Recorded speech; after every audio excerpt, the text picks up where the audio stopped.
Hello everyone, today we bring you part 2. But first, let's quickly recap the previous episode. At Pingqing High School, a young boy named Yifan is reborn with memories of his past life. He was once a king-level beast master, but in this life, he is placed in an ordinary class due to his level talent. The news spreads across the campus, stirring mixed reactions, some mock, some pity, but no one knows the secret Yifan harbors. Standing at the classroom door, he wears a knowing smile, as if he can already see the day he will reclaim his destiny. Yifan's friend, Li Pengzi, eagerly discusses the upcoming beast selection with him. Drawing from his past experiences, Yifan recommends a flame serpent for Li Pengzi, while he opts for a seemingly useless firehound. He firmly believes there are no weak beasts, only weak beast masters. His gaze is deep and resolute, revealing an unyielding determination. Mr. Panjiao's words pour cold water on the students' enthusiasm as he tells them their talents predetermine their disadvantages in the world of beast masters. But Yifan refuses to accept this fate. A cold glint flashes in his eyes, envisioning the downfall of those who look down on him. At the edge of Silver Moon Forest, Yifan and Li Pengzi face challenges but do not back down. Yifan's firehound displays astonishing potential in battle, and Yifan himself, with his calm mind and exceptional skills, silences all doubters. However, Yifan's true challenge is just beginning. Ji Jia, an opponent with a silver-level exceptional beast, falls before Yifan. In the battle, Yifan not only demonstrates remarkable strength, but also crushes Ji Jia psychologically. His victory is not just proof of his own abilities, but a powerful rebuttal to those who underestimated him. As Yifan's performance in the secret realm becomes increasingly impressive, his name begins to spread throughout Pingqing High School. He advances further on the path of a beast master, while planting a seed in his Hear the Vows to expose the conspiracy of the dynasty organization and protect his family and friends. Yifan's actions draw the attention of the dynasty organization. They begin to plot in the shadows, aiming to eliminate this potential threat. But Yifan is no longer a boy to be trifled with. Using his wit and courage, he gradually unveils the true nature of the dynasty organization, proving his strength in one battle after another. In the fierce duels at the beast arena, Yifan and his beast cut through all obstacles, earning the audience's cheers and making substantial progress on his journey as a beast master. His reputation, like his prowess, quickly spreads throughout Pingqing. Yet, Yifan has higher aspirations. He knows that only by continually improving himself can he achieve better results in the upcoming freshman competition. His eyes are filled with determination, as if he can already see himself standing on the competition stage, welcoming his well-deserved glory. Behind Yifan, Li Pengzi and other friends also grow under his influence. Together, they face challenges, grow, and write their own legends on the path of beast masters. That concludes the recap of part 1. I hope you enjoy today's part 2. Your likes and comments are my greatest motivation. If you are interested in this story and are watching it for the first time, you can start with part 1 in the comments section or the playlist below. Now, let's dive into part 2. The broken wooden table in the center of the room looked particularly pitiful. With a furious slap, Old Master Yi almost turned the table into powder, sending splinters flying everywhere. His eyes blazed with rare anger, and his voice trembled slightly with rage. I had Yi Guihai investigate the entire Yi family, but never did I expect it to be my own grandson who became a lackey for the dynasty. Though Old Master Yi was over 100 years old and had stepped back from the front lines, he still oversaw the affairs of the Yi family. Yi Guihai's generation was mediocre, barely maintaining the family's status. Now it was time for the next generation to take over, with Yi Shunji and Yi Chuan being the most favored candidates by Old Master Yi. He leaned more towards the steady Yi Shunji, gradually grooming him to take over the family's legacy. Yi Shunji had performed well and had considerable support within the Yi family. As an old general who had spent years on the front lines and a descendant of dragon slayers, seeing Yi Shunji's name on the dynasty's list was a shock that enraged Old Master Yi. Clenching his fists until his knuckles turned white, Old Master Yi said, "To have such a descendant in my family, bearing my bloodline, how can I face our ancestors in the afterlife? How can I face my brother who died because of the dynasty?" Taking a deep breath, he continued with determination, "I will thoroughly investigate Yi Shunji. If it's true, I will personally execute him. Anyone who shielded or concealed for him, even if it's Yi Guihai, will be punished the same. The Yi family will not tolerate any connections with the dynasty." Yifan listened quietly, not making any comments. "This is a family matter, Old Master Yi. You have the final say." After calming down, Old Master Yi sighed heavily. "Fanner, how did you discover Yi Shunji's dealings with the dynasty? I trust you, but I need to know the source to verify it." Yifan truthfully recounted the events at the beast arena. Upon hearing this, Old Master Ye's face turned icy. Framing his kin, colluding with scum, this grandson's mind is indeed deep. Turning to Yifan, Old Master Yi advised, "Next time you encounter danger, call me directly. While your mentor is trustworthy, His strength is only at the gold level, not truly powerful and sometimes inadequate. Yi Fan nodded slightly. I understand, but I prefer to keep your and my mentor's protection as a last resort. Unless it's absolutely unavoidable, I will do my best to handle it myself. Danger is also part of opportunity. Old Master Yi was momentarily stunned by his words, his eyes somewhat dazed. Danger is also part of opportunity. You, at such a young age, have such courage. Remarkable. He looked at Yi Fan, whose figure overlapped with someone from his memory under the hazy moonlight. Zhang Tian back then also had such astonishing courage. Not continuing the topic, Old Master Yi observed Yi Fan. Fanner, you've made great progress, reaching the silver level in just a few months. Noticing the heavy sword on Yi Fan's back, he was a bit surprised. Have you been practicing swordsmanship recently? Yi Fan nodded and handed the heavy sword to Old Master Yi. Yes, I bought this heavy sword in the southern city and got a strange swordsmanship manual. Old Master Yi, this sword seems related to the Dragon Slayers. I don't have the Dragon Eye bloodline and can't sense it. Can you see anything unusual? Old Master Yi took the heavy sword, which immediately vibrated, emitting a bright light with runes appearing. Such a heavy murderous aura, he remarked, quickly calming the sword's energy with his power. Closing his eyes to sense it for a moment, he opened them and said, I feel a kindred touch from this sword. It indeed belonged to an original Dragon Slayer, but it's not the Nyelong sword. The Nyelong sword was lost long ago and is beyond the grasp of ordinary people. This should be a companion sword of an early Dragon Slayer. Although it hasn't slain dragons, it has been soaked in dragon blood, nurturing a dragon spirit within the sword. He returned the sword to Yi Fan. This is a good sword. It requires Dragon Slayer blood to activate, but the requirement isn't high. It can be used without Dragon Eye. The sword has blood grooves and runes that can enhance the dragon spirit through enemy blood. Use it to kill enemies, and if the dragon spirit materializes, it will be a great aid. Yi Fan thoughtfully held the heavy sword. Such spiritual weapons were rare but not unheard of. Some martial artists used special methods to imbue their weapons with spirits, using various means to strengthen the beast spirits within. Once materialized, these spirits could assist in battle, and such martial artists were known as beast spirit masters. Old Master Yi reminded, use it as needed, but focus on your primary path as a beast master. Yi Fan nodded in agreement. Old Master Yi continued, that's settled then. When the secret realm of fortune opens in a while, I will go in disguise to oversee things. You don't need to worry about matters outside the realm, just be careful inside. Yi Fan stood up to see him off. I understand, Old Master Yi. No need to worry. As they parted, Old Master Yi watched Yi Fan tidying the courtyard under the moonlight, a familial image surfacing in his mind. After hesitating for a moment, he finally spoke. Fanner, take care. I know you have the heart of a strong man and the courage, but always ensure your safety. Always keep some cards up your sleeve. Yi Fan responded, I will do my best. Standing outside the door, Old Master Yi remained silent for a long time before slowly saying, seeing you grow makes me happy, but also inexplicably worried. You aim to become strong, seek opportunities, fight on the front lines, and face various dangers. I am the eldest, much older than Zhang Tian, and watched him grow up. When Zhang Tian died, I couldn't sleep for nights until I saw the baby lynching. You are his bloodline. As long as you live, he continues. Selfishly, I would rather you live a normal life, safe and sound. Above all else, Yi Lao's figure gradually disappeared into the night, leaving Yi Fan alone on the chair in the courtyard, lost in thought. He recalled Yi Lao's parting words, deeply aware of the profound bond between Yi Lao and his own grandfather, and their earnest hopes for his safety. Yi Fan murmured softly, if Yi Lao were still around in my previous life, and my parents were in Pingxing, maybe we could have lived a peaceful and stable life. His eyes flickered with complex emotions as he realized that in this lifetime, he had changed many things, not just his own fate, but also the circumstances of those around him. These seemingly small changes had triggered a butterfly effect, causing significant differences. Yi Lao's presence and the timely exposure of the traitor meant the chaos of the Longtong rebellion wouldn't happen again. The Yi family still maintained their status as dragon slayers. However, Yi Fan knew that becoming an ordinary person was no longer an option. He shook his head, recalling Yi Lao's words. To become strong, one must face many dangers. While an ordinary life might avoid many risks, it also lacked the ability to handle real threats. Only by continuously growing stronger, to the point of ignoring all dangers, could he truly protect himself and his family. With that thought, Yi Fan's eyes became resolute.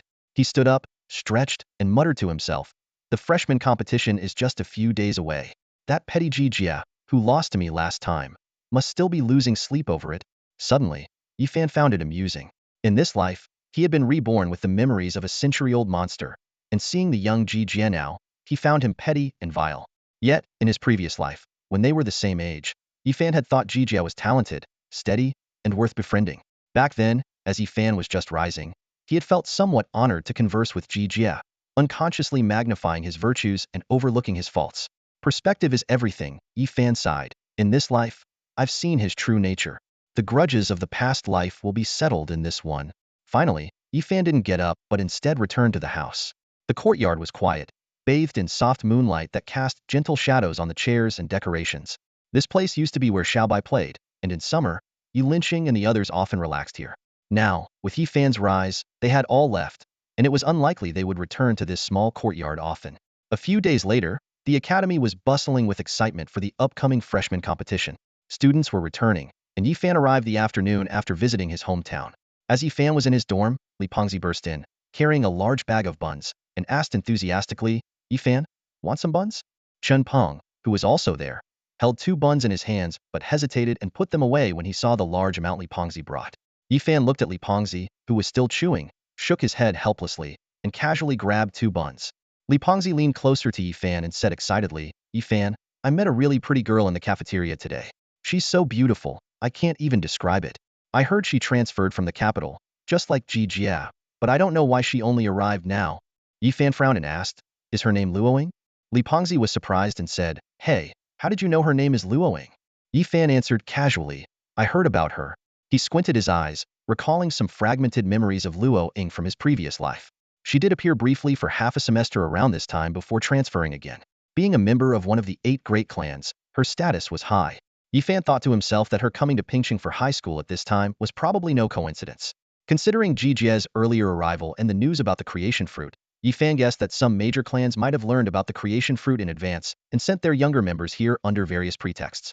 For these great clans, with outstanding talents and abundant resources, reaching the silver level, or even high silver stars, was quick, perfectly fitting the threshold for this secret realm. In a place like the capital, silver 9 stars was just the starting point for the clan's descendants. The real bottleneck was at the gold level. Thinking about this, Yifan shook his head. These clans, which had been around for hundreds of years, possessed countless resources and top talents, and their schemes were always unfathomable. Just like now, on the surface, Jijia had only brought Long Wu with him and was recruiting followers in school to compete with him. But once they entered the secret realm to fight for the creation fruit, the clan's silver-level followers would undoubtedly be numerous. Luo Ying's arrival undoubtedly added another potential competitor. Seeing Yifan deep in thought, Li Pengzi was puzzled and asked, "Yifan, aren't you curious? That girl is really beautiful.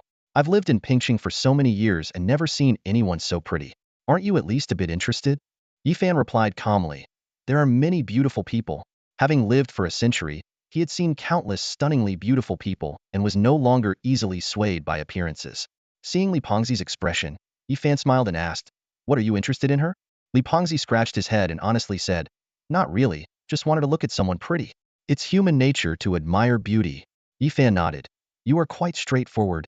Then, he added seriously, "Appearance is just the surface. You see enough, and it becomes mundane. Don't let looks cloud your judgment.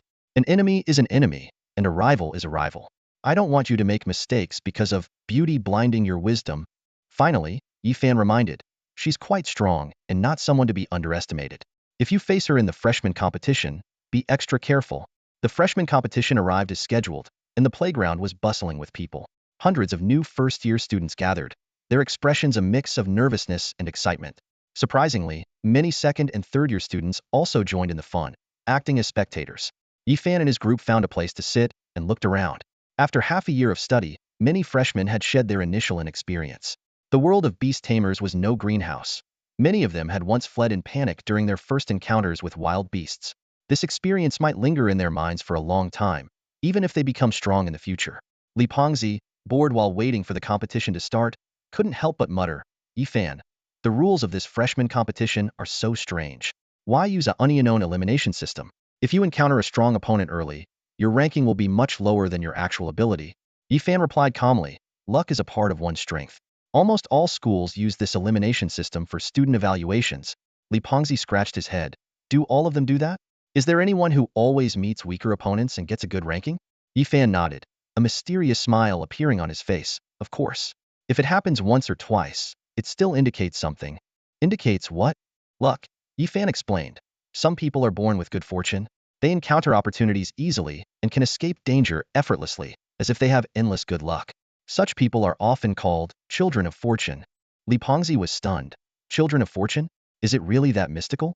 Does the school use this method to find such people? Yifan shook his head, sort of. Cultivating someone with great fortune is often easier. But luck is only part of it. Those who can conquer everything will be the best regardless of the system. No matter how great your luck is, a bronze player can't beat a king-level player. Li Pengzi nodded thoughtfully. Having followed Yifan for a while, he had learned some of his demeanor. But he couldn't help thinking, who wouldn't want to be a child of fortune?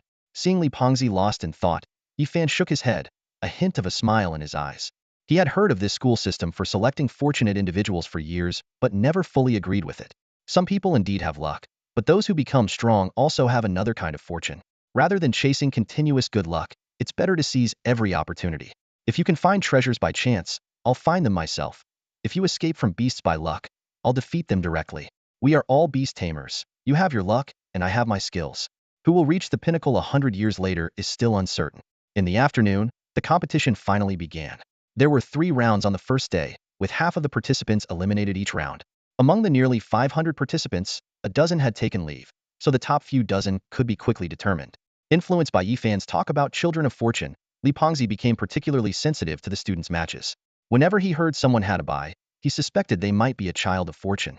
With more than 10 people taking leave and others having byes each round, these individuals became Li Pengzi's focus.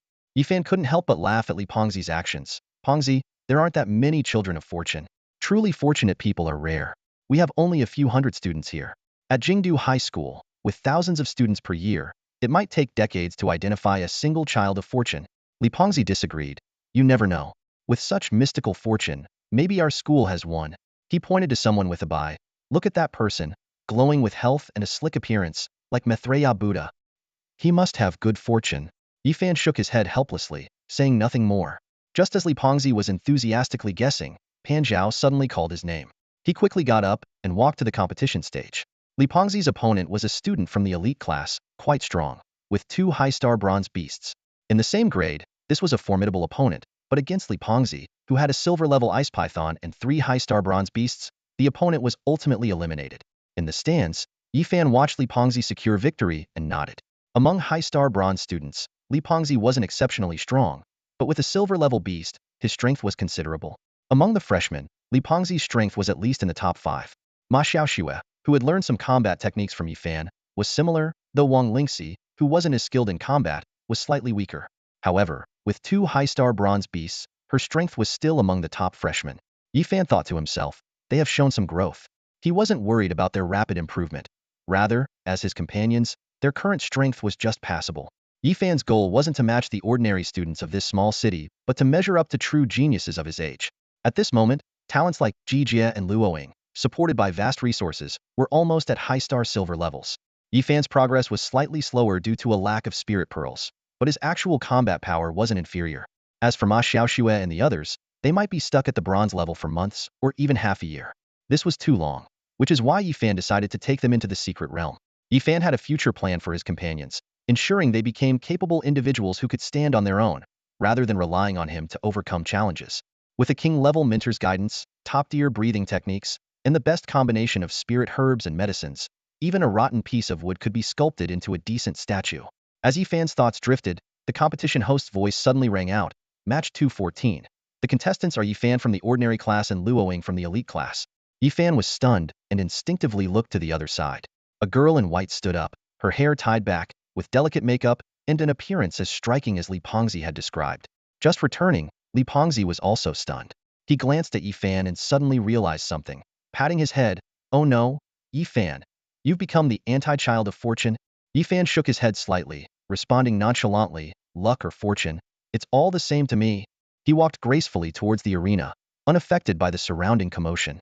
Opposite him, Luoying, dressed in white, also stepped onto the stage. She had been in Pingqing for a few days and had already heard of Yifan. Curious, she observed the young man who had bested the young master of the Ji family. Are you from the Yi family of Pingqing? Luoying asked, her voice as melodious as a chime. Yifan nodded, yes. His gaze swept over Luoying calmly, then he asked, among the 7 daughters of the Luo family, where do you rank? Luoying was slightly taken aback. You know about the 7 daughters of the Luo family? I do. Yifan replied leisurely. The 7 daughters of the Luo family are renowned, chosen for their exceptional talent and potential from each generation. Hearing this, Luo Ying hesitated briefly before answering softly, I am the 4th among the 7. 4th? All right, Yi Fan nodded, his expression a bit indifferent. Memories of the legendary 6th daughter of the Luo family flashed through his mind. With a hint of sentiment, Yi Fan remarked, one must be able to control their own destiny. As he spoke, he summoned his little celestial dog. The little celestial dog had now advanced to silver 2-star, its large form exuding a faint pressure.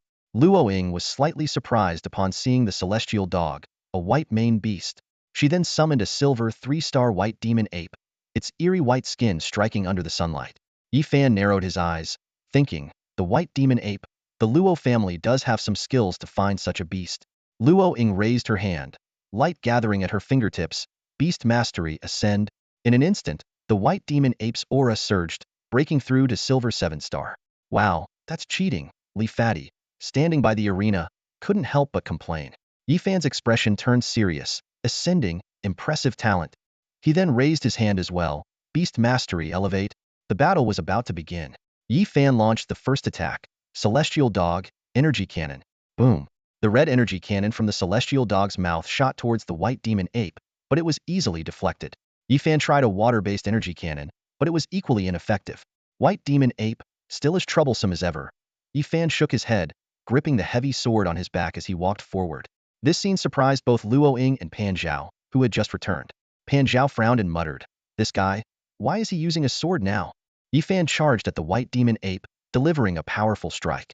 Though the white demon ape barely managed to block it, it was forced to the edge of the arena. Before Luo Ying could react, Yi Fan assumed a sword stance, his body like a bow, the sword like an arrow. Sword technique, Fong thrust. Yi Fan shouted, launching himself towards the white demon ape like an arrow from a bow. Luo Ying hurriedly commanded, white demon ape, gravity punch. The two forces collided fiercely, causing both Yi Fan and the white demon ape to retreat. The white demon ape stumbled back, eventually falling out of the arena. The crowd fell silent. The referee, staring at the roaring white demon ape in disbelief, turned to Yi Fan, puzzled. Isn't he a beast master? Since when do proper beast masters wield such a massive sword? On stage, Luo Ying stood frozen, unable to shake off the terrifying power of Yi Fan's sword strike.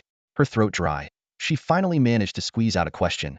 What kind of sword technique was that? Yi Fan calmly sheathed his heavy sword and patted the small celestial dog beside him, a technique from someone who calls himself the Sword Saint. It doesn't have a name. With that, he lightly jumped off the platform. As the referee announced Yi Fan's victory, Luo Ying realized she might not make it past the top 500 in the freshman competition. Being eliminated in just 2 strikes was a result she found hard to accept. That was intense. Li Pengzi excitedly approached Yi Fan, his eyes fixed on the heavy sword. Such a cool technique. I want to learn it too. Yi Fan shook his head and smiled. Sword techniques are not easy to learn. He explained that he had spent nearly 2 years in the beast taming space, barely mastering the first forms of the sword techniques. Even with extensive knowledge, it took a long time to learn this set of techniques. For ordinary people, it might take 3 to 5 years just to get started. Yi Fan looked at Li Pengzi, Chen Peng, and the others, and said earnestly, don't blindly follow my path. Everyone has their own strengths. You are good with snake-type beasts. Chen Peng excels in physical combat. Ma Xiaoxue has sharp combat instincts, and Wang Lingxi is skilled in logistics and control. Find your own direction and focus on developing it. The group nodded thoughtfully, but Li Pengzi was still reluctant. I want to master many paths. Yi Fan turned towards the stands and left them with a final thought. Master one path, and you'll understand many. When you reach the pinnacle in one area, other aspects become less important. Just like a sword that's sharp to the extreme, does it still matter how heavy or long it is? The group exchanged glances, but silently agreed. To them, every word from Yi Fan seemed to hold endless wisdom. Following Yi Fan, they felt like they had opened the door to a new world, seeing a broader future. Pan Zhao watched this scene from the podium, filled with amazement. In just a few days, Yi Fan had surprised him again. His steady nature, sharp combat instincts, extensive knowledge of beast taming, and now his formidable sword techniques made Pan Zhao feel like he had nothing left to teach this student. As Pan Zhao was lost in thought, Principal Pumi approached and handed him a map. Pumi explained that the higher-ups had decided that only those below the golden level could enter the secret realm of the creation fruit, and hoped the school would send its best students. Among the first-year students, only Jijia, Luo Ying, Yi Fan, and Li Yu met the criteria. Pan Zhao took the map but looked troubled. He knew the dynasty organization controlled the secret realm and worried Yi Fan might be targeted. However, Humi insisted on striving for the creation fruit and suggested consulting Yifan. Reluctantly, Pan Zhao approached Yifan and explained the situation, expressing his concerns. To his surprise, Yifan pulled out a map, indicating he was already aware of the matter. Pan Zhao was shocked. You have a map too?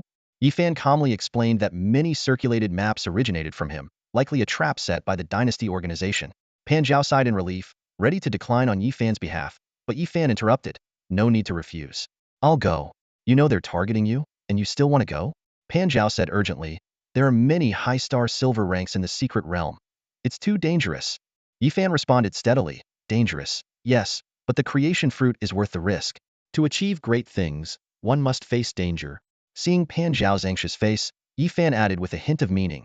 I have the confidence to go. Don't worry, Teacher Pan. They think they're hunting me, but in the secret realm, who is the prey and who is the hunter is still uncertain. Yifan's heart stirred slightly upon hearing Pan Zhao's words. He looked at the straightforward and sincere mentor before him, a flicker of emotion crossing his eyes. Ever since Yifan had shown his potential, Pan Zhao had been his steadfast protector, even risking his life to rescue him from the beast arena. This bond was something Yifan deeply cherished. Teacher Pan, Yifan began after a brief pause. After the freshman tournament, there will be the mentor tournament. Do you think you have a chance against Jiang Hong? Pan Zhao's eyes flashed with anger at the mention of Jiang Hong. Of course I do. I will never lose to that scoundrel Jiang Hong. His voice was filled with rage. To him, the death of his loved one was an eternal wound, and Jiang Hong was the cause.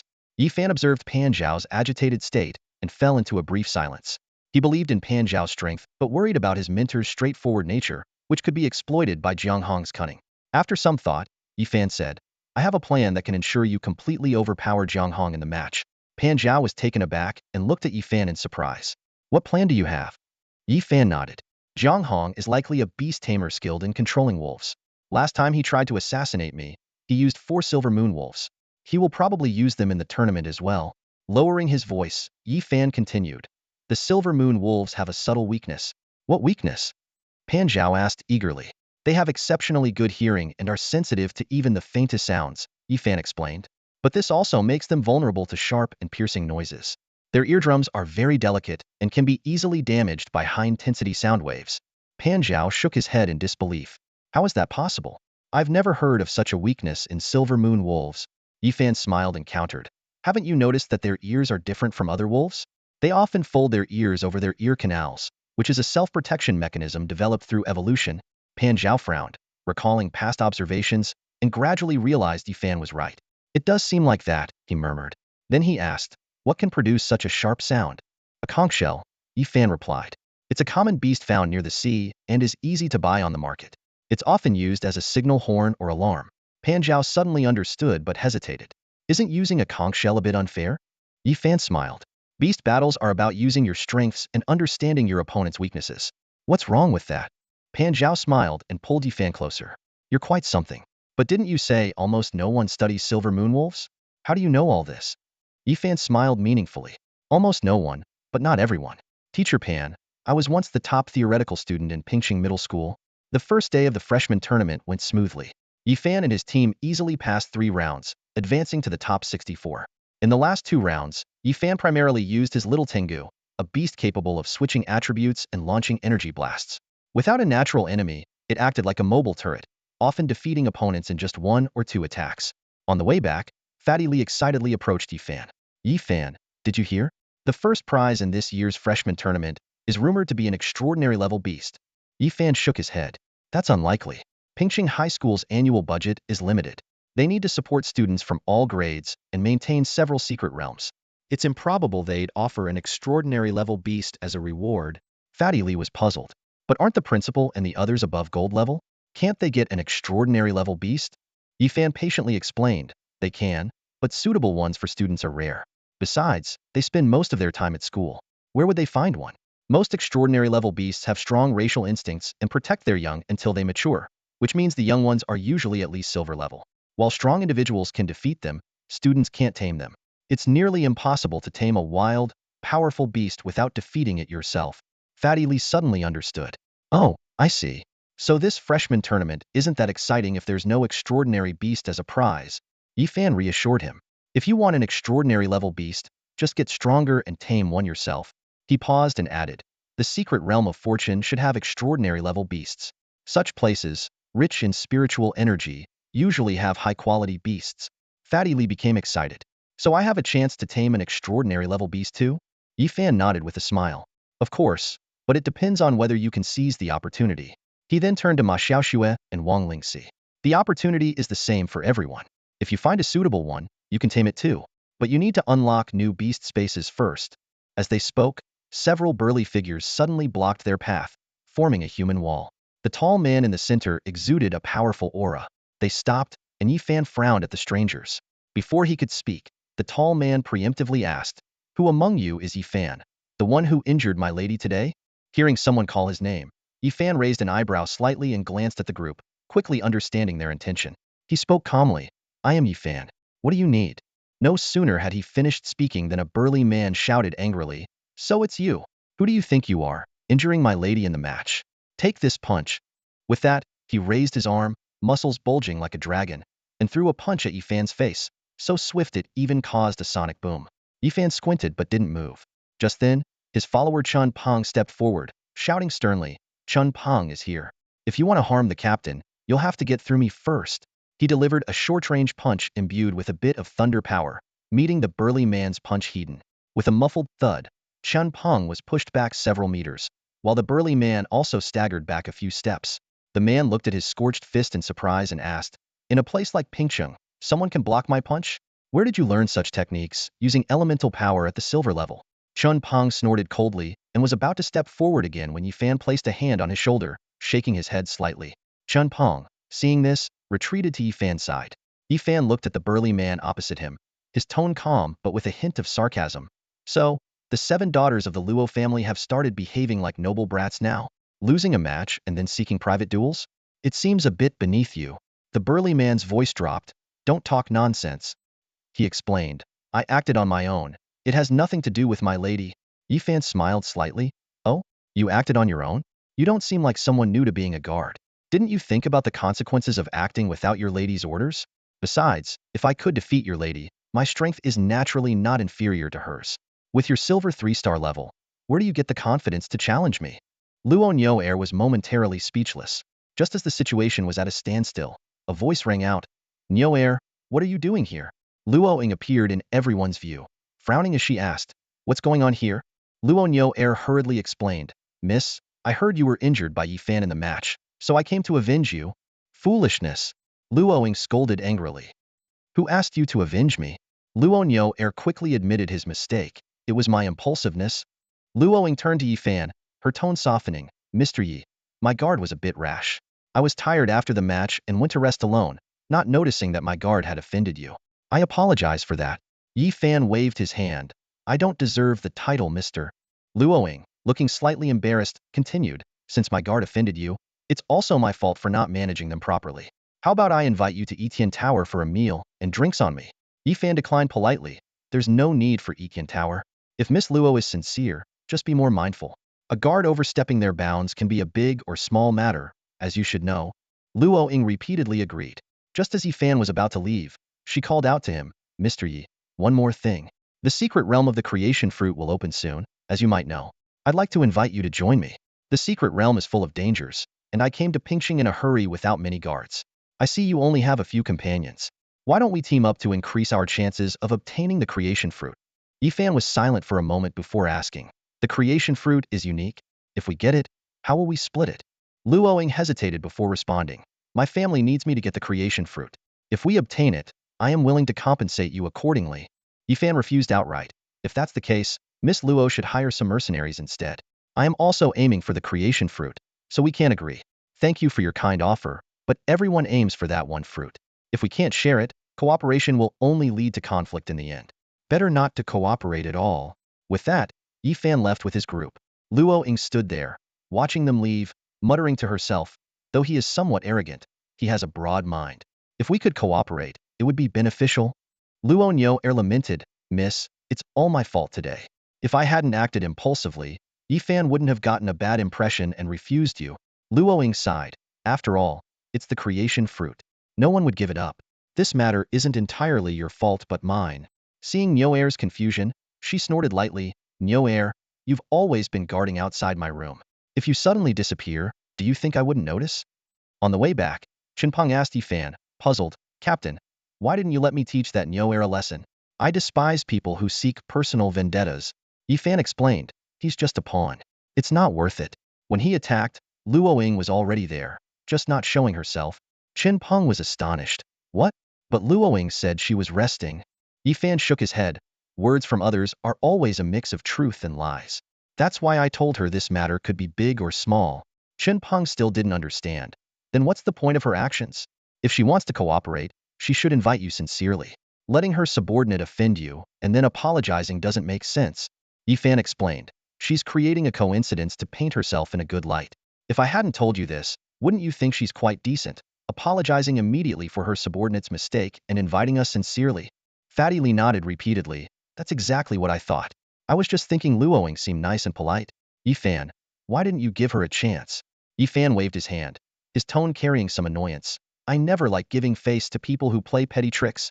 They first act weak, then slowly swallow you whole, leaving nothing behind. This tactic is a trademark of the 7 daughters of the Luo family. I wonder which old fox taught them this. They all use it. The days of the freshman competition flew by. To everyone's surprise, Jijia was absent on the 3rd day during the quarterfinals. Yifan advanced effortlessly, and several others made it to the top 8. Wang Lingxi, slightly weaker in combat, secured the 8th place. Ma Xiaoxue came in 4th, and Li Fati faced Yifan in the final, ultimately finishing 2nd. The group achieved remarkable results, as if they had undergone a profound transformation. With the competition over, Yifan and his friends' names resonated throughout Pingqing High School. Yifan could defeat A-level peers with pure physical skills. Li Fati commanded multi-headed serpents. Ma Xiaoxue's combat awareness and experience were particularly sharp. Wang Lingxi showed extraordinary talent in support and control. Their brilliance was evident. After the competition, the school held a solemn awards ceremony, attended by the principal. The principal gave a routine official speech and then presented the awards to the winners. When he reached Yifan, the atmosphere suddenly felt different. It was Yifan's first time facing the principal of Pingqing High School up close. Principal Pumi had a kind smile on his face, with eyes full of appreciation. You did well, Pumi said softly. Yifan responded humbly. Thank you, Principal. His gaze fell on Pumi, and he pondered silently. Although he had cultivated the Saint method, which allowed him to gauge the strength of those up to 2 major realms above him, he couldn't discern the depth of the principal's power. This suggested that Principal Pumi might be an eternal level expert or adept at concealment techniques. Either way, his strength was formidable. It's not an exaggeration, Pumi continued. I've been watching your performance, and I've heard about your deeds in Pingqing. You remind me of your grandfather, decisive but compassionate. I heard your mercenary group offers the best benefits in all of Pingqing. Yifan nodded and replied, it's necessary. He thought to himself that while he might not provide miracles for everyone, he wouldn't mistreat his own people. Seeing Yifan's calm demeanor, Pumi smiled warmly and nodded, with a hint of nostalgia in his voice. No one has told you about your grandfather, have they? No, my uncle mentioned a bit, but my father doesn't know much, Yifan answered truthfully. You're still young. It's probably better that way. Pumi trailed off, then shook his head. I won't say much more. I hope you can be as outstanding as your grandfather was. I'll do my best, Yifan nodded, a complex emotion flashing in his eyes, though he didn't show excessive enthusiasm. The principal's words seemed sincere, but they made Yifan more cautious. In today's Pingqing, even protectors could betray. So what was impossible? One thing was certain. It was the principal who had transferred Pan Zhao to the regular class in his previous life, leading to Pan Zhao's years of obscurity. As the school's principal, Pumi's strength was not to be underestimated. If he couldn't see through Zhang Hong, why suppress someone as upright and righteous as Pan Zhao while promoting someone like Zhang Hong? Yet, if Pumi had ulterior motives, his genuine demeanor seemed unlikely to be an act. After a brief silence, the principal handed Yifan a delicate box. Inside are 3 Lingxi pills, made from spirit-level herbs. They can heal injuries for anyone or any beast below the golden level in a short time. I heard from Pan Zhao that you're planning to explore a secret realm. These pills might come in handy. Thank you. Yifan accepted the box, and the awards ceremony concluded. Next came the mentor competition. Unlike the student competition, the mentor battles were much fiercer. The mentors from all grades, mostly at the golden level, displayed combat skills and destructive power far beyond the freshmen's. The arena echoed with explosions, and the students were awed by the high-level battles. This was the academy's way of showing them the next level. Mr. Pan Zhao is really strong, Li Fati remarked, surprised to see Pan Zhao easily defeat another mentor. I thought he was just sharp-tongued. Yifan explained, he and Zhang Hong are among the top 5 mentors at Pingqing High. If not for a few veteran experts, they might be the strongest. After breaking through to the golden level, beast advancement slows down significantly. It requires vast resources and extensive combat experience. Unless the beast is of a high grade, even advancing 1 star takes time. Mr. Pan Zhao is in his 30s, progressing quickly. He might break through to the eternal level before 40. Breaking through to eternal before 40 is fast? Li Fati shivered. How old would you have to be to reach star shining or glory? Yi Fan replied, that's the average pace. True geniuses advance much faster. The youngest recorded star shining level was at 27, and glory level at 34, both by the same person. 7 years for a major breakthrough, Li Fati marveled. He must have reached king level before 50. No. Yi Fan shook his head. He went astray, practicing a demonic cultivation method, feeding his beasts to each other to advance. After reaching glory, he tried to devour his 4 glory-level beasts to become a king himself, but the energy went out of control, and he self-destructed. Wow, Li Fati was embarrassed, wiping the sweat off his forehead. I thought he was a legend, but he turned out to be a demonic cultivator. Yi Fan said. Excluding his method, he was indeed a legend. Without him, the youngest star shining breakthrough is at 30, and glory at 42. That sounds more reasonable. Li Fati nodded, then glanced at Yi Fan and the distant principal, lowering his voice. Yi Fan, what did the principal give you? Healing pills aren't worth much, right? Yi Fan's eyes gleamed. They may not be priceless, but they're valuable to us. Lingxi pills are like a second life for anyone below the golden level. They can heal any non-fatal injury. As soon as Li Pengzi finished speaking, Yi Fan's eyebrows slightly raised in surprise. He gently shook his head and explained, in a small place like Pingqing, there aren't many people who can refine pills. The basic materials required for pill refinement are at least spirit level, and such treasures are rare here, making it difficult to support multiple alchemists. Saying this, Yi Fan took out a pill from his pocket and brought it to his nose for a sniff. A gleam flashed in his eyes as he continued. This is a Lingxi pill, the most basic first-grade pill. It's made from a low-grade spirit fruit called Lingxi fruit and is considered decent among first-grade pills. Li Pengzi watched Yi Fan expertly assess the pill, his expression a mix of amazement and doubt. He couldn't help but ask, Yi Fan, you wouldn't happen to know how to refine pills, would you? I know a thing or two, Yi Fan replied nonchalantly, putting the pill away. He added, the principal gave us genuine stuff. This pill isn't poisoned. You're too cautious, Li Pengzi muttered. It's the principal, after all. He wouldn't harm us, right? A sharp look flashed in Yi Fan's eyes as he answered calmly, it's wise to be wary of everyone. He didn't elaborate, but his eyes were filled with deep thought. Having lived another life, Yi Fan was determined not to repeat past mistakes. Aside from his parents, he maintained a basic level of vigilance toward everyone. Even seemingly kind and amiable people like the principal or his uncle had once sworn blood oaths.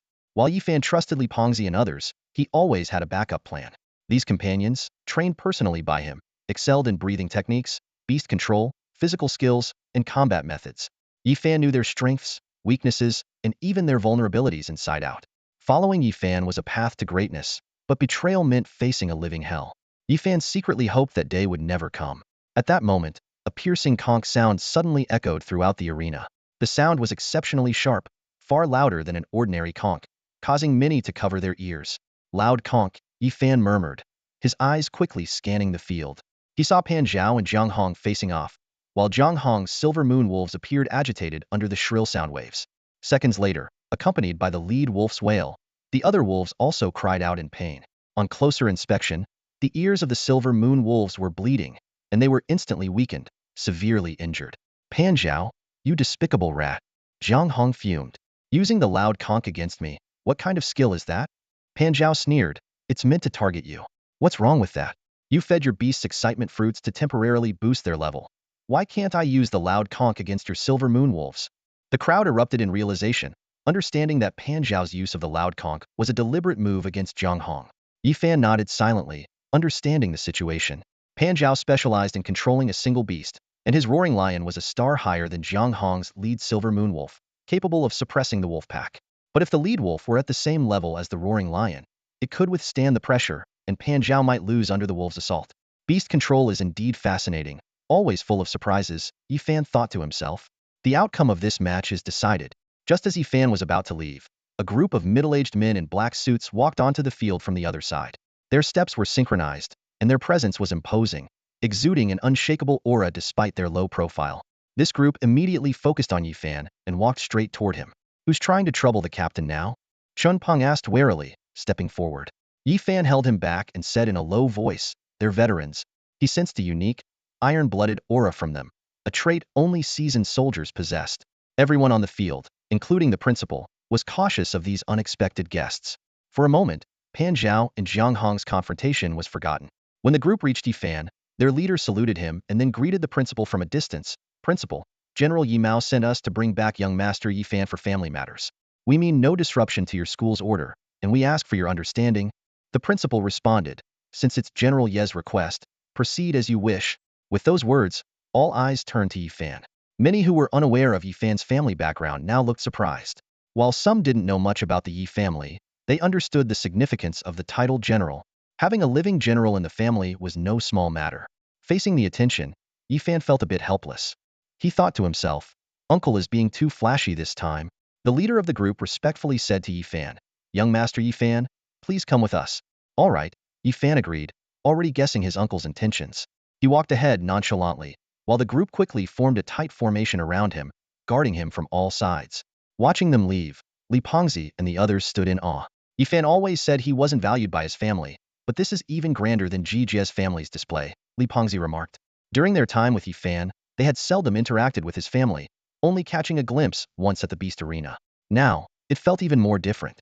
Chun Peng mused, with the captain's excellence, he should be the future heir of the Yi family.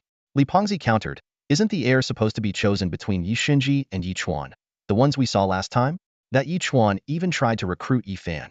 "He's a golden 9-star, very powerful." "That hasn't been decided yet," Chun Peng said dismissively, full of confidence in Yi Fan. "What's so great about being a golden 9-star in his 20s? With the captain's abilities, he'll catch up soon. If the Yi family doesn't choose such an outstanding descendant as the heir, their head must be blind." "Young Master Yi Fan, please have a seat." Outside the school gate, a sleek black sedan was parked impressively by the roadside, followed by several white vehicles. A middle-aged man respectfully opened the car door for Yi Fan. Yi Fan calmly settled into the back seat, while the middle-aged man took his place in the front passenger seat. The other men dispersed into the white cars behind in an orderly fashion. The engines roared to life, and the convoy began to move. The atmosphere inside the car was tense. The middle-aged man and the driver frequently glanced at Yi Fan through the rearview mirror but remained silent.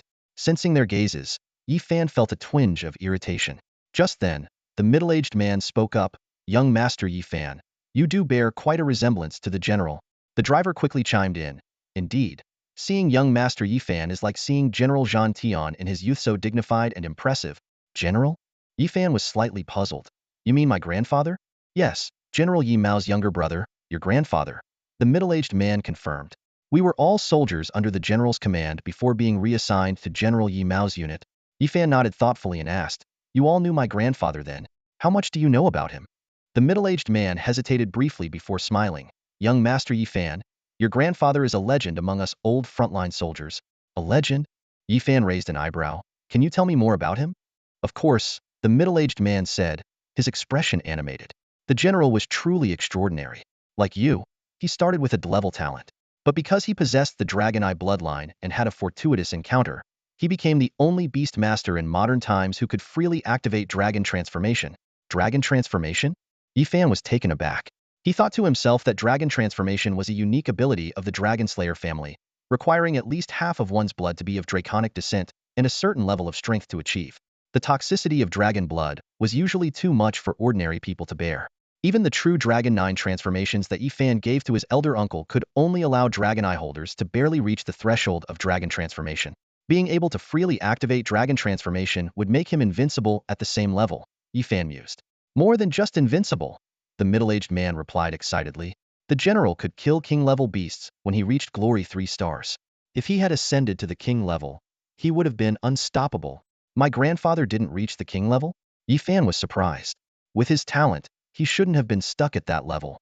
The middle-aged man sighed. The general certainly could have become a king, but 20 years ago, a sudden change occurred. The frontline situation was very different then. Humans and beasts were evenly matched. After the general formed the Zhang Tian army, this balance was completely disrupted. The general led the Zhang Tian army to victory after victory, and several assassination attempts by the beasts only made him stronger. When he killed a king-level beast, his reputation peaked, and he was just one step away from becoming a king. The middle-aged man continued, but the general's strength frightened some treacherous individuals. They feared he would sweep everything away after becoming a king. So they colluded with higher-ups to slander him and incited a rebellion. The frontline beasts seized the opportunity to attack. Treacherous individuals? Are they from the dynasty organization? Yifan asked, narrowing his eyes. The middle-aged man nodded and then shook his head. The dynasty organization was very powerful back then. They went to great lengths for that rebellion, mobilizing most of their forces and colluding with cunning beasts to ambush the general in Yingfeng City. We were caught off guard, and by the time we got wind of it, the beast army and rebels were already attacking. The general, proud as he was, had the chance to retreat, but insisted on leading the Zhan Tian army to meet them heathen. Shaking his head, the middle-aged man added, in that battle, the general pushed the front line hundreds of miles, killing countless rebels and beasts. But 2 fists are no match for many hands. And what about the others? Yifan asked. The rebels and beasts could gather, but didn't any other generals come to help my grandfather? Some did, but most were delayed. Only a few corps made it through, but by then, the general had already plunged deep into enemy lines, the middle-aged man replied. That was the beast's stronghold, filled with king-level beast masters. Our king-level experts were busy quelling the rebellion incited by the dynasty organization and couldn't come to the rescue. So, it was a premeditated assassination, Yifan concluded calmly. They feared my grandfather's rise, so they went to any lengths to eliminate him before that happened. Exactly, the middle-aged man nodded. Although the general sacrificed himself, the dynasty organization paid a heavy price. The rebels who participated were nearly wiped out, and the higher-ups, determined by the general's death, decided to eradicate the dynasty organization. Before that, our stance towards the dynasty organization wasn't as severe. Yifan's eyes grew cold. Even with such severity, the dynasty organization has resurged. My elder uncle summoned me today, likely to deal with the dynasty organization. Yes, the middle-aged man whispered. It's about young Master Shanji. General Yi Mao has confirmed that young Master Shanji colluded with the dynasty organization. Today's family law will be enforced, and you are requested to witness it. He paused and added, moreover, General Yi Mao seems to want to discuss the matter of selecting an heir with you. Heir? Yifan raised an eyebrow at the mention, a hint of indifference in his tone. That's up to grandfather to decide. What do I have to discuss? The middle-aged man stared at Yifan, a peculiar glint in his eyes. He spoke slowly. Young Master Yifan, you'll understand once you go. Actually, we've been here for a while, just waiting for your competition to end. It's impressive how you've just started your journey as a beast master and already claimed first place. Yifan waved dismissively, his voice calm. It was just a contest in Pingcheng, a few hundred people fighting. The middle-aged man shook his head persistently. This is just the beginning of your brilliance. We can all see it. Young Master Yifan's talent is no less than those prodigies in the capital. Staying in Pingcheng limits your potential. Next year, come with us to the capital and compete with the real elites. That's where the real challenge lies. I'll go in the future, Yifan replied, frowning slightly. But I have some matters to settle in Pingcheng first. Are you referring to the dynasty organization? The middle-aged man interjected. You needn't worry about that, young Master Yifan. Commander Yi Mao has already called back part of the troops from the front lines.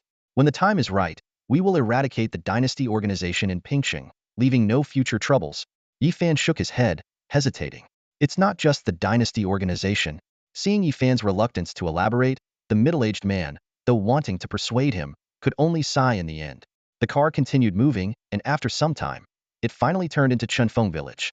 The village was exceptionally tense today, with roads blocked and multiple checkpoints set up. Soldiers stood neatly on both sides of the road, and the entire village was eerily silent, not even a bird in sight.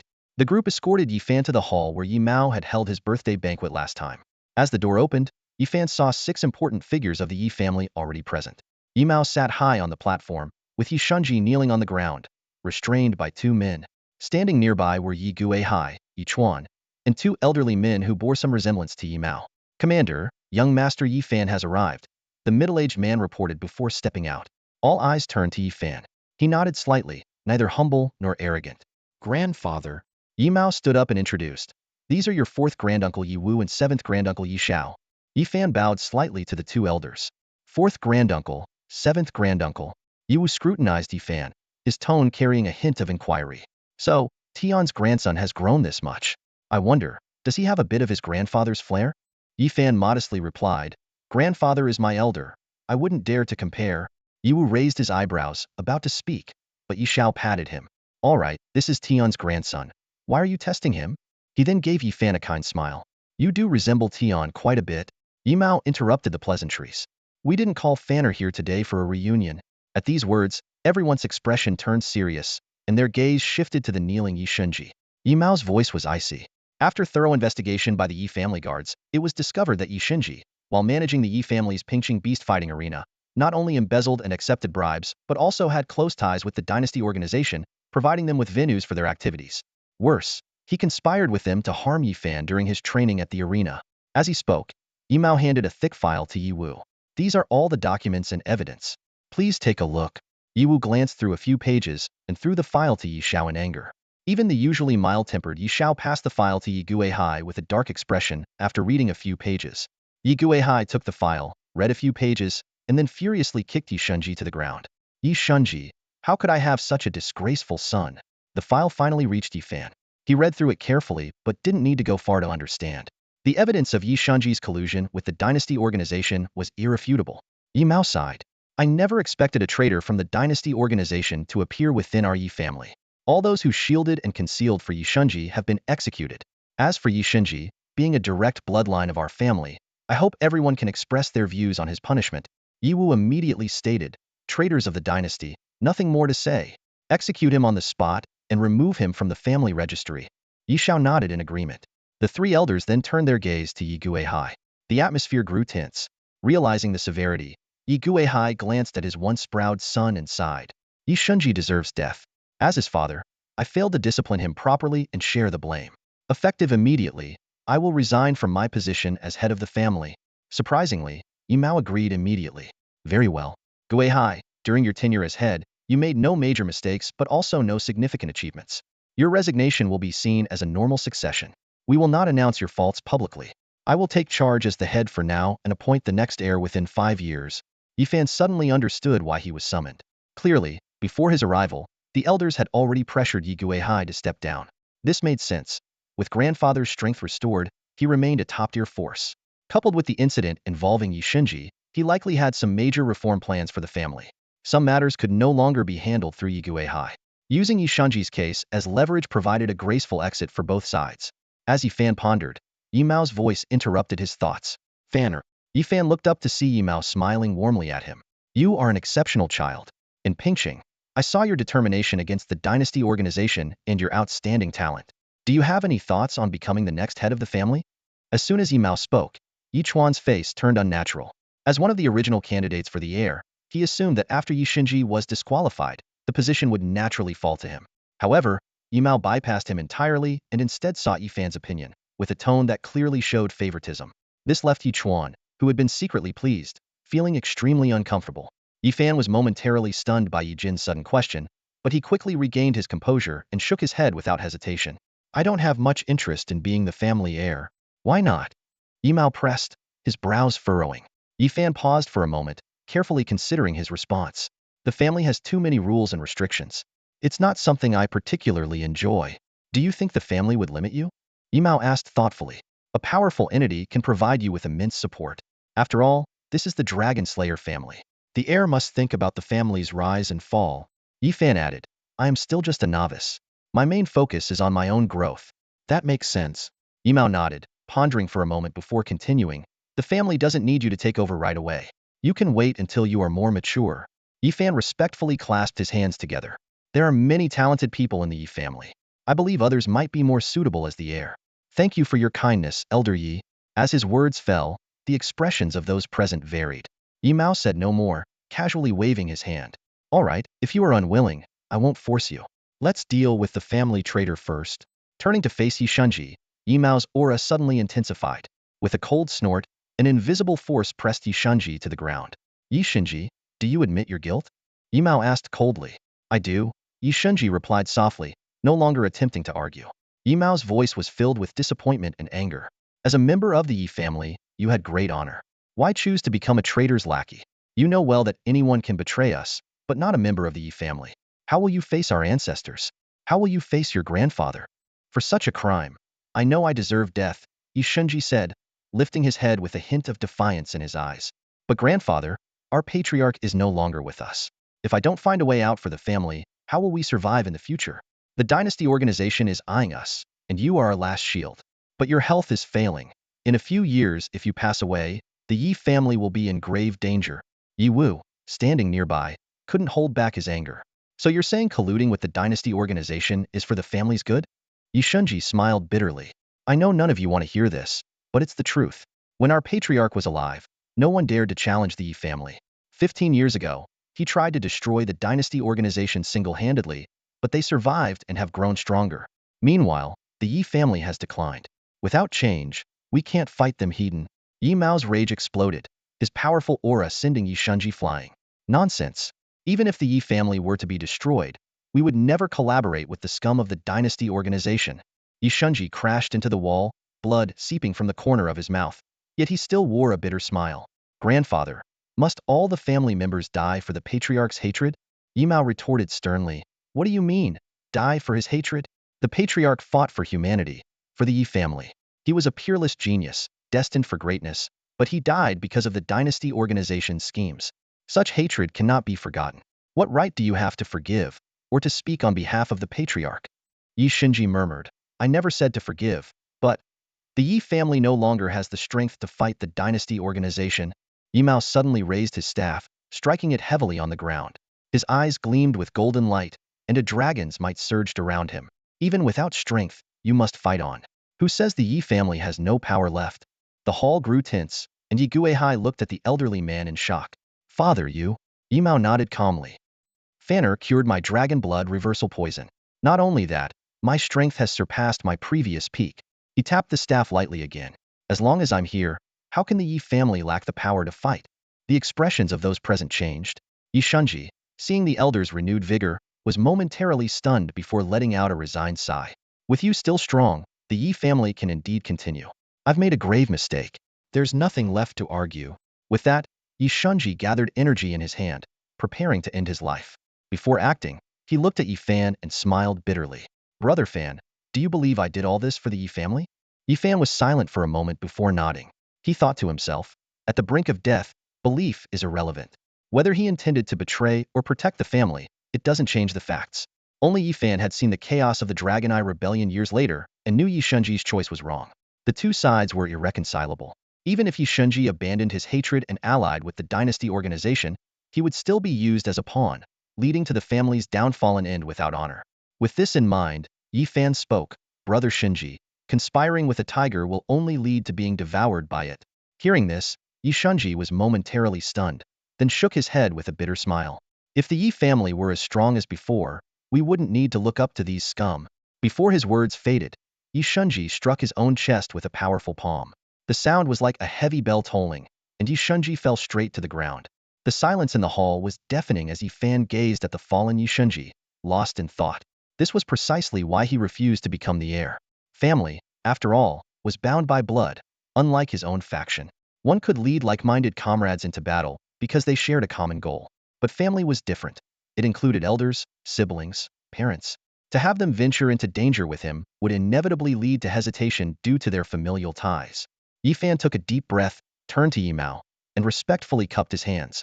Uncle, since everything has been settled, I'll take my leave now. Yi Mao frowned slightly and asked, won't you stay a few more days? Your fourth and seventh uncles rarely come back to Pingqing. It's good to spend more time with them. Yi Fan shook his head and declined politely. The realm of the fortune fruit will open in a few days. I need to prepare more for that. He turned to the two elders and said sincerely, fourth uncle, seventh uncle, take care. We have plenty of time to meet in the future. Yi Wu waved his hand dismissively. In that case, you should go. Yi Xiao cautioned, be careful. Yi Fan cupped his hands again in farewell and left the Yi family hall. Inside the hall, the three elders remained silent. Yi Guihai sat beside Yi Shunji's corpse, grief-stricken. Yi Chuan stood nearby, looking somewhat uneasy. After a long while, Yi Mao suddenly spoke, Chuaner, you must work hard in the coming days. Yi Chuan was taken aback and looked up at Yi Mao. Grandfather, Yi Mao said solemnly, your elder brother strayed from the right path. Among the younger generation of the Yi family, there aren't many who can shoulder the responsibility. Your temperament is a bit rebellious and not steady enough. When you go to the capital, I hope you will train yourself well. I'll ask a few old friends to place you on the front lines. Remember, the men of the Yi family only lead in battle, not in politics. These words hinted that Yi Mao intended to pass the mantle of leadership to Yi Chuan. It should have been a joyous occasion, but Yi Chuan's expression was complicated. Yi Mao seemed to understand Yi Chuan's thoughts and sighed. You don't need to feel uneasy. Chuaner, we are family. We should not harbor selfish thoughts towards our own kin. Whoever is the most capable and can lead the family further should be chosen as the heir. This benefits both the family and the individual. I originally wanted to name Fanner as the heir, but he seems to have other plans. Since he is unwilling, I won't force him. You've always wanted to be the heir, and now you have the opportunity. Remember, the purpose of choosing an heir is to better continue the family legacy, not to create internal strife. If you inherit the family in the future, you must prioritize the family over personal feelings. You must remember this. Yichuan nodded slightly and, after a moment of silence, looked at Yushunji's body.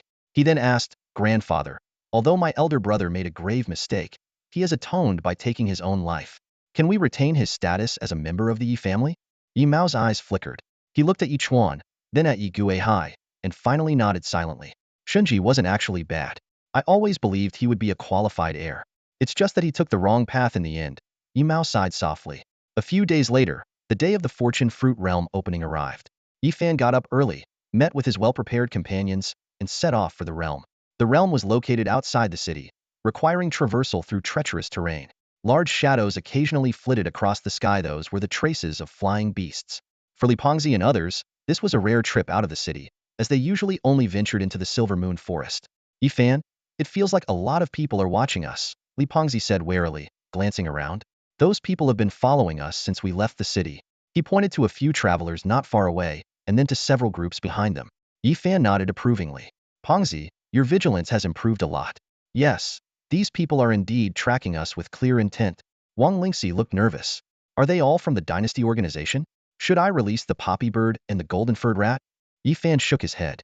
No, don't reveal anything now. Also, they might not all be from the dynasty organization. Besides the official forces, there are many types of people in this world. Some may have heard about us and want to gain some benefits, some might have been paid to kill us, and others might just see us as students to extort. Stay alert but don't be too nervous. Wang Lingxi nodded and fell silent. Li Pengzi cautiously asked, "It feels like we'll encounter many enemies this time." Yi Fan glanced around at his companions, then said thoughtfully, "Yes. After their previous failures, the dynasty organization will certainly be determined to kill me this time. Once inside the realm, it will be their territory, and we will likely face multiple attacks. The realm restricts power to below gold level, so many high-star silver level enemies will come after us. This journey will be arduous." Chun Peng said fearlessly, "With our leader, a few high-star silver levels are nothing." Yi Fan reminded, "Don't be afraid, but stay vigilant." He seemed to think of something and continued, "Our progress is limited by the lack of spirit beads, and these high-star silver enemies have plenty of them.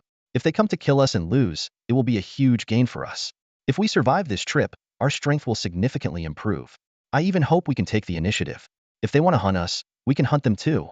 Li Pengzi muttered, "High-star silver levels seem hard to deal with. We're just starting at silver level." Yi Fan shook his head. Silver level varies in skill. Some high-star silver levels with a lot of water content are actually not that great. You have the best breathing techniques, optimal combinations, and the best guidance. If 3 or 5 of you can't defeat a high-star silver level, you're underestimating yourselves and overestimating your opponents. True power is respected by strength. Defeating enemies of the same level is just an ordinary requirement." Wang Lingxi spoke softly, but to be precise. "None of us have reached the silver level yet." Her voice carried a hint of worry as she glanced at her companions. Yi Fan shook his head calmly and said, "Breaking through the bloodline shackles isn't difficult for me. It just requires the right spiritual herbs and medicines. However, since you all started late, your control over your beasts is still too inexperienced. Staying at the bronze level for a while will help you build a solid foundation." Fatty Li frowned and asked, "Yi Fan, why don't you seem to be stuck at the silver level? You've only been in seclusion for a short time, and your hellhound broke through its bloodline shackles early. But your Gale Eagle also advanced. Both of your beasts are at silver 5-star while we're still at bronze level." "I'm different," Yi Fan chuckled, a deep look flashing in his eyes.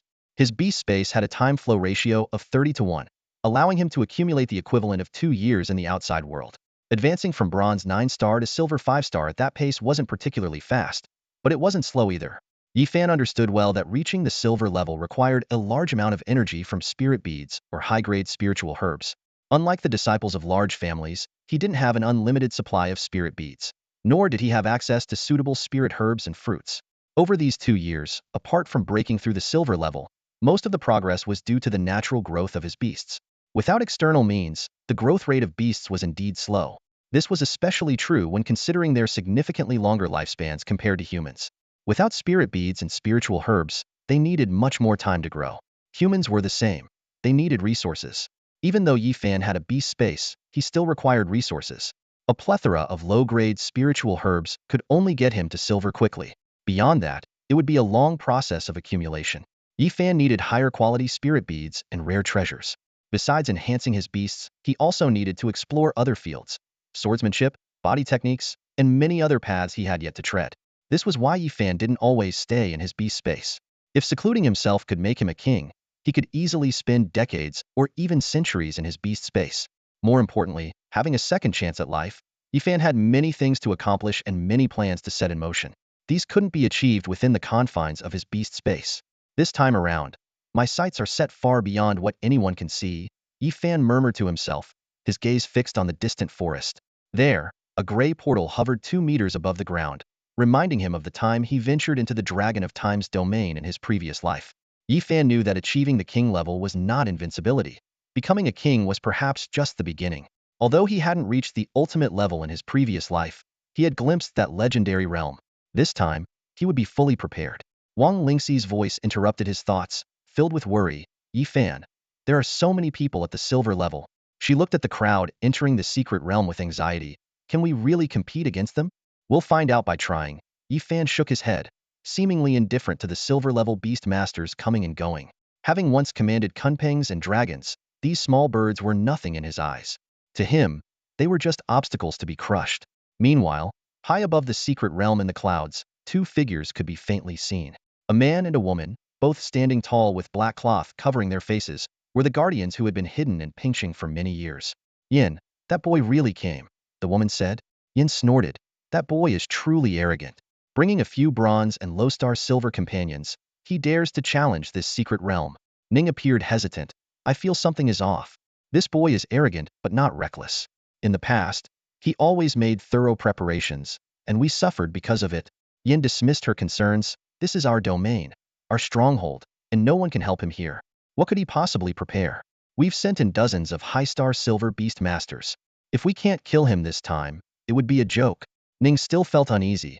His combat power is not weak. He has several silver beasts and knows some strange sword techniques. His actual combat power is close to high-star silver. With so many people in the secret realm, our forces are not concentrated. In unknown fights, we might not. In unknown, he will still die. Yin interrupted, his eyes growing serious. He lowered his voice and said, Do you know about Jiada Bailong? This time, he will make a move. Jiada Bailong? Ning was stunned, then shocked. The young prodigy rumored to have the bloodline of the human king? Why would he come here? Yin explained, the creation fruit. Anyone would be tempted by it. The higher-ups promised Jiada Bailong that if we obtain the creation fruit, it will be his. Ning shook her head. Exchanging the creation fruit for Yi Fan's life seems like overkill, and giving the creation fruit to Jiada Bailong would only create another formidable opponent. He has the bloodline of the human king and considerable influence. Yin scoffed. What human king lineage? That was centuries ago. The human king is gone, the sword saint is gone, who would recognize their legitimacy? The human race has no king and won't acknowledge the existence of one. The creation fruit is said to be given to them, but who can prove it was ever in our possession? Ning fell into deep thought. The human king was a distant and vague part of history. It was said that a king once unified the human race and suppressed magical beasts for 300 years. Later, the human king sailed away, leaving behind a lineage rumored to carry his blood. This family was small in number but incredibly powerful, with many achieving kinghood. They were a mysterious and ancient family within the human race. The royal organization aiming to revive the magical beast dynasty naturally clashed with the human king's lineage. However, the royal organization had refrained from provoking the human king's lineage for a long time, showing considerable restraint. To offend this generation's human king descendant, just to deal with Yi Fan seemed unwise and made Ning even more worried.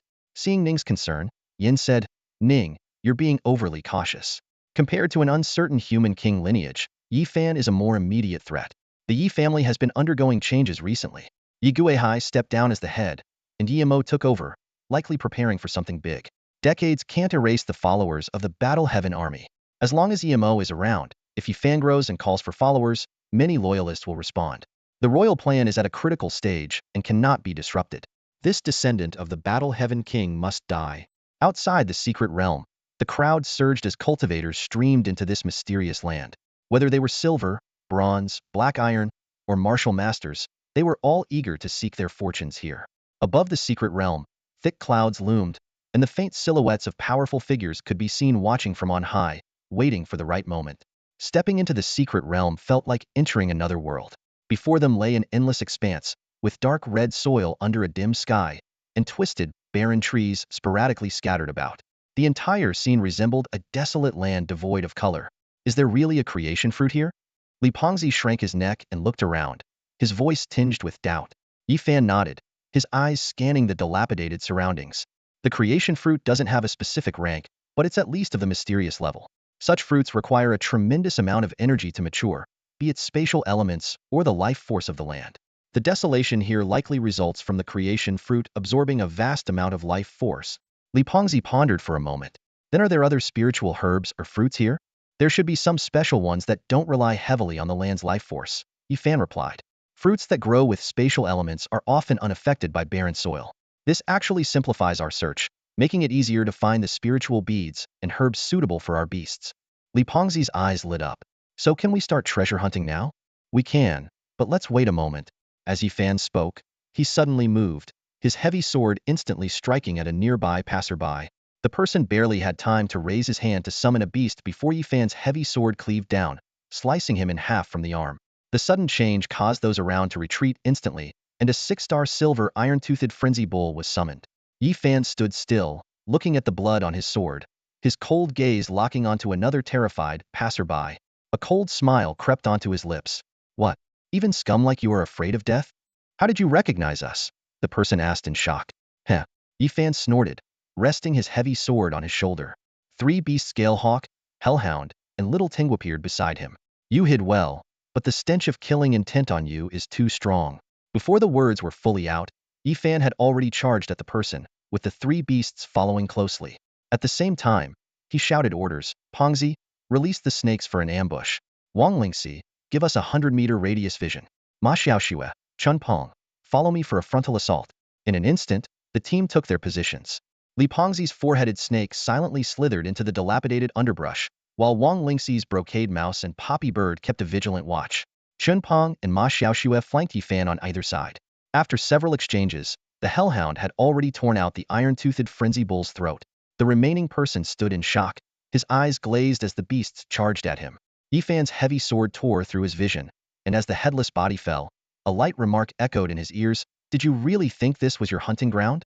This is your graveyard. A bizarre scene began to unfold within the secret realm. Yi Fan, carrying his heavy sword, led his team in a carpet search. They moved swiftly, killing anyone they encountered without a word. This group coordinated seamlessly, often taking down a high-star silver opponent in just a few moves, like the most fearsome beasts in the secret realm. Deeper in the secret realm, a young man in a sky-blue coat paused, taking out a string of jade pendants that were continuously shattering, his brow furrowed. These jade pendants were used by the Dynasty organization to record members' life signs. If a member died, the pendant would break. In just one day, a third of the pendants had shattered. Is someone targeting our Dynasty organization? The young man muttered.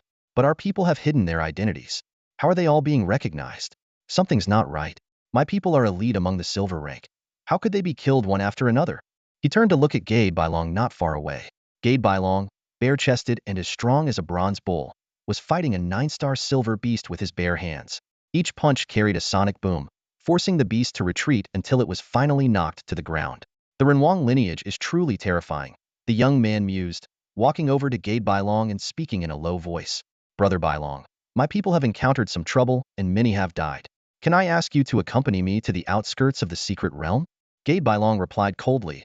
I only agreed to deal with Yi Fan. I didn't say I'd help you with your trivial matters. The young man's face darkened, but he held back his words, finally turning to wave at the dozen people around him. Let's go. I want to see who dares to hunt our people on our turf.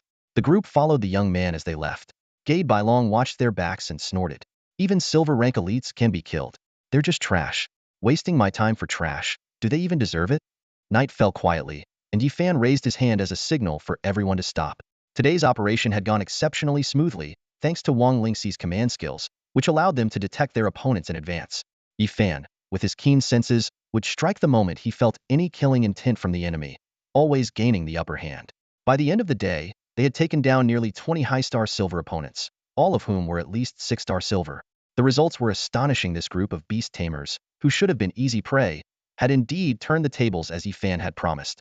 Squatting nearby, Li Pengzi meticulously counted their spoils. He couldn't help but be amazed. 5 6-star silver spirit pearls, 8 7-star spirit pearls, and 3 each of 8-star and 9-star spirit pearls, along with 20 or 30 lower star pearls. A rough estimate put the day's haul at over 20 million. High risk brings high reward. It's normal, Yifan said calmly. Measuring beast tamers' gains in money isn't accurate. At this stage, getting this many spirit pearls isn't easy. Their value to us far exceeds 20 million. As Yifan spoke, he directed everyone to quickly leave their current location and clean up any traces of the battle to avoid being tracked. Soon, they found a secluded spot to set up camp. I'll use the 6-star and 7-star spirit pearls to help my beast break through to 7-star silver and above, Yifan said, unceremoniously pocketing the pearls and dividing the lower star pearls among the group. He also pulled out several packets of spirit herbs and fruits. These are for your beasts to break through their bloodline shackles. It's the optimal dosage. Use them quickly to get your beasts to silver level. Then use the spirit pearls to increase their stars. Chen Pong, you just need to use the thunder attribute spirit pearls to level up. Wang Lingxi looked at the array of spirit herbs and fruits in astonishment. Yifan, how do you have so many spirit herbs and fruits? Ordinary spirit herbs and fruits aren't that valuable to me. Yifan shook his head. The uniqueness of his beast space had allowed him to accumulate a vast supply. Now, unlike before when he had to painstakingly gather resources to help his hellhound unlock its bloodline shackles, his beast space was filled with various types of spirit herbs and fruits. Properly combining them could quickly elevate a beast to silver level. These resources enabled Yifan to swiftly arm those around him. As he and his companions grew stronger, they could acquire even better resources, creating a positive feedback loop. Though it might not seem significant now, Yifan believed that one day he would easily elevate a beast to gold, eternal, or even stellar, radiant, and king levels. When that day came, he would wield the power to turn the impossible into reality, making him more formidable than any great family. If reaching king level became as easy as he envisioned, who knows what other legendary realms he could aspire to. Yifan's companions silently accepted the spirit herbs and fruits, no longer expressing their gratitude as frequently as before. Having fought side by side for so long, they understood that the best way to thank Yifan was to strengthen themselves and contribute more. As Yifan often said, gratitude at the iron level is always hollow. As the group focused on feeding their beasts, Li Pengzi suddenly spoke, his tone hesitant. Yifan, you said we killed those people because you sense their killing intent. But not everyone who has killing intent towards us is from the dynasty organization, right? Yifan smiled and patted Li Pengzi on the shoulder. Pengzi, sometimes you're too rigid. If they have killing intent towards us, it doesn't matter whether they are from the dynasty organization or not. They're enemies, and enemies should be killed. In this secret realm, there's no need to overthink it. Li Pengzi was taken aback, looking at Yifan's nonchalant smile and feeling a chill run down his spine. Yifan, you really are something. Sometimes you have to be decisive and not overthink things. Kill who needs to be killed, Yifan continued, his gaze sweeping over the beasts around him. The Hellhound, Gale Eagle, and the Eaglehound combination were now all at 5-star silver. Due to its grade, the Gale Eagle had an extra innate skill. At the silver level, the Hellhound had gained a second skill explosive burn, which could unleash a burst of intense flames instantly. The Gale Eagle's silver level skill, Talon, allowed its claws to become exceptionally sharp for a period. Little Tengu was now at 3-star silver. As an excellent grade beast, it could absorb various types of spirit herbs and fruits. Yifan's beast space was particularly suitable for it, making its attributes balanced and its overall strength close to an ordinary beast's 6 or 7-star silver. This was Yifan's current surface strength. With his 2 beasts and himself, his actual combat power was close to 8 or 9-star silver. His companions had also made significant progress. Li Pengzi was at 1-star silver, Ma Xiaoxue at 9-star bronze, and Chun Peng at 3-star silver, with their actual combat power being 1 to 2 stars higher. Yifan was now capable of handling enemies on his own, and his companion's strength had reached a respectable level. This was why Yifan had been so aggressive upon entering the secret realm. He knew that acquiring the fortune fruit wouldn't be easy and that a major battle was inevitable. He needed to quickly enhance his and his companion's strength, and the fastest way to gain strength was through killing. This unregulated, chaotic secret realm was the perfect killing ground. Killing a 6-star silver beast tamer would yield at least 2 spirit pearls from their beasts and storage. Killing a 9-star would likely provide 7 or 8 pearls. This rate of acquisition would allow Yifan to elevate himself and his 3 beasts to 9-star silver before the major battle. At that point, he would be capable of challenging gold-level opponents. As night fully enveloped the land, Wang Lingxi suddenly spoke. Yifan, it seems someone is following us. Her eyes glowed with her beast's innate ability. There are more than 10 people heading our way without changing their route. Yifan frowned. Is it the dynasty organization? They must have a beast with tracking abilities. It seems so, Wang Lingxi replied. Having long been in charge of controlling the field, she had developed a good sense of the situation. It appears to be an enhanced beast sensibility. I see a windhound leading them. They haven't pinpointed our exact location yet. They're following some blood traces. More than 10 people, with 4 9-star silvers and 7 8-star silvers, Wang Lingxi continued. That's a tough group to handle. A direct confrontation at night isn't favorable. Yifan nodded slightly and then stood up. Li Pengzi, bring over the dry cow dung we collected for the fire this afternoon, mix it with some water, and add some stinky fruit. Since they've come this far, we should at least give them a little welcoming gift. In the darkened jungle, a wind hound suddenly halted, barking cautiously at a nearby thicket. Its owner quickly turned to the group behind him and whispered, "Sir, there seems to be something ahead." The young leader, Wang Hao, frowned and asked, "Have we found the ones who killed our members?" Wang Hao, who was previously seen beside Jiada Bailong, was a high-ranking member of the dynasty organization. He possessed a silver 9-star beast, making him one of the top contenders in this secret realm. The Windhound's owner, feeling awkward, replied softly, "I'm not sure. My beast talent only enhances the Windhound's sense of smell. It doesn't let me know what it's thinking." Wang Hao retorted, "You're a silver-ranked beast master, and you can't even communicate simply with your own beast?" "Sir, I just got the Windhound recently. I'm still not very familiar with it." Before he could finish, Wang Hao shook his head. He knew the prevalence of nepotism within the dynasty organization. The task of scouting should have been handled by one of his trusted subordinates, but instead, an inexperienced nephew had been forced upon him by higher-ups. "Never mind, I'll do it myself." Wang Hao glanced at the dark forest ahead, hesitated for a moment, then quietly made his way towards the thicket. His movements were light and cautious, and he soon reached the edge of the forest. Looking ahead, he saw Wang Lingxi, Li Yu, and others sitting around a campfire, with several tents behind them. In one of the tents, the silhouette of a man practicing martial arts was faintly visible. People from Yifan's side. Wang Hao's eyes lit up, and he muttered to himself, "What a stroke of luck." He signaled for his men to follow quietly. "Surround them discreetly. These people are all Yifan's companions." He pointed to the tent with the silhouette inside. "Yifan should be in that tent. I've heard he's very cunning, so we need to be cautious and block all escape routes. When the time is right, I'll give the order, and we'll strike immediately." "Understood." His men responded and spread out along the thicket. Wang Hao stayed in his position, his eyes gleaming with excitement as he watched the silhouette in the tent. "Yifan, there's a bounty of over tens of millions, even up to 1 billion, on your head. Killing you will not only earn us the bounty but also generous rewards of spiritual herbs and fruits, and even a title within the dynasty."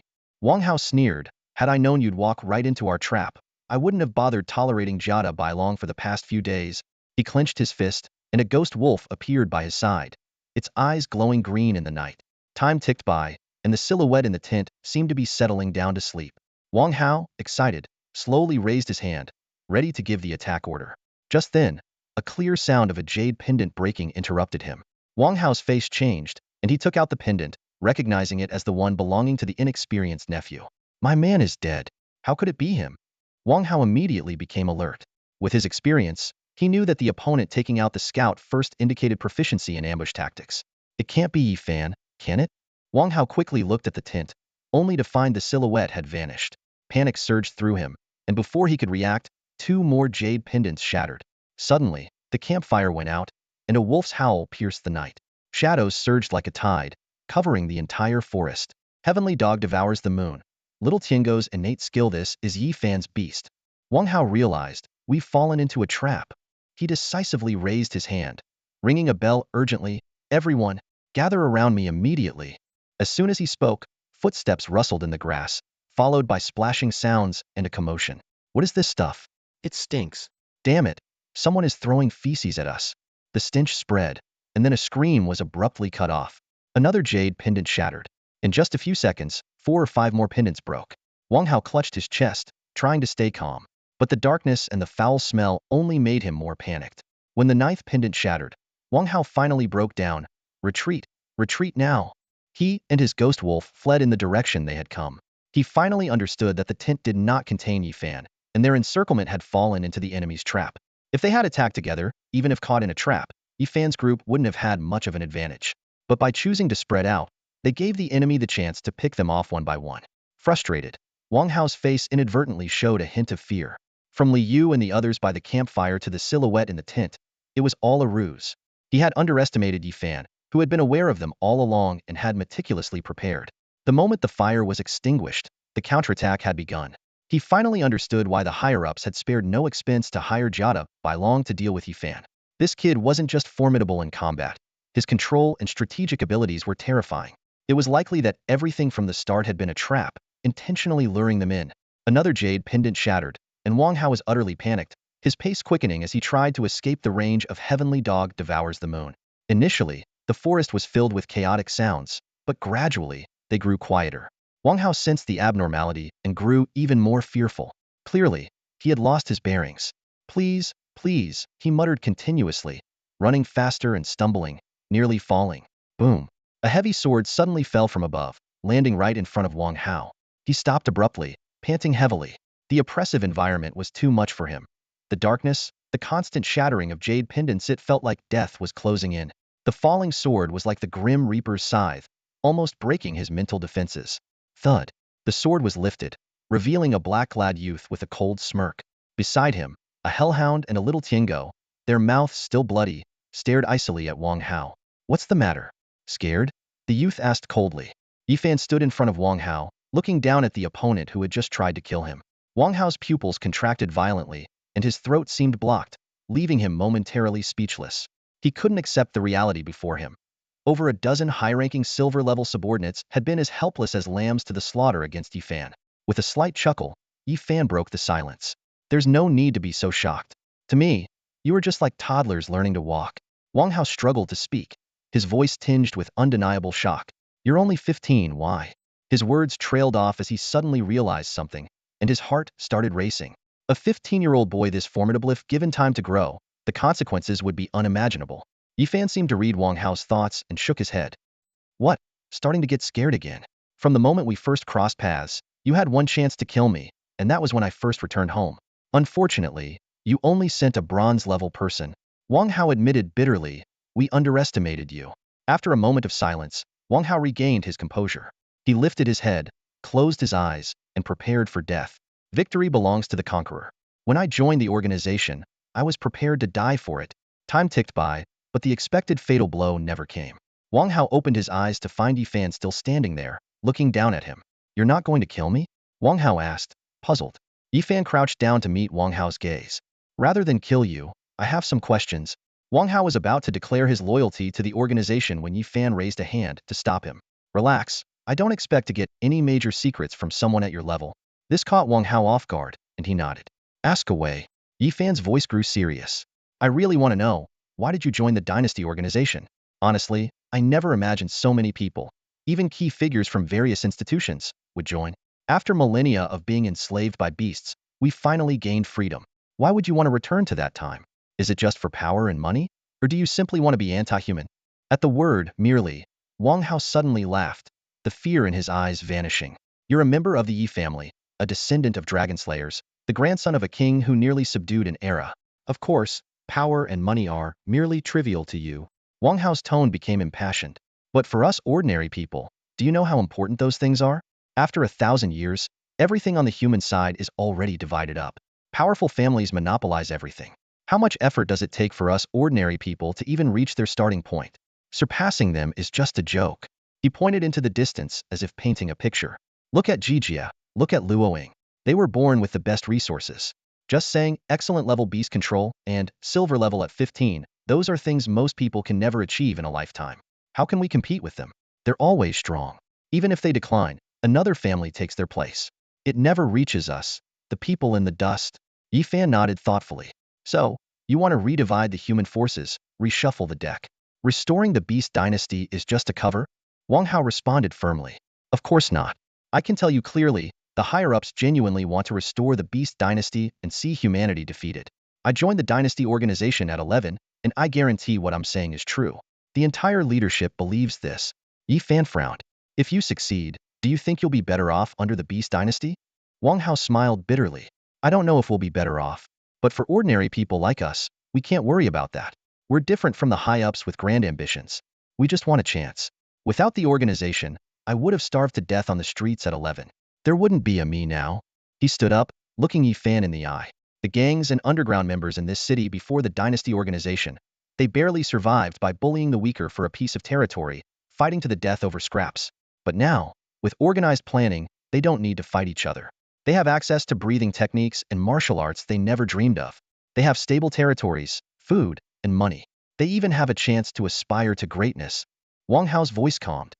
I won't claim the dynasty organization is righteous. But for me and many others, it has indeed given us a chance to change our lives. We're not talking about right or wrong. We just want to live and pursue bigger dreams. Finished. Wang Hao waited silently for Yifan's response. Yifan fell into deep thought. Wang Hao's answer was unexpected but explained why so many were willing to die for the dynasty organization, despite its wrongs.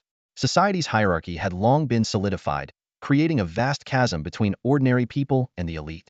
Crossing this gap was nearly impossible for most, but the dynasty organization offered them a chance to change their fate. After a moment, Yifan spoke. So, you're not loyal to the dynasty organization. You just want to change your circumstances? He shook his head, his tone turning stern. Your words are persuasive, but they don't absolve you. You know better than I what the dynasty organization has done. Killing to save, or killing for pleasure, both are still killing. No matter the reasons, the essence doesn't change. Wang Hao replied calmly. I don't seek absolution. You asked, so I answered. He looked at Yifan's contemplative expression and suddenly smiled. I'm not a good person. Not by any means. Most in the dynasty organization aren't. We're a ruthless bunch. Many of us aren't driven by some grand vision of restoring an empire. We just refuse to remain ordinary. Yifan nodded, planted his heavy sword into the ground, and sat down casually. His gaze was calm as he looked at Wang Hao, with a hint of surprise in his voice. I didn't expect to hear those words from you. Indeed, the frontline battles have been ongoing for years, and the human territories are vast. The high-ranking officials can't attend to every detail. He paused, a thoughtful look crossing his eyes, and then suddenly asked, if the world were to get better, would you still join the dynasty organization? Wang Hao shook his head and gave a bitter smile. How could it get better? We, who live in the mud, can see the filth of this world more clearly. Corruption, dictatorship, division, and conflict. The great families and financial conglomerates are no longer heroes fighting for humanity. They monopolize resources, scheme against each other, and are full of filth. You say the dynasty organization is a cancer, but aren't these families and conglomerates the same? He paused for a moment, looking at Yifan with a complicated expression. Yifan, your wisdom surpasses that of ordinary people. I don't need to elaborate on some things. I'll just say 2 points. Yifan nodded slightly. All right. Wang Hao took a deep breath and spoke slowly.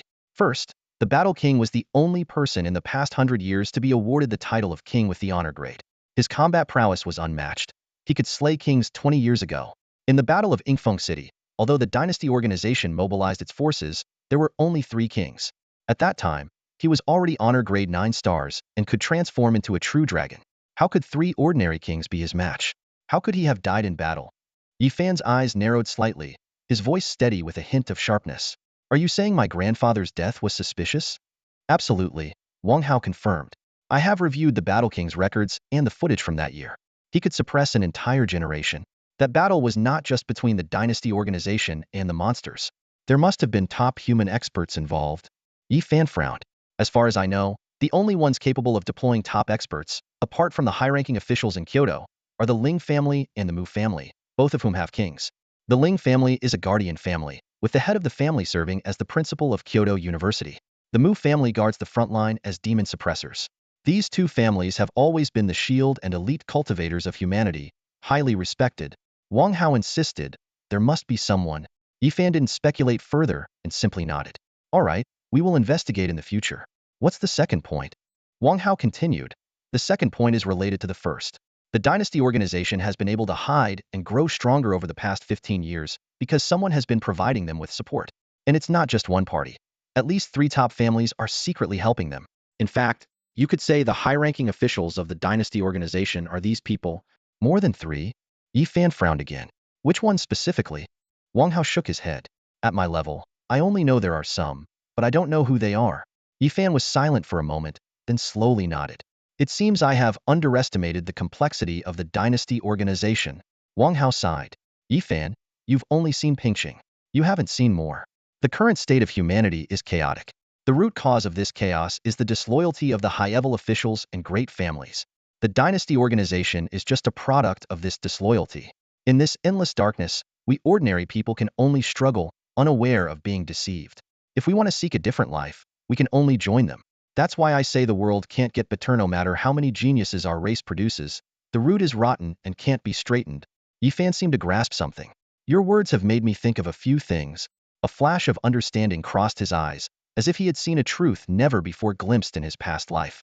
A vast net seemed to have already enveloped him, and in his previous life, he had been unaware, even until his ascension to king and his departure with hatred, never seeing through it.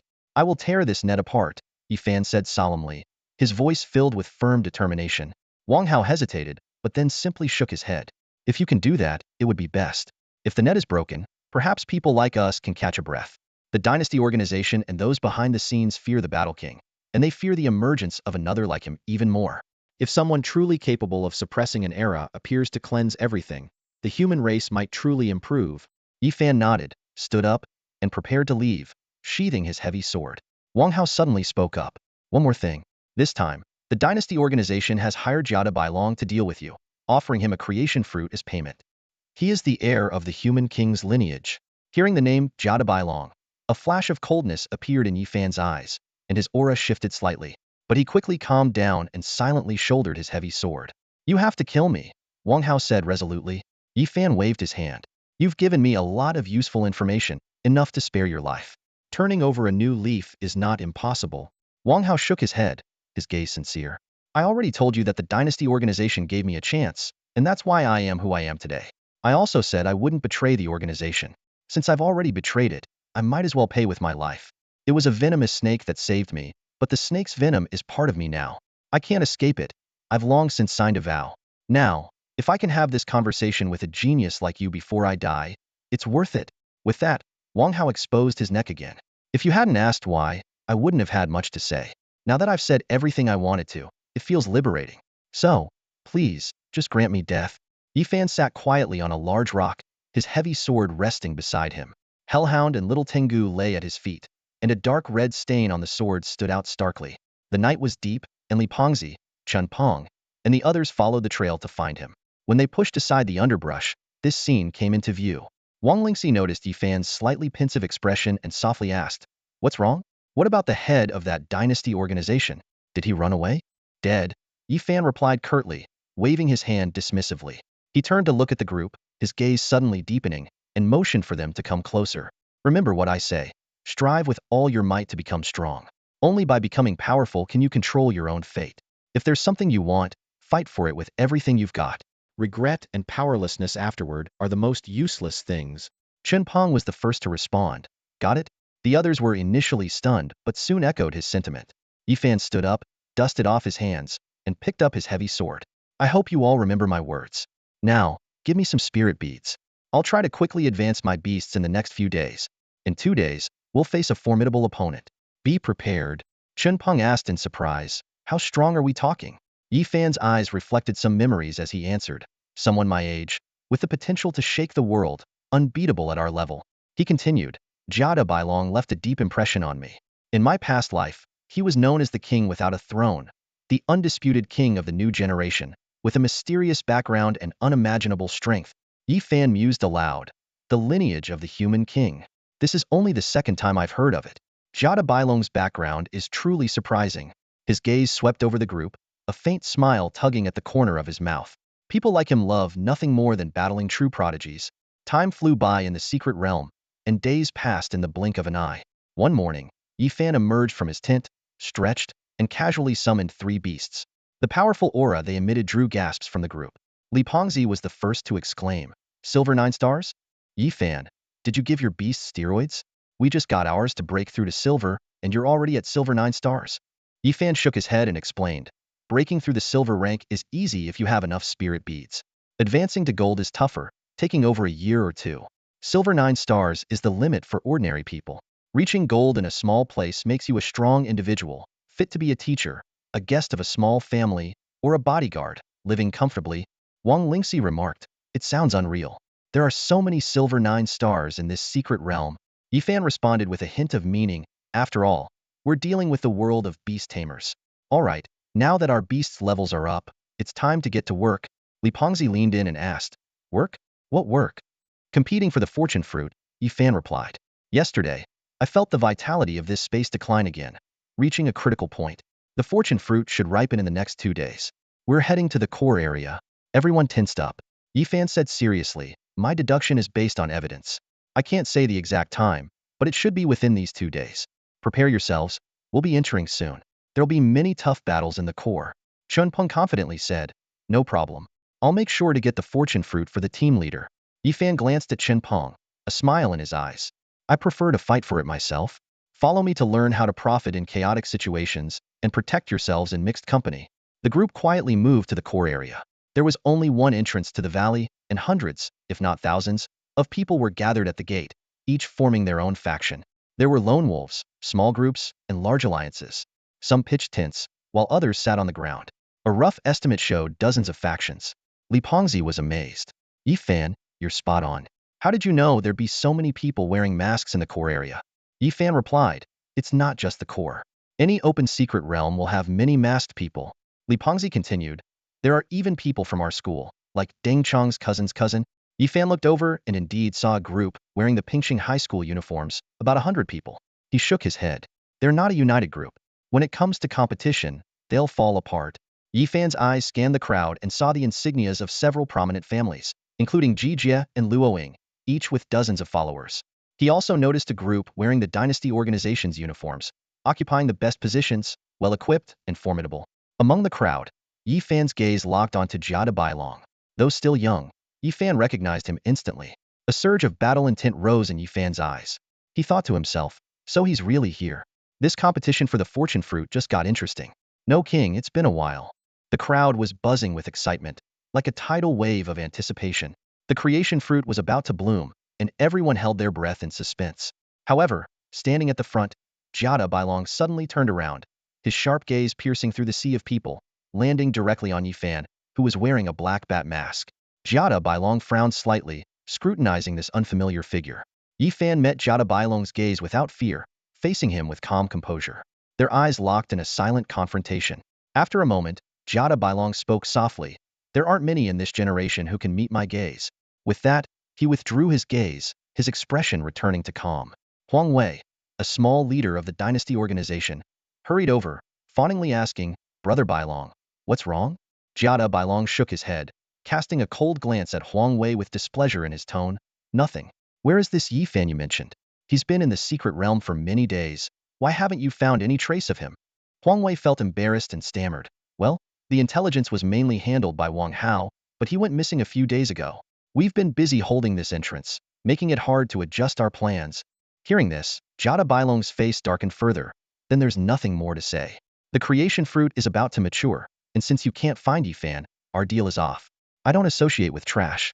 Without our deal, we don't need to act together, lest I lower myself, Jiada Bailong. Once inside the secret realm, whoever gets the creation fruit keeps it. Huang Wei panicked, trying to keep him. Brother Bailong, this matter is our. But Jiada Bailong didn't give him a chance, merely snorting coldly before turning away, distancing himself from the dynasty organization. His actions stood out as all the other factions remained on standby.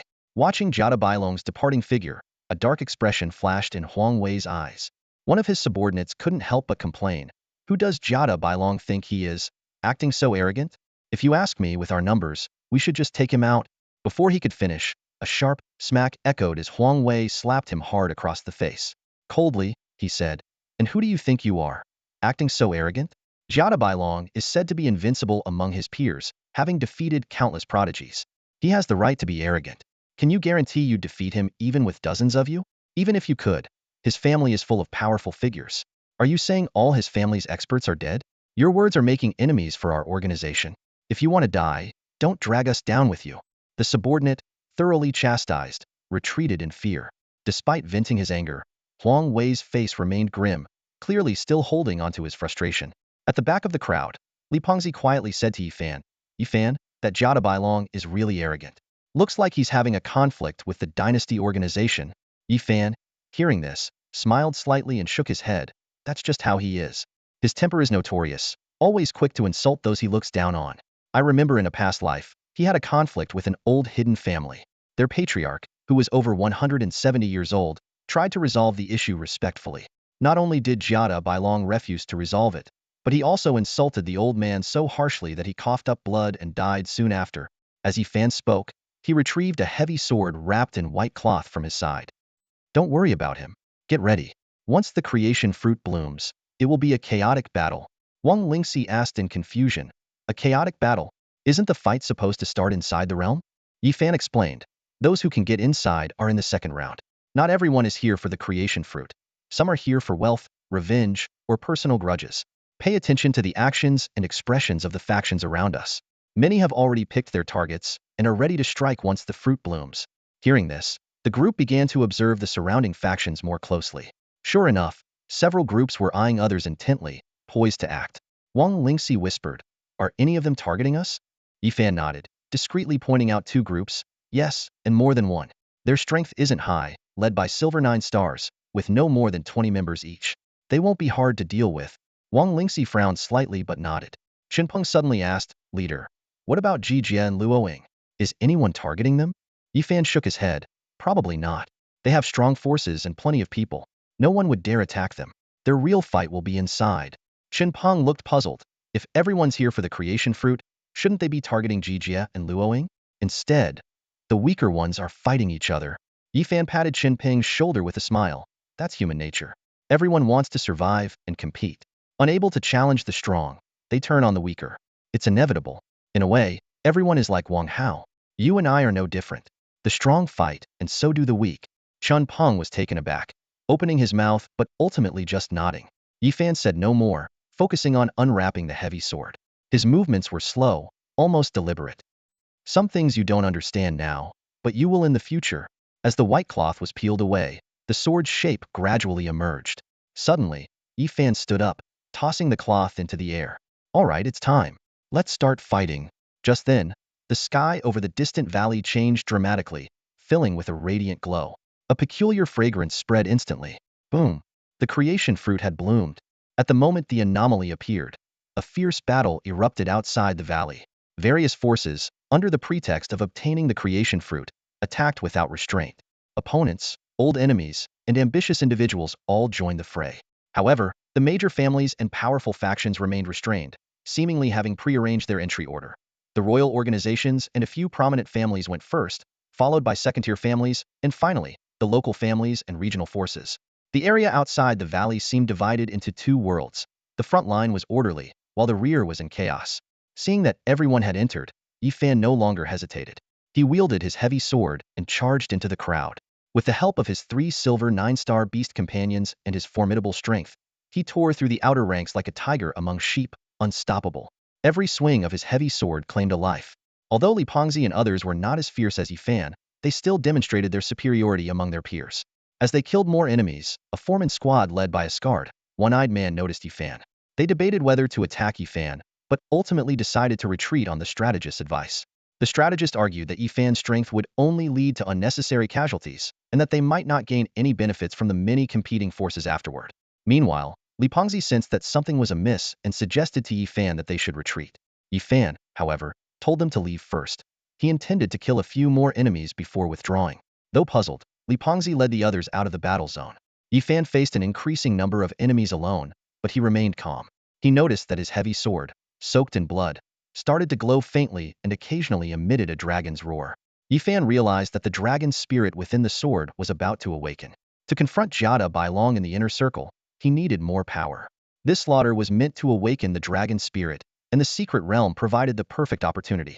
As Yi Fan continued to swing his sword and slay enemies, he pondered. If not for the conspiracy of the royal organization, he wouldn't have had the chance to level up so quickly. Reflecting on this, he couldn't help but sigh. Sometimes, the enemies who plot to destroy you inadvertently become your stepping stones. The path of the Tao might just be like this. Time had passed and Scarface, along with the strategist and a few others, had left the battlefield. Their decision proved wise. Instead of engaging in the major battle, they reaped substantial rewards and even captured a few wealthy young men. Scarface weighed the heavy money bag in his hand with satisfaction and casually tossed a blood-stained head to the side. War brings wealth. They seek great fortunes, while we settle for smaller ones, the strategist said, fanning himself gently. His gaze, however, fell on the severed head on the ground. He frowned as if recalling something. Isn't this the leader of one of the factions that attacked Yi Fan? How did he end up here? Did they lose? Scarface was taken aback, but then shook his head. Impossible. They were all silver rank. Even if Yi Fan were a god, he couldn't take on so many at once. The strategist remained silent for a moment before speaking slowly. Perhaps, I think we should go back and check. Although Scarface hesitated, he saw the seriousness in the strategist's eyes and nodded in agreement. Since you say so, red sleeve, white robe, let's go back and take a look. Retracing their steps, they quickly noticed something amiss. Many people were retreating, some injured, some fleeing in panic, as if something terrifying had occurred ahead. Scarface couldn't hold back and grabbed one of the fleeing individuals. Hey, what's happening up ahead? The man trembled violently, stuttering in fear. Up ahead, someone summoned a dragon beast. It's Yifan, the one with a bounty from the dynasty. Many have died. We all ran. Some went to the valley for help. Hearing this, a gleam flashed in the strategist's eyes. Without further hesitation, he quickened his pace towards the front, and the others followed suit. Outside the valley, a deafening dragon's roar echoed through the sky. Yifan stood like a god of death, his black hair flowing without wind, a heavy sword planted in the ground. A massive black dragon circled above, exuding a terrifying aura. Its body was covered in fine scales, with countless runes entwined like chains, emitting a sinister glow. Corpses littered the area, and those who had attacked Yifan were nearly annihilated. From a distance, Fatty Lee and others gazed in shock at Yifan, who sat cross-legged under the dragon's tail. Yifan, with eyes closed, was engaged in a fierce mental struggle with the newly awakened dragon spirit. The dragon spirit, upon awakening, sought to devour its master, and Yifan was exerting all his mental prowess to activate the spirit's restraints. Though he appeared untouchable, he was actually incapable of fighting at the moment. Just then, a middle-aged man entered the valley, breaking the silence. It was Scarface's strategist, who immediately recognized the dragon spirit above Yifan. It's a beast spirit, truly a beast spirit. The strategist's face lit up with fervor. Wang Tu, help me seize the sword from Yifan. Scarface and the others were taken aback by the strategist's rare display of excitement. Though Wang Tu hesitated, he nodded in agreement. Since the strategist says so, we'll get that sword for him. Without waiting, the three summoned their beasts and charged at Yifan. Meanwhile, Chun Pong and others outside the valley noticed the commotion and rushed in, shouting, "Protect the leader!" A fierce battle erupted around Yifan. Wang Tu and his men had a slight edge in strength, but Chun Pong and his group fought desperately, resulting in a stalemate.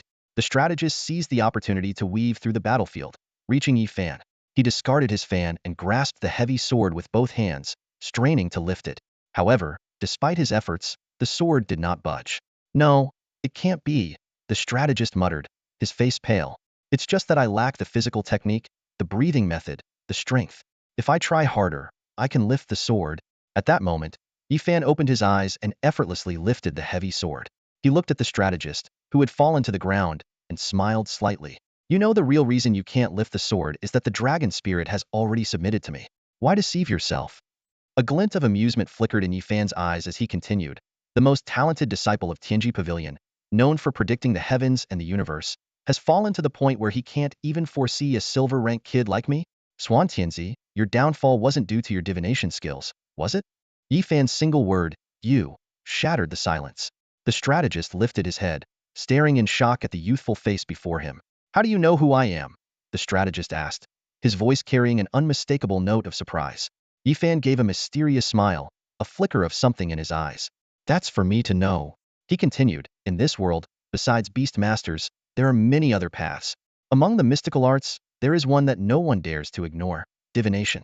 Only the Yin Tian sect masters this art." Yifan detailed the abilities of the Yin Tian sect members and the figure before him, known as Swan Tianzi. He mentioned that Swan Tianzi had once achieved great heights in divination, even predicting the future, but was later expelled from the sect for unknown reasons. "So, even Swan Tianzi has fallen this low," Yifan chuckled. "You must be after the dragon spirit weapon in my hand to make a comeback." "Yes," the strategist replied calmly. "I am no longer part of the Yin Tian sect. Call me by my real name, Swan Sansheng." Yifan nodded in approval of the name, while Swan Sansheng was curious about how Yifan managed to subdue the dragon spirit. Yifan remained silent, knowing it was his strong will from 2 lifetimes that made it possible.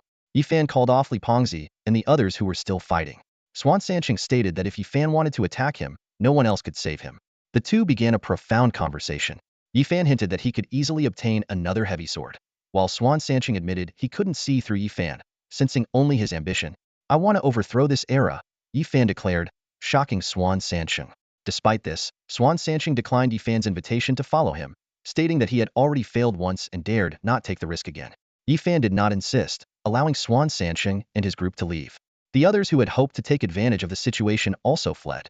Li Pengzi and the others were puzzled by Yifan's decision. Yifan explained that he wouldn't force anyone and believed they would meet again. Yifan then announced his intention to enter the valley to seize the creation fruit. He emphasized that merely picking the fruit first didn't count. The true test was being able to keep it. As they prepared to enter the valley, Li Pengzi couldn't help but mutter, "Man, is Yifan really the same age as me? I'm 16, but he acts like he's 61. Could he have been possessed by some ancient demon?" The valley presented a chaotic scene. Just as Yifan had predicted, obtaining the fortune fruit was merely the beginning of the battle. A lucky individual had just snatched the fortune fruit, and the surrounding crowd immediately pounced like starving wolves. In the process of seizing the fruit, they also took the person's life. This brutal cycle repeated itself, with each new possessor facing the same grim fate. Initially, the major factions remained calm until a seemingly noble scion secured the fortune fruit. This became the catalyst that plunged the situation into complete turmoil. The factions not only fought over the fruit, but also took the opportunity to settle long-standing grudges. The valley had turned into a giant meat grinder, mercilessly crushing life after life. No one could leave this death trap with the fortune fruit. At this moment, Yifan quietly led Fatty and others into the valley. Amid the chaos, their arrival went almost unnoticed. Fatty stared wide-eyed at the scene before him, mumbling, "Good heavens, it's like raising venomous insects." Yifan surveyed the surroundings, a hint of a smile flashing in his eyes. This terrain was clearly man-made. If the dynasty organization had long mastered this secret realm, they likely prepared for today. Chun Peng raised a question, but doesn't this greatly reduce the dynasty organization's chances of getting the fortune fruit? And if they knew about the secret realm, why not keep it hidden and take it for themselves? Yifan shook his head and explained, "The people within the dynasty organization have differing agendas. It's too difficult to keep a secret. The upper echelons understand this well. They knew it couldn't be kept entirely secret, so they chose to make it public and crafted this terrain. The ones who come are all prodigies and major factions, and they'll fight to the death here. Any side will suffer heavy losses. This way, even if they don't get the fortune fruit, they achieve certain goals." Chen Peng suddenly understood. So, to the dynasty organization, it doesn't matter whether they get the fortune fruit or not? Yifan nodded. It's crucial for those who enter, but for the upper echelons of the dynasty organization, getting it is great, but not getting it is no loss. Most of those they send in are expendable. Wang Lingxi pondered. So, in this battle, everyone loses, and only the dynasty organization comes out unscathed? Yifan replied, "Losing some low-level minions to drain the young blood of major families and schools seems like a fair trade to me. That's also why I want to recruit a strategist like Sansheng. A smart person can offer many brilliant strategies." The group suddenly realized the truth, their faces showing understanding. Li Fati asked, "So, Yifan, what should we do now?" Yifan's tone was firm. "Fight. Since it's a breeding ground for venomous insects, we'll devour all the other insects." Before the words had fully left his mouth, a figure suddenly lunged from the side, a long knife in hand, aiming at Yifan from an odd angle. The figure's eyes were vicious, and he shouted, "I'm here for the billion-dollar bounty." Yifan easily sidestepped and grabbed the attacker's throat. With a crisp crack, the man instantly lost his life. Yifan emotionlessly dropped the body at his feet. I've seen countless ambushes on the battlefield. Only through numerous battles can you become truly strong. It's like the difference between a nouveau riche and a self-made millionaire. Even if their wealth is the same, their foundations are vastly different. With that, Yifan summoned 3 beasts and charged into the crowd. The other 3 exchanged determined looks and followed closely behind. Amid the chaos, Ji Jia was the first to notice Yifan and his group, his face darkening. But the tense situation left him no time to dwell on it. The Ji family wasn't the only powerful faction. Others like Luo Ying's family were also eyeing them. With everyone targeting each other and fighting over the fortune fruit, he was overwhelmed. On the other side, Luo Ying also noticed Yifan, a peculiar light flashing in her eyes. She murmured to herself, "This guy is really something, getting past so many attackers." She then smiled. Taming such a cold man must be quite interesting. As she was lost in thought, a large knife suddenly slashed at her. Fortunately, her beast shielded her from the fatal blow. A rough voice rang out, "Little girl, how dare you daydream while fighting me? Thinking about your lover, are you?" Luo Ying was infuriated by the remark, glaring coldly at the scruffy man opposite her. "Lei Sanfei, watch your mouth." Lei Sanfei sneered, "I've been a bandit on Thunder Mountain for years. I always speak my mind. Asking me to clean up my language? Sorry, that's just how I am. At least I'm not a hypocrite like your Luo family." "Who are you calling a hypocrite?" Luo Ying was thoroughly enraged, disregarding Lei Sanfei's bandit background. She activated her beast talent, and her originally silver 9-star beasts neared gold level.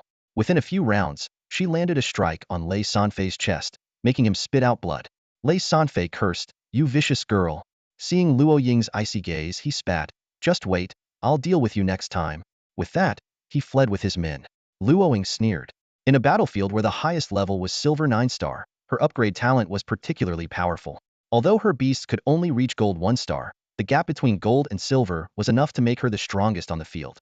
Seeing the fortune fruit being tightly held by someone in the distance, Luo Ying made up her mind. I must have the fortune fruit. She led her 3 gold-level beasts towards the fortune fruit, sweeping through all in her path. No one could stop her. Li Fati and the others saw this and anxiously called out to Yi Fan. Yi Fan? Yi Fan? Luo Ying got the fortune fruit. Yi Fan coldly watched Luo Ying in the field and uttered 2 words, "Fool." The remark left Li Fati and the others stunned, even distracting those fighting Yi Fan.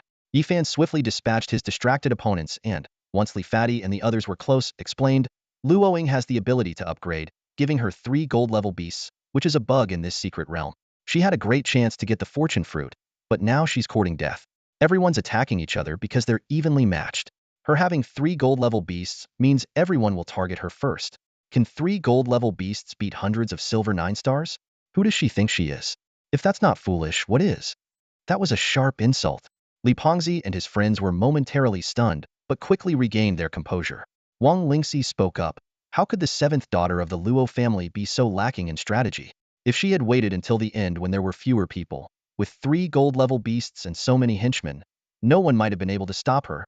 Yi Fan merely shook his head and summoned his beast back. Things are about to get interesting. We can sit back and watch for now. No sooner had he spoken than the battlefield erupted in chaos. As Luo Ying grasped the fortune fruit, those who had been fighting independently suddenly turned their attention to her. Even the major family science, who had been holding back, joined the fray. They didn't mind others taking the fruit, but the display of 3 gold-level beasts by Luo Ying made them wary. The battle grew more intense. With multiple factions involved, Luo Ying found herself under siege. Initially, she held the upper hand with her 3 gold-level beasts, but as time wore on, she began to falter. Her advancement wasn't permanent, lasting no more than an hour. In the blink of an eye, the hour passed, and Luo Ying was intercepted at the valley entrance, losing the fortune fruit. Damn it!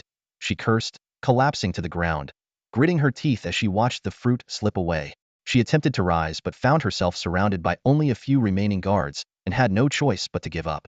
The fortune fruit became a hot potato, passing between various family scions. Each person fought desperately to escape the valley, only to be robbed shortly after. The number of people in the valley dwindled rapidly, from hundreds to just over 100. The ground was littered with blood and severed limbs, the air thick with the scent of blood. Yet the fight raged on, everyone driven to madness like beasts that had tasted blood. Li Pengzi's face turned pale as he took in the bloody scene and turned to Yi Fan. Yi Fan remained calm. Humans are like this. Without restraint, they're more bloodthirsty than wolves. But it's not necessarily wrong. Everyone has their own goals and will stop at nothing to achieve them. Get ready. It's time for us to act. Before he finished speaking, the latest holder of the fortune fruit dashed out of the valley. He appeared to be a wealthy young man with mediocre skills. As he emerged into the light outside the valley, a relieved smile spread across his face.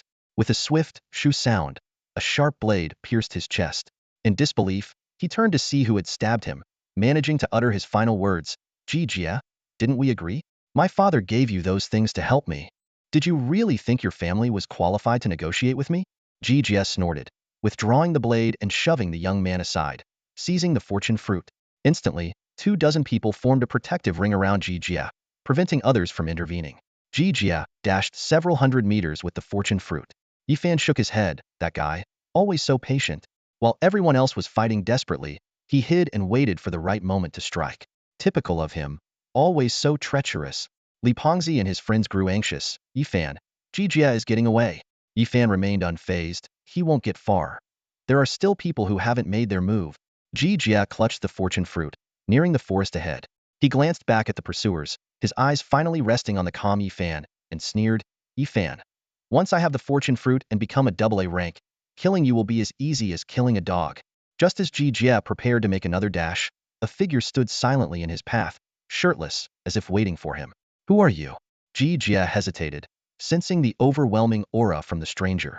Jia de Bailong, the man replied, his gaze sharp as a sword fixed on Jia. Jia instinctively averted his eyes. Jia de Bailong sneered. Hand over the fortune fruit, and you might live. How dare you? Jia roared. summoning his silver 9-star Qianjun beast. Get out of my way, or else. The Qianjun beast charged like a moving mountain. Jia de Bailong watched calmly, only moving when the beast was upon him. He exhaled. You think trash like you is worthy of challenging me? With a thunderous boom, Jia de Bailong's punch, carrying the weight of 1,000,000 tons, shattered even the branches behind him. With a resounding thud, the Qianjun beast was sent flying like a cannonball, embedding itself into the mountainside. Everyone was stunned, glancing between the beast lodged in the mountain and the unmoving Jia de Bailong, a chill running down their spines. Jia de Bailong scoffed. A bunch of trash, thinking they can compete for the fortune fruit. All you can do is tear each other apart. He approached Ji Jia, snatched the fortune fruit from his hands, and turned to leave. Ji Jia managed to speak with difficulty. What was the name of that punch? Jia de Bailong sneered but answered, my punch was handed down by my ancestors, without a specific name. If you insist on one, call it the 1,000,000-ton punch. As Jia de Bailong made his appearance, the entire atmosphere of the space instantly froze. Few knew his true identity, but those who did were visibly shaken. The squad leader of the dynasty organization spat in disdain as he looked at Jia de Bailong. Though he despised Jia de Bailong's arrogant demeanor, he was well aware of the terrifying extent of his power.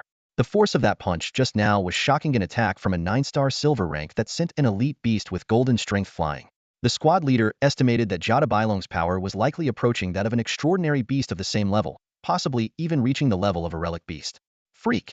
He cursed under his breath, then signaled his subordinates to retreat. Just then, Yi Fan, carrying a heavy sword, walked past with Li Pengzi and others, his gaze fixed on Jia de Bailong in the distance, completely ignoring them. Feeling enraged by the blatant disregard, the squad leader couldn't hold back his fury. Can't handle Jia de Bailong? Think I can't handle you? As he said this, a flash of light appeared in his hand, and a winged beast charged at Yi Fan. Yi Fan turned his head, frowning at the incoming winged beast. I didn't want to kill you, but you leave me no choice. With that, he swung his heavy sword, cleaving the winged beast in two before it could even scream, its body falling to the ground like a block of tofu. The squad leader stood frozen, watching Yi Fan approach, panic setting in, but it was too late for fear. With the power of the awakened dragon spirit, Yi Fan could unleash near golden strength with just his sword. Combined with his formidable combat skills, he quickly dispatched the remaining enemies. Yi Fan, Jia de Bailong left. Should we go after him? Li Pengzi finally asked. Of course, Yi Fan replied firmly. Chun Peng couldn't help but voice his concern. He's incredibly strong. If the captain confronts him, what if? Yi Fan shook his head, explaining with a hint of helplessness, I've already decided to challenge him, no matter how strong he is. Yes, he's strong, but not unbeatable. Remember what I said before? Assessing strength isn't just about level, but also same-level combat ability.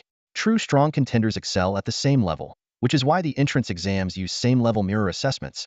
He continued, at the same level, if you can only beat low-tier elites, you're ordinary. Beating excellent ones is good. Defeating extraordinary ones is top-tier. Matching relic beasts, that's a true top-level contender. He didn't show his full strength, but he's likely around the same level as an extraordinary beast, which is impressive but not outrageous. Defeating an extraordinary beast at the same level already sounds outrageous. Li Pengzi muttered, I struggle with excellent ones at the same level.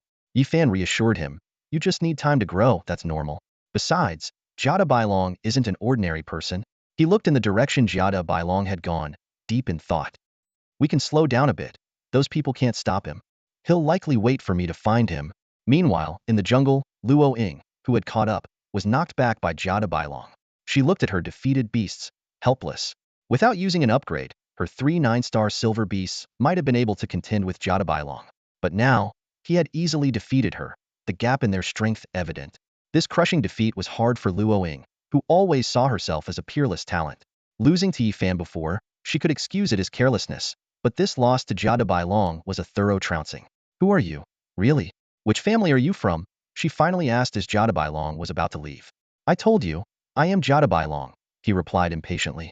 As for my family, you worthless people have no right to ask. His words further infuriated Luo Ying. She gritted her teeth, threatening, if I get the chance, I will kill you. Jia de Bailong walked towards her, scaring Luo Ying into retreating, but her pride wouldn't let her back down completely. Worthless is worthless. What else can you do but threaten? Jia de Bailong said coldly, standing before her. Just as Luo Ying was about to retort, a teasing voice came from nearby. Jia de Bailong, your mouth is as foul as ever. Luo Ying looked up in surprise to see Yi Fan approaching with his heavy sword. Yi Fan, she called out, tears streaming down her face. Don't get emotional.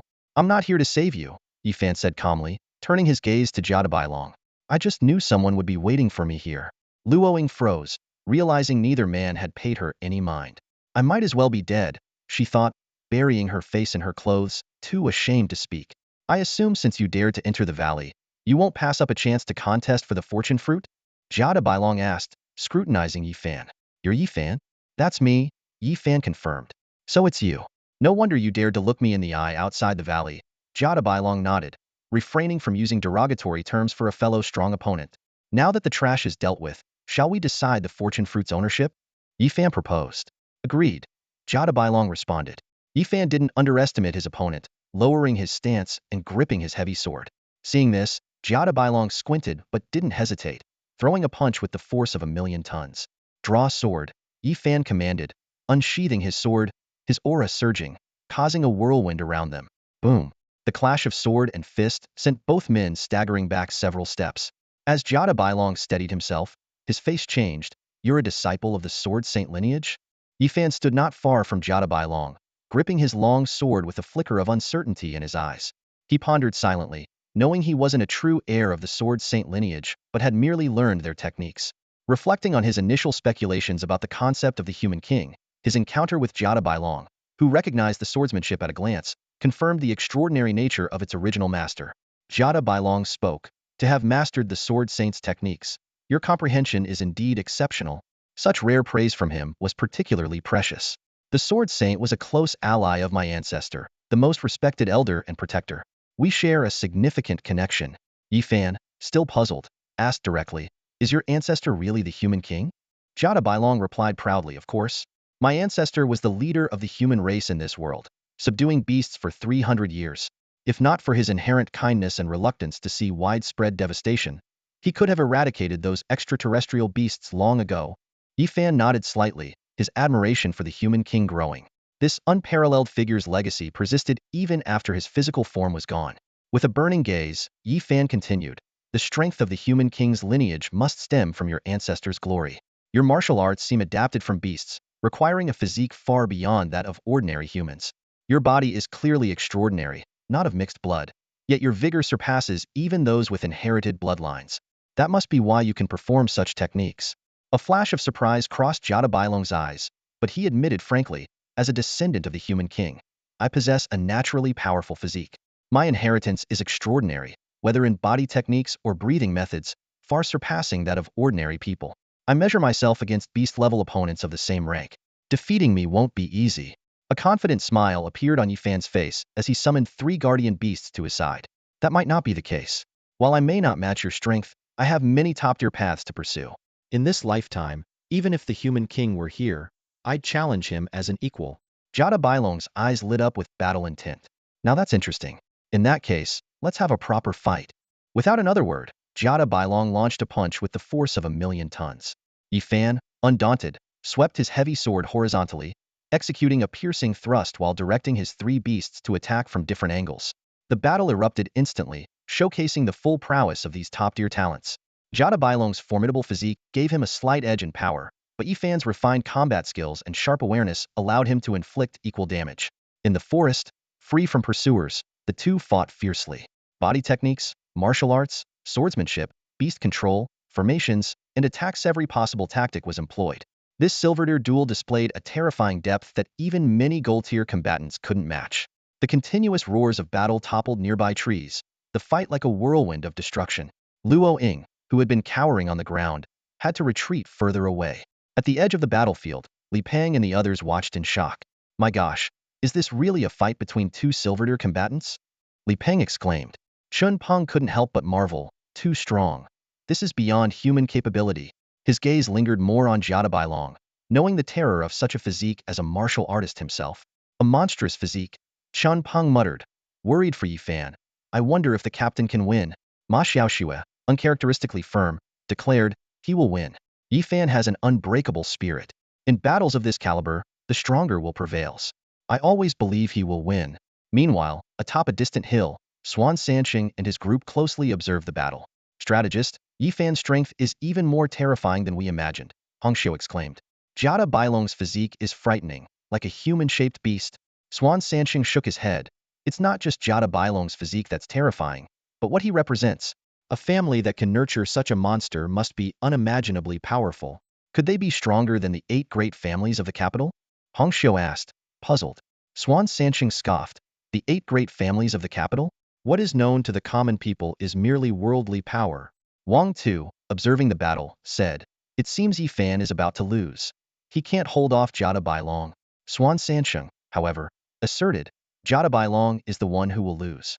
His raw strength is impressive, but his combat awareness and ability to control the battlefield are far inferior to Yi Fan's. Without a decisive power advantage, this fight is a game of an old man toying with a child. Mark my words, in no more than 15 exchanges, Jada Bailong will be at a disadvantage. Sure enough, the battle soon shifted. As Jada Bailong's heavy punch missed, Yi Fan seized the opportunity to close in, his 3 guardian beasts forming a perfect attack chain, forcing Jada Bailong to retreat repeatedly. Incredible. Wang Tu exclaimed, strategist. How did you see that coming? Swan Sansheng explained, it's quite obvious. You all have experienced too few battles and encountered too few experts. Once you've faced more, you'll understand naturally. He waved his fan, a hint of undisguised astonishment in his eyes. Mastering 100 paths, my divine, I can hardly find his flaws. This Yi Fan aims to walk a perfect path, truly defying the heavens. On the side, Wang Tu, hearing the strategist's words, curiously approached. Strategist, what is the perfect path? Sansheng shook his head and patiently explained. The perfect path is a road without weaknesses. Some people excel in physical techniques, some in beast mastery, and others in formations. Each path has its strengths and weaknesses, but if you combine some of these paths to complement each other, reaching a certain level, it can be called the perfect path. He pointed to the battlefield and continued. Look at the battle between Yi Fan and Jada Bailong. Jada Bailong excels in physical combat, while Yi Fan is proficient in many swordsmanship, physical techniques, beast mastery, even spirit beasts and formations. He has achieved considerable skill in each, forming a closed loop. Sansheng's gaze sharpened. What makes Yi Fan truly powerful is his mastery of multiple skills and his ability to use them perfectly. That's why Jada Bailong can't defeat him. Simply put, Jada Bailong might score 99.1 in physical techniques, surpassing top-tier talents. But Yi Fan scores 99 in swordsmanship, beast mastery, and other areas. When these 99s add up, they bring him close to the critical value of 100. The difference between 99 and 100 may seem small, but it's a world apart. Hong Xiu frowned and voiced a different opinion. Yi Fan has to master so many skills just to slightly surpass Jada Bailong. It doesn't seem worth it. Wouldn't it be better to focus on one skill and perfect it to 100? Sansheng shook his head, still focused on Yi Fan. No one can achieve perfection in a single path. Even if you reach the pinnacle like Jada Bailong, there will still be weaknesses, and you'll be just short of perfection. Only by walking the perfect path and combining various skills can you possibly achieve it. Hong Xiu pressed further. So, has Yi Fan already perfected the perfect path and reached 100? Not quite, Sansheng explained. He has only just formed the foundation. His combined skills form a closed loop, making his overall combat power at this stage surpass someone like Jada Bailong. But to truly perfect the path, all his skills must approach or exceed Jada Bailong's level in his specialty. Sansheng took a deep breath, his eyes gleaming. No wonder he wants to obtain the fruit of creation. With it, his beast mastery can break through a limit. If he then masters a terrifying breathing technique or top-tier swordsmanship, he didn't continue, his eyes flashing with a mysterious light, recalling Yi Fan's previous invitation. If he is the one who can defy the heavens, following him might also change my destined fate. Sansheng hesitated for a long time, finally turning his gaze to the people around him. Wang Tu and Hong Xiu had saved him and were like family to him. As the strongest heir of Yintian's sect, even his strategies could change their fates. Without him, Wang Tu might become reckless and indulgent, Hong Xiu might become indecisive and infatuated with men, and the younger ones might remain mediocre. Thinking of this, Sansheng just lightly shook his head and withdrew his gaze. He waved his feather fan and said calmly, let's go. The battle for the fruit of creation is over. It's time to go home. In the center of the battlefield, as Yi Fan's heavy sword descended, the exhausted Jada Bailong finally knelt on one knee. His burly body was covered in wounds, but they didn't seem to cause him pain. He gritted his teeth, preparing to rise and fight again. If we continue, it will end in death. Yi Fan's voice rang out. He hadn't gained much advantage either. His 3 beasts were severely injured and returned to their space. The dragon spirit in his sword had retreated, his clothes were in tatters, and his hands were bleeding. Yi Fan calmly analyzed. You don't have enough strength left to throw a few more heavy punches. If you can't defeat me within 3 punches, you'll die. Of course, if you're unwilling, you can gamble and see if you can defeat me within 3 punches. Jiada Bailong remained silent, his eyes flickering. Finally, he didn't punch but instead took off his ring and threw it to Yifan. This is an unowned storage ring. The fruit of creation is inside. Yifan took the ring and confirmed the fruit's existence before nodding. Good. Jiada Bailong admitted. You're strong. I've never met anyone who could defeat me at the same level. Yifan shook his head. It's not a victory. You haven't thrown those 3 punches yet. I know those 3 punches wouldn't defeat you. Jiada Bailong said confidently. Your condition is better than mine. You have a powerful physical technique, not inferior to mine. He scrutinized Yifan and suddenly asked, You've learned swordsmanship, physical techniques, beast mastery, spirit beast nurturing, and even used some formation techniques. Are you pursuing the perfect path? The perfect path? Yifan squinted slightly. He hadn't intentionally pursued the perfect path, just wanted to master multiple skills in this life. But Jiada Bailong's words made him realize that his path was indeed similar to the legendary perfect path. Jiada Bailong continued, The perfect path is hard to achieve. The heavenly way is flawed, and even the most talented have tried but failed. The stronger one is, the harder it is to become a king. Even the great war king died under the heavenly tribulation. War king died under the heavenly tribulation? Yifan's eyes narrowed. Wasn't he said to be killed by the royal organization in the Beast King dynasty? Something like that, Jiada Bailong explained. But what I mean is, because of the heavy injuries from the heavenly tribulation, he was killed by those scoundrels. Yifan nodded. That makes sense. Thanks for the reminder. I didn't plan to intentionally pursue the perfect path, but if I can achieve it, I won't give up. People like us, if there's a path to perfection, how can we not take it? Indeed, Jiada Bailong agreed with a smile, standing up boldly. Today, though I lost, this battle was what I desired. Losing once means nothing. If there's a chance in the future, I will challenge you again. Yifan smiled and nodded. I won't say much. My elders are waiting outside. If I don't go out soon, there might be trouble. Jiada Bailong was somewhat perplexed by Yifan's smile. He patted the dust off his body and walked away, waving to Yifan. Don't get obsessed with the perfect path and die under the heavenly tribulation. It would be a waste. I still have paths to complete. Next time, you might not win. I'll be waiting. Yifan watched Jiada Bailong's departing figure, a smile in his eyes. Today's battle gave him some advantage from experience. If given the chance, he also looked forward to a rematch with a fully grown Jiada Bailong. The path of the strong is lonely, but having a formidable opponent to compete with makes it worthwhile. Yifan had won. As the battle ended, Li Pengzi rushed forward and caught the staggering Yifan. We did it, Yifan said with a smile, his gaze falling on the ring in his hand. He exhaled deeply. The acquisition of the fortuitous fruit marked the true beginning of his rise to power. Qin Peng excitedly approached. Captain, what do we do now? Should we make a run for it while it's quiet, or take a moment to recover? Captain, we still have some fight left in us. We can give it our all to get you out safely. Other team members chimed in support. Yifan waved his hand dismissively. No need. No one would dare to mess with us. We'll walk out with our heads held high. Once outside, stay close behind me. Taking a deep breath, Yifan activated his breathing technique to absorb a large amount of spiritual energy and quickly recover his strength.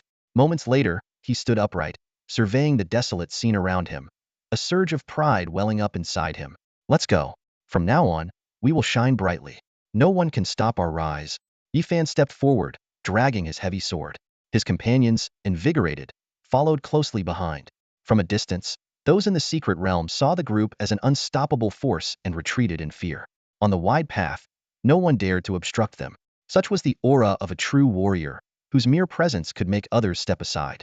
Watching them leave, Luo Ying couldn't hide her astonishment. She had witnessed Yifan's battle with Jiada Bailong, and had even fought the latter herself. Defeating Jiada Bailong Hedon at the silver level was already impressive. And now, this man had even acquired the fortuitous fruit.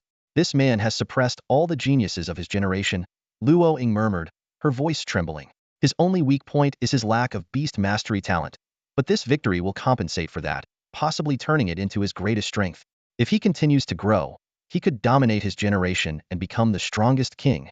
She stared at Yifan's retreating figure, puzzled. Could he be the reincarnation of the Battle King? How could someone from an ordinary family rise so dramatically and defy fate like this? Outside the secret realm, numerous powerful individuals had been waiting for a long time. Some were in the clouds, others sat on the ground. These mighty figures, who usually wouldn't appear in a small town like Pingqing, had gathered for the fortuitous fruit. Their expressions varied. Some were expectant, others worried, and some were filled with malice. Suddenly, the entrance to the secret realm trembled, and a richly dressed man stumbled out in a panic. Zhang Heng, Where is the young master? A middle-aged man urgently asked. Tears streamed down Zhang Heng's face. Second master, the young master was killed while competing for the fortuitous fruit. The news hit like a bolt from the blue, and the second master nearly collapsed. Moor, my Moor. More people emerged from the secret realm, and the family heads anxiously inquired about their own. The answers were all grim. Each family had suffered heavy losses, far beyond expectations. Who did this? Who killed my son? A grieving family head roared, grabbing a surviving servant. It was Jada Bailong. He killed the young master in just 3 moves. Jada Bailong. The family head was furious. Where are the Jada family members? They must pay for my son's life. More people exited the secret realm, repeatedly mentioning Jada Bailong's name. He had not only killed over 20 family heirs, but also taken the fortuitous fruit. The gathered families were ready to pressure the unfamiliar Jada family. Who is Jada Bailong's elder? Your child has committed such a grave crime, and you don't come forward? Is Jada Bailong an orphan? Or is your entire Jada family a bunch of cowards? Someone cursed. As soon as the words left his mouth, the sky darkened abruptly. A giant nearly 5 meters tall descended from the clouds, standing before the speaker. Repeat what you just said, the giant's voice thundered. The man, though frightened, stood his ground with the support of the crowd behind him. I said your family is... Boom. Before he could finish, the giant's palm struck, reducing him to dust. Silence fell over the crowd. The giant's cold eyes swept over them. When the human king was alive, all bowed before him. Now, after hundreds of years, you dare show such disrespect to his lineage? Jada Bailong is the sole heir of the human king's line this generation. He won the fortuitous fruit with his own strength. Who are you to question that? Clearly, you've forgotten the weight of the human king's name. Just as the giant was about to unleash his fury, the portal trembled once more. Jada Bailong emerged and quickly intervened. Third uncle, I knew you'd lose your temper again. Grandmother said no indiscriminate killing. These foul-mouthed wretches deserve a lesson. The giant grumbled but refrained from further action, pulling Jada Bailong close. Nephew, did you get the fortuitous fruit? No, Jada Bailong sighed. I met a formidable opponent and lost to him. He took the fortuitous fruit. You lost to him? The giant was stunned. Did he ambush you? Or were you severely injured? Neither. It was a fair fight, and he defeated me. Hedon. Everyone was shocked. Who is he? Among the younger generation, who could possibly defeat you? Jada Bailong replied calmly. His surname is Yi. He might be from the Yi family, but he doesn't seem to have the Dragon Eye bloodline. The crowd was instantly abuzz. The Yi family, descendants of dragon slayers, had few without the Dragon Eye bloodline who achieved prominence. Recently, only one had risen like a new star. So, it's him. A cold voice echoed, followed by murmurs. The sky darkened completely, thunder rolling. All eyes were on the portal, awaiting the appearance of that person. With Jada Bailong's revelation, a storm was brewing outside the secret realm. Dark clouds gathered, lightning flashed, and tension was palpable. I think I might have said something wrong. Jada Bailong sensed the change in the atmosphere, his expression shifting slightly. He quietly asked the giant next to him, Do they all know Yi Fan? The giant replied dismissively, How should I know? Your second uncle never bothers to talk to these lowlifes. Still caught up in the emotions of Jada Bailong's defeat, his tone carried a hint of discontent. You brat, you lost to someone and now you're worried about them? Jada Bailong defended himself. It's rare to find a worthy opponent. Otherwise, fighting those useless trash all the time is so boring. Their conversation was loud enough to be heard beyond the secret realm. Many people coughed to cover their embarrassment, clearly offended by the remarks that hurt their fragile pride. The giant and Jada Bailong didn't stay long. After a brief exchange, the disgruntled giant dragged Jada Bailong away. Once they left, the oppressive atmosphere outside the secret realm became even more palpable. Everyone remained silent, their eyes fixed on the entrance. Soon, a figure emerged from the portal. It was Yi Fan. In an instant, it was as if thunder had exploded in the sky, and several powerful auras descended. Yi Fan felt the change in the atmosphere and paused momentarily before smiling. He ignored the oppressive auras and looked up at the sky. What's this? Are you all here to congratulate me for obtaining the creation fruit? Yi Fan spoke calmly. Yi Fan, do you know your crime? A thunderous voice boomed from the sky. Why did you dare to kill my clan's descendants in the secret realm? Yi Fan sneered and responded. The secret realm is a fair battleground. If they were not skilled enough, why shouldn't they be killed? Instead of questioning me, you should ask why your clan's descendants dared to fight me. How dare you? The person in the clouds seemed too enraged to speak for a moment, then shouted angrily, Who do you think you are to speak to me like this? Unfazed, Yi Fan retorted, Who I am doesn't change the facts. But it sounds like you think your identity is very precious. The person in the clouds was momentarily speechless, then snorted and fell silent, clearly unwilling to reveal their identity.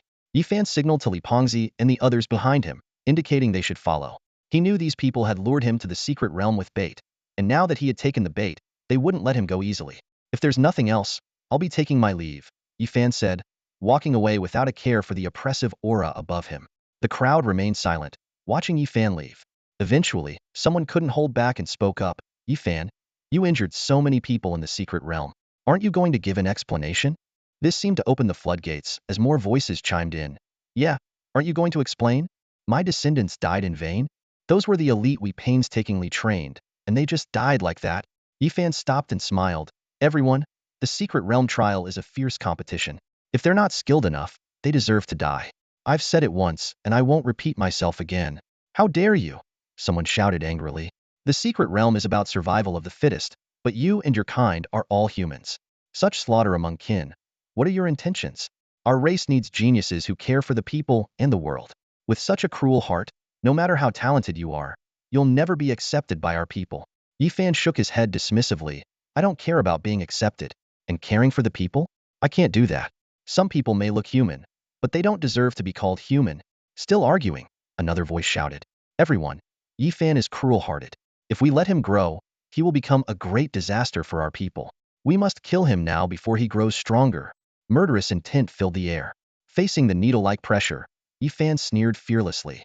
He had no interest in debating right and wrong with these people and simply said, it's just a bunch of shady characters using any excuse to kill me. If you want to kill me, come on. Hiding in the clouds is no skill. Yifan's attitude enraged some people. Someone shouted, the Yi family head is no longer around. I want to see where you, a descendant of the Yi family, get your confidence from. Before the voice had even faded, a massive palm descended from the sky, seemingly the foot of a beast. At this critical moment, an elder suddenly appeared above Yifan, blocking the attack. Injuries and deaths are inevitable in the secret realm. I hope everyone can understand, said the elder, who was Principal Pumi. Yifan was surprised. Although he knew he would be fine, he hadn't expected Principal Pumi to be the first to step forward. Pumi, are you trying to defend your student? The person who attacked was clearly unhappy with Pumi's intervention. Isn't your high school known for cultivating students with good character? Why protect such a malicious student? Pumi responded calmly, Yifan is a student at our high school, only 16 years old. He is pure-hearted. Perhaps he was a bit harsh in the secret realm, but you are all esteemed figures. Please show some magnanimity. This perfectly worded response left the accusers speechless. Taking advantage of the moment, Pumi signaled to Yifan, hurry up and leave. Yifan understood, feeling a bit helpless but still moving forward. With Pumi escorting them, they made some progress. Seeing that no one was stopping Yifan, someone finally couldn't hold back. A malicious child like this can't be let go. With a thunderous sound, several figures descended from the clouds, blocking Pumi's path. The four heroes of Cloud City, Pumi's face changed slightly. You are all renowned figures. Do you really need to take action against a child? The leader of the four heroes laughed arrogantly, who said it's just us. We, the four heroes of Cloud City, always eliminate threats to the people. Such a future menace to our race must be killed. Pumi wanted to say more, but the four heroes were already impatient and attacked directly. The situation changed instantly. Pumi pushed Yifan and the others back while he advanced. The old principal displayed astonishing strength, single-handedly holding off the four attackers. The battle reached a stalemate, and more people couldn't hold back, revealing themselves from the clouds. Soon, one high-ranking figure after another appeared, blocking Yifan's path. Eventually, Pumi couldn't hold them off and was knocked to the ground after a fierce battle. Someone mocked, Pumi, you should just retire. Do you still think you're the legendary principal of Modu University? Now, you're just like your students at Pinching High useless. Without the Yi family, do you think you alone can protect Yifan and the creation fruit? From the clouds, another figure seemed prepared to join the siege against Yifan. At this moment, the powerful figures gathered, looking at Yifan and the incapacitated Pumi, calling them useless and a scourge to humanity. Yifan, if you know what's good for you, hand over the creation fruit. Perhaps then we'll consider reducing your punishment. Heh. Yifan sneered, looking around at the unmasked individuals. Memories surfaced in his mind. He looked up at the sky, where more figures seemed to be watching silently. Families of the 8 great clans and hidden families, none of whom spoke up. My grandfather's last stand in Ingfeng City was probably like this too, a bunch of petty people barking. While the gods and immortals watched from above, Yifan murmured, not sure if he was speaking to those in the clouds or to himself. After saying this, Yifan's expression turned cold. He pressed a button on his side and said, In that case, let's stop holding back. Boom. As soon as he finished speaking, a powerful aura erupted from the clouds. Golden eyes like the sun pierced through the clouds, and an overwhelming dragon's majesty filled the air. A majestic voice echoed through the heavens. I am Yi Mao. Today, I will cleanse this place of you petty scoundrels. Yi Mao. A startled cry rang out from the crowd, and everyone's faces turned pale. An old man suddenly appeared out of thin air, his eyes glowing with a golden light that exuded an almost tangible dragon's might, instilling fear in everyone present. Ignoring the crowd, Yi Mao walked straight towards Yi Fan. One of the four heroes of Cloud City spoke up first, his tone ingratiating yet filled with fear. Old Master Yi, we were just playing around with your junior. We had no idea you were still alive. Before he could finish, Yi Mao waved his hand dismissively. Who do you think you are, to speak such deceitful words in front of me? With a thunderous sound, a massive dragon claw appeared out of nowhere, obliterating the leader of the four heroes in an instant. The scene fell silent, and then panic spread among the people. Yi Mao's power was far beyond their imagination. A casual strike from him was enough to terrify everyone. Someone quickly pleaded, Old Master Yi, we apologize for offending you. Please forgive us. Yi Mao sneered. If you knew you were offending me, why would you ask for my forgiveness? As soon as he finished speaking, that person was also killed on the spot. Yi Mao continued moving forward, his gaze falling upon those who had mocked Principal Pumi earlier. Principal Pumi has nurtured countless elites for our human race. He was severely injured while protecting students on the front line, which is why he ended up like this. And you dare to speak ill of him? Another strike fell. Yi Mao then turned to another person. The Zhang family has always been opportunistic. There's no need to say more. Every punch was like the Grim Reaper's scythe, and no one he targeted was spared. Li Pengzi, standing nearby, exclaimed, Yi Fan, your uncle is incredible. Is this the power of a king-level warrior? Yi Fan smiled. King-level power is even more than this. My uncle hasn't reached the king level yet, but as a dragonid warrior, he's not far off. Li Pengzi shivered. It seems old Master Yi is on a killing spree. Yi Fan shook his head. Not really. The people he's killing are mostly related to the list we obtained earlier. He looked up at the sky. There are still many big fish hiding. If we don't kill some of their pawns and force them out, they won't show themselves. Chun Peng voiced his concern. But old Master Yi is alone. Yi Fan, full of confidence, replied, someone like my uncle wouldn't act without a plan. All the retired generals from the front lines are wise and experienced. Today will be a major purge. As Yi Mao was about to strike again, someone in the clouds could no longer stay silent. A voice rang out, General Yi. While these people have offended the Yi family, they are still valuable to the human race. Killing a few should suffice, right? Yi Mao paused and looked up at the sky. So, our guardian of Ping City wants to have a word with an old man like me? Yin emerged from the clouds. I wouldn't dare. General Yi is a hero of the human race. I'm just offering a suggestion. Yi Mao squinted. Yin, it's been years since I last saw you. Were you involved in the Battle of Ingfeng City? Yin quickly shook his head. General Yi, I wouldn't dare make such claims. The Battle of Ingfeng City was a trap set by the dynasty to harm our war king. We were all fighting for the human race on the front lines. How could we be involved in that? Yi Mao pressed on. If you weren't involved, why are you speaking for this scoundrel? He pointed to a family head who looked ashen-faced. The Song family of Ping City is a lackey of the dynasty. Are you unaware? Yan's expression was strained. General Yi, what evidence do you have for such accusations? Yi Mao snorted, producing a booklet and tossing it in front of him. For the past 3 months, I've been investigating the collusion between Ping City and the dynasty. Everyone listed here has their crimes documented. Today, I've activated the military order of the Yutian army. They're currently rounding up all listed members in the city. The people I've killed are all on this list. The people in the clouds remained silent. Yi Mao looked up and asked, Ping City has always been the territory of the Yi family. Now that I'm purging the remnants of the dynasty, does anyone have any objections? Someone responded, if they're remnants of the dynasty, they deserve to be eradicated, but no one took action. At this moment, one of the 8 prominent families stepped forward. Jining spoke up, Old Master Yi, Ping City does not permit frontline troops to be stationed here. The Yuqian army belongs to the front lines and cannot be mobilized by private orders. Yi Mao sneered. So, you want to defend the remnants of the dynasty too? Jineng quickly explained, Old Master Yi, you misunderstand. I understand the deep hatred between the Yi family and the dynasty. I'm just saying that there's a proper procedure. If you have evidence, you can present it to the higher-ups for a decision. Acting so independently might be... Yi Mao interrupted him, turning to Yi Fan. Do the people of the Yi family need to report to the higher-ups before killing dynasty members? The dynasty killed my brother and destroyed the only chance for a century-long revival of the human race. My family has a blood feud with them. I don't need to report to anyone to kill them. Elder Ye's voice was as firm as iron, causing everyone present to turn pale. Jinong, standing on the clouds, had a rapidly changing expression but ultimately did not dare to speak. The others remained completely silent, not daring to provoke a great dragonid master in full health. Yimao of the Yi family had never been an easy person to deal with. If not for the disturbance caused by the death of Yi Zhantian, which led to his decline in cultivation, he should have been the first of his generation to become a dragonid king. As a frontline commander, Yimao was a decisive and formidable figure. Neither he, the Yi family, nor the Yutian army were forces to be underestimated. In the midst of the silence, Yin finally spoke, breaking the tension. Elder Yi, anger harms the body. A flicker of fear crossed his eyes as he glanced at Yi Fan, regret evident in his gaze. Clearly, they had fallen into the trap set by the Yi family. Not only had Yi Mao returned from the brink of death, but his power was even greater than before, and they had been completely unaware. Yen quickly explained, Elder Yi, I was unaware of the collusion between the Song family and the royal organization. As the highest-ranking member of the Pingqing royal organization, he needed to clear himself of suspicion. Elder Yi turned to Yi Fan and smiled slightly. Fanner, do you believe the guardian's words? Yi Fan replied with calm confidence, Uncle, I don't believe it at all. Yan's face changed slightly, and he forced a smile. Little friend Yi Fan, you shouldn't speak carelessly. As a guardian, I am dedicated to the peace of the human race and despise the royal organization. I was secretly protecting you in the secret realm, but you didn't notice. Yi Fan sneered. I certainly didn't notice the guardian protecting me.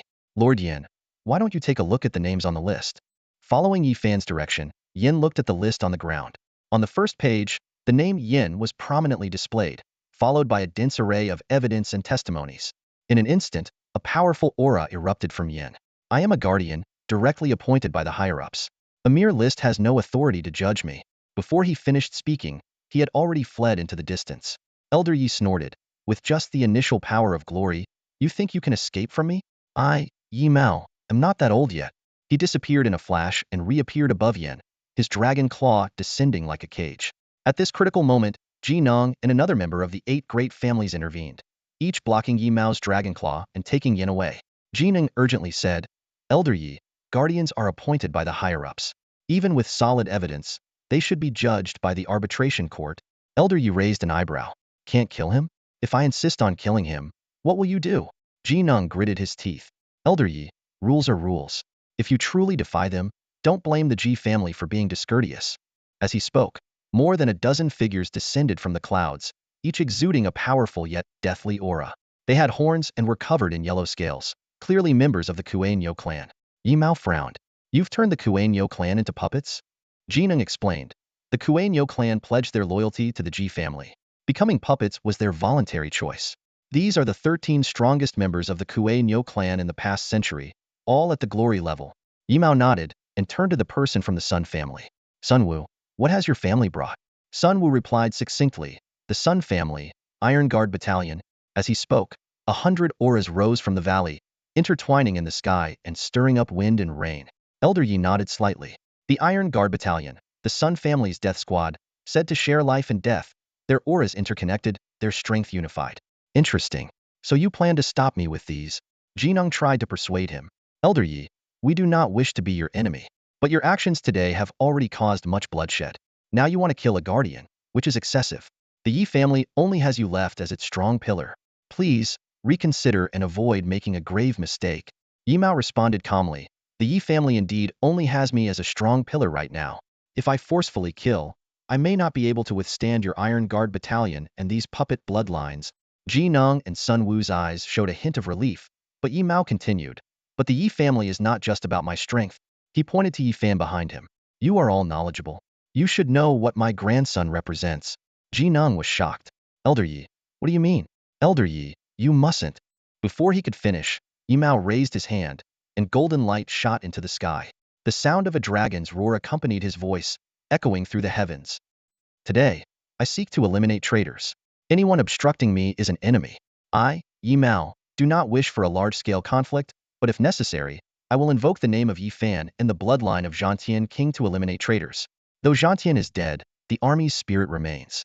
Where are the former members of Zhantian's army? The clouds parted, revealing faces filled with panic. Everyone was in disarray, especially the remnants of the royal faction, who were like startled birds. The name of Zhantian's army alone was enough to instill fear in these schemers, even though King Zhantian had died and the army was disbanded due to higher-ups' fears. Suddenly, someone began to flee. This time, not only those on the ground but also those in the sky were trying to escape. At that moment, a scream pierced the sky, and everyone froze. From the clouds, a figure rode an 8-legged Pegasus, holding a silver spear like a dragon, with a severed head in the other hand. Zhantian army, Silver Moon Spear King Zhou Long is here. Following this, another figure appeared, a beautiful woman with butterflies fluttering around her, effortlessly taking down 2 fleeing individuals. Zhantian army, Butterfly Queen Go Linger is here. More voices followed. Zhantian army, White Dragon Lu Min is here. Zhantian army, Hydra Luochong is here. Finally, a man and a woman arrived, carrying a large banner with the words Zhantian inscribed on it, illuminating the land like a beacon. Zhantian army, General Zhu Yuyu, General Zhu Rizhan, are here. Though Zhantian is dead, we remain. One by one, former members of the Zhantian army arrived, casting a deathly silence over the land. Ji Nong and Sun Wu stood to the side, their faces ashen, clearly remorseful over their earlier confrontation with Yimao.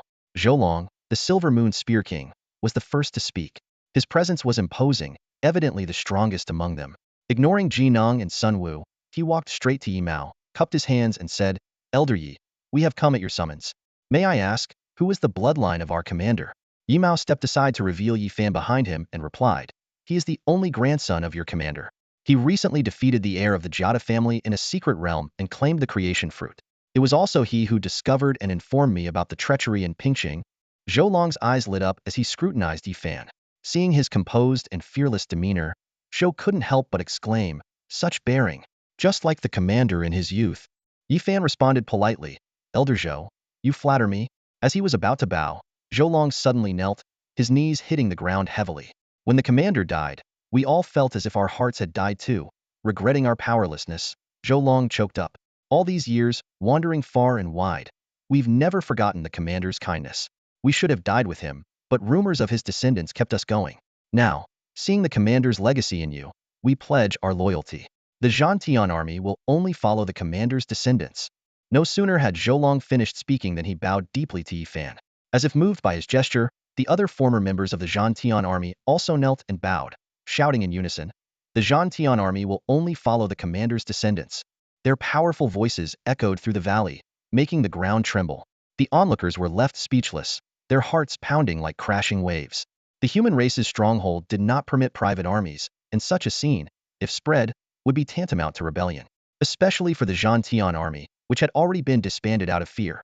Their reassembly and allegiance to Yifan carried significant implications. Some faces turned sinister. This pledge of loyalty was akin to a declaration of independence by one of the 8 great families. If Yifan dared to accept, both he and the Zhantian army would face severe punishment. Even if the army could protect him, the higher-ups would not tolerate such insubordination. Despite his youth, Yifan had witnessed the latter part of the era of kings and understood the stakes and principles involved. Realizing the gravity of the situation within seconds, he knew such a powerful force pledging allegiance to him, especially since he wasn't even at a golden level, could lead to catastrophic consequences. The innocent holding a treasure incurs guilt. This ancient saying seemed especially fitting now. Taking a deep breath, Yifan said solemnly, "Elders, please rise. I understand your feelings for my grandfather and the honor of the Zhantian name. However, the Zhantian army never fought for the Yi family, nor did my grandfather. We fought for humanity, without personal motives, adhering to rules for the sake of humanity." He paused, then continued, "You are veterans of the Zhantian army. We fight side by side to eliminate traitors among humans. Today, we reunite because of obstacles from traitors. I, Yifan, would be grateful for your help, but I hope that in the future, when we are on the battlefield together, we can rely on your strength. There is no need for pledges of loyalty now. The Zhantian army fights for humanity. In the future, I might have the opportunity to fight alongside you, but for now, I only ask for your help in eradicating the remnants." Yifan's refusal was clear, leaving the Zhantian army members stunned, especially Zhou Long, whose face was filled with disbelief. However, the more perceptive among them quickly understood. Zhan, the guardian, immediately grasped the situation, a smile spreading across his face. Noticing Zhan's expression, Yu asked, puzzled, "Zhan, why are you smiling?" Zhan explained, "This kid Yifan is remarkable. Don't be fooled by his few words. Those few words have cleared us of any wrongdoing. The higher-ups have been closely watching us, and we shouldn't have regrouped. We came today prepared for the worst, But his words gave us a reason. You still didn't understand. But didn't he reject our allegiance? Jin patiently explained. That wasn't a rejection. He said that in the future, when he has the strength, we will fight together. He means he doesn't dare to raise an army now, but will call on us when he's strong enough. The commander's descendant is truly remarkable. In such a short time, he spoke flawlessly. With such a quick mind, eloquence, and extraordinary talent, this kid is destined for greatness. You enlightened, quickly said. Then go explain it to Zhou Long. He might not understand such roundabout words and could get angry. Jin smiled and nodded, walking quickly to Zhou Long and whispering a few words. Upon hearing them, Zhou Long's face lit up with understanding, and he laughed heartily. Ha ha ha, excellent. The commander's descendant is right. We fight for humanity. Our emotions got the better of us just now. Today, we are here to help the commander's descendant eliminate the traitors. Come, Yifan, point out the remnants of the dynasty, and we will kill them on the spot. With us here, no one will dare say a word. Yifan smiled, glancing at the troubled faces around him, and couldn't help but snort softly. As someone who had once established a great force, he knew well the difference between rules and forbidden actions. Thank you, elders, for your help, Yifan replied, nodding slightly towards Elder Yi. All of this had been part of their plan for months, meticulously uprooting the dynasty's organization in Pingqing and choosing this day, right after returning from the secret realm, to act. The results exceeded Yifan's expectations. Initially, he only intended to use this opportunity to eliminate some high-ranking members of the Pingqing dynasty. He hadn't anticipated Elder Yi mobilizing the Yu Tian army to clear the city and the Zhan Tian army to suppress the great families, aiming for a complete sweep. It seemed like a simple mobilization of forces, but it required Elder Ye's absolute trust in Yifan and his willingness to take on the blame. Using private soldiers was a grave offense, even if it was to eliminate a dynasty. Essentially, it broke the rules. Despite Elder Ye's high prestige, he would undoubtedly face questions from the higher-ups after this battle. Thus, Elder Yi was truly worthy of being the head of the Dragon Slayer family. Such decisiveness and ruthlessness were comparable to the top-tier kings. Yifan mused, if only humanity had hundreds of thousands of such strong individuals, how could we not achieve great things? How could we not eradicate the monsters? Pingqing. It was destined to be an unforgettable day. In the early morning, a modest breakfast stall on the streets of Pingqing had just opened for business. The honest-faced owner, Master Du, was bringing out steaming baskets of buns while his shrewd wife carried trays of soy milk and fried dough sticks, ready to serve the early customers. However, the first to arrive at the stall that day were not hurried office workers but a squad of fully armed soldiers. The synchronized footsteps of the soldiers startled Master Du and his wife. They stared in confusion at the unexpected military presence, the cold gleam from the soldiers' armor sending chills down their spines. Old Du, close the shop quickly, his wife shouted in fear. Master Du hurriedly moved the steaming baskets back inside, grabbed his wife's hand, and they retreated into the house, peeking outside as they closed the door. A commanding voice echoed through the city. The Imperial Army is conducting operations to eliminate remnants of the dynasty. No one is allowed to go outside. Immediately, a powerful figure soared into the sky, casting a barrier that enveloped the entire Pingqing. The stage was set for a bloody battle in this otherwise ordinary city. Meanwhile, at Pingqing Academy, a unit of the Imperial Army surrounded the dormitory area. A lone wolf's howl emanated from within the encirclement. Though it was just one cry, Pan Zhao instantly recognized who was trapped Jiang Hong. The howl was filled with defiance and weakness, indicating that Jiang Hong was at his breaking point. Pan Zhao stepped out of his dormitory, seeing the encirclement not far away, and felt a sudden wave of anxiety. He should have felt pleased about Jiang Hong being surrounded, but instead, he felt as if he was about to lose something important. Everyone, I am Pan Zhao, Yifan's mentor, Pan Zhao called out to the soldiers. Most of them ignored him, but a young soldier seemed to recognize him and whispered something to the others. Soon, a tall officer emerged. Mentor Pan Zhao, the officer said coldly, we are acting on General Yi Mao's orders to purge the remnants of the dynasty. Jiang Hong, a teacher at Pingqing High School, joined the dynasty's organization 13 years ago and has been involved in multiple plots to assassinate elite students. The evidence is irrefutable. 13 years ago? Pan Zhao was stunned, his eyes turning red. That bastard. He still dares to claim he didn't kill Tower. I'm going to kill him. Pan Zhao charged towards the encirclement. The officer initially tried to stop him but eventually stepped aside, seeing Pan Zhao's determination. Pan Zhao rushed into the inner circle and saw Jiang Hong, covered in blood. Just as he was about to unleash his fury, Jiang Hong looked up, spitting out a mouthful of blood, and gave a bitter smile. Pan Zhao, you came. I'm here to take your life. Pan Zhao roared, swinging his fist at Jiang Hong. Go ahead. Jiang Hong closed his eyes and tilted his head back. I owe you and Tower my life anyway. Pan Zhao's fist stopped in front of Jiang Hong. He gritted his teeth and stared at him. You were once my best friend. We ate, slept, and went to the best university together. We even loved the same woman. Do you resent me for falling in love with the same person as you? Jiang Hong opened his eyes and weakly replied, I never intended to compete with you for Tower. I never blamed you. Pan Zhao shouted. But why did you join the dynasty's organization? Why did you kill Tower? We swore to protect her. I've told you many times I didn't kill Tower, Jiang Hong said, spitting out more blood. That secret realm was a trap. We all fell for it. The dynasty's organization used Tower's life to threaten me. I had no choice but to join them, but they betrayed me in the end. Pan Zhao, I was more heartbroken than you when Tower died. Pan Zhao was taken aback. He glanced at the soldiers around him and hesitantly asked, Are you telling the truth? We've been brothers for years. Can't you tell if I'm lying? Jiang Hong retorted. Pan Zhao grabbed Jiang Hong by the collar. Damn you. Why didn't you say anything earlier? Jiang Hong smiled bitterly and pointed to his head. I couldn't say anything. The dynasty's organization is like a venomous snake. Once bitten, you can never escape. I had to live like a dog or become a snake like them. You know I couldn't be a dog, so I chose to be a snake. I've done many evil things over the years, killed many people, including wanting to kill Yi Fan. Before he could finish, blood started pouring from Jiang Hong's orifices, clearly triggering some sort of restriction. He looked up at Pan Zhao with difficulty and forced a smile. See, I told you, I couldn't say anything. Pan Zhao fell silent, his mouth opening and closing without a word, his eyes filling with tears. Pan Zhao, you, always so stubborn. Jiang Hong waved weakly. But don't cry for me. I don't deserve your tears.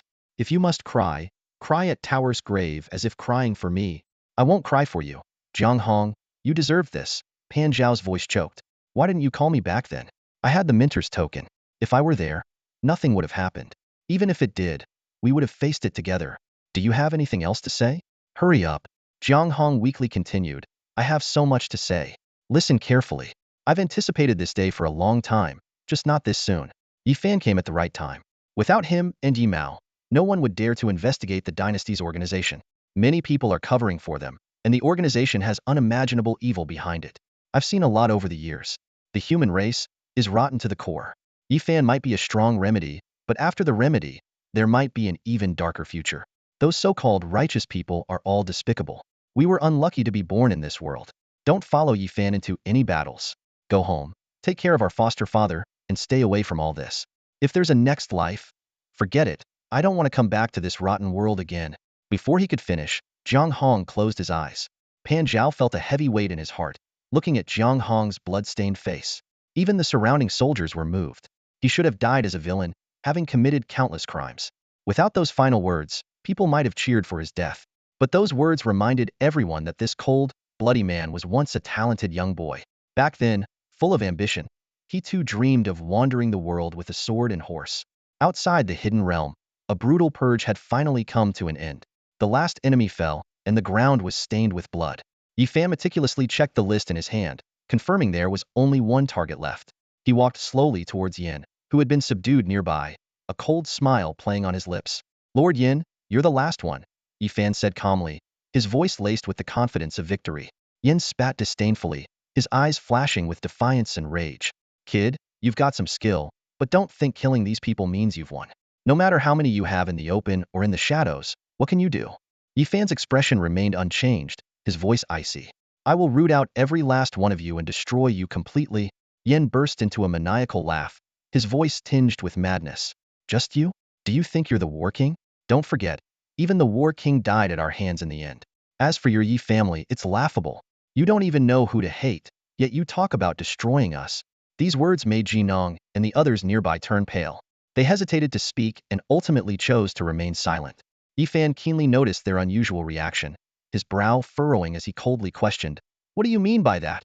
Wasn't my grandfather killed by your dynasty organization? Yin spat again, sneering. You call us maggots and tumors, but the real maggots are among you. How dare you? Someone finally couldn't hold back and shouted angrily. Dynasty scum, stop spreading lies. Only you are the true maggots in this world. Yin, as a guardian, you joined the dynasty organization, betraying the honor of the guardians. You're unworthy. Yin turned to coldly stare at the speaker, who immediately became flustered, his eyes darting nervously. Yin looked around with scorn in his voice. You're all filth in the mud. What gives you the right to call me a maggot? You say I'm unworthy of being a guardian, but are any of you worthy? Before he finished speaking, Yen suddenly let out a muffled groan, blood streaming from his orifices, and collapsed to the ground. The valley fell into a brief silence as Yan's last words echoed in the air. Among the blood-soaked ground, the War King's soldiers stood expressionless, seemingly accustomed to such slaughter. In contrast, the representatives of the major families present wore varied expressions, nervously watching the contemplative Yi Fan. At that moment, with the entire War King's army present, Yi Fan could have easily eliminated those who had once troubled him. It was unimaginable that these top figures of the major families would be so fearful of a teenager. Yi Mao also felt surprised. He stood aside, quietly observing Yi Fan. Everyone held their breath, waiting for the next move of the young man who had initiated this reckoning. Suddenly, Yi Fan seemed to snap out of his thoughts, apologetically saying, "Ah, I got lost in thought for a moment, sorry. Esteemed elders, you haven't left yet?" Hearing this, everyone breathed a sigh of relief and began to take their leave, their tones respectful and courteous, as if they had a close relationship with the Yi family. After the crowd dispersed, Yi Mao turned to Yi Fan and asked quietly, "What were you thinking just now?" That reaction seemed deliberate. Yi Fan nodded. "I was giving them an out. Honestly, I was tempted to keep them all here. Many of them are clearly in league with the dynasty organization. Letting them go might be detrimental to Yi Lao and the War King's army. But if I killed them, the repercussions would be even greater." Yi Lao responded, "Today's actions could at most be seen as me mobilizing private forces, but since the purge of the dynasty organization came first, it would just lead to some verbal disputes. Killing them would likely bring severe consequences." Yi Fan nodded in agreement, his gaze falling to the ground. He muttered to himself, "It's hard to imagine. Just in Pingqing, there were 20 or 30 people involved. These include family heads and key personnel, all significant figures in Pingqing. And this doesn't even count those who didn't come today. So many people across various sectors, covering for each other, with those big families shielding them. If it weren't for my encounter with Ma Dafei and Yi Lao's powerful intervention, how could anyone else investigate? How could they find out?" Yi Fan suddenly sighed. "Yi Lao, I don't know why, but I feel like the human race is sick. These big families should be the backbone of the human race, carrying forward the legacy of the ancestors. But now, they've not only forgotten their forebears but are also stifling future generations. If you hadn't told me, I would have thought the human race was doing just fine." Yi Lao also sighed. "I always thought it was just mutual scheming among families, but I believe they still had a sincere heart for the human race. For these powerful individuals, the state of the world doesn't affect them as long as they have their interests. They don't care about the rise and fall of the human race." Yi Fan shook his head. "Perhaps they've forgotten they're part of the human race." Yi Lao pointed to the War King's soldiers waiting not far away. "But there are still many good people. At least they still have unwavering loyalty. What do you plan to do with them?" "We'll see in the future," Yi Fan replied. "Right now, I can't talk about regrouping, as it could bring disaster to everyone. Give me a few more years. When I go to university in the capital, I'll find a way to bring everyone together. They are warriors. They should be fighting on the battlefield and returning home with honor, not dying in foreign lands due to the high-ups' fear, their skills wasted." "Your words are enough," Yi Lao said, patting Yi Fan's shoulder with satisfaction. "All right, I have some loose ends to tie up. Today's commotion will likely lead to some questioning from above. I need to handle things cleanly. You're a good kid. Use the creation fruit as soon as possible. I'll be waiting for you in the capital." "Okay," Yi Fan nodded, watching Yi Lao walk towards the War King's soldiers. As he looked at Yi Lao's slightly hunched back, Yi Fan suddenly recalled the chaos of the Dragon Eye Rebellion. Now, everything had become clear. The rebellion started with Yi Lao's health issues and Yi Shunji's closeness to the dynasty organization, ultimately turning the Yi family into pawns in the capital's power struggles. The War King, the dragon slayers of the Yi family, had their marks on history erased. Thinking of this, Yi Fan looked at Yi Lao's back and said in a deep voice, "Grandpa, the capital is the center of power, full of treacherous people and hidden dangers. Please, take care of yourself." The chaos finally subsided, and the swift and brutal purge that swept across Pingqing came and went in a flash. In less than 2 days, the Imperial Guard cut through the cancer within the dynasty's organization like a sharp blade. Except for Ma Dafei, who provided intelligence, and a few others with minor offenses, everyone else was executed. The entire city underwent a thorough cleansing. However, such drastic actions inevitably caught the attention of the higher-ups. On the 3rd day, an order came down like a thunderclap, summoning Yi Mao and all the Sky and Imperial Guards involved in the suppression back to the capital. Outside the city gates, Yi Fan watched as Yi Jin departed. Yi Jin took out 3 crystal-clear amulets from his pocket and handed them to Yi Fan. "I made these with my essence blood. Break one if you're in danger, and it will help you survive." Yi Fan took them without hesitation. Yi Jin added, "I'll have someone protect you in secret." "No need." Yi Fan shook his head. "I'm not one to act recklessly." He then advised, "Uncle, once you reach the capital, they will surely hold you accountable. Remember what I said and don't act on impulse. Eugene nodded in agreement, a hint of nostalgia in his eyes. Sometimes, I see your grandfather's shadow in you. When he was your age, he was incredibly composed as well. It's just a pity. Let's not dwell on the past, Yifan interrupted. Regrets won't change anything. While we can't fix past mistakes, we can avoid future ones. Before he could finish his sentence, a steady voice interrupted. I've heard much about the youngest of the Yi family, and today, I see the reputation is well-deserved. Yifan turned to see a middle-aged man in official attire standing at the city gate, smiling at them. Yijin introduced him. This is Li Ming, the Grand Governor of the Southern District. You should call him Uncle Li. He was a close friend of your grandfather and fought alongside him many times. Yifan greeted respectfully. Hello, Uncle Li. Li Ming nodded in satisfaction, his gaze appraising Yifan. I heard you defeated Jiadabai Long in the secret realm. Is that true? Yifan admitted it calmly.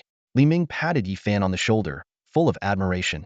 As expected of the grandson of a warrior, Jiadabai Long is a descendant of the Renwang lineage, exceptionally gifted. For you to defeat him at your age is remarkable. Seeing Yifan's calm demeanor, Li Ming assumed he was worried about Yijin's situation and reassured him, don't worry about your uncle. Although there are schemers in the capital, the higher-ups are wise and discerning. I've gathered public opinion extensively and will report truthfully when I return. Although the Yi family mobilized private forces, they eradicated a city's worth of corruption and should be commended. Yifan thanked him politely but remained cautious of Li Ming's true intentions. He knew well that human nature is complex, and those who hide malice behind a smile are the most dangerous. Uncle, since Uncle Li is here to escort you, I won't hold you up any longer. Yifan bid Eugene farewell. The road ahead is long and treacherous, be careful. Eugene nodded, then took off with Li Ming, disappearing into the horizon in an instant. Yifan exhaled deeply, looking back at Pingcheng. As the sun set, the city that had undergone a bloody purge was bathed in a soft glow, a stark contrast to recent events, leaving him momentarily dazed. Yifan, Yifan, a familiar voice called him back to reality. He turned to see Li Pengzi carrying 2 large bags of buns, accompanied by Wang Lingxi, Chen Peng, and Ma Xiaoxue. Li Pengzi handed him a bag of buns, then started devouring his own. Eat up before they get cold. These are from the best bun shop in Pingcheng. Yifan took the buns with a helpless smile. You never change, Pengzi. Don't mind me, I've got enough, Li Pengzi said with his mouth full, raising the other bag of buns. Everyone laughed. After swallowing a mouthful, Li Pengzi asked, Yifan, what's next? Are we going to lay low for a while, or aim for something bigger? Yifan replied, why? Are you looking for more action? Aren't you afraid of dying? Scratching his head, Li Pengzi grinned. Of course I'm afraid. But following you, we've been doing bigger and bigger things. Competing with prodigies, fighting against the dynasty's organization, we've seen so much. Now that we've grown stronger, going back to the academy to compete with students feels dull. Ji Luo and Ying have already transferred to the capital to study. Yifan said seriously, feeling bored is a good thing. It means your horizons have broadened. Before, you could only see the small pond. Now that you've seen the ocean and the Kuanpeng, the pond naturally seems uninteresting. Li Pengzi's eyes sparkled with anticipation. So, are we going for something big? Yifan waved his hand. Not exactly big, but definitely more interesting than staying at the academy. But first, we need to consolidate our recent gains. Let's go into seclusion for a month, then we'll set off. Set off? Li Pengzi was surprised. We're leaving Pingcheng? Yifan smiled. Pingcheng has been purged. There's no challenge left here. We still have 2.5 years of high school, and there's much more we can do than you imagine. In Kyoto, the heart of the human realm, where the essence and the dregs of society converge, a luxurious carriage drawn by 9 silver-starred wind-chasing horses barreled down the crowded streets, causing chaos. Pedestrians scrambled to get out of the way, but not everyone was quick enough. Ow! Cried one pedestrian as they fell heavily to the ground. The coachman, instead of apologizing, barked, Are you blind? Can't you see this is the G family's carriage? With that, he lashed the fallen person with his whip. The whip struck the pedestrian's head with precision, causing a gruesome scene as blood and flesh splattered like a bursting watermelon. The surrounding crowd erupted in noise, gathering more onlookers by the second, with some shouting for law enforcement. The coachman, now panicked, yelled, You bunch of troublemakers, this is his own fault. Get out of the way, don't waste young Master G's time. Inside the carriage, Ji Jie was awakened by the commotion. He poked his head out, frowned at the scene, and coldly cursed, Idiot, before retreating back inside. Soon, law enforcers arrived. Upon recognizing the carriage, their demeanor changed instantly, becoming obsequious. So, it's young Master Ji returning. No wonder there's such a grand spectacle, Ji Jian nonchalantly said, take care of this. I'm in a hurry to get home. The old master is waiting." The law enforcers quickly complied, ordering their subordinates to drag away the body. They fiercely dispersed the crowd, threatening to arrest them for illegal assembly. The crowd dispersed, and the road was cleared. The law enforcers reported back sycophantically to Jijia, and the carriage resumed its journey. In the sky above, Yimao and Li Ming witnessed the entire incident. Yimao was furious. "Can these still be called law enforcers?" Li Ming awkwardly explained, "Brother Yi, you know how it is with the human realm nowadays. The influence of these big families is growing both at the grassroots and the higher levels. Even if the enforcers want to intervene, they don't dare." Yimao sighed and shook his head, questioning, "Are you telling me that no one in the upper echelons of Kyoto saw this? Aren't those governors, who have retired from the front lines, angry? Haven't they thought about correcting this?" Li Ming had no answer. Yimao then asked, "The higher-ups must have told you how to deal with me this time. We've known each other for years. Can you tell me the truth?" Li Ming hesitated for a moment before finally admitting, "The current plan is to use this opportunity to have Brother Yi retire from the battlefield and take a position in Kyoto." Retire from the battlefield? Yimao was furious. The Yi family has always died on the front lines. Li Ming quickly tried to calm him. "Brother Yi, don't be angry. This is only temporary. In 5 years, they'll let you return to the front lines." Yimao was silent for a long time, his mind filled with thoughts of Yifan. He realized that these 5 years might be an opportunity to pave the way for Yifan, ensuring he wouldn't face insurmountable obstacles when he arrived in Kyoto. Finally, the decorated general reluctantly nodded. "If it's just 5 years, I, Yimao, can accept that." The creation fruit, a rare heavenly treasure, had arrived much sooner than expected in this lifetime. Yifan carefully transplanted the root and stem of the creation fruit into the spiritual field of his beast master space, holding the mysterious patterned fruit in his hands, his eyes gleaming with an unusual light. Reflecting on his previous life, although he ultimately ascended to kingship, his innate disadvantage in beast master talent often left him trailing behind his peers. Despite compensating for these shortcomings with other learned skills, his deep-seated desire for a powerful talent never faded. "Hopefully this time, I can awaken a formidable talent and experience what it feels like to be favored by the heavens," Yifan murmured to himself before swallowing the creation fruit. A wave of energy instantly surged through his body, and the surrounding space seemed to freeze, with the flow of time dramatically slowing down. A dark space began to form around Yifan, an image signifying the awakening of his beast master talent. Even though he had experienced this countless times, the sight still made his heart tremble. Before him was a pitch-black space, dotted with countless shimmering points of light, like stars in a galaxy. Each light represented a beast master talent, and once one attached itself, it meant the talent was about to awaken. The most radiant lights in the distance were undoubtedly the legendary top-tier beast master talents. Yifan waited quietly, outwardly calm but inwardly slightly disappointed. He knew very well that the position in the beast master space was closely related to the strength of the talent that could be awakened. Those destined to awaken powerful talents would find themselves surrounded by the brightest lights upon entering. However, only dim light surrounded him, indicating a low probability of awakening a strong talent. After a while, a tiny light floated towards Yifan, similar in size to the great ascension talent he had in his previous life. Yifan frowned and instinctively waved it away. Surprisingly, the light seemed to sense his rejection and drifted away. This scene left Yifan stunned. He tried to move his body but found himself restrained by an invisible force, with only his arms able to move. Only able to reject, not move? Yifan thought to himself. Half an hour later, another small light floated over. Yifan waved it away again, and it indeed drifted away once more. The second talent unlocked by the creation fruit allows passive choice, truly worthy of being called the creation fruit. Yifan's eyes flashed with excitement as he gazed at the most radiant lights in the distance. As long as he could reject, he could keep choosing and wait for the most suitable light to approach. The different flow of time in the Beast Master space provided him with ample time to wait. Meanwhile, in a remote and rarely known mountain forest inhabited by humans, an ancient temple stood, with melodious bells echoing through the air. This was the residence of an old family with a long lineage, who had long withdrawn from internal conflicts and lived in seclusion. Occasionally, they would send out members to train in the outside world, often powerful and mysterious. Inside the temple, an old man with white hair was intently staring at a peculiar object on the table. It was a painting that seemed alive, filled with stars that continuously moved and collided. Since the morning bell rang, the old man had been observing the painting with full concentration, not moving even by noon. Tap, tap, footsteps sounded as a child with pigtails walked in, carrying a bowl of food. "Master, it's time to eat."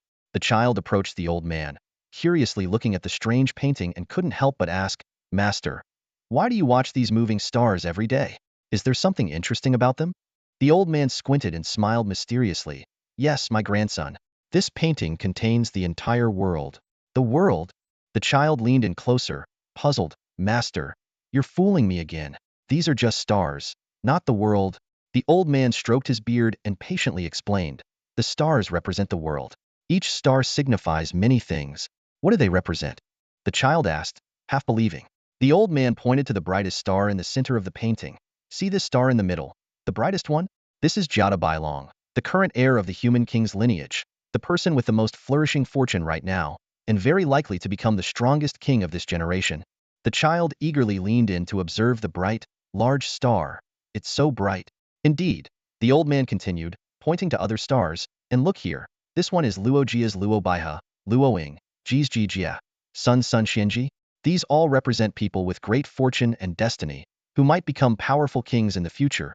Becoming a king must mean being an exceptional person, the child exclaimed, then asked curiously, but master, why do we watch these stars? The old man shook his head and laughed. Silly grandson. We are from the Yin Tian sect, following the will of heaven and observing celestial phenomena to find the most suitable path for our future. Look at this starry river, dark and gloomy like a black river, indicating that humanity will face a long period of darkness. To survive in this darkness, we must attach ourselves to stars that can fight against it. The child nodded, somewhat understanding, and searched the star map. But there aren't many stars here, not as many as the night sky. Only extraordinary individuals leave marks on the star map. The old man explained, the star map isn't fixed. Newcomers can suddenly appear. You will understand more as you grow older, and your grandpa will teach you everything. I don't really want to learn. It sounds too difficult, the child said, showing little interest in the complex knowledge but suddenly noticing something. Grandpa, what does the red star mean? The old man was about to explain when he suddenly froze. A red star? In a dark era, how could a red star appear? Look, Grandpa, there's a red star here, and it's moving. The child pointed to the corner of the star map. The old man quickly looked, seeing a red star slowly rising from the edge of the star map, followed by several small red dots. A killing star. The star map is going to be chaotic.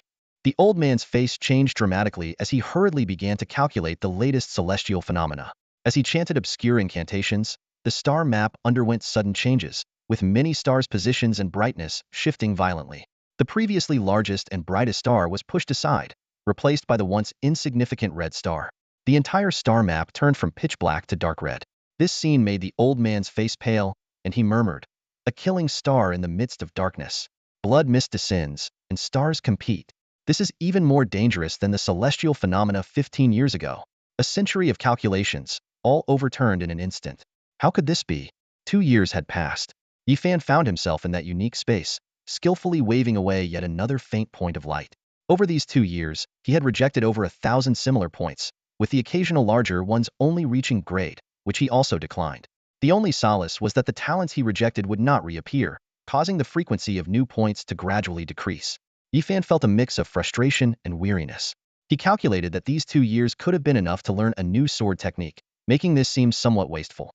He decided that he would accept the next grade talent that appeared. Time passed, and one by one, the points of light rose and faded away, not even a crate among them. Yifan began to doubt whether he was truly suited for beast taming, almost ready to choose one at random just to be done with it. Suddenly, a small point of light emerged. Though still tiny, it stirred a strong desire within Yifan. This unprecedented feeling left him puzzled, unsure if it came from the light or his own heart. He frowned, staring at the crate at best light, and after a moment's hesitation, decided to accept it. As Yifan agreed, the light surged toward him, carrying a torrent of information that made him stagger back a step. In an instant, the mystical scene dissipated, and his surroundings returned to the familiar landscape of the beast-taming secret realm. The hellhound's bark echoed, and several beasts around him visibly grew in size, their previously unstable 9-star silver levels now solidified. Yifan took a deep breath and closed his eyes to absorb the newly acquired beast-taming talent information. Opening his eyes, Yifan's gaze shone brightly as he softly said, "A match made in heaven." Without hesitation, he pointed to the hellhound at his feet and shouted, "Beast-taming, enchantment." In an instant, countless tendrils wrapped around the hellhound, transforming it into light that flowed into Yifan's body. Flames roared up, and a powerful aura swept through the area. Yifan whispered, "Overheat burn." Intense red light burst from his eyes, and the surrounding flames exploded outward. This scene left the nearby Tengu and Swift Eagle in shock, their necks craning as they watched Yi Fan, seemingly unable to comprehend what had happened. As the flames dissipated, the hellhound reappeared, looking bewilderedly at its paws. Yi Fan smiled and explained, "It's all right. I just absorbed your power. We merged." He patted the hellhound's head, while examining his own hands, excitement gleaming in his eyes. Enchantment, a special Kraid beast taming talent, allowed a beast tamer to draw beast power and attach it to themselves, using the beast's skills and talents. Though it sounded powerful, it was rated Kraid due to numerous drawbacks. However, in Yi Fan's case, this talent produced astonishing results. With his exceptional physique and deep understanding of beast taming, Yi Fan perfectly avoided the drawbacks of enchantment, achieving a seamless integration of his own path and the beast taming path. This near-perfect embryonic form of his path opened up vast prospects for his future development. Before leaving the academy, Dean Pumi once again tried to persuade Yi Fan and his companions to stay. Yi Fan respectfully explained his decision, stating that he did not want to miss the opportunities that the current era of change presented. Pumi sighed helplessly and advised them to be cautious and not to miss the college entrance exams. As they parted, Yi Fan expressed his respect to the white-haired elder, thanking him for his dedication to the students' safety. Pumi looked at the departing Yi Fan with a complex expression, hesitated for a moment, and then said, "Yi Fan, before you leave, go see your teacher. He lost his beloved and his best friend, and now he is alone, taking care of his elderly foster father. He might feel lost and despairing. You are his most valued student, and you might bring him some hope." Outside the outskirts of Pingxing, beside a modest thatched hut, Yi Fan finally found Pan Zhao. The sight before him made Yi Fan pause. Pan Zhao, once a distinguished and powerful figure, was now a shadow of his former self. His hair was disheveled, his beard unkempt, and his face showed the fatigue of many sleepless nights. He sat motionless at a worn-out wooden table, his gaze empty as he stared into the distant fields. In those fields, an old man was moving erratically, making incoherent sounds. His crazed demeanor starkly contrasted with the serene rural landscape. Yi Fan's arrival didn't seem to stir Pan Zhao at all. The keen senses he once possessed appeared to have vanished, leaving him like a lifeless shell. Witnessing this, Yi Fan couldn't help but feel a pang of sorrow. He knew that some people lived for revenge, and Pan Zhao was one of them. For over a decade, he had harbored a deep-seated desire to avenge himself against Jiang Hong. But now, with the truth revealed and Jiang Hong dead, his long-held hatred had lost its target. Instead of the satisfaction of vengeance, he was left with the loss of his most important companion. Only Pan Zhao could truly understand the complexity of this pain. Yi Fan gently signaled his companions to stay quiet and walked up to Pan Zhao, calling softly, "Mr. Pan Zhao?" The call seemed to bring Pan Zhao back to reality. He slowly lifted his head, a flicker of light in his eyes that quickly faded. He shook his head and said hoarsely, "I resigned from Pingxing High School. I'm no longer your teacher." Yi Fan replied firmly, "To me, a teacher is not just a title." He sat opposite Pan Zhao, not rushing to speak, but simply accompanying him in silence. After a moment, Yi Fan glanced at the crazed old man in the distance and asked softly, "Mr. Pan Zhao, is that your foster father?" Pan Zhao nodded, pain flashing in his eyes. "Yes. He's deaf and mute, with some mental issues. Yet somehow, he managed to raise both me and Jiang Hong." Yi Fan mused, "Love knows no bounds. Sometimes, even seemingly impossible things can be achieved with a dedicated heart." He paused, then continued, "I don't know much about your past, but I'm sure your foster father didn't raise you to see you in this state, lost in pain every day." "I know," Pan Zhao said with a bitter smile, "but I can't let it go. Yi Fan, you might not understand. I've hated Jiang Hong for over 10 years, only to find out I was wrong all along. My lover, my brother, just died like that. My life suddenly lost its direction, and I have no interest in the future." Yi Fan countered, "Why wouldn't you be interested? Mr. Pan Zhao, you know whom to hate now, don't you?" Pan Zhao sighed, "I know it was the Dynasty organization, but I don't know who specifically killed Tower or harmed Jiang Hong. I don't even know whom to avenge, where to start, or how to vent my anger." Yi Fan's eyes deepened. Why must it be a specific person? Knowing it was the Dynasty organization is enough. If it was the organization, then we should seek revenge against the entire organization. Revenge against the whole Dynasty organization? Pan Zhao was taken aback. "Exactly," Yi Fan nodded. "The Dynasty organization took away your loved ones and comrades. Do you think just killing a few individuals who directly harm them is enough? Is it enough?" The question hit Pan Zhao like a hammer, stirring his emotions. Soon, a fire of anger ignited in his eyes. He gritted his teeth and said, "It's not enough. Absolutely not." Seeing Pan Zhao's reaction, a hint of a smile appeared in Yi Fan's eyes. He stood up and said, "Mr. Pan Zhao, I believe you've found your answer. We're leaving for Yun City tomorrow for training. We might encounter more remnants of the dynasty organization there. If you wish to join us, you can depart with us in the morning. The next morning, Yifan and his team were ready to set off. Li Pengzi, munching on a bun, curiously asked, Yifan, will Mr. Pan Zhao come? Of course he will, Yifan answered confidently. Why are you so sure? Yifan gave a meaningful smile. Because of hope. The principal said to give Mr. Pan Zhao hope, and I gave him the greatest hope. Sometimes, hatred can be the strongest motivation, even more than empty encouragement and false dreams. Shinpeng approached and asked, Captain, are we really going to Yun City just to kill members of the dynasty organization? Yifan shook his head. Killing is part of it, but not the main goal. The root of the dynasty organization's tyranny lies deeper.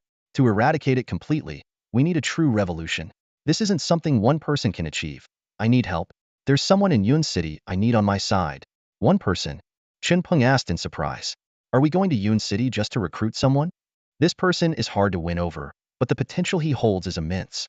Otherwise, I wouldn't prioritize him so much. Yifan explained briefly. Just follow me. The journey to Yun City won't be easy. Though still curious, Shinpeng didn't press further.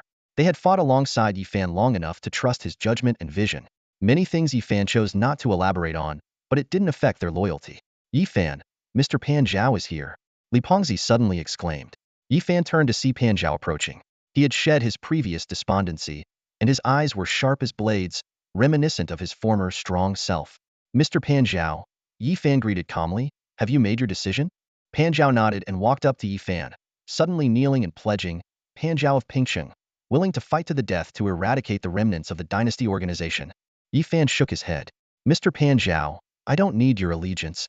He reached out to help Pan Zhao up, but Pan Zhao refused. This is my vow. You just need to accept it. No need for more words, Pan Zhao insisted. Yifan was silent for a moment before nodding.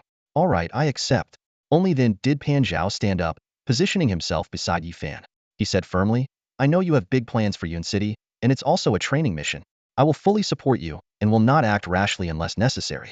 If we encounter insurmountable danger, I am willing to die before you. Yifan responded solemnly, I won't undertake anything I'm not confident about. But if we do face unbeatable danger, I don't want you to die for me. Instead, you should live on, stronger. I gather companions to give you a new life, not to create shields willing to die for me. Pan Zhao shook his head, his eyes piercing as he looked at Yifan. I was already a broken man, and it was your words that saved me. This life is yours. Jiang Hong once said that only you have the chance to overturn the current regime and possibly destroy the dynasty. I fight for my hatred, and if you die, I have no reason to live. Plop, plop. After several days of travel, Yifan and his group finally arrived in Yun City. Compared to Ping City, Yun City was undoubtedly more prosperous, ranking among the top 10 cities in the Nanchuan province. Standing outside the city, Li Pengzi looked up at the sky and couldn't help but gasp in awe. A massive cloud covered the entire sky above Yun City, stretching endlessly like a white canopy.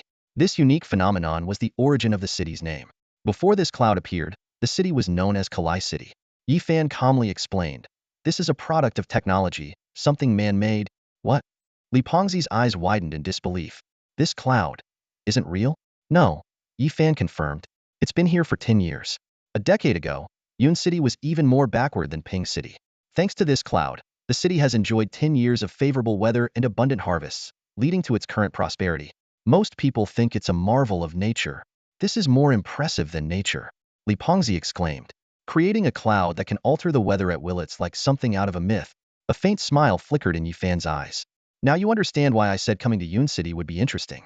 Imagine what we could achieve if we mastered this technology. Hearing this, everyone's eyes lit up with excitement.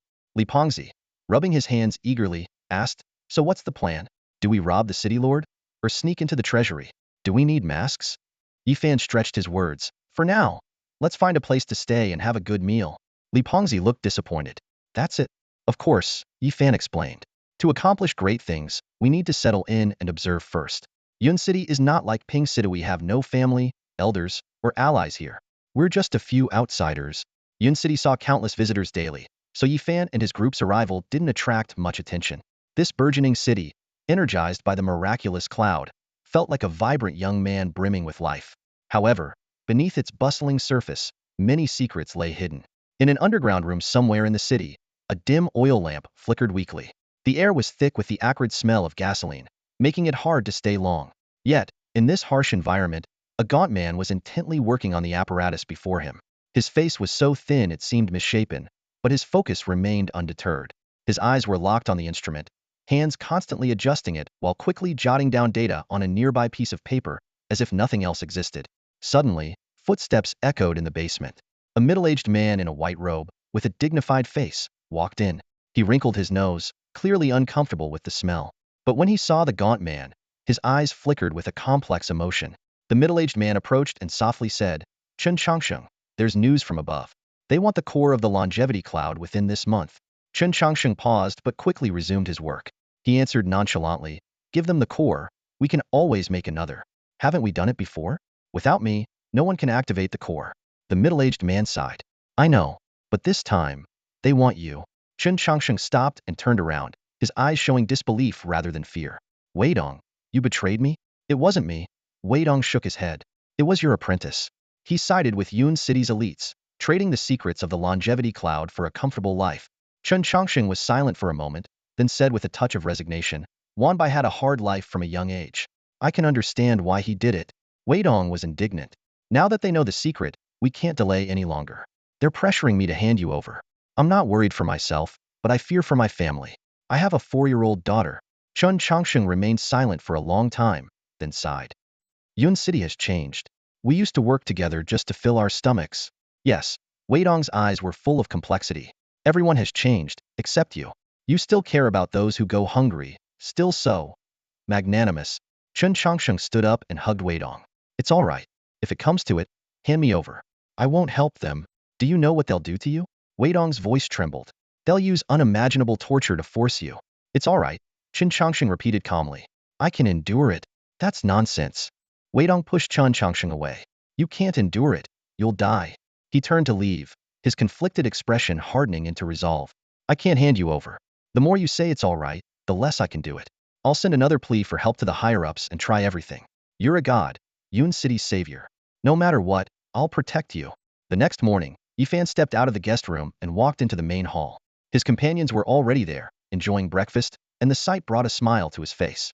Ever since Chen Peng joined, the team's atmosphere had indeed changed.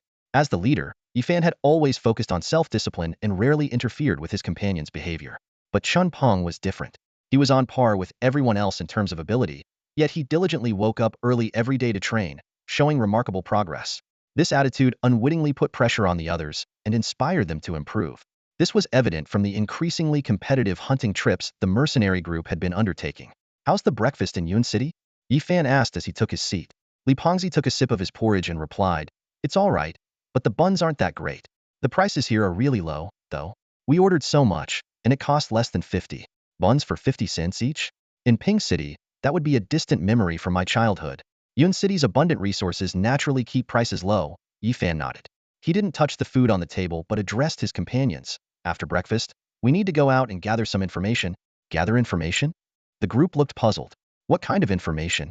"You'll find out when you follow me." Yifan waved his hand, then added, "Also, I'm planning to set up a mercenary group here in Yun City. In a few days, we'll bring over some of our core team members from Ping City." Chen Peng showed interest. "Are we expanding our influence in Yun City too?" "Of course, we should seize every opportunity to grow," Yifan replied thoughtfully. "As I've always said, one hand can't clap alone. After our business here, we'll move to other cities and set up mercenary groups there as well. If possible, we'll also establish trade associations. One or two may not have a significant impact, but as these forces accumulate, they'll become valuable assets for us." "A spark can start a prairie fire?" Wang Lingxi, who had been silent, suddenly spoke up. "Exactly." Yifan smiled and nodded. "No great endeavor is accomplished overnight. The bigger the task, the more thorough the planning needs to be." "I understand," Wang Lingxi said, deep in thought. "So, we'll be gathering intelligence and recruiting for the mercenary group while waiting for the right moment?" "Something like that, but we have plenty to do in Yun City. There's no need to wait idly." Yifan didn't elaborate further. The group fell into contemplation, especially Wang Lingxi, who seemed to be trying to grasp Yifan's long-term plan. This was exactly what Yifan hoped for. He didn't just want Li Yu, Chen Peng, Wang Lingxi, and Ma Xiaoxue to become powerful beast tamers. He wanted them to become pillars who could hold their own in the future. The current situation involved not just the front lines but also internal affairs among the human race. Yifan's past experiences and present observations taught him that to cleanse internal corruption, an external force was necessary. Just like how the Yi family intervened in Ping City, resolving issues within a few months. To achieve that level of influence, Yi Fan knew he had to proceed gradually. Therefore, Yi Fan needed to strategize step by step, recruit talent, gather warriors, and build a formidable force. The foundation of this force lay with his initial companions. While others might not be as crucial for now, Wang Lingxi stood out. Yi Fan hoped she could become a brilliant strategist, just like her exceptional beast-taming talent. Hence, he focused on teaching her theories and strategies. Isn't nurturing talent the most interesting thing? A smile appeared on Yi Fan's face as he pondered. Seeing the human race's turbulent undercurrents wasn't entirely a bad thing. At least it gave him plenty to do. The complexities of human emotions and relationships added a layer of intrigue to life. Without these, life would be monotonous, even if one ultimately became a king. Walking along the mercenary street in Yun City, Yi Fan and his group felt a mix of familiarity and strangeness. Yi Fan, are we really just walking down the street so openly?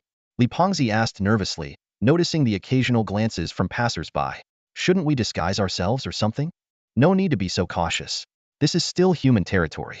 Even if some people have changed, they still need to maintain appearances, Yi Fan waved dismissively. If there were a place where the strong could openly bully the weak on the streets without consequences, that would be truly rotten. I see, Li Pengzi nodded, still somewhat uneasy. But you're Yi Fan.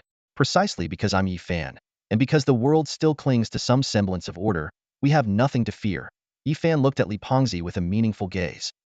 Don't be intimidated just because you've seen powerful figures. If they can use their status to intimidate others, why can't I? I'm the descendant of the dragon-slaying Yi family, the heir of the Battle King, the one who defeated the 100 dragons of Jade and obtained the fruit of creation. Who would dare to openly challenge me?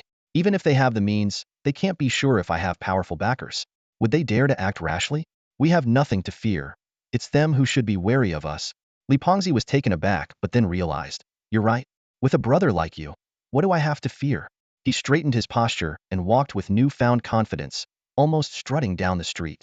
Yi Fan shook his head helplessly and turned into a nearby mercenary group. The mercenary group wasn't large and looked quite ordinary, with a plain name Flowing Water Mercenary Group, nothing particularly distinctive. Well, if it isn't Yi Fan, young Master Yi.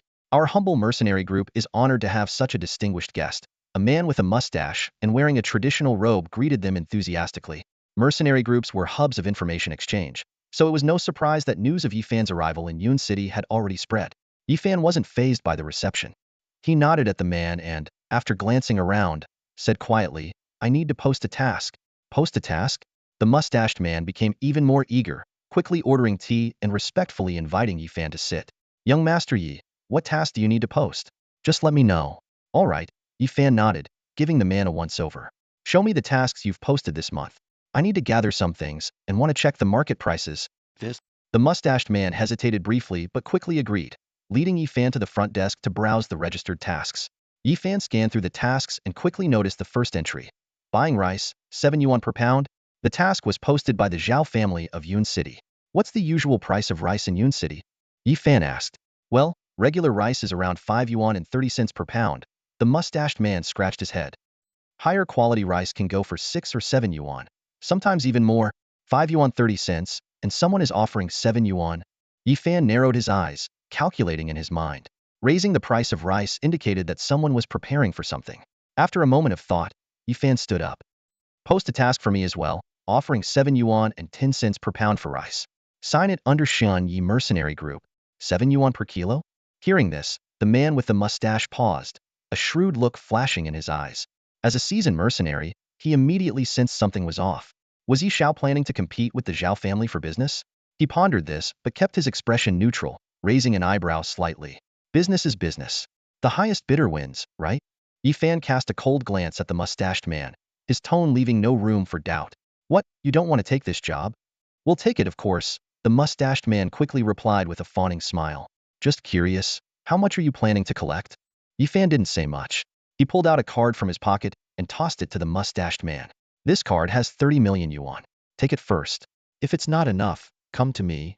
The mustached man accepted the card with both hands, his smile widening as he respectfully began to record the information. When he reached the signature line, he hesitated and looked up.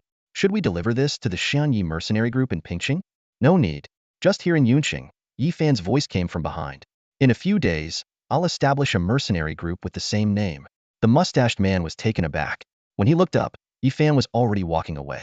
Watching his retreating figure, the mustached man was filled with questions. What was Yi Fan planning by coming to Yunqing and competing with the Zhao family? Had he taken over the Yi family's business? Outside the mercenary group, Li Pengzi, who had been silent, couldn't hold back any longer. Yi Fan, why are we collecting so much rice? 30 million yuan. That's most of what we earned in half a year in Pingxing. Yi Fan waved his hand dismissively and smiled mysteriously. Collecting rice has its uses. 30 million now is nothing. In a few days, we can sell it for a profit of several million. Li Pengzi looked skeptical. We're already buying rice at 7 yuan per kilo, which is higher than the current highest price. How can we resell it? Isn't Yunqing known for its surplus of rice? Who would pay more? Just wait and see, Yi Fan said without further explanation. Today, our task is to gather intel on rice prices. Soon, the price won't just be 7 or 750. It will soar to unimaginable heights. The others were even more confused, including the well-informed Pan Zhao. Coming to Yunqing to gather intel on rice prices, and then buying at a high price in this prosperous city? It all seemed illogical. Ignoring their confusion, Yi Fan continued, all right, let's go through the formalities for the mercenary group. We have 5 silver-ranked and 1 gold-ranked member. Once we establish the group, we'll be the largest in Yunqing. Everyone will be busy for a while. With that, Yi Fan stepped forward, a glint of determination in his eyes. Memories of Yunqing flooded his mind. The city's name was famous due to a genius who had once shocked the entire human race. This shock began with the humble Mi family. Yi Fan recalled his past life. The creator of Changsheng Cloud had hidden his identity to protect his technology but was forced to reveal himself due to a man-made rice crisis. Those who coveted Changsheng Cloud's technology pressured him to turn it into a deadly weapon, Heaven's Wrath. A single Heaven's Wrath bomb destroyed a border city, turning 1 million people to ashes in an instant. Thinking of this, Yi Fan snorted coldly. The Zhao family of Yunqing? Just a bunch of upstarts. Meanwhile, the news of Yi Fan posting a task at the Lushui mercenary group spread to the Zhao family like wildfire. The Zhao family head was leisurely enjoying a cup of priceless spirit herb tea in the grand hall when a flustered servant rushed in and knelt down. Master, bad news. Yi Fan has arrived in Yunqing and posted a task at the Lushui mercenary group, offering 7 yuan per kilo for rice with a 30 million yuan deposit. The Zhao family head's expression changed slightly but quickly returned to calm. He waved his hand dismissively. Nothing to worry about. Let them collect. The Yi family is a big family. Let's give them some face. In a few days, we'll raise the price to 8 yuan and let them make some money. The servant hesitated, but the Zhao family head was already losing patience. He arrogantly said, this is Yunqing.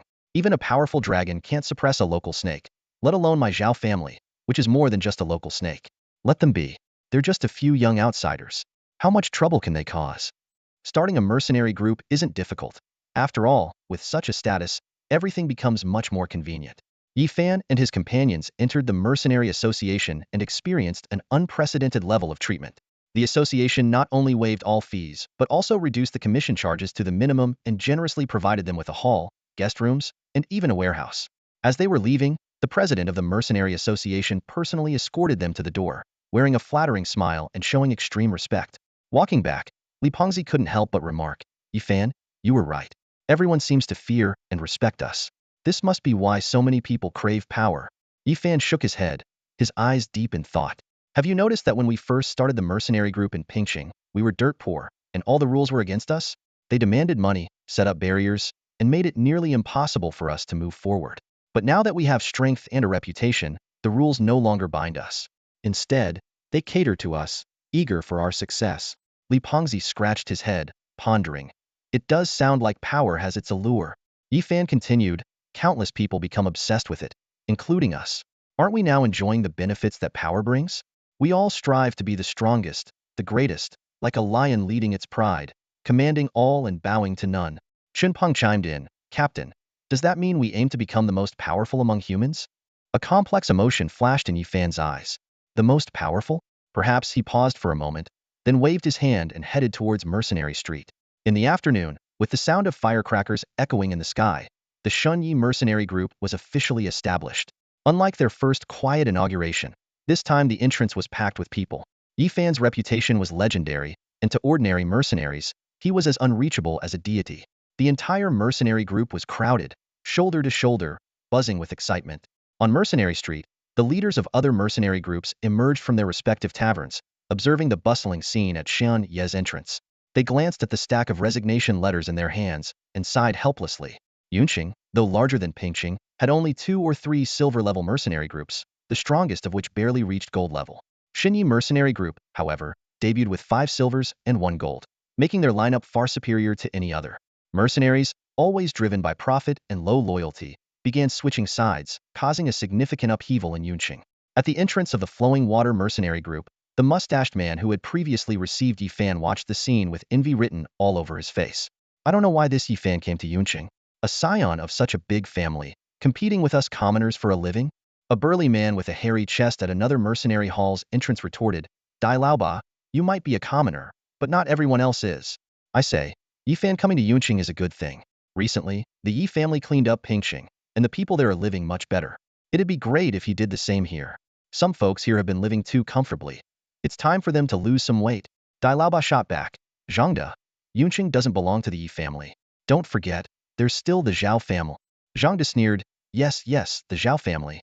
Dai Laoba, all you do is talk about the Zhao family. Just because Zhao Deming was your teacher for 2 days, you keep mentioning him. Anyone who didn't know better might think Zhao Deming is your father. Well, some people would jump at the chance to be part of a big family like the Zhaos. This remark drew laughter from the surrounding mercenaries, making Dai Laoba's face darken with anger. He turned and left, swearing to make Zhangde pay. As night fell, Yifan finally finished the first day's recruitment. Wang Lingxi came into the back parlor, holding a thick stack of documents. Yifan, these are all the applications we received today. Yifan took the documents and noticed Wang Lingxi's tired expression.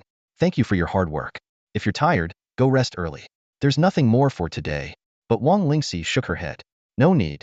I want to learn how to select members from you. Yifan smiled slightly and gestured for her to come over. He picked up a document and, after a quick glance, shook his head. Look at this person. They've been in 7 or 8 mercenary groups, never staying more than 6 months. Clearly, they're untrustworthy. We should aim to recruit people who can become permanent members. Such individuals should be excluded first. Wang Lingxi added, no loyalty, no recruitment. Yifan nodded in agreement. Exactly. We can't get to know someone deeply in a short time, and such people aren't important to us. We should exclude anyone who seems rebellious based on their records. He pulled out a few more documents. Some cases need further investigation. Like this one, running a small shop for over a decade and suddenly becoming a mercenary. Yunqing isn't in turmoil, so why the sudden career change? And this one claims to be ostracized by their previous group, but brought along 10 to 20 companions. Was it really them being ostracized, or were they the troublemaker? Wang Lingxi listened intently, nodding seriously by the end of Yifan's explanations. I've remembered everything you said. Yifan was surprised. You remembered everything? Wang Lingxi replied shyly, yes, I seem to have a very good memory. Yifan pondered for a moment, then encouraged her. A good memory is an asset. It will help you accomplish many things. As a member of a noble family, you should understand many things without me telling you. Unlike Qinpeng and the others, you don't necessarily need great combat skills but must have a clear mind. In the future, I'll entrust you with many important tasks. Keep up the good work. I look forward to your growth. With that, Yifan stood up to leave, placing a book on the table before he went. Wang Lingxi picked up the book, seeing the simple cover inscribed with Teachings of the Sages. The first page contained Yifan's familiar handwriting. Those who are capable possess wisdom. This book contains insights from ancient sages on military strategy and governance. Study it well. It will aid your cultivation. The recruitment for the Shenyi mercenary group was in full swing, and in just a few days, the number of members had reached 300. After another round of selection, Yifan finalized the initial core team. Today, they were finally ready to go on their first hunt. Early in the morning, Yifan packed his gear and, for once, let several of his beasts out. Qinpeng saw this and asked curiously, Captain, are you going out personally today? Yifan waved his hand and replied succinctly, yes, it's our first hunt. We need to make a good impression. He instructed Qinpeng and the others to organize the team, leaving Wang Lingxi to guard the base as usual. Soon, a 100-strong team was assembled and set off from the mercenary street of Yun City in grand fashion. The spectacle drew the attention of many, with some secretly marveling at Yifan's display. In a corner of the crowd, a man with an ordinary appearance but sharp, eagle-like eyes wore a fierce expression. From the shadows beside him, a voice whispered, Boss, should we make a move on him? We found out he only has one golden 9-star expert with him, his teacher from Ping City. The man called Boss hesitated and asked, what is he planning to do in Yun City? The subordinate replied, he only placed a 3 million rice order with the Lu Shui mercenary group and did nothing else. The boss pondered, it seems he's determined to go against the organization. Yimao has already been dismissed and kept in the capital because of him, yet he continues to stir things up. Is he not afraid of death, or does he have some hidden cards? He then asked, what about the Zhao family? Are they willing to cooperate with us? The subordinate reported that the Zhao family head had refused to cooperate and even threatened violence. The boss flew into a rage. That fat pig. Where does he get the nerve? He decisively ordered, contact our people and inform the other families. Let's take out that ungrateful pig first. Meanwhile, Yifan had led his team to the forest outside Yun City. Li Pengzi asked, Yifan, are we heading straight to the inner area? Yifan calmly replied, we'll just plow our way through. I plan to fight some low-star golden beasts to test the new abilities of my beasts. Li Pengzi exclaimed, Yifan, are you a freak? Yifan shook his head. This is nothing. Fighting beasts of inferior or elite bloodlines is not impressive. To be truly extraordinary, you need to fight transcendent beasts or ancient remnants. The team advanced, encountering more and more beasts. The ordinary mercenaries were amazed as they saw Yifan and his team easily handle the situation. They discussed the strengths of Li Pengzi, Chun Pong, and Ma Xiaoxue, speculating about Yifan's true capabilities. Li Pengzi grumbled, what's the deal? Don't I deserve a name? You call everyone else by their names, but I'm just Pengzi or Pengzi Go. Chun Pong laughed and reassured him, Li Yu, it's probably because they heard Yifan call you Pengzi and it stuck. Don't worry, to me, you're not really a Pengzi. Look at you, you're only about 200 pounds. My mom used to raise pigs that could easily weigh over 300 pounds, much heavier than you. As they bantered, Yifan suddenly stopped and looked warily at the nearby forest. Chen Pong and the others immediately went on alert, though the mercenaries behind them were still basking in the easy progress. Suddenly, a beast's roar echoed, and a mercenary was grabbed by a giant hand, flung into a tree, and killed instantly. A low, menacing voice boomed, who dares intrude on my territory? Everyone's expressions changed as a massive figure emerged from the bushes. Someone gasped, a talking beast. My goodness! A startled cry shattered the tranquility of the jungle. Li Pengzi was so frightened by the sudden noise that he almost jumped. The others immediately became alert. Yifan calmly spoke, don't panic. It's a four-armed demon ape, elite peak grade. He signaled everyone to retreat and explained, I mentioned before that ape-type beasts are very intelligent. Golden level is a threshold. Once crossed, many ape-type beasts can speak human language. As soon as he finished, a massive four-armed demon ape emerged from the jungle. Standing about 6 or 7 meters tall, its dark skin and 4 muscular arms exuded a powerful aura. With a few strands of grass hanging from its head, it seemed to have just woken from a slumber. The moment it appeared, the four-armed demon ape was startled by the crowd but quickly scanned the area and found no formidable enemies. It then bared its fierce fangs. Stomping heavily, the ground rumbled, and an invisible shockwave knocked everyone back. Chun Peng, recognizing it as a golden 4-star beast, looked at Yifan with concern. Yifan remained composed. No worries, I'll handle it. You all fall back. He gripped his sword tightly, while his hellhound, Swift Eagle, and Little Tengu stood ready, eyes fixed on the demon ape. As the group retreated, the demon ape's attention focused on Yifan. Sensing the threat but annoyed by Yifan's seemingly weak appearance, it roared in broken human speech, humans, you all deserve to die. It uprooted a large tree and charged at Yifan. Yifan swiftly gathered his strength. Just as the tree was about to strike, he drew his sword. Draw sword, he whispered, and his beasts attacked from different directions simultaneously. The heavy sword easily split the tree, striking the demon ape and forcing it back. The follow-up attacks from the beasts inflicted further wounds. Despicable! Despicable! The demon ape roared in fury, its savagery growing. It uprooted 4 more trees and charged again. Without hesitation, Yifan activated his beast talent, beast enchantment. Light enveloped the hellhound, and flames covered Yifan. Fong thrust, he murmured, thrusting his sword towards the demon ape's heart. The sword's momentum easily destroyed the trees in the ape's hands. It retreated in panic, but Yifan pursued relentlessly. Just as the heavy sword was about to pierce its heart, the demon ape stumbled and fell. Though the thrust missed, Yifan's assault continued. A sharp eagle cry pierced the air as the swift eagle dove, its talons gouging out one of the ape's eyes. The demon ape howled in pain, and just as it tried to rise, Little Tengu's energy blast exploded on its chest. Severely wounded, the demon ape panicked, shouting, "Don't kill me!" and fled deeper into the forest. A cold glint flashed in Yifan's eyes. He raised his giant sword, third form, Radiant Slash.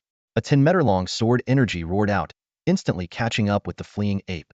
The sound of the sword energy entering the body echoed. The demon ape froze, a massive blood gash slashing diagonally from shoulder to hip. The wound burst open, and the ape collapsed, blood splattering. The sword energy's power was so immense that it even carved a deep trench into the ground. The forest fell silent. The group stared in disbelief at the fallen demon ape, then at Yifan, who was slowly sheathing his sword. Li Pengzi stammered, "Holy crap, Yi Fan. Was that legendary sword energy?" "Yes," Yi Fan nodded, his voice somewhat weak. "Help me up, I'm exhausted." Li Pengzi quickly supported Yi Fan. Chun Peng, deep in thought, remarked, "The sword technique the captain just used is somewhat similar to my inch-step devastation punch. Both are techniques that momentarily harness internal energy." Yi Fan explained, "Pretty much. Each move in my swordsmanship is an explosive burst. Radiant Slash is the only long-range attack, but it puts a huge strain on the body. Without the Beast Enchantment state, I couldn't use it at all." Li Pengzi curiously asked, "What is Beast Enchantment?" "It's my newly acquired beast talent that allows me to draw power from my beasts for a short time," Yi Fan replied, frowning. "My swordsmanship requires a lot of energy, so I need the enchantment. But after enchanting, both my and the beast's stamina drain quickly, limiting my attacks." Ma Xiaoxue interjected, "But even a few strikes are incredibly powerful. Those few attacks just now left a golden 4-star 4-armed demon ape defenseless." Yi Fan shook his head. "That's because it didn't have suitable weapons to block my attacks. Against a similarly ranked opponent, those strikes wouldn't be enough." He pondered. "The energy consumption is a critical flaw and won't improve with my level. I need a method to expand my internal energy reserves, or a container that can restore my stamina instantly." Upon hearing Yi Fan's words, everyone couldn't help but show a look of helplessness. The swordsmanship Yi Fan had just demonstrated was stunning, and everyone present thought it was an extraordinary technique. But Yi Fan claimed it was a fatal flaw. Li Pengzi patted Yi Fan on the shoulder and comforted him. "Fan, you don't need to be so hard on yourself. Don't be upset." Yi Fan shook his head, a profound look flashing in his eyes. "I'm not upset. In fact, I'm somewhat relieved. I've discovered the flaws in my path, and that's a good thing. Fixing this flaw will make my path even more perfect." He elaborated. "Imagine if I found a solution and could unleash the Jinghong technique without limits. What would that mean?" Li Pengzi fell silent, recalling the earth-shattering strike and the sky full of sword energy. He couldn't help but shiver. Seeing this, Yi Fan patted Li Pengzi's shoulder with a smile. "You see, you understand now, don't you? All right, I have another task to work on." He sheathed his heavy sword and turned to leave. "Let's head back.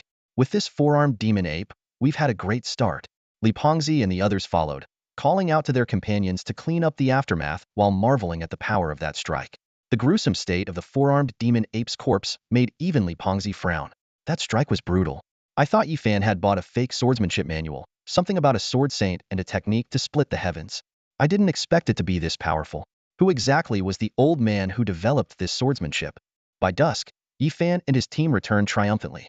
Over 100 people came back with a bountiful harvest, and the carcass of the 4-armed demon ape they carried drew even more attention.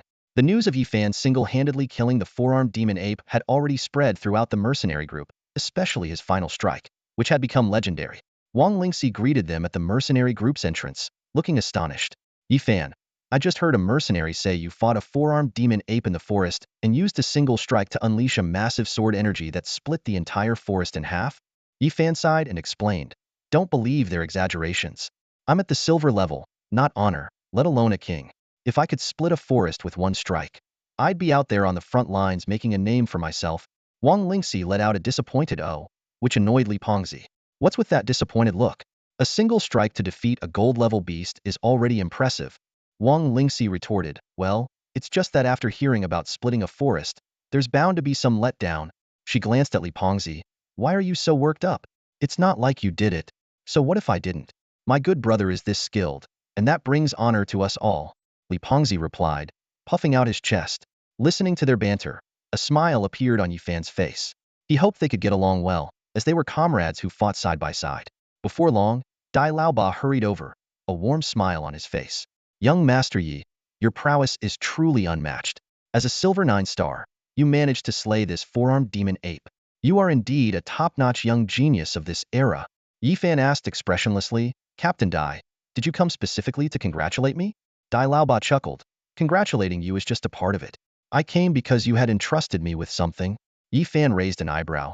"Did you collect my 30 million meters?" "Of course, it's all collected," Dai Laoba quickly replied. "Moreover, I bring you good news. Zhao Deming, the head of the Zhao family, is willing to buy your grain at 8 pieces per unit. It seems the Zhao family urgently needs grain, and you stand to make a significant profit. Such investment foresight is remarkable." Hearing the price of 8 pieces per unit, Li Pengzi and the others were stunned. They remembered Yi Fan mentioning that he had bought 3 million units at 7 pieces each and could sell them all at 8 pieces, making at least 300,000 in profit. A glimmer of amusement flashed in Yifan's eyes, not because of the profit, but because he saw through Dai Laoba's trick. He said, Zhao family head is straightforward. However, I'm not in urgent need of money. Since Captain Dai has collected the grain, just bring it to me. Dai Laoba froze. He had planned to earn some favor but was exposed by Yifan.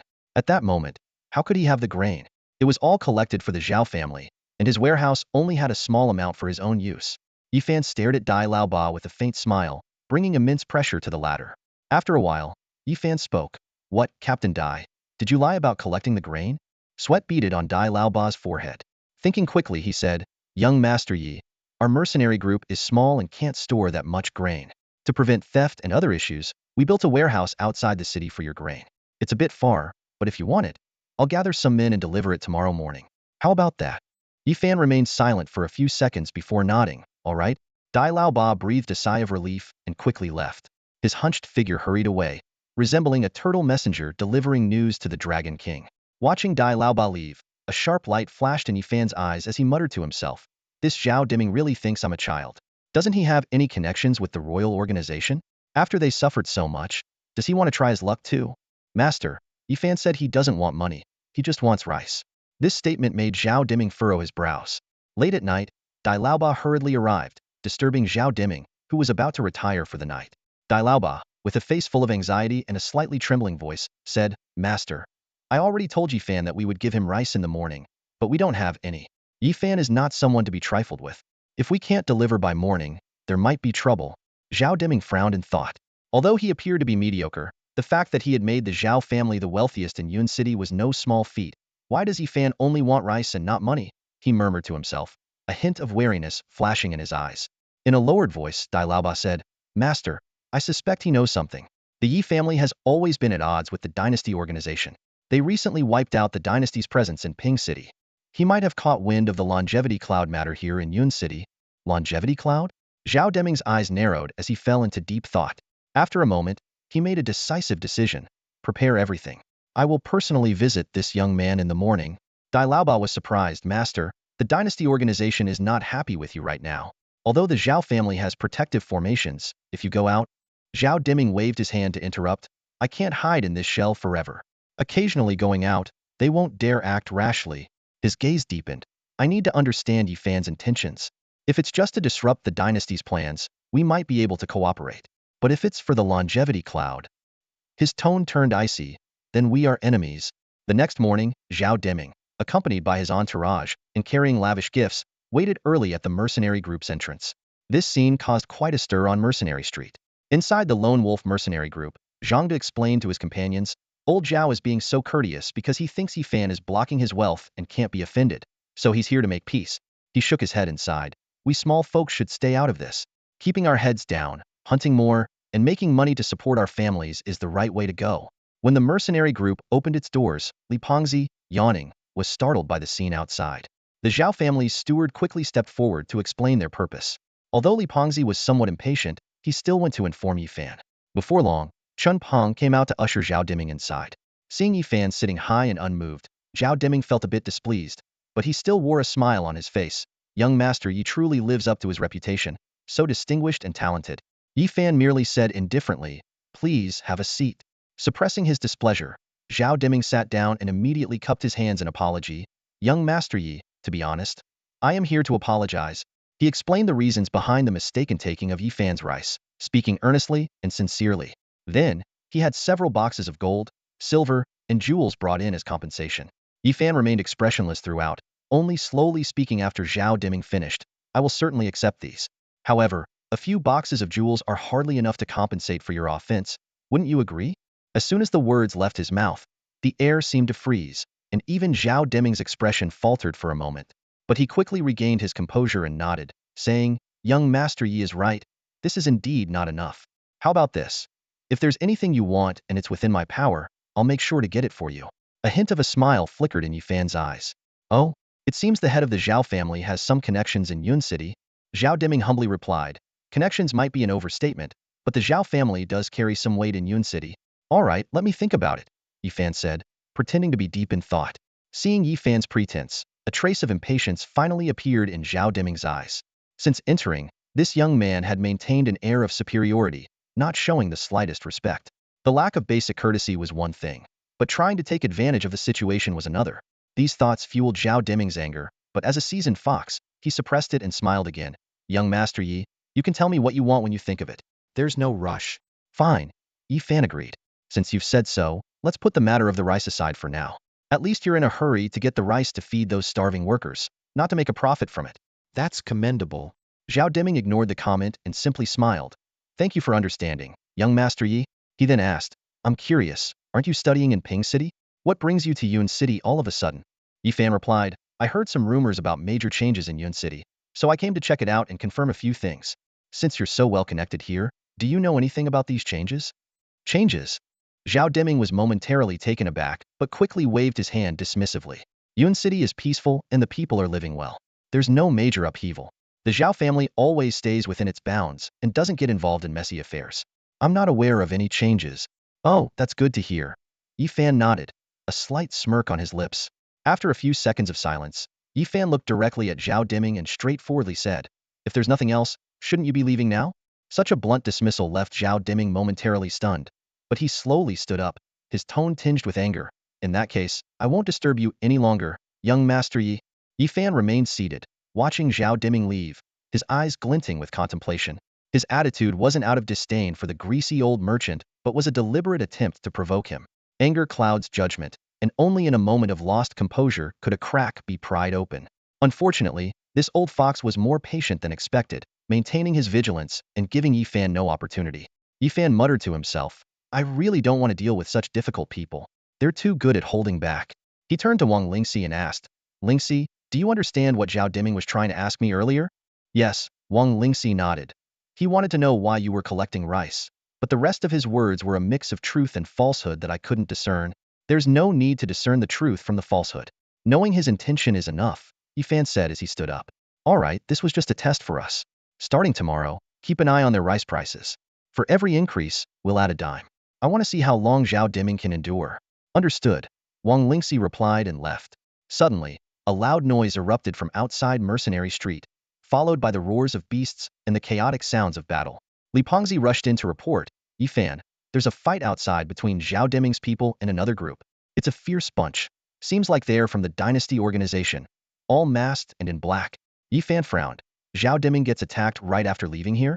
Is he trying to frame me? Doesn't seem like it. Li Pengzi hesitated. Those masked men are really going for Zhao Deming. They seem intent on killing him. Upon hearing this, Yi Fan immediately rushed outside. On the nearby street, a fierce battle had already broken out. A group of black-robed figures, all high-level silver rank, with a few gold rank experts among them, were attacking. Zhao Deming's guards were few and already at a disadvantage. Yi Fan's sharp eyes noticed the emblem of the Dynasty organization on the chest of a fallen man and felt something was off.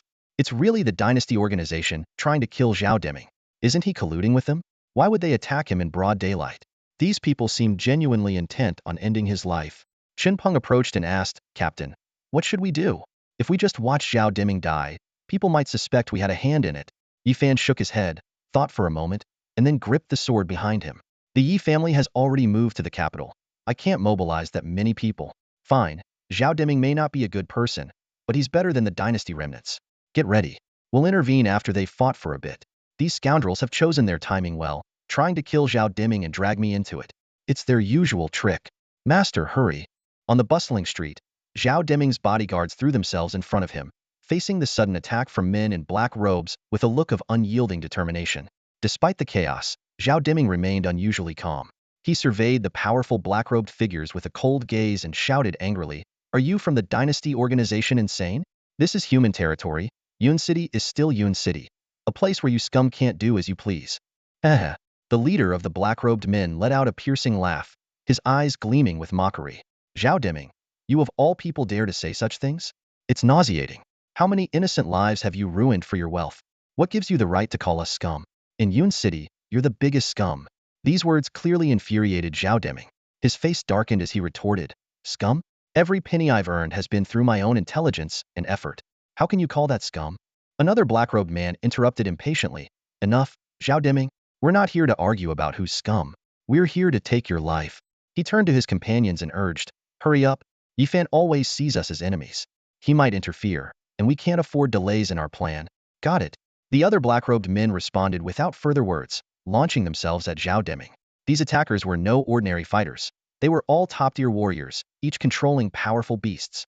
In just a few moves, they had overwhelmed Zhao Deming's guards and targeted Zhao Deming himself. As the ferocious beasts lunged at him, the murderous intent made Zhao Deming's heart tremble. He quickly pulled out a red gemstone from his pocket, seemingly trying to activate some mechanism.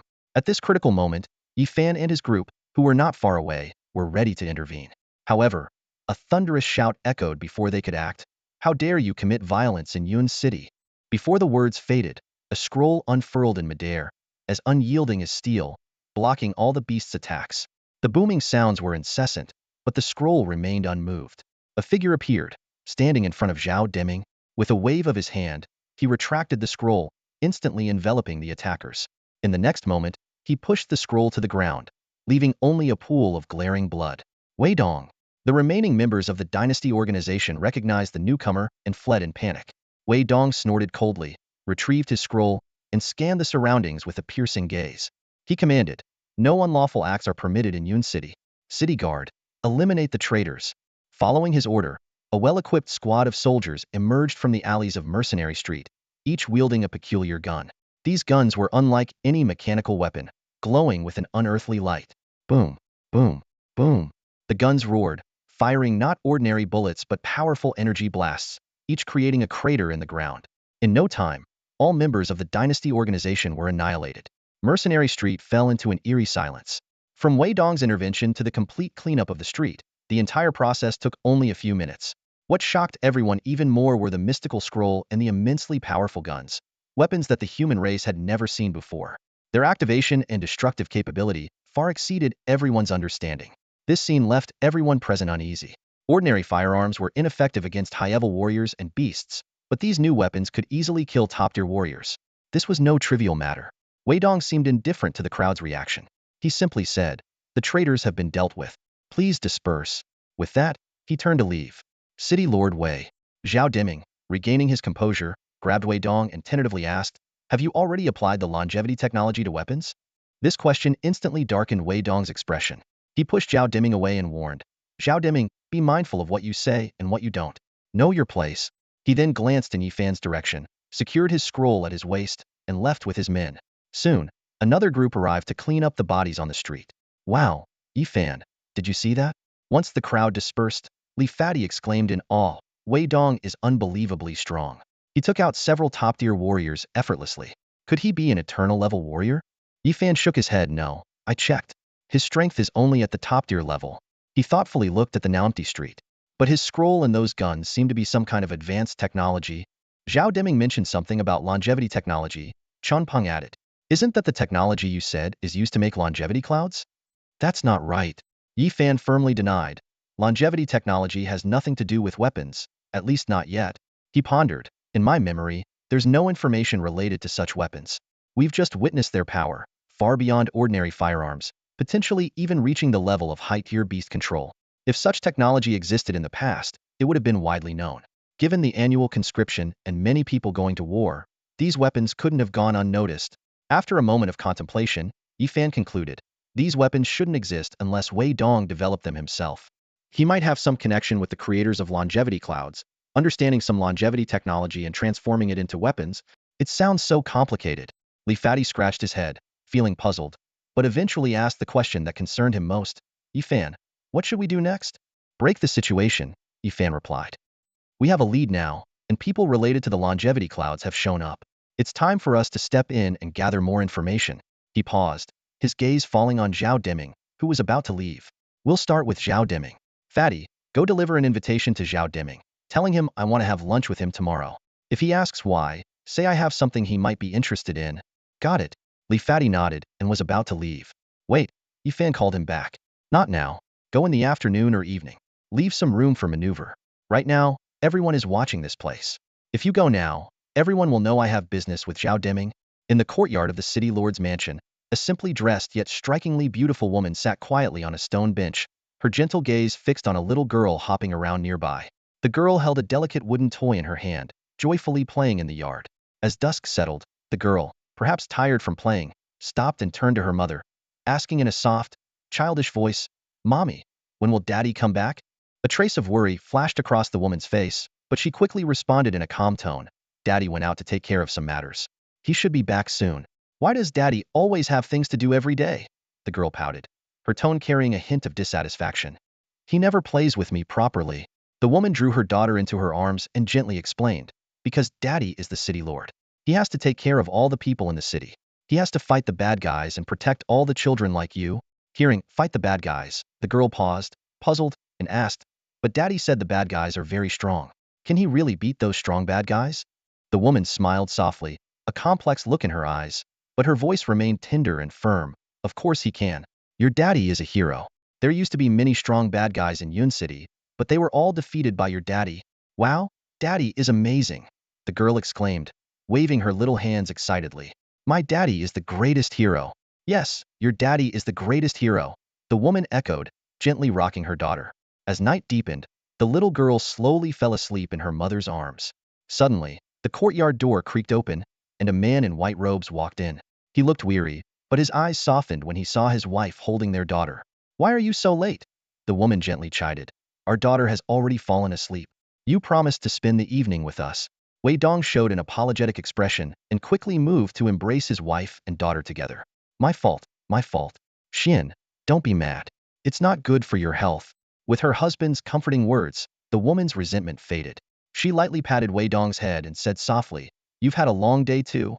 After a moment of closeness, the woman stood up and carried her sleeping daughter into the house. When she returned, she brought a steaming plate of food. "I kept some food warm for you. You must be hungry after such a long day." Wei Dong sat on a small stool, devouring the food like a child savoring a rare moment of family time. The woman sat quietly by his side, waiting until he had eaten enough before asking, "Wei Dong, why did it take you so long today?" Wei Dong's eyes flickered, and his tone was evasive. I had some things to take care of.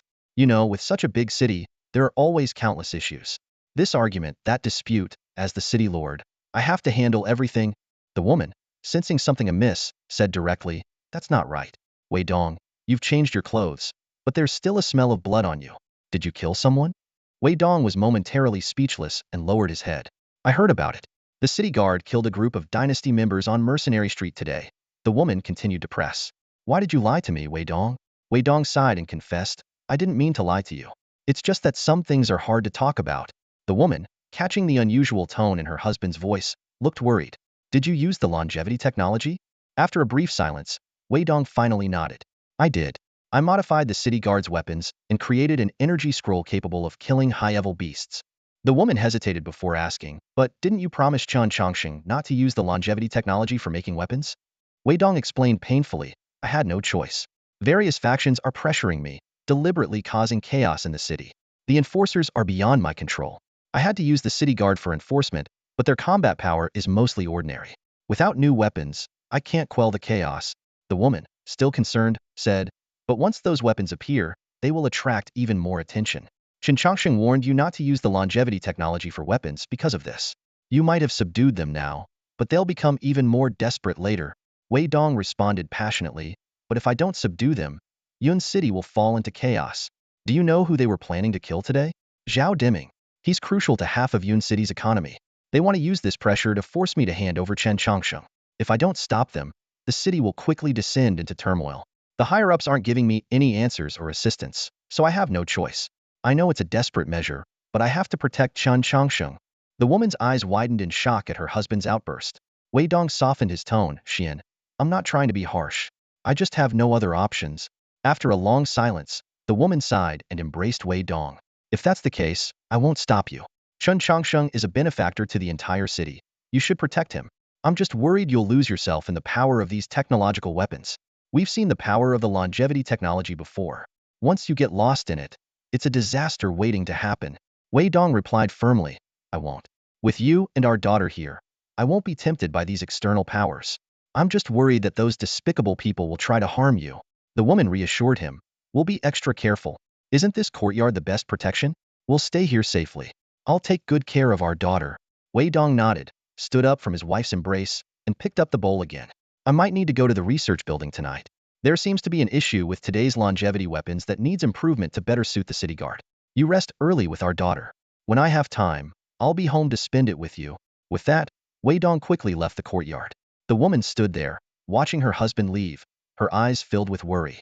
They both knew the longevity technology could create miracles, but once they touched the root of this miracle, no one could predict the consequences. In over 10 years of marriage, over 10 years of being the city lord, Wei Dong had never spent a night away from home.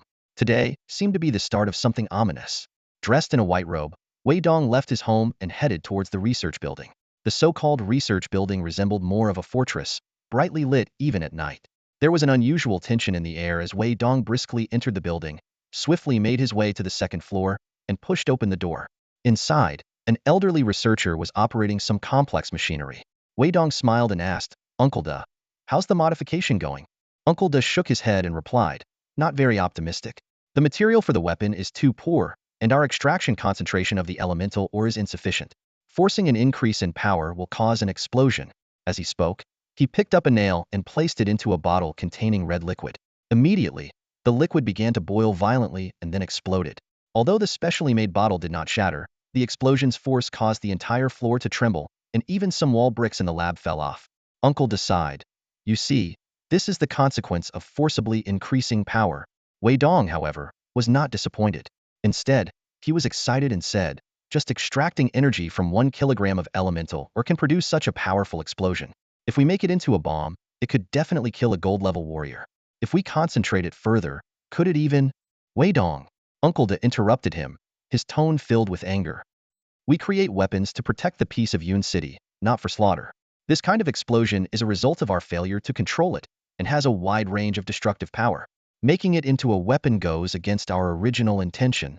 Wei Dong was taken aback and quickly apologized. "I'm sorry, Uncle Da, I didn't mean it that way." Uncle Da ignored him and turned to retrieve an item from another machine. "This is your mountain and river painting. I've completed the power modification."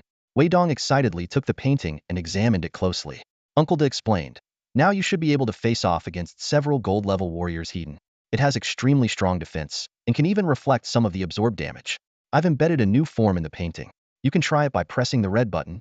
Wei Dong did as instructed, and the painting immediately shrank and transformed into a glowing green sword. Uncle Da continued, "This is the second form of the mountain and river painting. Let's call it the mountain and river sword. In this form, its destructive power is greatly enhanced. It can release energy similar to sword chi by drawing a small amount of your internal energy. With this form to compensate for its shortcomings, you are now almost at the pseudo-eternal level. Gold-level warriors won't be able to harm you. Your weapon is currently the most advanced and unique one we can modify." Wei Dong played with the mountain and river sword, his eyes gleaming with excitement. However, when his gaze fell once again on the bottle filled with ashes, he couldn't help but ponder, is this really the pinnacle of the power that eternal technology can achieve? At noon, Yifan waited for Zhao Deming in a private room at a restaurant. Soon, Zhao Deming arrived as promised, accompanied by several robed warriors who stood silently by the door. Yifan started, "Master Zhao, were you startled yesterday?" Zhao Deming responded, "Startled? Not really. Just need to be more cautious. Even the rats in Yun City dare to bite people on the streets." He glanced at the dishes on the table, slightly surprised. "Young Master Yi seems quite hospitable today." Yifan gestured for him to sit and got straight to the point. "My companion should have conveyed my message." Zhao Deming nodded. He did. "Have you decided on what you need?" Yifan admitted. "I have.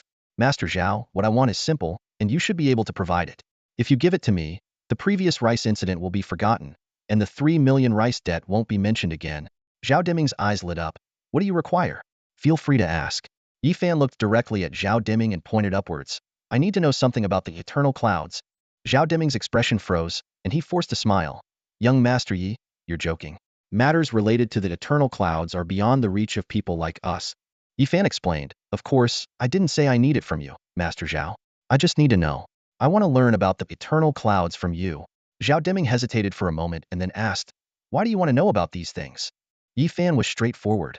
"To get involved. I've already learned about the affairs in Yun City. To be honest, I also have an interest in that person." Zhao Deming was surprised. "You know about Qin Changsheng?" Yifan frowned. "Qin Changsheng? So that's his name." Realizing he had slipped up, Zhao Deming looked annoyed. He coughed and no longer hid it. "Young Master Yi, everyone in Yun City wants to get Qin Changsheng. Everyone uses their own methods, and information is just one of them. If you want to get involved, why not find out yourself?" Yifan shook his head. "Finding it out myself would be too time-consuming. Seeing you and City Lord Wei talking yesterday, I figured you have a lot of information." That's why I came to you to discuss cooperation. 3 million in rice for some information. Surely Master Zhao wouldn't pass up such a profitable deal. After all, the rice situation can be big or small. If I decide to make a fuss. Zhao Deming understood Yi Fan's intention and cursed inwardly at the cunning young man for blackmailing him. Yi Fan urged, Master Zhao, don't hesitate. A few words for 3 million is a good deal. Considering your plans, this 3 million in rice will be worth much more in the future. Anger and doubt flashed in Zhao Deming's eyes. Finally, he asked, Young Master Yi, what information do you want? Yi Fan smiled, not much. Zhao, it's best if you talk freely. If I have to ask, you might find it annoying. Zhao Deming suppressed his emotions. You may ask first. Yi Fan didn't hold back and asked directly, Zhao, where is Chen Changxing now? None of us know where Chen Changxing is. Yi Fan's question made Zhao Deming shake his head helplessly. Only Wei Dong knows his whereabouts. We just recently learned about Chen Changxing from the Zheng family. Wei Dong? You mean the city lord? Yi Fan nodded slightly, his gaze sweeping over Zhao Deming's face. After a moment of thought, he asked, Master Zhao, who are the people interested in Chen Changxing now? Zhao Deming was taken aback by the question and then smiled bitterly. In Yunqing, anyone who knows about Changxing Yuan is eager to find Chen Changxing. The most powerful forces currently are the Sun and Zheng families. They are colluding with the dynasty organization, putting pressure on Wei Dong both openly and covertly.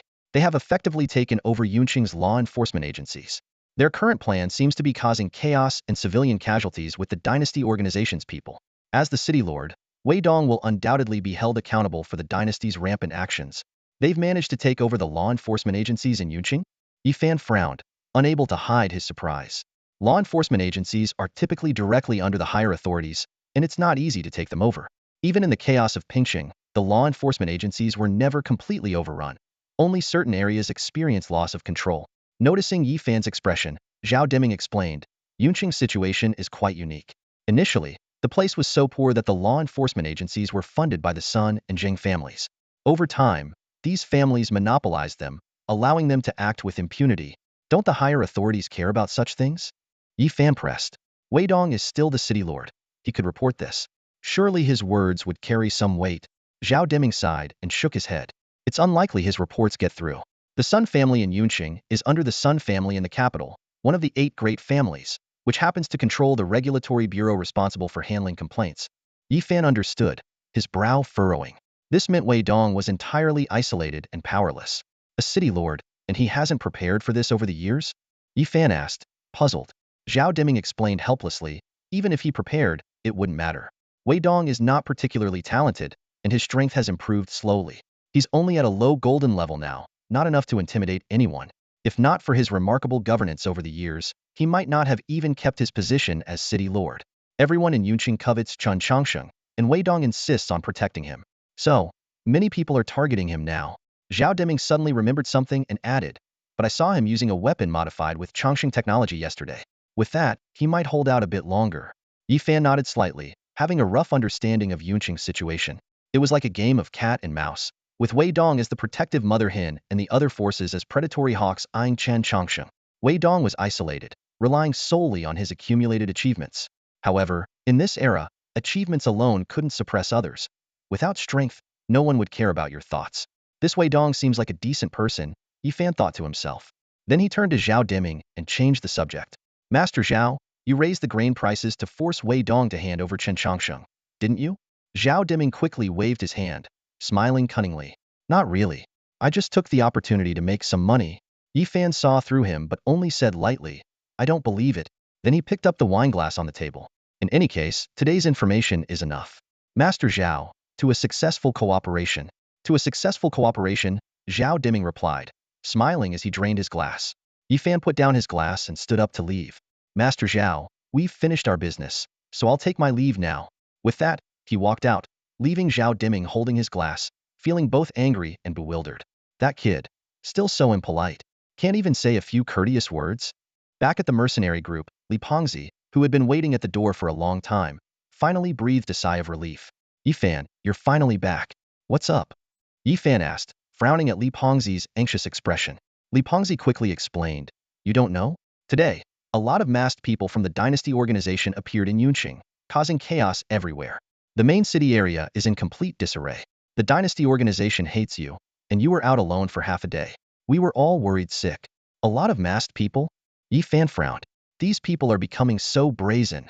Qin Peng, standing nearby, added, yes, Captain. I just came back from the main city. It's completely chaotic there. Even Pingqing wasn't this bad. It's like they are doing it on purpose. As soon as the city guard shows up, they run away, and then appear somewhere else. City Lord Wei has no way to handle it. Yi Fan nodded to show he understood and stepped into the mercenary group's headquarters. Li Pengzi and Qian Peng followed, looking as if they wanted to say something but hesitated. Yi Fan stopped, turned around, and looked at the two of them with a smile.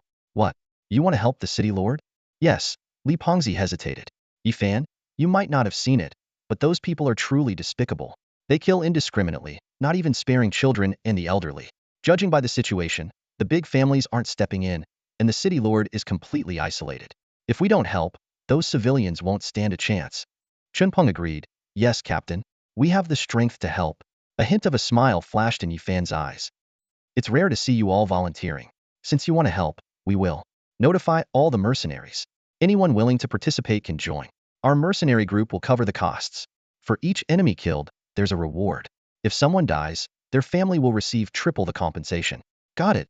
Li Pengzi and Qian Peng responded enthusiastically and immediately went to inform the other mercenaries. Yi Fan stood up and turned to Pan Zhao. Mr. Pan, let's join in as well.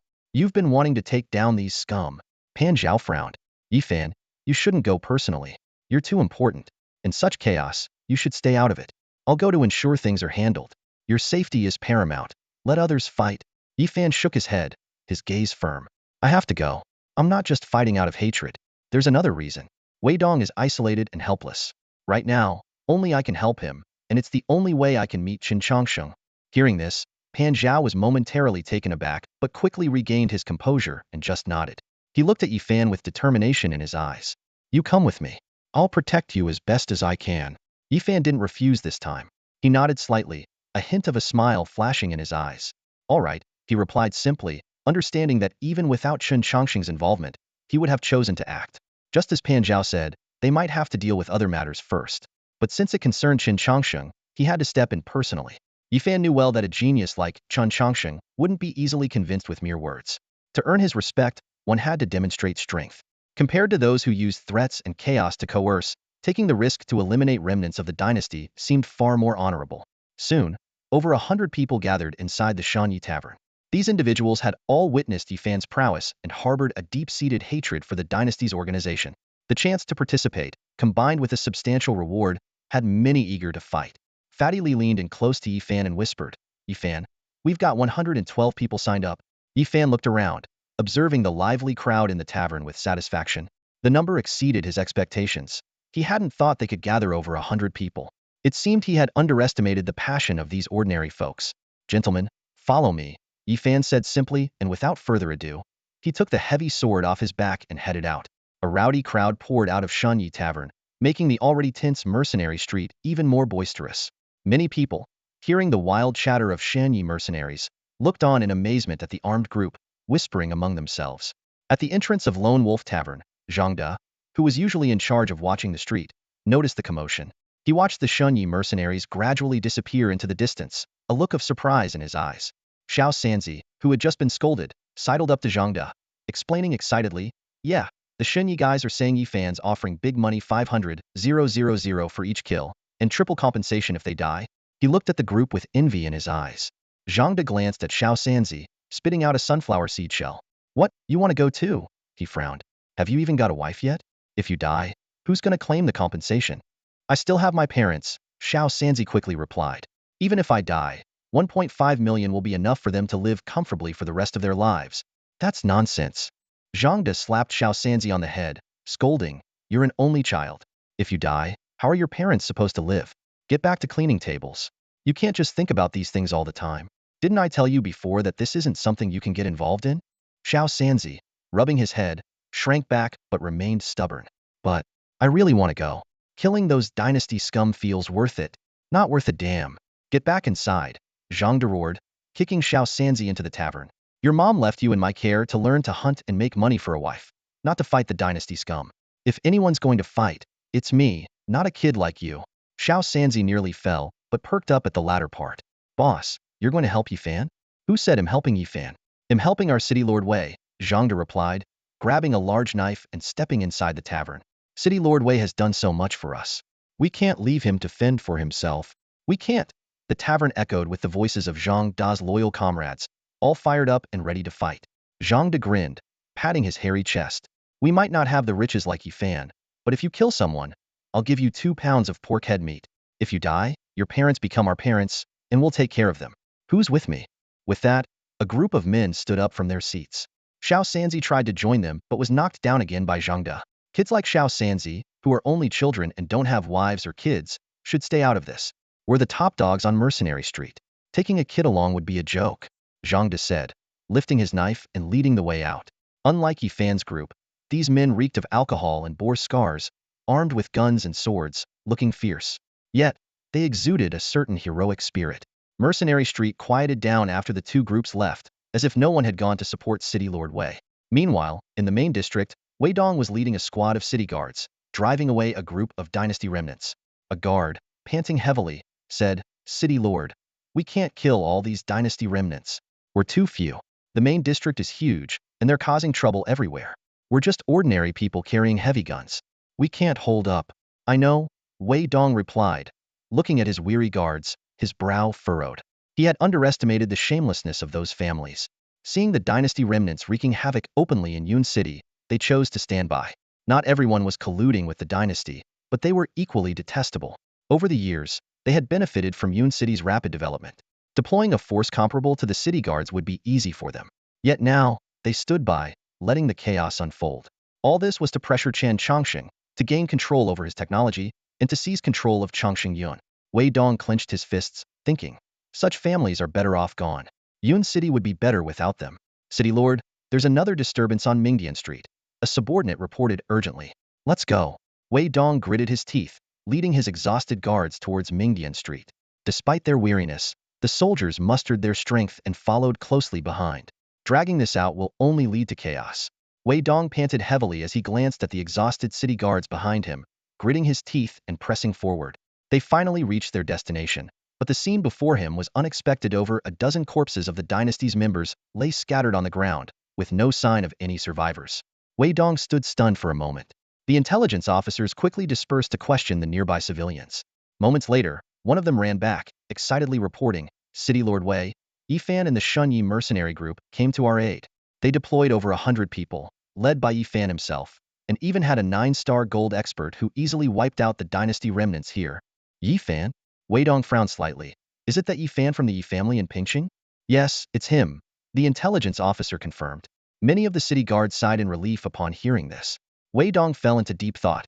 The Yi family and the dynasty are mortal enemies, so their involvement makes sense. But wasn't old Master Yi summoned back to the capital? Why would Yifan come to Yun City alone? While he was pondering, another report came in about disturbances elsewhere. Wei Dong had no time to think further and immediately led his team to the next battlefield. Upon arrival, they encountered the lone wolf mercenary group locked in fierce combat. This group was not as strong as Yifan's. They had only a few beast tamers and were barely holding on with their leader, a silver-ranked expert, and some firearms.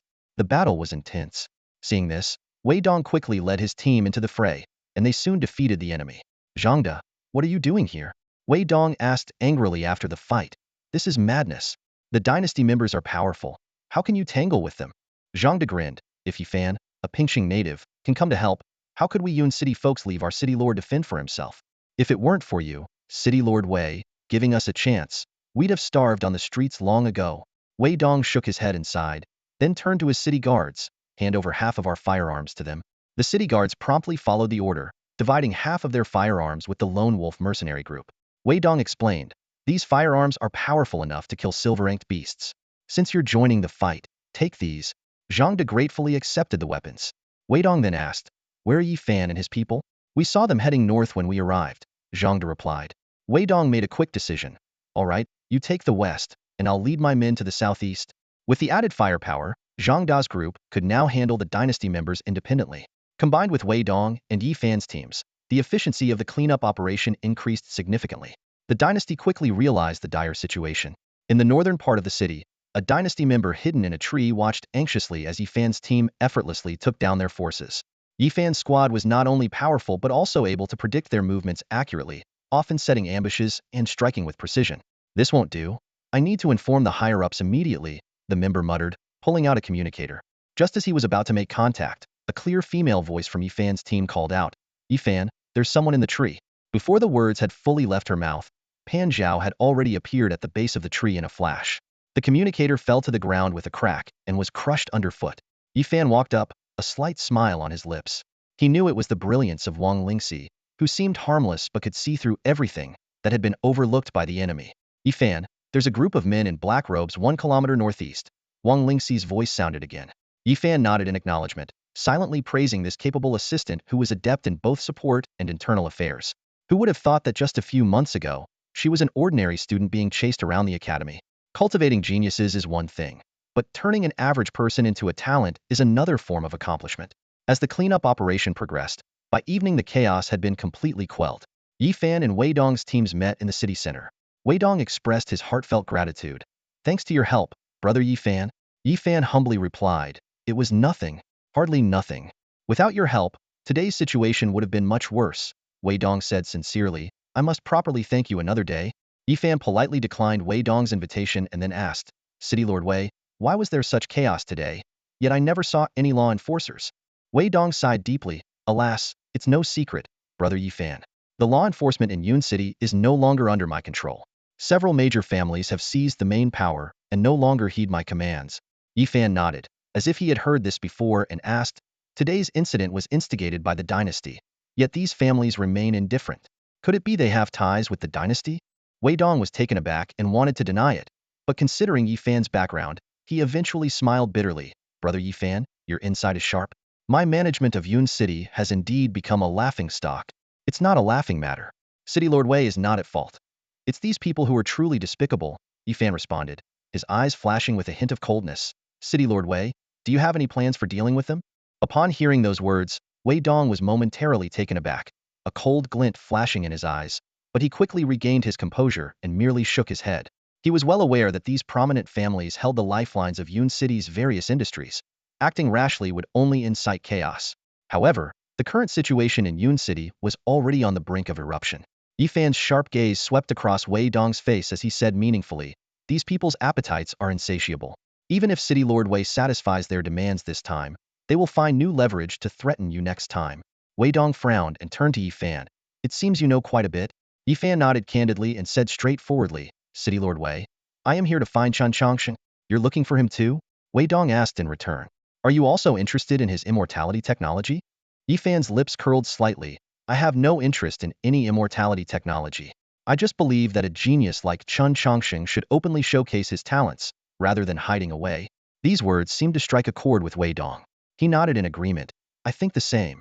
Unfortunately, in Yun City, I am isolated and without support. I can help you, City Lord Wei."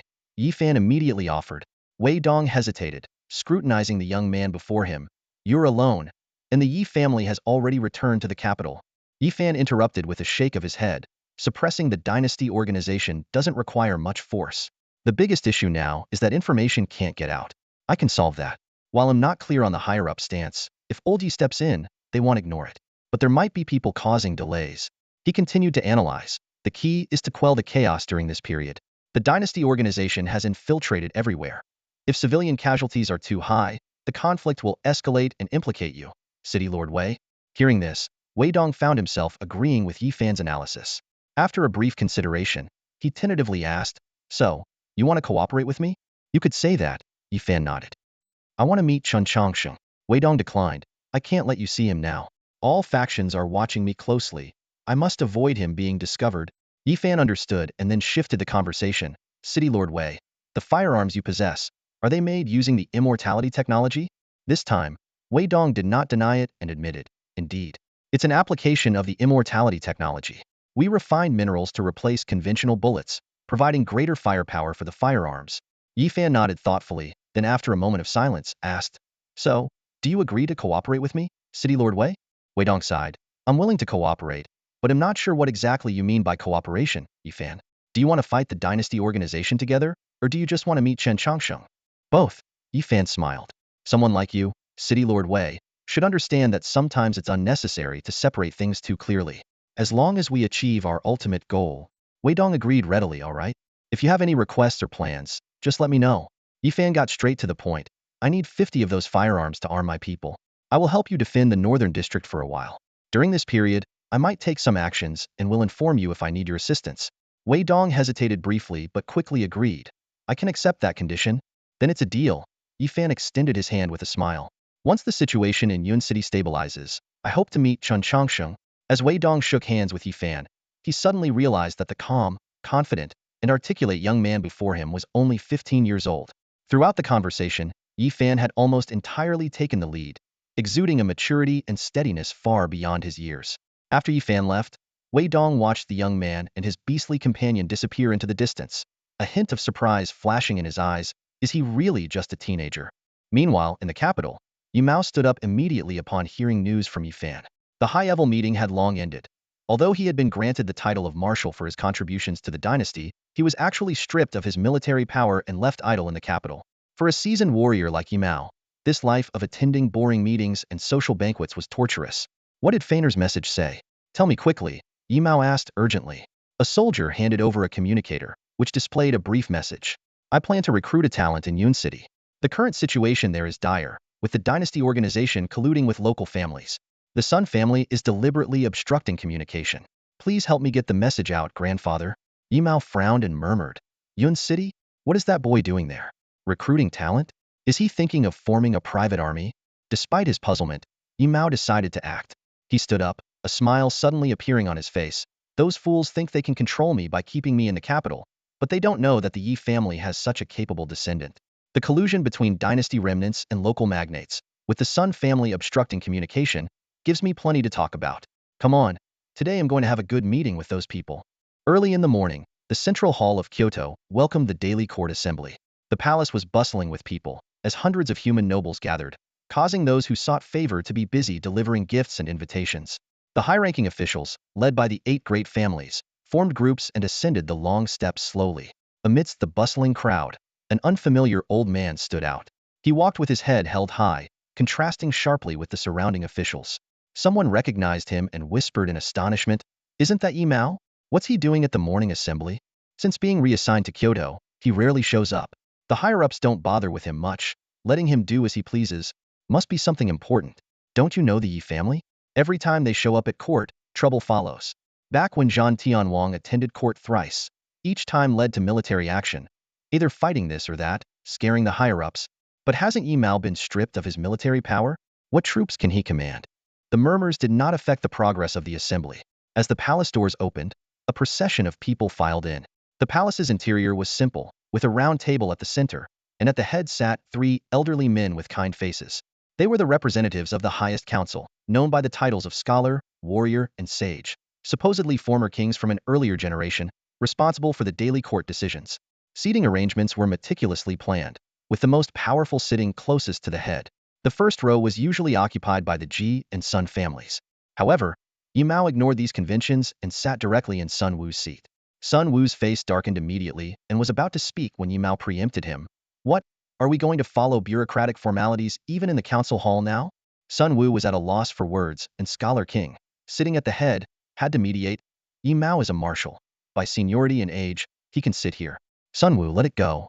Sun Wu had no choice but to nod in agreement and took a seat below Yi Mao. The meeting began with regional officials reporting information that needed discussion, followed by a lengthy discussion of frontline war conditions. These processes were tedious, and Yi Mao, who had intended to wait, grew impatient after more than an hour and finally spoke up. Scholar King, I have something to report. Hearing this, Scholar King's expression changed slightly, and he exchanged a helpless glance with his colleagues. They all knew that whenever Yi Mao spoke, it meant trouble. But with everyone now quiet, Scholar King had no choice but to nod. Marshal Yi, what do you have to report? Yi Mao said sternly, Scholar King, I have received news that a family in Cloud City is colluding with the dynasty organization, causing chaos locally, and Cloud City is unable to suppress it. I request Scholar King to send troops to Cloud City to quell the unrest. Upon hearing this, Sun Wu's expression immediately turned complex. Scholar King frowned and asked, how does Marshal Yi know about the situation in Cloud City? Scholar King, the Yi family has a descendant training in Cloud City, Yi Mao replied. Scholar King did not pursue further but looked puzzled. If Cloud City is unable to suppress the dynasty organization, they should report it to the Regulatory Bureau. He then looked at Sun Wu. Director Sun, have you received any reports from Cloud City? Scholar King, no, Sun Wu replied, trying to maintain his composure. though his face showed signs of distress. No. Scholar King frowned and looked back at Yimao. Yimao suddenly slammed the table, startling everyone. Some people turn a blind eye and a deaf ear, so naturally, there is no report. Sun Wu's face turned pale with anger. Marshal Yi, you cannot speak so recklessly. What do you mean by some people turning a blind eye and a deaf ear? Fabricating military reports and creating rumors. Even if you are Marshal Yi, you cannot slander others like this. Yi Mao, do not stoop to slandering someone like you. Sun Wu. Yi Mao snorted coldly, then turned to Scholar King and bowed. My descendant would not lie. Scholar King, please dispatch troops. Scholar King found himself in a dilemma. After a moment of contemplation, he said, both of you, please calm down. Perhaps there is some misunderstanding. Various reports come in daily, and there might be an oversight. Director Sun, can you investigate this matter? Sun Wu stood up and quickly returned with a stack of documents. The Regulatory Bureau records all incoming information promptly, and it goes through 3 levels of review before reaching me, with detailed records at each stage, making it impossible to falsify.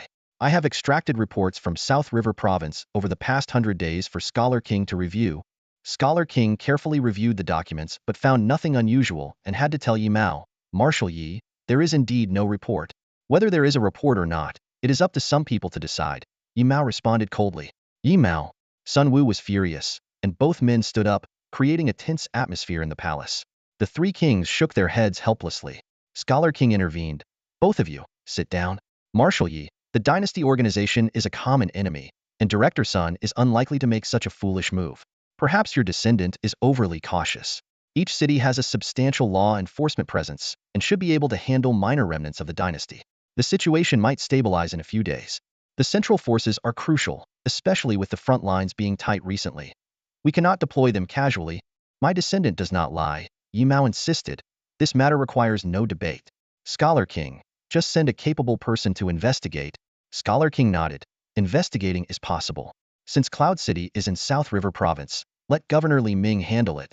From the middle of the round table, Li Ming stood up and accepted the order. Scholar King, I will handle this matter promptly and provide a response to Marshal Yi and Scholar King. Go ahead. Scholar King watched Li Ming leave, then turned to Yi Mao. Marshal Yi, is it acceptable for Li Ming to handle this? I will follow Scholar King's arrangement. Yi Mao nodded, a subtle look flashing in his eyes.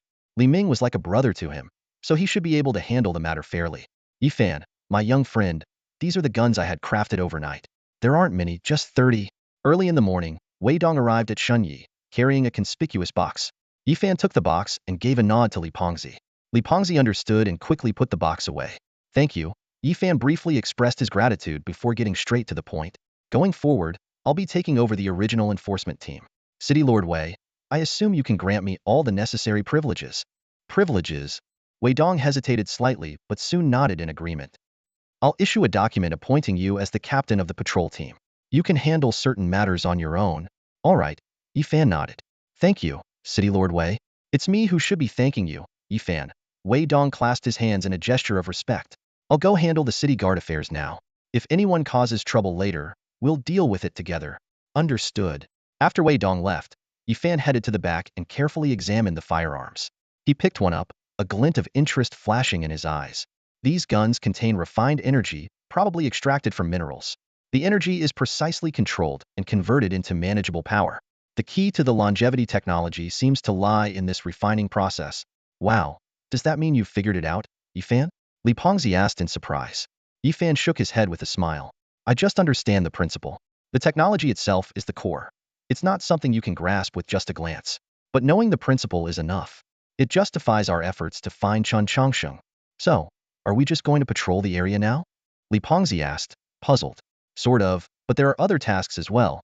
Yi Fan turned to Wang Lingxi. The team from Pingqing has arrived, right? Have them come see me. Wang Lingxi nodded and picked up a communicator. Shortly after, 2 young men walked in, excitedly calling out, Boss Yi Fan. You too. Li Pengzi recognized them in surprise. Zhou Tsong, Deng AI? Yi Fan nodded in confirmation and patted Zhou Tsong on the shoulder. Your talents are similar to Wang Lingxi's. This time, you're here to patrol. You should have experience from hunting in Pingqing. This time, your targets are members of the dynasty. Distribute the guns to the team.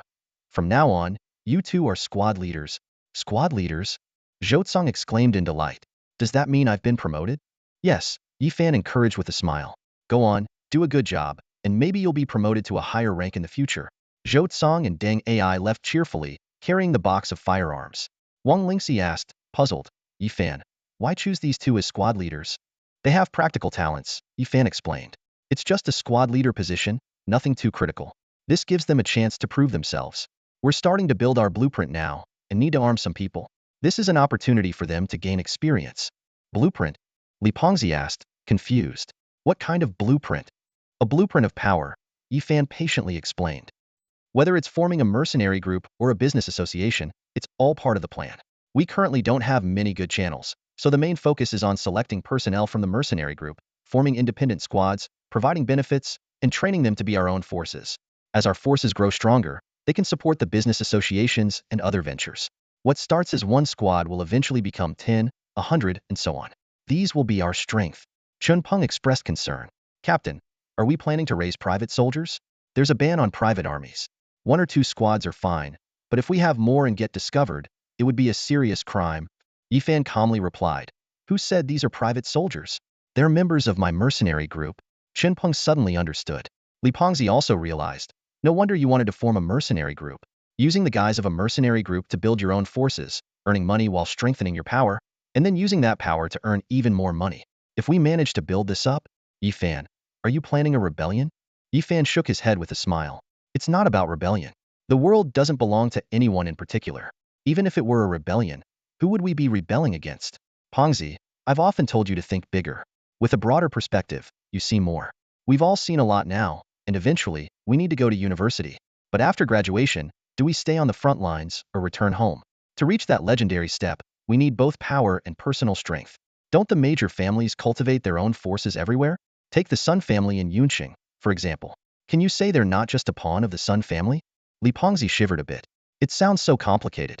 It feels like humanity is on the brink of a cold war, with various warlords carving out territories. Yifan said thoughtfully, isn't that what's happening now? Many are already laying their plans. I'm starting to understand why some members of the dynasty say the problem isn't with the dynasty itself. You can see a lot from Yunqing. Many major families are unhappy with the restrictions. Outwardly, they still submit, but they're exploiting loopholes. Look at how they collaborated with the dynasty to force out Qinchangsheng. You'd think Wei Dong was the villain. It's not the dynasty running rampant. It's these scheming families giving them the green light and profiting from the chaos. Li Pengzi hesitated. But if it's just about profit, they might not necessarily rebel. They might just want money. Yifan shook his head, looking out the window. You're thinking too simply. Profits have limits, but human desires are boundless. When they realize they can bypass the rules, one day they'll want to establish new ones. It's just a matter of time. As night fell, the Sun family mansion in Yun City was brightly lit and bustling with activity. In the courtyard, the heads of the Sun and Zheng families sat at the head of the gathering, surrounded by a group of individuals dressed in black robes, each bearing a distinctive emblem on their chests. They stood respectfully, maintaining a solemn silence. The group was seated around a large bonfire, the flames casting anxious shadows on their faces. A man crouching by the fire was the first to break the silence. Master Sun, summoning us here at this late hour must mean there's something important you need to discuss. Master Sun remained calm as he spoke slowly. We've received news from above. Yimao has reported to King One, alleging that there is a rebellion in Yun City and requesting military intervention to suppress it. The crowd was visibly shaken by this revelation. One person angrily exclaimed, "It must be that bastard Yifan." Another individual expressed concern. There are only so many of us in Yun City. If we're discovered, it could be disastrous. Have troops been dispatched? How close are they? Master Sun shook his head. No troops have been sent, but the governor of the southern region, Li Ming, has been dispatched. He should arrive in Yun City in 3 to 5 days. 3 to 5 days? That's not enough time, someone exclaimed, their face turning pale. Our people are in key positions. We won't have time to withdraw. We'll definitely be found out. Master Zheng, however, seemed unfazed. Why withdraw? The emperor is far away, and they don't know the actual situation in Yun City. If it's just a rebellion, we can help suppress it in the next few days. Master Sun nodded in agreement. Exactly. We don't know the specifics of what Yifan reported, but if it's just a rebellion, we can put on a show and deal with it. The key is to control Qinchangsheng. Whether there is a rebellion or not is up to us. He continued outlining the plan. In the next few days, we'll have some servants wear the organization's uniforms and cause trouble. We'll then assist in quelling the disturbances. The higher-ups might even commend us. Someone still had reservations. But will that work? Li Ming is a governor, at least at an honorary level. If he investigates seriously, Master Sun interrupted. Who takes things seriously these days? Li Ming is indeed the governor, but his son, Li Xiao, works in the regulatory bureau. He looked at the crowd meaningfully. You are all seasoned players. You should understand that the world is not just about fighting. His words left the crowd momentarily stunned before they erupted into knowing laughter, which sounded particularly harsh in the night. The next morning, Zhou Cong, Deng Ai, and others were already patrolling with guns, while Wei Dong led a team to inspect the city. By noon, there were several outbreaks of chaos in the main district, but each time Wei Dong arrived, the enforcers had already handled the situation. This continued into the afternoon, and the disturbances gradually subsided. Wei Dong found this puzzling and, after some thought, decided to report the situation to Yifan and Shunyi. Enforcers taking the initiative? Yifan frowned upon hearing this. Wei Dong nodded. Yes, almost all the disturbances today were quelled by them. Could it be because Brother Yifan has already reported to the higher-ups? Yifan pondered. That could be it. With people coming from above, these families are scared of being held accountable, so they deployed the enforcement team. But the higher-ups aren't fools. This last-minute effort will be easily exposed. It makes no sense. Why would they do this? He then asked, besides helping out, did they exhibit any other unusual behavior? Wei Dong recalled. Nothing else really. They didn't interact with me much. They left after dealing with the troublemakers. But today, the so-called rebellion members were very weak. Almost no beastmasters, just ordinary people with muskets. Ordinary people with muskets? Yifan seemed to realize something. So they staged the incidents themselves to make a show for the higher-ups. He thought for a moment. Could they have bribed someone above? It was said that King Wen personally dispatched someone. How could they be colluding with these families? With this in mind, Yifan took out his communicator to inquire about the situation from the only signal available from the capital. He quickly received a reply, and his face darkened. The person coming is Governor Li Ming of the southern region. Yifan looked at Wei Dong. Governor Wei, you've been an official for many years. What do you know about Li Ming? What kind of person is he? Wei Dong recalled. Governor Li Ming has worked in the capital for many years, only occasionally visiting Yun City for inspections. We've had a few interactions, but I don't have a strong impression. He seems to be a by-the-book official, neither particularly caring about the people nor particularly corrupt. Yifan nodded. So, he's mediocre and incompetent. It makes sense now. The Sun family in Yun City has connections in the capital. My uncle had a confrontation with Sun Wu over the report, and Sun Wu denied any rebellion in Yun City. This is not a small matter. If the report is false, my uncle will suffer. If it's true, the punishment from above will be severe. Li Ming is not a major player in the capital's hierarchy. Compared to the powerful 8 families, he's nothing. He likely wouldn't want to offend Sun Wu over this. As long as things look good on the surface, he probably won't dig too deep into Yun City's affairs. Wei Dong suddenly understood. So, the arrival of someone from above makes almost no difference? Yifan sneered. Pretty much. Still, even if they don't want to get involved, they need to maintain appearances. Since they're being shameless, we don't need to hold back either. Wei Dong hesitated. Brother Yifan, what do you plan to do? A cold gleam flashed in Yifan's eyes. We'll cause trouble. If they can have their own people pose as rebellion members to create chaos in Yun City, we can do the same. They think they can easily cover things up? Not so fast. Tonight, it'll take people to burn down the Sun family's granary. Burn the granaries? Wei Dong was momentarily stunned, a slight frown crossing his face. Yifan nodded, his gaze sweeping over Wei Dong's expression before continuing. In the past few days, I've learned that the Sun and Zhang families have been secretly building granaries in the city. Unlike the Zhao family, who openly buy rice, they are quietly hoarding it. Wei Dong fell into deep thought, then suddenly realized, are they trying to create chaos in the city, drive up rice prices, and artificially cause a famine? Yifan's tone was calm. I don't know Qin Changsheng well, but someone who would use that kind of technology to create the longevity cloud wouldn't stand by and let such atrocities happen. Wei Dong hesitated. But if we burn the granaries, won't the rice be gone? Yun City will lose a lot of food. Yifan looked directly at Wei Dong. Lord Wei, that grain belongs to them, not to you, and certainly not to Yun City. I hope you can see the difference. Not everyone cares about the people like you and Chen Changsheng. Some only think of themselves. A bunch of thieves. Wei Dong said angrily. Have they forgotten how we all worked together when Yun City was first established? They've forgotten. Yifan waved his hand dismissively, unwilling to say more. Lord Wei, remember this. No matter how close you once were, you are now enemies. What is there to say to an enemy? Wei Dong paused and then nodded. Understood. I agree with your plan. What do you need me to do? The Sun and Zheng families might deploy eternal level warriors. Eternal level? They might not dare to attack me. Yifan turned. Just wait for the good news. As night fell, a corner of Yun City's warehouse district still saw sporadic deliveries. A slender young man sat alone at the warehouse entrance, a golden spear by his side. Lu Chun, the delivery leader, closed the granary door and noticed the young man. Approaching, he greeted, Jing Ling, still not resting at this hour? My duty is to guard the granary, Jing Ling replied. What about you, brother Lu? Lu Chun sat down beside Jing Ling, sighing, people like us never get a break. Serving those above us, we'll probably never see a brighter future. Jing Ling tried to console him. Don't be so pessimistic. There's still a chance after a promotion. Lu Chun shook his head, took out a cigarette, and offered it to Jing Ling, who politely declined. Lu Chun lit it himself. People like us, without any special talents, can only do odd jobs. Being an official is out of the question. He turned to Jing Ling. I heard you were sent by the higher-ups. What are the top people in the dynasty like? Jing Ling thought for a moment. They're not much different from others, just in higher positions. Lu Chun nodded and asked about Jing Ling's personal life. Jing Ling briefly mentioned that he was an orphan raised by a foster father in the organization and now wanted to repay him. When the topic of marriage came up, Jing Ling smiled. I have someone I like. Once I have a proper status, I'll marry her. Lu Chun sighed. People like us don't have grand ambitions like those big shots. We just want to make a living and ensure our families are well. After a bit more small talk, Lu Chun stood up to leave. Jing Ling watched him go but suddenly saw Lu Chun stumbling backward. Under the moonlight, several figures loomed over Lu Chun. Brother Lu, what's wrong? Jing Ling grabbed his spear, calling out warily. Lu Chun turned back, his eyes filled with terror, silently mouthing, Run. Who are you? Jing Ling stepped forward with his spear, only to be struck by a heavy black sword. He blocked it, but was pushed back several steps.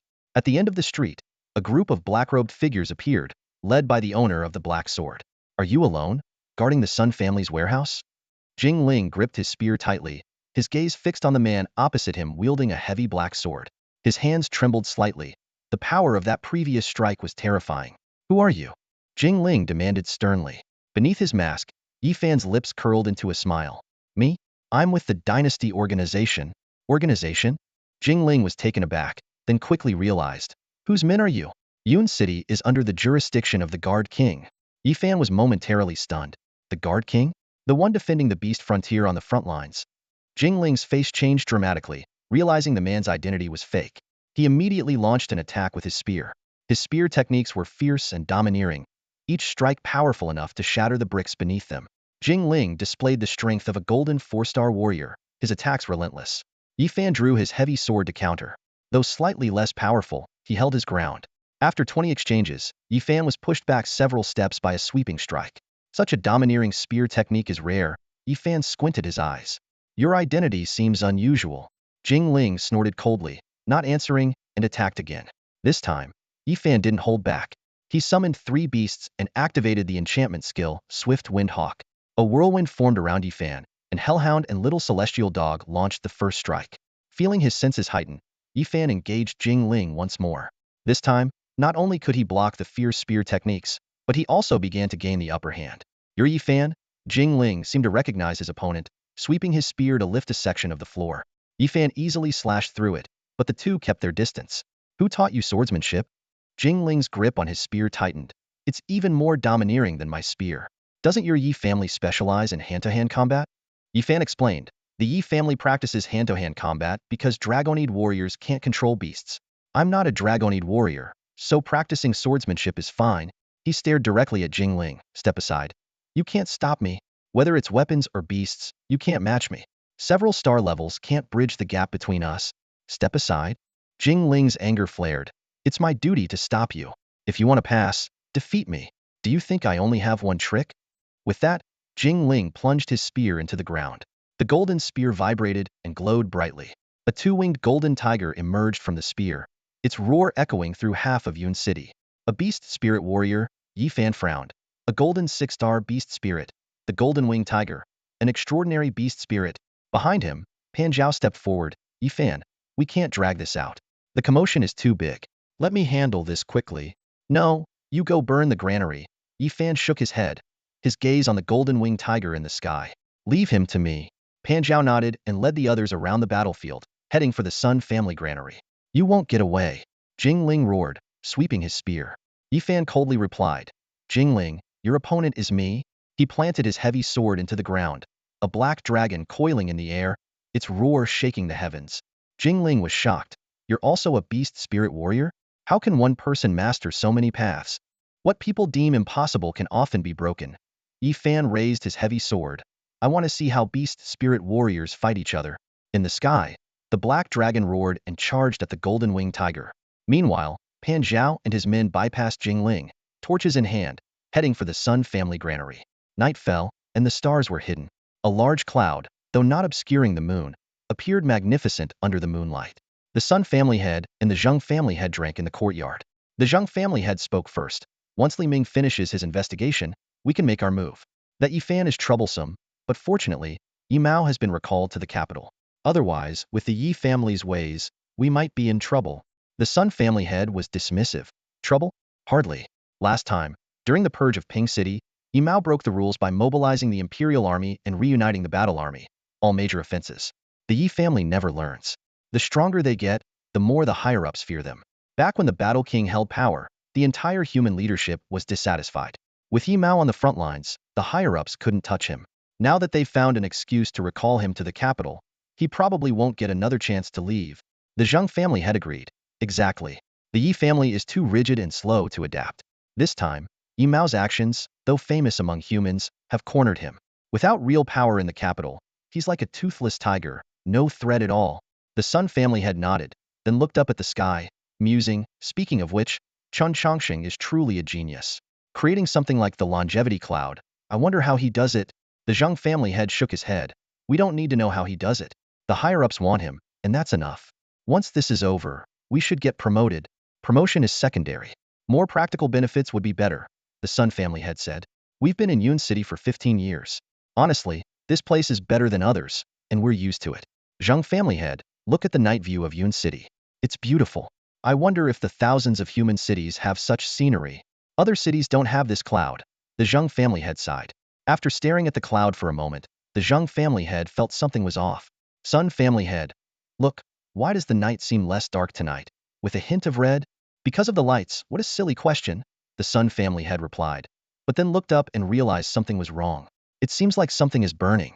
That's clearly firelight. And it feels hot. The Zheng family head frowned and turned, his face changing drastically when he saw the scene behind him. There's a fire. A fire. The Sun family head also turned, seeing the blazing flames in the distance. That's the direction of my granary. Someone's burning my granary. Who dares to burn the Sun family's granary? The head of the Sun family roared, his voice thunderous. The head of the Zheng family, who had rushed over upon hearing the news, turned pale and panicked. Men, follow me to the granary. With a command, the heads of the two families quickly gathered a team of over 100 people and hurried to the Sun family's granary. Upon arriving, they saw a group of mysterious figures in black robes rushing out. Leading them was a young man wielding a black sword Yi Fan. Beside him, several fierce beasts stood ready to attack. The head of the Sun family recognized the familiar attire immediately. His eyes fell on the black sword and the beasts, and he hesitated for a moment. But soon, his anger flared up again. Yi Fan, how dare you? He bellowed. Who said I was Yi Fan? The young man sneered. I'm the leader of the dynasty organization. Before he finished speaking, Yi Fan patted the small celestial dog beside him. The dog opened its mouth, conjuring an elemental cannonball that shot towards the Sun family members.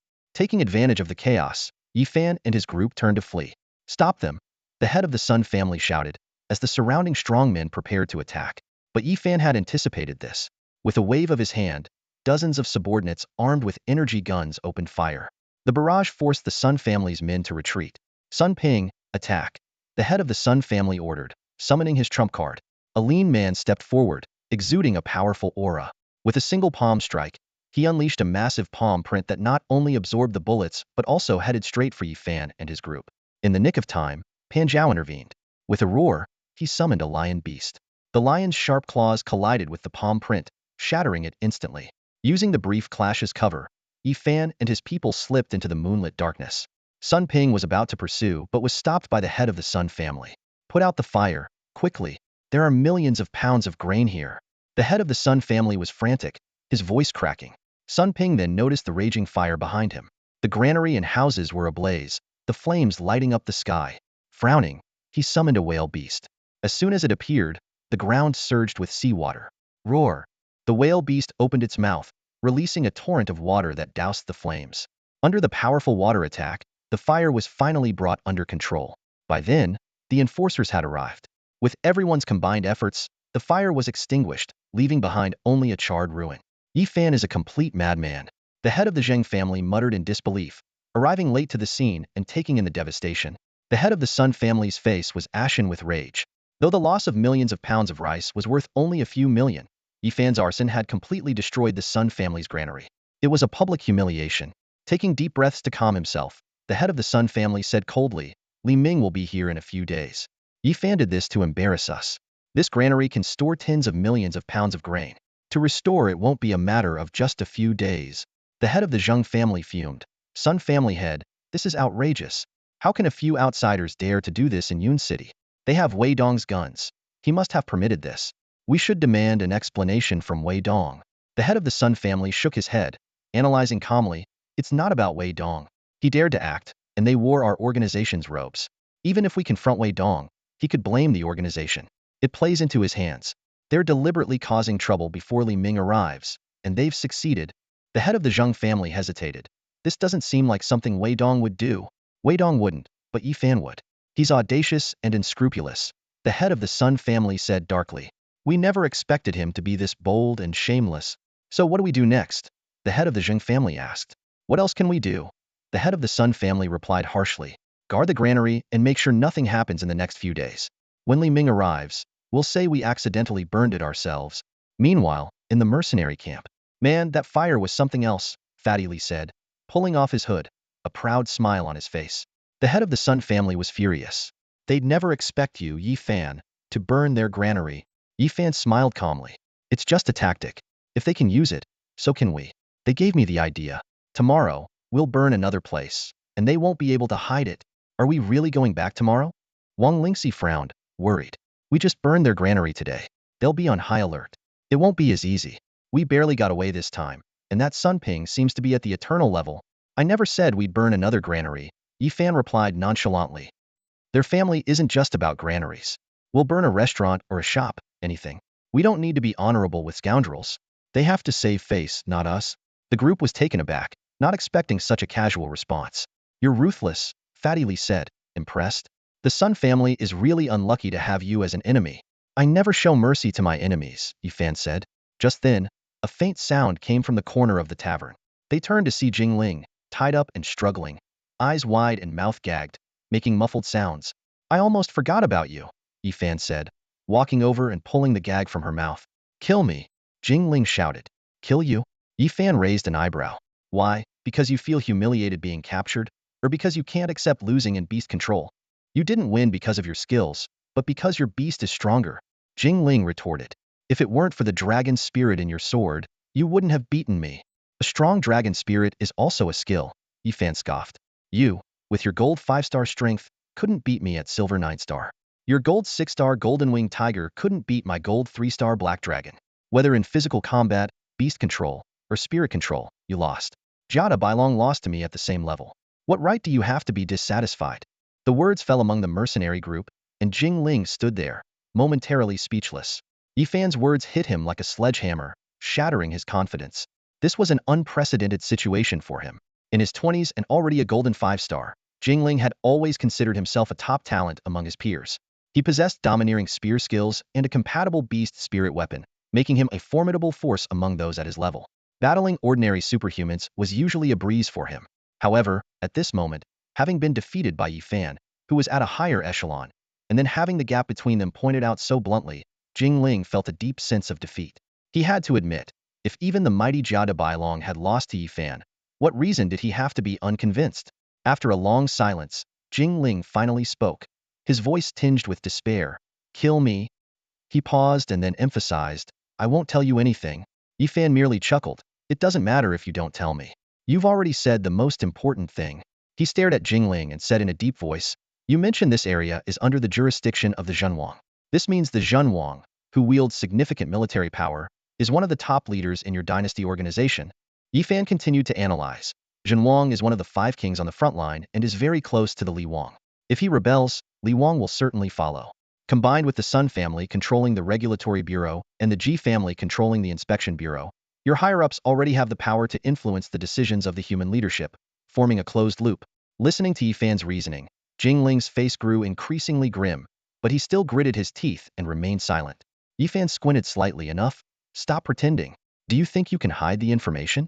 Your spear technique, called the Overlord Spear, was passed down by a powerful figure known as the Overlord hundreds of years ago.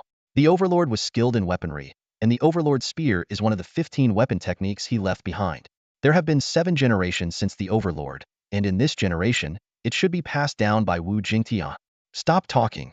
Jingling finally broke down, his eyes filled with fear. How do you know so much about these things? Yifan's deep gaze bore into Jingling. I can see more than you think. Jingling let out a long breath, feeling as if all his strength had been drained, collapsing to the ground. Yifan had seen through him completely, deducing all the hidden information with just a few words and the details of their battle. After a long while, Jingling looked up, exhausted, and asked, "You already know everything. What more do you want me to say?" Yifan calmly replied, "I want all the information you have. Everyone you know, everyone who has joined the dynasty organization." Jingling shook his head. "I can't do that. Betraying the organization is a capital offense." Yifan countered, "For a dynasty organization, you're this loyal? You're quite capable, and you don't seem like a stubborn or gloomy person. You can't possibly believe everything the dynasty organization does is right." Jingling answered firmly, "My loyalty is to my foster father. He took me from the orphanage, raised me, taught me spear techniques, and gave me weapons. He means more to me than my biological father ever could." Yifan nodded. Wu Jingtian's foster son. He didn't press further. Instead, he lightly remarked, "Wu Jingtian is quite capable in the dynasty organization, so your status shouldn't be this low. Why were you sent here to guard some local family's warehouse?" Jingling was silent for a moment, then shook his head. "I don't know." Yifan seemed to understand something and chuckled. "Your foster father, if I'm not mistaken, has many foster sons, right?" Jingling nodded. "Yes, 79. He quickly added, "But my foster father isn't doing it for personal gain. He treats us all very well." Yifan retorted, "Do you believe that yourself?" Jingling hesitated for a moment, but quickly nodded firmly. "I believe." Yifan sneered. "If he really cared about you, he wouldn't send his foster sons to a place like this. Wu Jingtian has his own sons. Why does he need 79 foster sons? Out of the goodness of his heart? Someone who can scheme to throw the human race into chaos isn't kind-hearted. Every action he takes could create more orphans like you." Jingling argued, "It's not like that.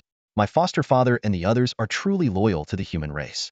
They want to see the human race unified under a new king." Yifan frowned. "Unified? Isn't the dynasty organization trying to revive the beast dynasty? How does that align with a new human king? Are you saying you're from the lineage of the human king?" Jingling explained, "The king we're talking about isn't the old human king. It's a new human king for our race. My foster father said that great chaos brings great order. We created the dynasty organization to incite chaos so that a new order can emerge. After the death of the Battle King, the human race has entered a dark period. Without change, we will only face the counterattack of the extraterrestrial beasts. Only through complete chaos can a new human king emerge, and with the king's order, the human race can change." Yifan pondered. "Chaos for the sake of order." After a moment, he asked, "Is this belief your foster father's alone? Or is it shared by the entire upper echelon of the dynasty organization?" Jingling replied, "My foster father said at least a part of them think this way." He looked at Yifan and added, "Not everyone in the dynasty organization is bad. Those who do evil are not necessarily evil people." Yifan mused, repeating the phrase, lost in thought. Upon hearing Jingling's words, Yifan fell into deep thought. His gaze turned profound, as if he were recalling memories from a past life. Scenes from his previous life flashed through his mind like a montage. The chaotic early days of the human race, the rise of a new king, and the eventual downfall. Each of these stages was etched deeply into his soul. Great turmoil brings great order, Yifan murmured to himself, a contemplative light flickering in his eyes.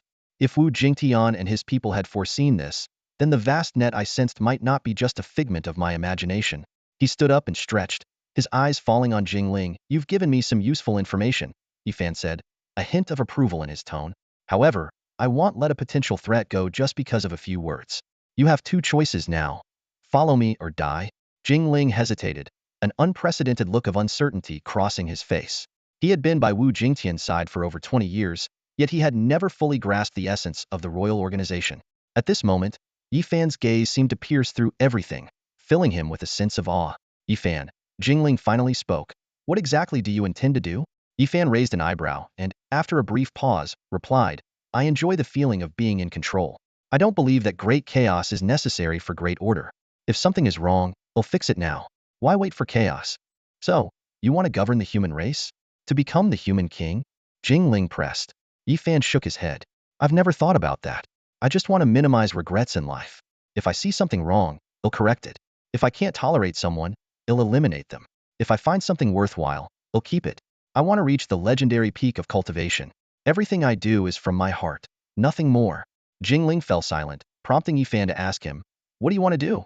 A handsome, endearing image surfaced in Jingling's mind, and he spoke softly. I have someone I love. I want to live honorably, become stronger, and marry her. Yi Fan nodded. Follow me, and I can give you a legitimate reason to marry her. Jingling hesitated for a long time before finally admitting, but how can I face my adoptive father? I'd be betraying him. Yi Fan responded calmly. If your adoptive father is truly the most loyal guardian of the human race, as you say, he won't blame you for joining me. You can tell him you're participating in the great order they hope for. If he's not, then any relationship built on lies isn't worth mentioning. These words plunged Jingling into a fierce internal struggle. His face displayed a complex mix of emotions as he weighed his adoptive father, his love, his ideals, and his dreams. Yi Fan did not rush him, merely waiting quietly. Time passed slowly, and the air grew thick with tension. Finally, Jingling raised his head. The future master of spear techniques had a determined gleam in his eyes as he nodded firmly. I am willing to follow you. 3 days passed quickly, and Li Ming arrived in Yun City. His heart was filled with doubts, hoping the city would remain peaceful and avoid unnecessary conflicts and troubles. However, the scene before him made him frown. A tavern was ablaze, thick smoke billowing into the sky. People were frantically trying to extinguish the fire, and the scene was chaotic. From the air, Li Ming could clearly see a group of men in black robes. He shook his head helplessly, sighing inwardly that Zhang Tian's grandson was indeed a troublemaker. As a seasoned veteran, Li Ming had his own judgment about the situation. He was certain that Zhang Tian's grandson had no ties with the dynasty organization, even though the men in black bore the organization's insignia. His experiences in the capital had long given him insight into Yun City's true nature. Thinking that Zhang Tian's grandson might have underestimated him, Li Ming felt a bit displeased, but a self-deprecating smile appeared on his face. Once, he had been a great general on the front lines, facing waves of magical beasts without flinching. Now, a boy far away in the capital considered him timid and weak, making him lament the ruthlessness of time. With a light sigh, Li Ming descended from the sky, landing beside the tavern. With just a wave of his hand, the flames were instantly extinguished. The crowd was stunned, and a knowledgeable family head even knelt on the spot, calling out, Governor. Li Ming sidestepped, saying calmly, I don't accept such grand gestures. With a wave of his hand, an invisible force lifted the man. Ordinary people had never seen such magical powers and looked on with fear and unease. Li Ming gently explained, the higher-ups sent me to check on the recent situation in Yun City. There's no need to be afraid. He softly urged the crowd not to spread the word and then disappeared down the street like a gust of wind. To the onlookers, it seemed as if a deity had descended. Even the usually arrogant family heads became subdued and uneasy. Meanwhile, in the Sun family courtyard, the head of the Sun family was listening to reports from his subordinates. Encountering Yi Fan had been a string of bad luck for them. This young man was exceptionally cunning, burning granaries, taverns, and even daring to set fire to the Sun family estate. The family head looked at the charred marks on the courtyard wall and couldn't help but curse. Last night's fire almost knocked him out of bed. The family head wished he could kill Yi Fan with a single strike, but was helpless. Yi Fan didn't even bother to disguise himself anymore, openly setting fires and then walking away. The family head dared not act rashly and could only wait for Li Ming's arrival. Just then, a breeze swept through the courtyard, and Li Ming suddenly appeared. The family head was so startled he nearly knelt down, hurriedly greeting, Governor. Li Ming waved his hand, his gaze sharp and his demeanor imposing. You don't need to say anything. Now, answer my questions truthfully. Meanwhile, in the Shunyi Tavern, Jingling excitedly reported to Yi Fan that the task was completed. Yi Fan smiled and praised. Feels good to punish evil and promote good, doesn't it? Jingling responded enthusiastically. Yes, it feels great.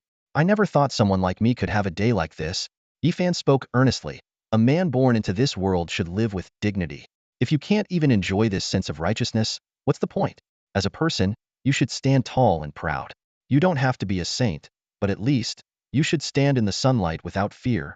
Yi Fan then told Jingling not to burn any more taverns. He explained that Li Ming was about to arrive, and they needed to prepare for his arrival.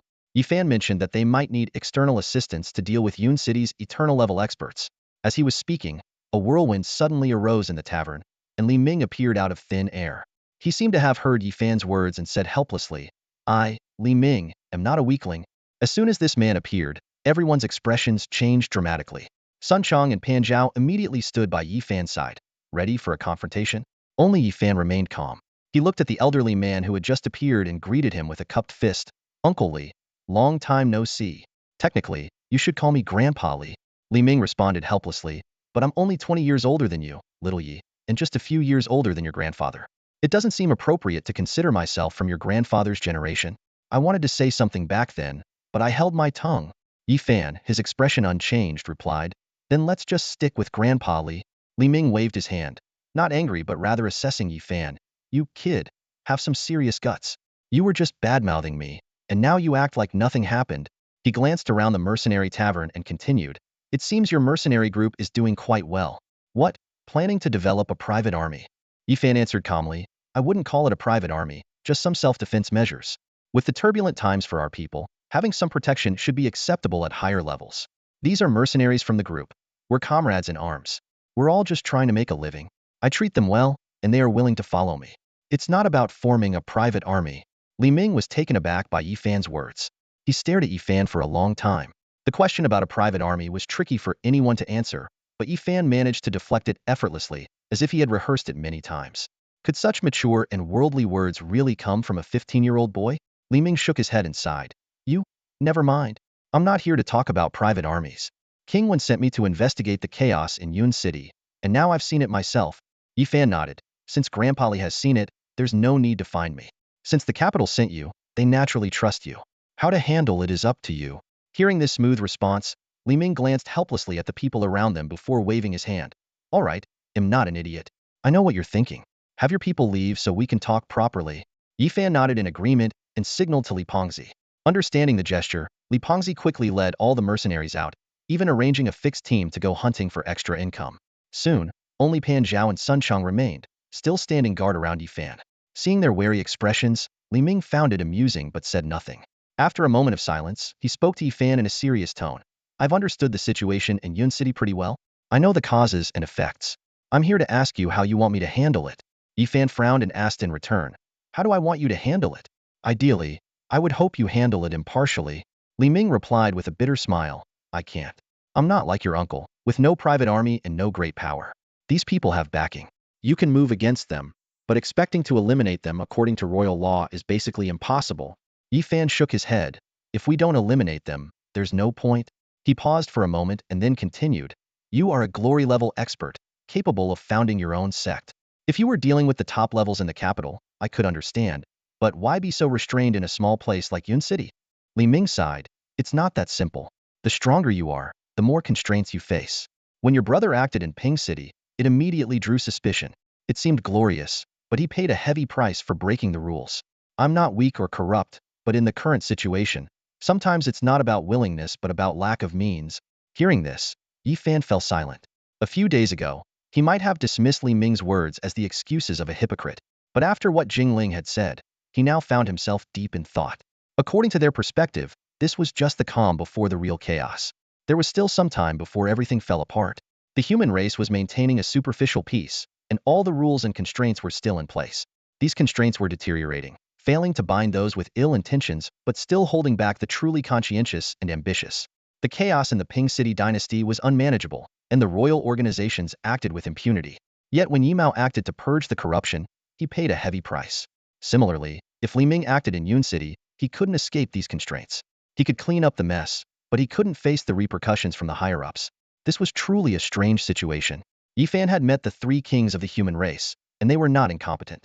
Even if they were far removed from the capital, they couldn't be blind to the blatant chaos. The top-level kings, both civil and martial, must have some involvement, perhaps even pushing for this great upheaval. This was a long-planned rebellion. Some were betting on the downfall of the human race during the chaos, while others hoped for a new dawn after the turmoil. Until then, they had a tacit understanding, as if they had reached a consensus to do nothing and merely wait, restricting anyone from interfering with the coming chaos. Yi Fan nodded slightly, taking a deep breath. The more he investigated, the more he learned, and the more alarmed he became.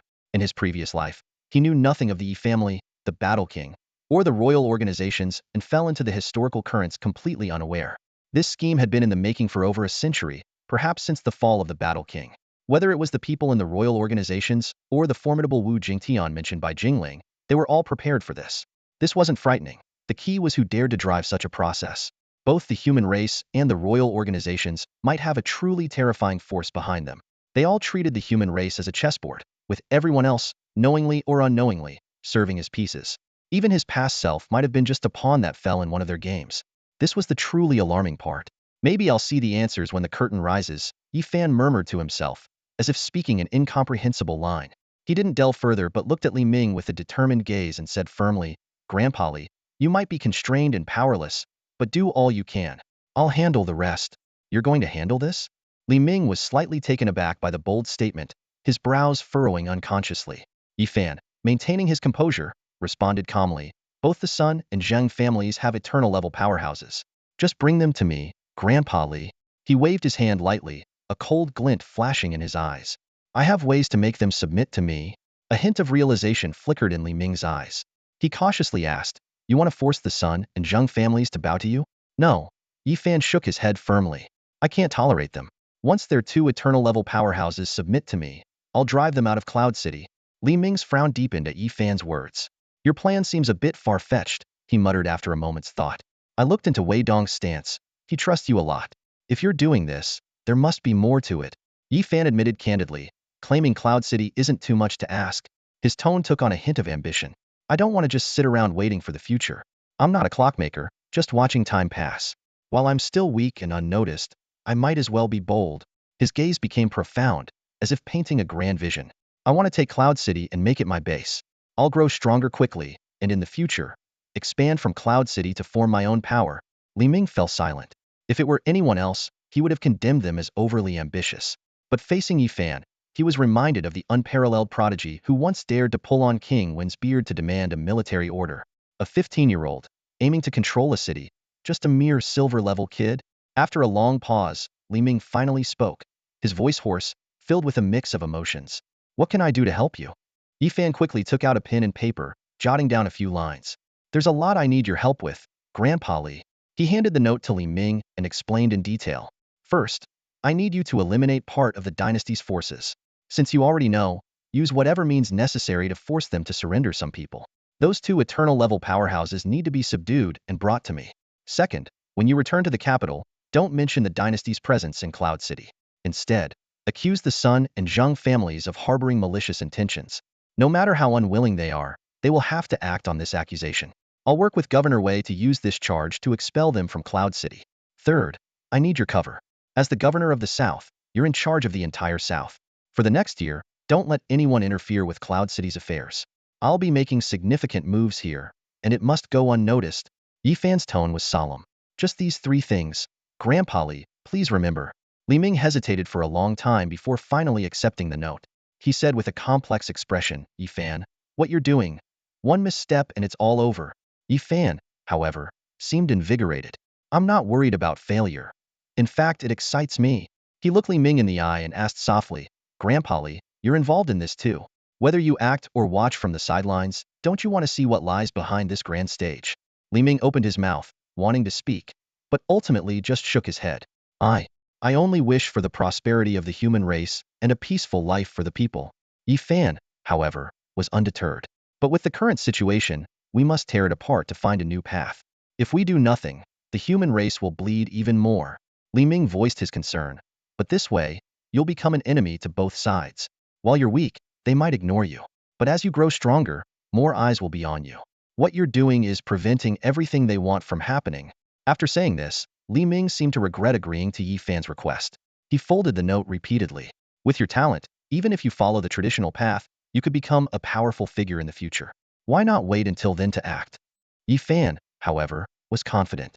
Don't worry about that, Grandpa Li. I know what I'm doing. I'm not trying to stop anything. I just don't want to stand by and watch.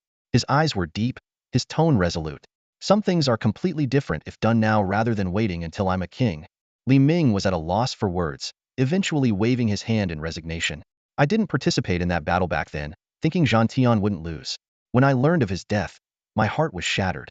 Now, seeing his descendant like this, I don't know whether to be relieved or worried. He took a deep breath, making up his mind. I'll help you. This is a debt I owe to Zhang Tian. I can buy you a year. Time may be running out, with changes happening slowly. Be careful. Finally, Li Ming left with a simple "I'm leaving," his voice echoing in the mercenary tavern as he vanished. Pan Zhao seemed thoughtful, while Jing Ling was full of confusion. Yi Fan, sitting in his chair, had a fire in his eyes. The information he had gathered was enough, and with Li Ming's help, the chaos in Cloud City, and the shifting times, he had the perfect opportunity. It might be risky, but this chance was fleeting. Clearing out the malignancies and subduing Chen Changsheng would make Cloud City the foundation of his vast future empire. A few days later, the turmoil in Cloud City began to stabilize. As promised, Li Ming forced several families to surrender some members of the dynasty, weakening its power. He also brought Sun Ping and Zheng Chang to Yi Fan. Sun Ping refused to sign a contract, while Zheng Chang did, resulting in the former joining Yi Fan and the latter's defeat. The outcome of this conflict was more brutal than anyone had anticipated. Li Ming's tough stance forced several families to make painful sacrifices, thinking it would save them. However, a few days later, Li Ming returned to the capital and reported the news, and the capital's punishment quickly followed. On a sunny afternoon, a subordinate rode a tall horse, hurrying towards the Sun family's estate. Yet, before he could reach the courtyard, he stopped at the end of the street. In front of the Sun family's gate stood 1,000 armed city guards, led by the young man with the black sword. Under the sunlight, the young man's face was cold as he slowly raised his heavy sword, his eyes reflecting a steely resolve. He announced loudly, "By the order of the city lord, all members of the Sun and Zheng families must leave Cloud City within a day. Those who disobey will be executed without mercy. Disobey the order, and face death without mercy." The city guards' voices thundered through the air, as thousands of them shouted in unison, shaking the entire street. In a distant corner, elderly folks who were about to go out to buy groceries turned pale at the sound and hurriedly retreated back home. The Sun family compound was enveloped in an eerie silence, with each second feeling like an eternity. Finally, the main gate creaked open slowly. A group of elderly and children, carrying large bags, stumbled out. Routine inspection. No stolen goods are allowed to be taken. Yi Fan's voice was cold as he spoke. As the soldiers behind him moved to intercept, a weary voice interrupted. "Yi Fan, they are just the elderly and children of the Sun family. Let them take some belongings with them." The head of the Sun family stood at the gate. Once a figure of success, he now appeared haggard, his hair entirely white. He had been utterly defeated in the battle for Yun City. From the moment Li Ming risked offending the Sun family to support Yi Fan, he knew he had lost. With their strongest fighters forced to switch sides, they no longer had the means to resist Yi Fan and were driven to a dead end. After days of conflict, the head of the Sun family understood Yi Fan's nature well. Yi Fan would not show them any leniency. It was clear he intended to annex both the Sun and Zheng families. This day had long been anticipated. "Why should I let you take any valuables?" Yi Fan responded with a blank expression. "I show no mercy to my enemies. The road ahead is long, and with our strongest fighters gone, they won't survive without any money," the head of the Sun family said, falling to his knees before Yi Fan. "To the victor goes the spoils. I do not expect your sympathy. If you fear a threat, I offer my life in exchange for some travel funds for the elderly and children. Use my life to grant them a chance for survival." As soon as he finished speaking, he began to kowtow fiercely. The dull thuds echoed through the courtyard, and soon his forehead split open, blood seeping out. The Sun family's elderly and children clutched their bundles in terror. Yi Fan watched coldly, saying nothing. As time passed, the head of the Sun family's wounds became more gruesome, but he persisted, his eyes bloodshot, continuing to kowtow. Eventually, he could no longer lift his head, collapsing into a kneeling position, motionless. The onlookers gasped, and all eyes turned to Yi Fan, awaiting his decision. Yi Fan stared at the body for a moment, his gaze serene. After a brief pause, he sighed, shouldered his black sword, and turned to leave. "Confiscate half of their belongings for public use.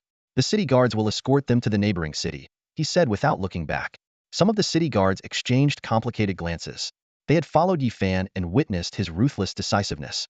They had expected him to show no mercy, but in the end, he had given these people a chance. "Yi Fan, why did you let them go?"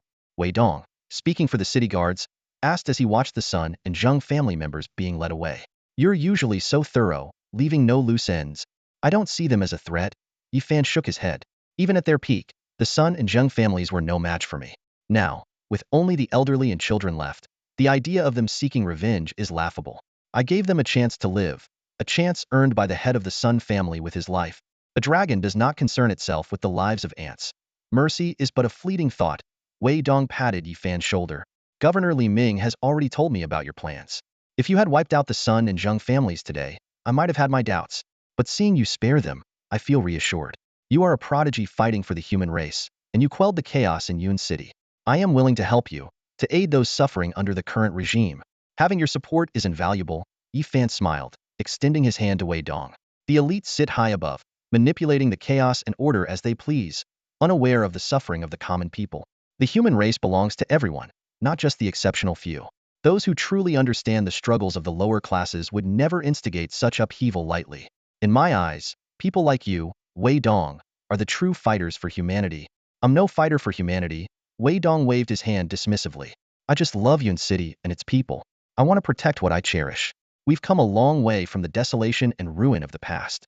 Qin Changsheng and I poured our hearts into rebuilding this city, and I won't let anyone destroy it. Well said, Yi Fan nodded, then smiled. So, can I meet Qin Changsheng now? Of course, Wei Dong replied, smiling as well. Now that Yun City is stable, I've brought him to my home. He no longer needs to hide in that dark, cramped basement. You truly appreciate talent, Yi Fan praised. Lead the way then. All right, Wei Dong nodded, turning to lead the way. Sunlight bathed the now peaceful streets of Yun City, exuding a sense of tranquility. People could finally return to their normal lives. For the city lord who had devoted his youth and passion to Yun City, it was undoubtedly a beautiful day. At Wei Dong's home, the gates of the city lord's mansion swung open, revealing the scene in the courtyard. Wei Dong's wife, Guo Xian, was intently rolling out dough on the table, the rolling pin moving deftly in her hands. Not far away, on an open patch of ground, their 3-year-old daughter, Xiao Xianer, was engrossed in playing with a toy doll, her little face full of concentration. Wei Dong, you're back, Guo Xian said with a smile, looking up at the sound of the door. When she saw Yi Fan, a look of surprise flashed in her eyes, followed by a warm greeting. Oh, it's Yi Fan, the great benefactor of Yun City. Sister Xian, you flatter me. It's all for Yun City, Yi Fan replied modestly, his gaze shifting to the playing Xiao Xianer. He knelt down and asked gently, Xiao Xianer, do you like this doll? Xiao Xianer looked up, her eyes still lingering on the doll, but she answered politely, yes, I like it. She waved her small hand at Yi Fan and said sweetly, thank you, brother Yi Fan, for the doll. Yi Fan smiled warmly, it's just a doll. If you like it, I can bring you more in the future. Seeing Xiao Xianer's innocent demeanor, a sense of warmth filled Yi Fan's heart. As someone who had weathered countless storms, he cherished these pure moments of humanity even more. The happy scene of Wei Dong's family made Yi Fan reflect. Such a seemingly simple yet blissful life was what many people yearned for. It seemed that the heavens had favored this righteous city lord, granting him the best gifts. Brother Yi Fan, let me take you to see Qin Changsheng. Wei Dong's voice broke Yi Fan's thoughts. Yi Fan straightened up slightly and followed Wei Dong inside. He was finally going to meet the true purpose of his visit, someone who filled him with anticipation. They passed through several doors and arrived at the innermost room. As they opened the door, the sight made Yi Fan pause. The room, not particularly spacious, was filled with various instruments. At an old-looking desk, a gaunt man was deeply engrossed in studying a delicate device. This was Qin Changsheng, a man who lived for his research. Seeing that Qin Changsheng didn't react, Wei Dong explained briefly to Yi Fan, then raised his voice, Qin Changsheng, the one who saved Yun City, Yi Fan, is here to see you. Qin Changsheng paused slightly, then slowly turned his head, his gaze landing on Yi Fan at the doorway. Yi Fan? He asked tentatively. Yes, Yi Fan nodded in confirmation, his eyes scanning the room before finally resting on Qin Changsheng. Despite Qin Changsheng's emaciated appearance, Yi Fan keenly noticed the intense, unyielding light in his eyes. This was someone who was willing to give his life for his research, his eyes burning with an unwavering passion. After a moment of silent exchange, Yi Fan spoke with a hint of awe. I've never seen anyone so passionate about their research. My research is my dream, Qin Changsheng replied calmly, his eyes bright. To give everything for a dream is nothing to me. Dreams, Yi Fan murmured, pausing for a moment before continuing. It's been a long time since I've heard someone talk about dreams. To me, dreams are life, Qin Changsheng replied, his gaze shifting between Wei Dong and Yi Fan. He seemed to understand something and hesitantly asked, you came to see me for a reason, didn't you? Yes, Yi Fan nodded, but before he could continue, Qin Changsheng interjected. I can't teach you the longevity techniques. You saved Yun City, and I can trust you.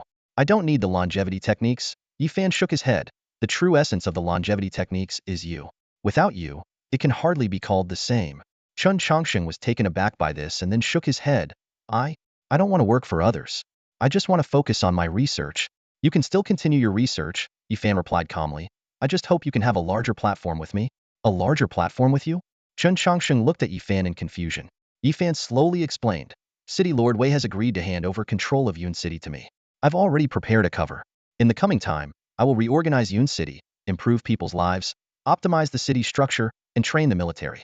Using Yun City as a base, I aim to expand to the 24 cities of the entire Nanchuan province. Are you planning to rebel? Qin Changxing asked in shock. Yi Fan's eyes were firm. This world is already in chaos. No one is willing to change it. Instead, they choose to let it rot. If they won't change it, I will. Right now, it's just Yun City. As my power grows, it will be the entire Nanchuan province, then the entire southern region, and eventually, even the capital is not out of reach. Chun Changxing's eyes flashed with surprise, and he unconsciously stood up. He was a smart man, and from Wei Dong's words and Yi Fan's brief explanation, he could already grasp Yi Fan's ambition. You want me to help you improve the entire human race, he said slowly. Yes, Yi Fan nodded seriously. A single longevity cloud can change Yun City. If no one had hindered you, in these 10 years, Yun City could have turned into something entirely different. I won't limit your research. You will have the greatest autonomy, the greatest support. All your ideas, as long as they benefit humanity, can be pursued freely. Yi Fan's words echoed in the research room, leaving not only Qin Changxing but also Wei Dong in astonishment. Such generous conditions were something even Wei Dong, who valued Qin Changxing greatly, might not have been able to offer. Qin Changxing looked at Yi Fan in shock, and after a long while, he asked, Why? Why are you willing to give me such conditions? Yi Fan turned, lightly patting a worn-out instrument, and answered calmly, because people like you are a gift from the heavens to humanity. As Guixian stepped out of the inner room, she saw Qin Changxing following behind Yi Fan and was slightly surprised. She couldn't help but ask, Brother Qin, why are you out today? Wei Dong smiled and explained, Qin Changxing is moving. Brother Yi Fan said he arranged a dedicated research institute for him. For now, he'll work at our previous research institute. Guixian nodded in agreement. Oh, that's good too. Our place is too small. However, Qin Changxing earnestly replied, It's not small. It's very warm here. Thank you, Lord Wei, and your family for taking care of me all these years. His words left Guixian momentarily speechless. She wiped her apron and finally said, Brother Qin, what are you saying? Everything you do is for Yunqing. It's our duty to protect you. There's no rush to leave. I'm making wontons today. Let's eat at home. Wei Dong and Qin Changxing exchanged a glance, then looked at Yi Fan. Finally, they all smiled and nodded in agreement. The simple wonton meal turned out to be exceptionally harmonious. Yi Fan, Wei Dong, and Qin Changxing chatted freely about Yunqing, technology, and the future and past of the human race. There were no awkward pauses due to age differences or differing circumstances. They shared their dreams openly. Guixian, holding her daughter, looked at the smile on her husband Wei Dong's face and felt a deep sense of relief. She knew Wei Dong longed to make a significant contribution to Yunqing and the human race. Yi Fan's arrival seemed to make that possible. This was perhaps the happiest day Wei Dong had in the past 2 years, the last being when their daughter was born. The meal stretched from the afternoon into the evening. The wonton bowls were long empty, but the conversation continued, with the 3 men repeatedly picking up and putting down their empty bowls. As night fell, Yi Fan and Qin Changxing stood up to leave. Yi Fan said, Let's go to the research institute and let Qin Changxing get familiar with the new environment. Wei Dong readily agreed and prepared to go with them, but Yi Fan stopped him. Smiling, Yi Fan motioned for him to look back. Turning around, Wei Dong saw Guixian holding their sleeping daughter, bathed in the serene moonlight. Yi Fan softly said, Lord Wei, I always believe that family and dreams are equally important. There's no need to rush. We can be the second priority. After all, isn't family the reason we decide to protect Yunqing and aim to change the human race? With that, Yi Fan and Qin Changxing walked away slowly. Wei Dong stood there, looking at the moonlight and then at his wife and daughter in the courtyard, suddenly realizing that he had been neglecting his family recently. In the following days, Yunqing underwent significant changes. The Sun and Zheng families were eradicated, the Zhao family surrendered, and the city lord's mansion under Yi Fan's control regained ownership of Yunqing. A new military force named Zhu Fa replaced the old law enforcement and city guard units. Though only 5,000 strong, they were well equipped to quell any unrest. Education was opened up, and schools sprang up like mushrooms after the rain. Yi Fan promoted a simple breathing technique suitable for the masses, giving everyone a chance to change their fate. More policies benefiting the people were introduced, and Yunqing rapidly transformed during this period of upheaval. A few months later, Changshan Cloud resumed operations, and Yunqing reopened. The first caravan set off from the city. Standing on the city wall, Li Pengzi marveled at the bustling scene below and sighed.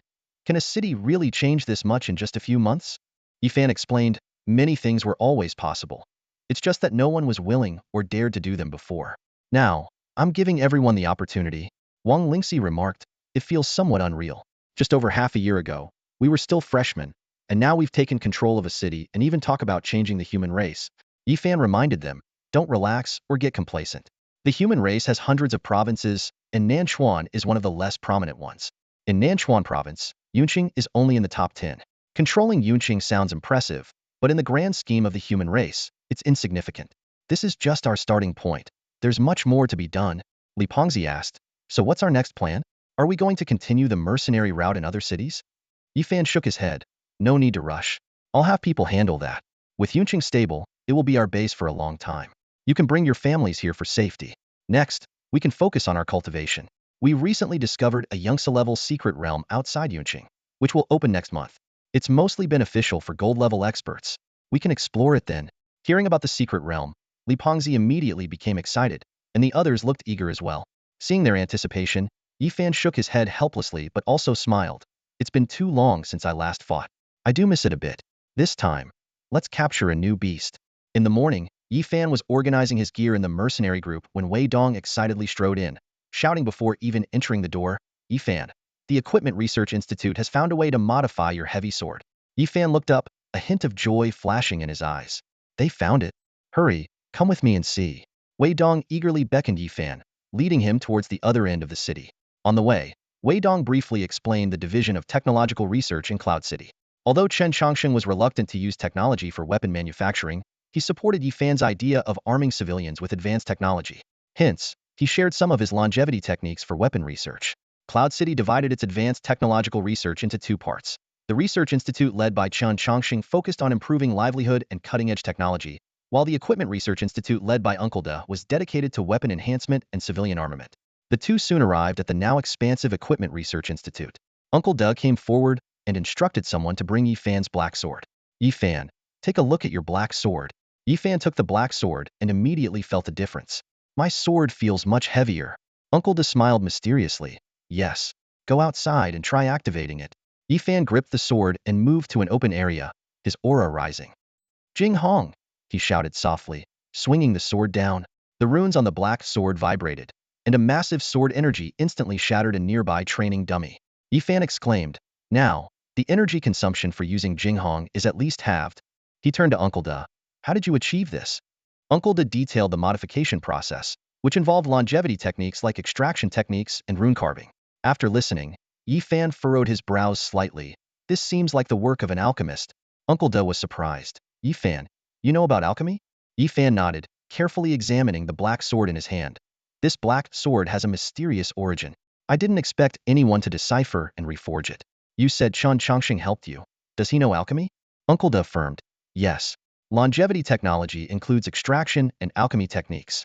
Chen Changsheng has already given these technologies to our Equipment Research Institute, but we are still exploring and familiarizing ourselves with them. Yifan pondered. Chen Changsheng mastering alchemy explains how he could create the seemingly miraculous longevity cloud. After leaving the Equipment Research Institute, Yifan and Wei Dong discussed the armament and training progress of the Zhufa army. Yifan realized the urgent need for a strategist who could plan for future developments. Suddenly, an image of a middle-aged man with a feather fan and a melancholic expression appeared in his mind. Yifan thought to himself, if this person were to join us, it would solve many of my problems. The Research Institute stood quietly in a corner of the city. The three-story building appeared unremarkable, but it held many secrets. The first floor was the workspace for regular researchers. The second floor housed technical advisors and experienced senior researchers, and the third floor was occupied by just one person, Chen Changsheng. The main door was tightly shut, with a guard stationed outside. This privilege was granted to Chen Changsheng by Yifan. Suddenly, the doorbell rang, breaking the silence. Come in, a voice called from inside. The door opened gently, and Yifan stepped into the room. Chen Changsheng looked up from his research desk, a faint smile on his face. Yifan, what brings you here today? I came to check on your recent research progress, Yifan replied with a smile, his eyes scanning the surroundings. Chen Changsheng took the initiative to speak. How's the modification of your black sword? Satisfied? Even better than I expected. Yifan nodded, then shifted the conversation. How did you learn alchemy? Chen Changsheng's expression turned nostalgic. I was the last disciple of Bai Zhuo, the greatest alchemist of the previous generation. My mentor was obsessed with alchemy.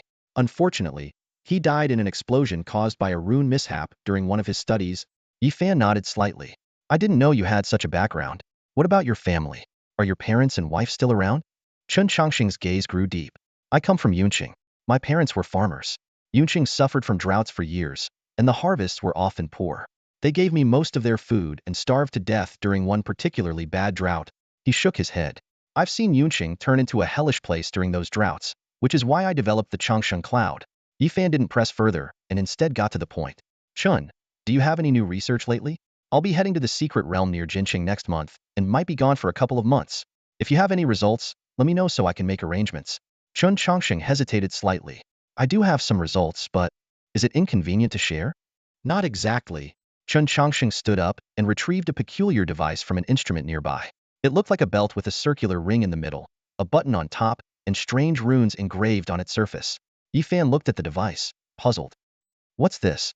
I call it the beast control ring, Qin Changsheng explained calmly. Its function is straightforward. It contains an independent space and can release and retrieve beasts bound by a beast contract. Yifan's expression changed dramatically. He finally understood Chun Changsheng's earlier hesitation. It's like creating an artificial beast space.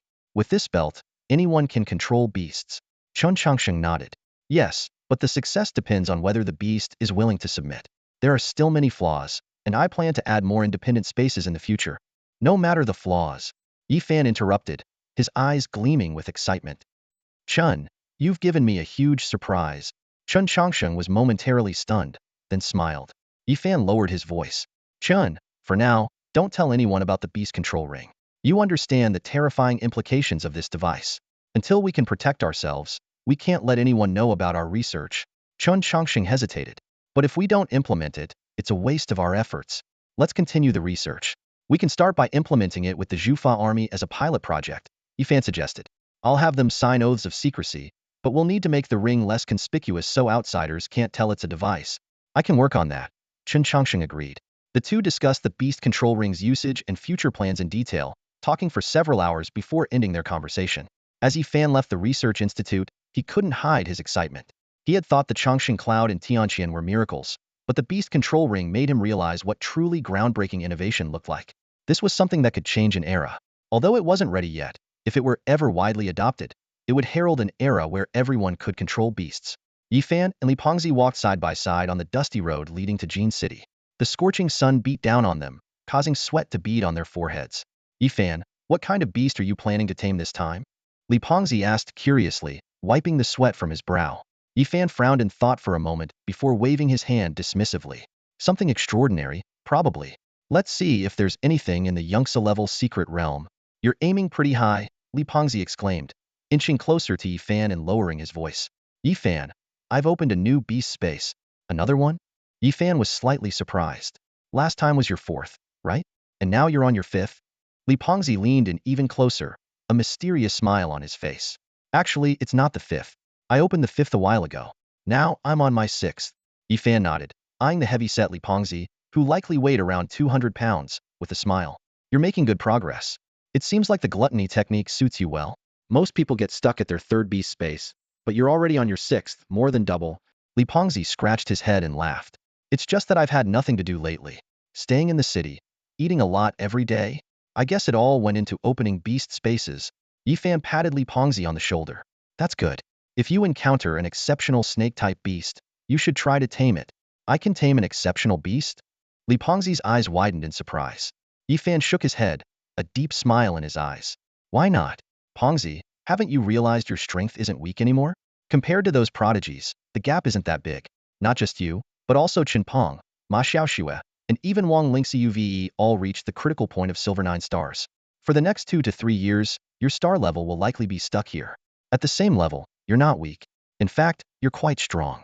An exceptional beast isn't that unattainable. We're strong. Li Pengzi pointed at himself, hesitating. He looked at Yifan and continued, but Yifan, you're also at Silver 9 stars. How come it feels like there's such a big gap between us? You can easily defeat low to mid-level gold opponents, while we struggle with newly advanced gold ones. It's different. Yifan shook his head slightly, a mysterious smile on his face as he walked ahead. Li Pengzi, still puzzled, turned to Teacher Pan Zhao. Teacher Pan Zhao, what does Yifan mean by different? Pan Zhao rolled his eyes. It means your levels are different. He's comparing himself to the strongest of his generation, like the prodigy Jiada Bailong. You're comparing yourself to average people. How can it be the same? Oh, I see. Li Pengzi nodded, somewhat understanding. He watched Yifan's back and asked again, Teacher Pan? Yifan said we'll be stuck at gold for 2 to 3 years. Will he be stuck here too? Pan Zhao first nodded. Yes, Yifan reached silver 9 stars a few months ago. Then he shook his head. But it won't be long for him. He should be advancing to gold soon. Soon? Li Pengzi exclaimed. Being stuck for a few months still counts as being stuck? Pan Zhao waved his hand dismissively. Don't stare at me with those squinty eyes. I'm more shocked than you. I was stuck at silver for years, from sophomore year in high school to sophomore year in college. Suddenly, Li Pengzi remembered something and asked excitedly, if Yifan breaks through smoothly, will he be the youngest to reach gold? I remember him saying the youngest eternal level was in their 30s. The youngest gold, even with resources, takes around 16 or 17 years, right? Pan Zhao looked at Yifan, who was carrying a black sword, and after a moment's thought, replied, yes, if all goes well. Awakening the beast-taming talent at 15. Even at the fastest pace, it takes a few months to reach silver 9 stars. After that, it's a long wait for the beasts to evolve to gold. The youngest gold was 16 years and 7 months old, after a year and a half of school. Now, it's been just over half a year since you enrolled. At the entrance of the secret realm, Yifan listened to Li Pengzi's shocked exclamations and merely shook his head with a smile. With the 32 time ratio in his beast space, he could advance to gold even faster. However, the initial low-quality beasts and lack of resources had wasted much of his time. Being stuck at the early stages meant nothing to him. Even at silver 9 stars, he had many ways to grow stronger. That was the real key. Of course, breaking through would be ideal. His beasts had undergone long growth periods and were nearing gold, ready for a small transformation and new skills. He also had the Xuanji Lotus in his beast space, which would further enhance their levels and unlock new talents. Enchantments allowed the beast's growth to feed back into his own strength, which was why he sought to tame new beasts.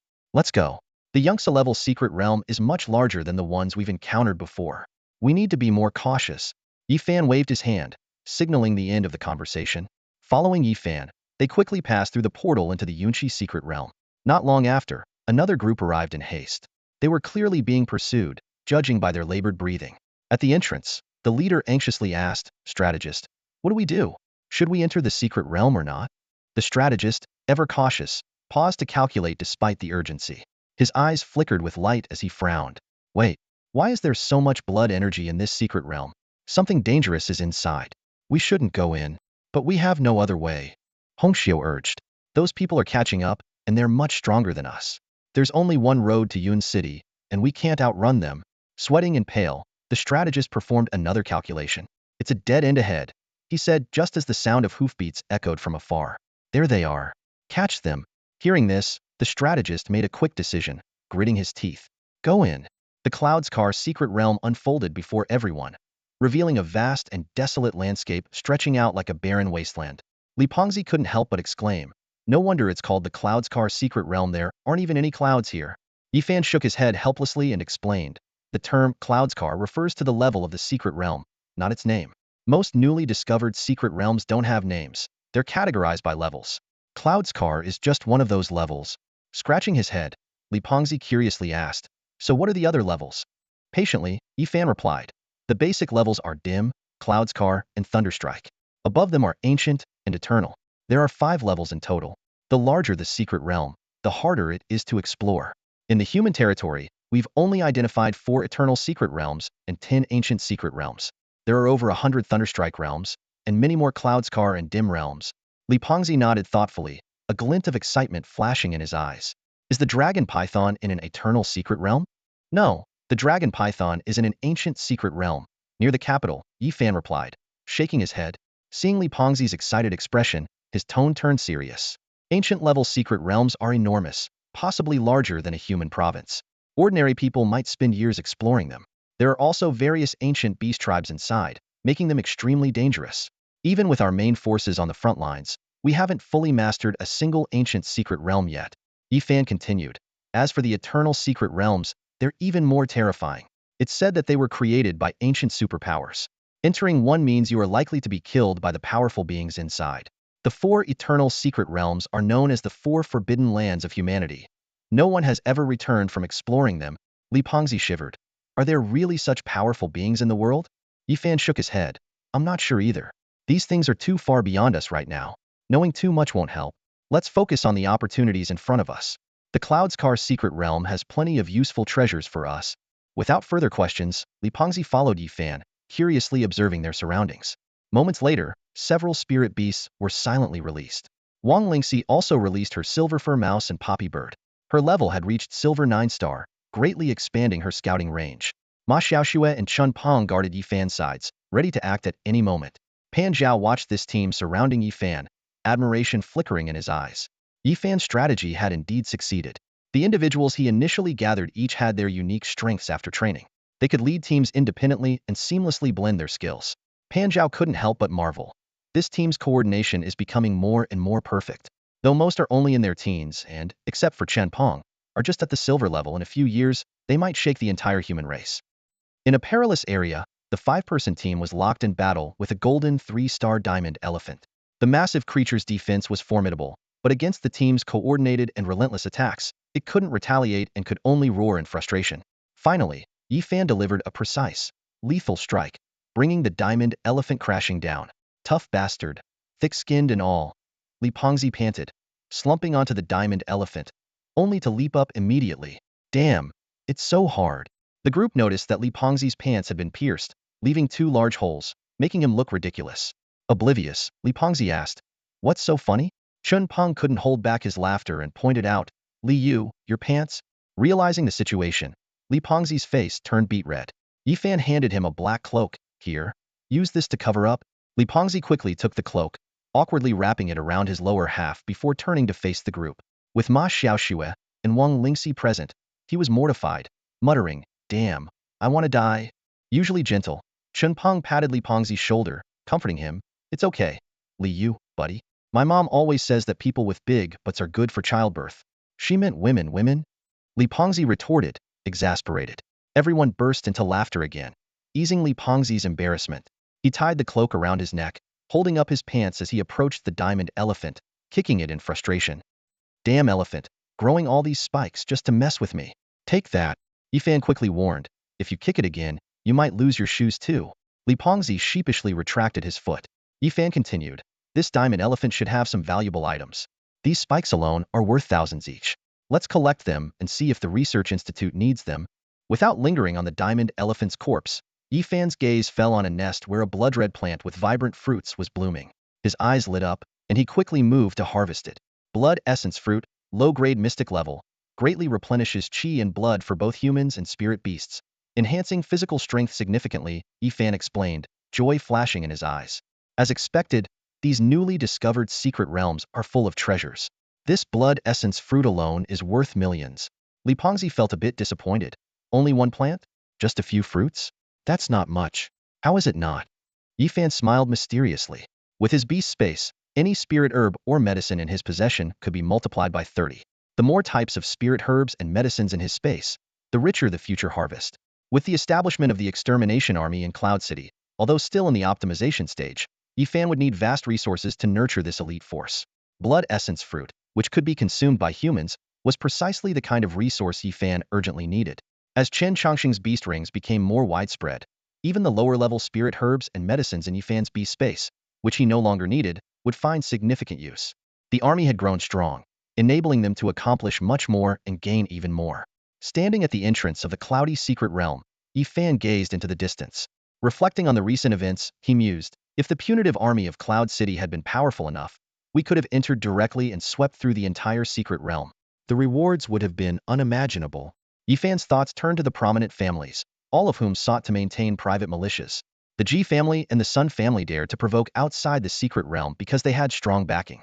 The Ji family had clansmen with the Kuei-Nyo bloodline as their retainers and death guards, while the Sun family boasted the Iron Guard battalion, ranked among the top 3. One person's strength is ultimately limited, Yifan thought to himself, unless they have nothing to lose. Otherwise, it's hard to fully protect oneself and those around them. This was why, after taking control of Cloud City, his first move was to reform the city guard and law enforcement teams, establishing the punitive army. Yifan's eyes glittered as he pondered future plans. There was much to plan without reliable allies. He had to rely on himself. For now, he decided to focus on arming and enhancing the punitive army. The leadership of the punitive army had been entrusted to Jing Ling, giving him a chance to prove his loyalty. Meanwhile, Yifan's mercenary plan was also underway. He intended to form mercenary groups in various cities, which could handle covert operations and build an intelligence network. Shaking his head lightly, Yifan brought his thoughts back to the present. He turned and waved to the few people still playing behind him. "Get ready, we're moving deeper. The further we go, the stronger the beasts we encounter will be." and we might even face eternal-grade beasts. Meanwhile, in another part of the secret realm, Wang Tu and his group were facing a life-or-death decision. Strategist, if we keep running like this, we won't escape, Wang Tu said, panting heavily. The strategist, sweat pouring down his face, eyes gleaming with calculations, was constantly trying to find an escape route. Unfortunately, every path led to a deadly black hole. Strategist, what should we do? Hong Xiu asked anxiously.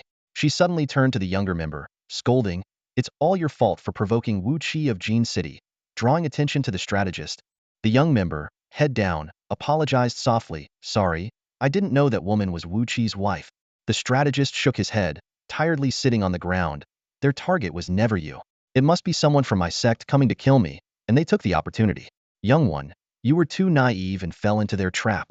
At that moment, a massive death vulture descended from the sky. Hong Xiu pushed the young member aside just in time, but in doing so, she received a long gash on her back from the vulture's talons. A burst of maniacal laughter echoed as Wu Qi and his men appeared before them. He sneered at Swan Sansheng. "With your cultivation wasted, has your calculation ability also failed? Why would you choose to escape here?" Swan Sansheng snorted coldly. "I never expected that the one who cried at the gate of the Yintian sect, begging the master to stay, would one day become so arrogant with borrowed power." Wu Qi's face darkened, and he signaled the death vulture to attack. Although the vulture was only at a gold 2-star level, it was overwhelming for Wang Tu's group in their current state. Wu Qi didn't immediately capture Swan Sansheng. Instead, he commanded the vulture to attack repeatedly, watching with a twisted satisfaction as the group got injured protecting Swan Sansheng. The memory of that afternoon when he was humiliated and expelled, begging pitifully, while Swan Sansheng stood high and mighty, fueled his perverse pleasure at the role reversal. Hong Xiu and the young member tried to push Swan Sansheng to flee, but he refused. Wang Tu firmly said, "Without the strategist, we wouldn't be here now. We're family. Don't talk about being a burden." Suddenly, a blood-red light flashed in Swan Sansheng's eyes again. He urgently said, "There's a way ahead. Let's escape together." However, as he turned to leave, Wang Tu pushed him forcefully. Wang Tu shouted, "Strategist, you must escape. It doesn't matter if we die, but you must avenge us." Wang Tu, Hong Xiu, and the young member charged at Wu Qi, trying to buy time for Swan Sansheng to escape. Watching them face death, Swan Sansheng's eyes filled with profound sorrow. He gritted his teeth and shouted, "I will avenge you. I swear." With that, Swan Sansheng dashed towards the red light in his vision, disregarding any ominous signs. His sole thought was to survive and seek revenge for his fallen comrades. Yifan stood beside the corpse of a golden 3-star bone-strengthening bull, watching as Li Pengzi crouched down to extract the spirit orb. Li Pengzi grumbled as he worked, "There's no extraordinary beast here, just these ones we can sell for meat." Yifan sighed and replied, "Extraordinary beasts aren't so easy to come by. Finding one depends on luck." "Luck?" Li Pengzi looked up curiously. "So, with enough luck, you can encounter an extraordinary beast?" Yifan shook his head and smiled knowingly. "It depends on how lucky you are. Remember we talked about the Child of Destiny? History records that some lucky individuals have found rare extraordinary or even ancient-level beast cubs in secret realms and soared to greatness. Finding ancient-level cubs? Li Pengzi's eyes widened in amazement, followed by a look of envy. "I wish I had the luck of those children of destiny." Chen Peng walked over and said earnestly, "I don't wish for that. Meeting our leader is my greatest fortune." Li Pengzi was silent for a moment before muttering, "Chen Peng, with that sweet talk? It's a shame you don't have 18 wives." Chen Peng scratched his head, embarrassed. "Hee. Actually, I've had quite a few girlfriends before. Not to brag, but..." "Enough, I don't want to hear it." Li Pengzi covered his ears and ran ahead. "Hey, don't run. Listen to me." Chen Peng chased after him. Wang Lingxi and Ma Xiaoxue exchanged glances and smiled wryly before continuing to dismember the bull. Wang Lingxi looked at Yifan, who was sitting on a large rock, and hesitated before asking, "Yifan, are we heading deeper into the secret realm today? My Bopi bird has detected many dangers ahead, including some high-level golden star beasts." Yifan replied, "If there are only high-level golden star beasts, we don't need to proceed. We can change direction. The Yunqi secret realm has many treasures and isn't open just for a few days. There's no need to take unnecessary risks. We can come back later." Wang Lingxi nodded, about to speak when the sound of a chaotic pursuit came from the forest. "Someone's coming. Keep quiet," Yifan whispered, ready to observe. Suddenly, Li Pengzi and Chen Peng's voices came from the slope ahead. "Hey, isn't that the guy from before? What's wrong with him? Hey, don't faint. Don't play dead. Yifan, come quick. Someone's pretending to be hurt." Yifan's expression changed, and he quickly climbed the slope. He saw Swan Sanqing lying unconscious in front of Li Pengzi, bleeding profusely, his folded fan broken beside him. Yifan frowned and was about to help Swan Sanqing when a group of menacing individuals emerged. Leading them was Wu Qi, with a dead soul vulture on his shoulder. Wu Qi noticed their low strength and sneered. "This is my target. Don't interfere, kid." Yifan asked softly, "Why do you want Swan Sanqing?" Wu Qi grew cautious. "You know Swan Sanqing? The Yintian sect has a bounty on him. Didn't you know?" Yifan nodded, his gaze icy. "I know. But what does the Yintian sect's bounty have to do with me? And what does my interference have to do with you?" Wu Qi fumed. "Who do you think you are, talking to me like that? Dead soul vulture. Teach this kid a lesson." The dead soul vulture swooped down with a 3-meter wingspan, exuding a menacing aura. Yifan drew his sword and, with a powerful strike, split the vulture in two. The massive bird fell heavily to the ground without a sound. "My name is Yifan," he said coldly. Wu Qi was shocked. "Yifan? The Yifan from the Yi family? You've guessed it. Why ask?" Yifan tightened his grip on the black sword. Wu Qi hesitated, then straightened up. "The Yintian sect wants him. We're just following orders. We hope, young master, you won't make it difficult for us." Yifan responded icily. "The Yintian sect's target has nothing to do with me. I'm protecting Swan Sanqing. If you have a problem with that, feel free to act now." Wu Qi paused and signaled his men to raise their weapons. At that moment, Pan Zhao arrived with his golden 9-star roaring lion. Wu Qi quickly changed his tone. "Since young master you wants to protect him, we'll leave it at that. Farewell." He then hurriedly left with his men. Yifan looked at Pan Zhao. "These guys sure know how to bully the weak and fear the strong." "Safety first," Pan Zhao said, withdrawing the roaring lion and stepping aside. Yifan helped Swan Sanqing up and extracted juice from a healing plant. Swan Sanqing regained consciousness and instinctively formed a hand seal. Seeing Yifan, his eyes filled with a tangible blood-red light. "The ominous blood light in this secret realm. It's you. An ominous light? Me?" Yifan was taken aback by the words and looked at Swan Sanqing in confusion. Swan Sanqing hesitated before shaking his head. He turned around to find that the deadened behind him had disappeared, leaving him stunned. How did the crisis get resolved? Swan Sanqing muttered to himself, his gaze falling on the split corpse of the death vulture on the ground. A realization dawned on him. "Yifan, did you drive away Wu Qi?" Yifan nodded. "I forced him to leave." He scrutinized Swan Sanqing. "Why did you escape to the secret realm alone? Where are your previous companions?" At the mention of his companions, Swan Sanqing's eyes reddened. "Wang Tu and the others. They sacrificed themselves to hold off Wu Qi and give me a chance to escape." Yifan nodded silently, patiently waiting for Swan Sanqing to calm down. After a long while, he spoke. "Swan Sanqing, come with me. I won't follow you. I want to seek revenge on my own," Swan Sanqing said stubbornly. "You also want revenge?" Yifan's lips curved into a slight smile. "Against whom? Wu Qi or Yin Tianmin?" "Wu Qi." Swan Sanqing gritted his teeth, then his eyes dimmed. "Yin Tianmin. I may never be able to avenge them in this lifetime." Yifan waved his hand dismissively. "What's the point of avenging Wu Qi? Your hatred is too narrow." Swan Sanqing retorted. "Do you have a way for me to avenge Yin Tianmin? Their legacy spans 1,000 years, far beyond the 8 great families." "The 8 great families are nothing," Yifan scoffed. "Following the tide is the act of a coward." Swan Sanqing calmed down. "If you can truly help me get revenge, I will follow you. But for now, at least show me a glimmer of hope." Yifan candidly revealed that he controlled Yun City, possessed the technology for eternal life, and had established an army and research institutes. He was in need of a strategic talent to oversee everything. Upon hearing this, a spark of excitement flashed in Swan Sanqing's eyes. After some thought, he nodded. "I will follow you, but only if you promise to help me get my revenge in the future." "Revenge is simple. I promise you," Yifan agreed. With their agreement reached, Yifan arranged for Chan Peng and Ma Xiaoxue to escort Swan Sanqing back to Yun City. Before leaving, Swan Sanqing insisted they address him as military advisor. As he watched the three depart, Yifan turned and continued on his way. Wang Lingxi, curious, asked why Yifan didn't seem particularly pleased. Yifan explained that he was merely contemplating how everything had been going so smoothly lately, as if blessed by fortune. Meanwhile, in a remote hut in Jin City, the Oracle was furious after learning that Wu Qi had failed to kill Swan Sanqing. Wu Qi knelt and begged for forgiveness, suggesting they ambush Yifan. After a moment of thought, the Oracle decided to personally take action to ensure Swan Sanqing didn't escape. Yifan and Li Pengzi walked side by side, weaving through the lush forest of the Yunqi secret realm. Li Pengzi looked worried and spoke up. "Yifan, we saved Swan Sanqing. Aren't you afraid that Wu Qi will come back for revenge? What if he brings a whole gang with him?" Surprisingly, Yifan agreed with Li Pengzi's concern this time. With just a few of us, it would indeed be troublesome if he brought dozens of gold-level fighters. Li Pengzi was taken aback. Then, why are you so relaxed? Wandering around the secret realm? Yi Fan repeated. I said dozens of gold-level fighters. He looked at Li Pengzi and explained.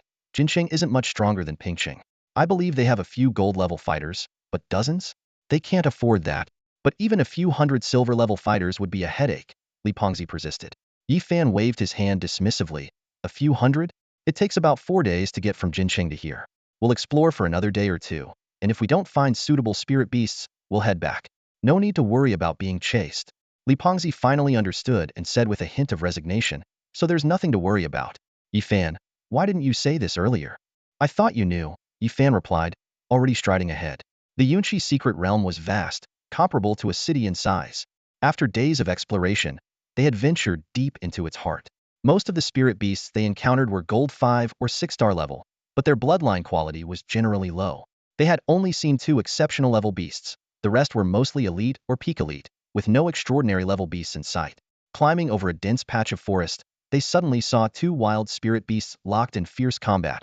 A gold 5-star, exceptional level forest anaconda and a gold 7-star, peak elite level sawtooth lizard. Though their levels were similar, their strengths were evidently different. The sawtooth lizard had the upper hand, having already inflicted several wounds on the forest anaconda. Yi Fan smiled and said to Li Pengzi, hey, race a spirit beast suitable for you. Wait until they're both exhausted, then you can step in. Li Pengzi hesitated. Can I really tame a gold 5-star beast? And it's an anaconda. I usually tame snakes or pythons. Yi Fan explained. Anacondas and pythons only differ in their reproductive methods. They're both essentially snakes. As for the level, it might be challenging. If the tamed beast's level is too far above your strongest beast and your own strength isn't sufficient, it will be hard to command. Then why did you? I forgot you're not that strong. Yi Fan interrupted with a faint smile. Just see how it goes. If you can tame it, great. If not, well, kill it and eat the meat. Li Pengzi nodded reluctantly. All right. They hid on a hillside, quietly observing the battle between the 2 spirit beasts. Wang Lingxi asked curiously, Yi Fan, which beast do you think will win? The sawtooth lizard seems to have the upper hand. It's strong and tough, while the forest anaconda seems to be struggling. Yi Fan shook his head. Not necessarily. There's also the factor of bloodline suppression. Exceptional level beasts have an extra innate skill compared to elite level ones, which it hasn't used yet. Often, a small innate skill can turn the tide of battle. Though Wang Lingxi was skeptical, she didn't argue and continued to watch the fight. The battle quickly reached its climax. The forest anaconda, seemingly at its limit, abandoned defense and wrapped itself around the sawtooth lizard. This played right into the lizard's hands. Its sharp claws tore through the anaconda's skin like steel blades. Each time it was cut, the anaconda trembled violently, but it persisted in entangling its opponent. Suddenly, the sawtooth lizard slashed open the anaconda's belly, exposing its innards. The anaconda shuddered violently but managed to tighten its grip. At that moment, a gleam appeared in the forest anaconda's eyes. Innate skill, Wang Lingxi exclaimed. Under the influence of the gleam, the anaconda's mouth formed 2 large, glowing green fangs. Sensing danger, the sawtooth lizard struggled frantically but couldn't break free. The forest anaconda bit down on the lizard, its potent venom quickly incapacitating it. The lizard thrashed for a few seconds before going limp. The anaconda uncoiled, revealing its own severe injuries. An innate skill really did change the outcome. Wang Lingxi looked at Yi Fan in amazement. She had seen him accurately predict battle outcomes countless times. His understanding of spirit beasts seemed almost uncanny. Yi Fan just shook his head slightly, saying nothing. No one knew how much effort he had put in to catch up with the prodigies. He had simulated spirit beast battles thousands of times. Li Pengzi asked, puzzled, Yi Fan, what are these spirit beasts fighting for? Even if they win, isn't this more like a loss? How is it not a win? Yi Fan retorted. No matter how severe the injuries, as long as they win, they can consume the opponent's spirit core and flesh, quickly recovering and even becoming stronger. Without natural enemies in their territory, they can grow more robust. But fighting like this makes it easy for other spirit beasts to take advantage. If they get taken advantage of, they die. Simple as that, Yi Fan replied curtly. That's the law of the jungle. Let's go, it's our turn. Li Pengzi nodded and was about to move when Yi Fan suddenly grabbed him. Don't go out. Li Pengzi looked confused. Didn't you just tell me to? Shoo. Yi Fan interrupted. Another spirit beast is coming. Li Pengzi immediately became alert. A moment later, an eerie chill filled the air, and the temperature dropped sharply. A low growl echoed through the forest. Unable to resist, Li Pengzi peeked out and saw a spirit beast emitting a blue glow. It had no skin or flesh, just a skeletal frame with two hollow red lights in its skull, looking like a haunting specter. Oh my god, what is that? Li Pengzi's eyes widened, his breathing quickened as he turned to Yifan. Yifan stared intently at the scene, his expression serious. Sensing Li Pengzi's gaze, he said in a low voice, an extraordinary level spirit beast, an ice phantom, ice soul. Hearing Yifan utter the name, Li Fadi was momentarily stunned and peeked out again to observe the situation. The forest giant python, having just finished a fierce battle, instantly became alert. Its massive body coiled and twisted, its tongue flickering incessantly, eyes fixed on the direction from which Ice Soul was approaching. Ice Soul was only half the size of the jagged lizard and ranked at golden 2 stars, yet it posed a deadly threat to the forest giant python.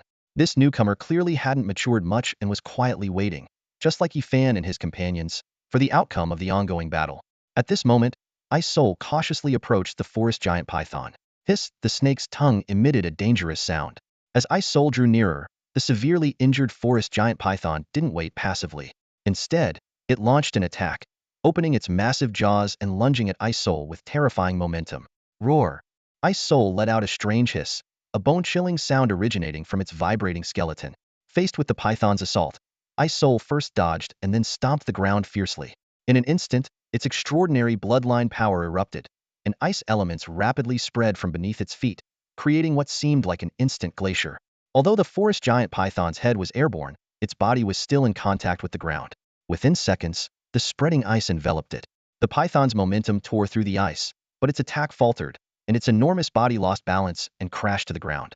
The ice clung to it like a curse, seeping into its wounds and freezing its organs and blood. The forest giant python raised its head, trying to stave off death, but it could only hold on for another second. Moments later, it was completely encased in ice, its previous injuries now fatal weak points. Gradually, the python fell silent, and the battle came to an end. Ice Soul roared again, and the ice receded. The python collapsed with a thud, its innards spilling out with the melting ice water, its eyes wide open in death. What was expected to be a fierce fight ended in such a bizarre manner. Holy crap, Yifan.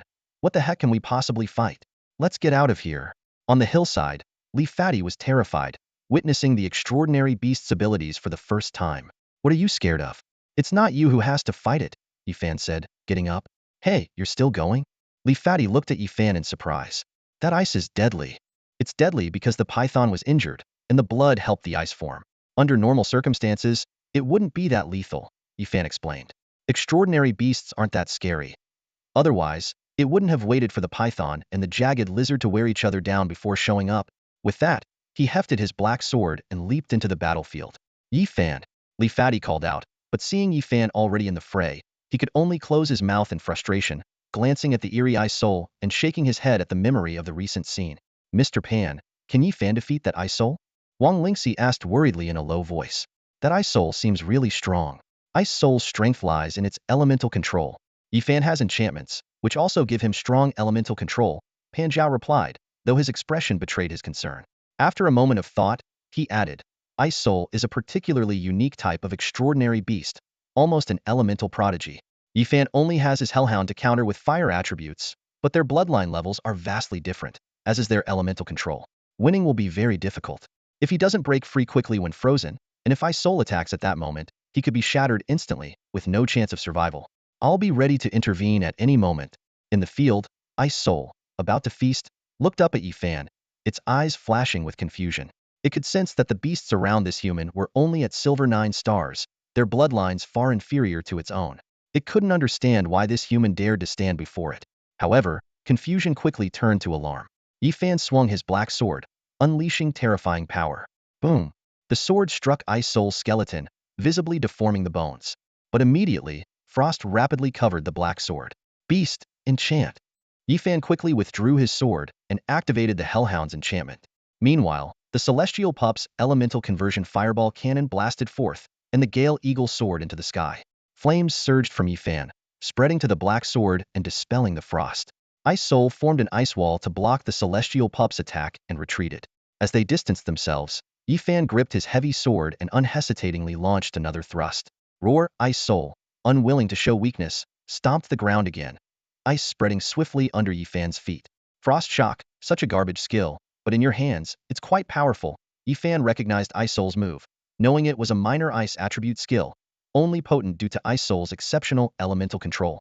Yifan remained unfazed, using the Hellhound's fire enchantment to stomp the ground as well. Overheat burn. Flames erupted from him, instantly destroying the encroaching ice. Seizing the opportunity, Yifan launched another thrust, charging at Ice Soul. Sensing the power of the strike, Ice Soul formed a thick, iron-like ice wall in front of it. Yifan's thrust failed to penetrate. Chirp! At that moment, the Gale Eagle's cry came from above.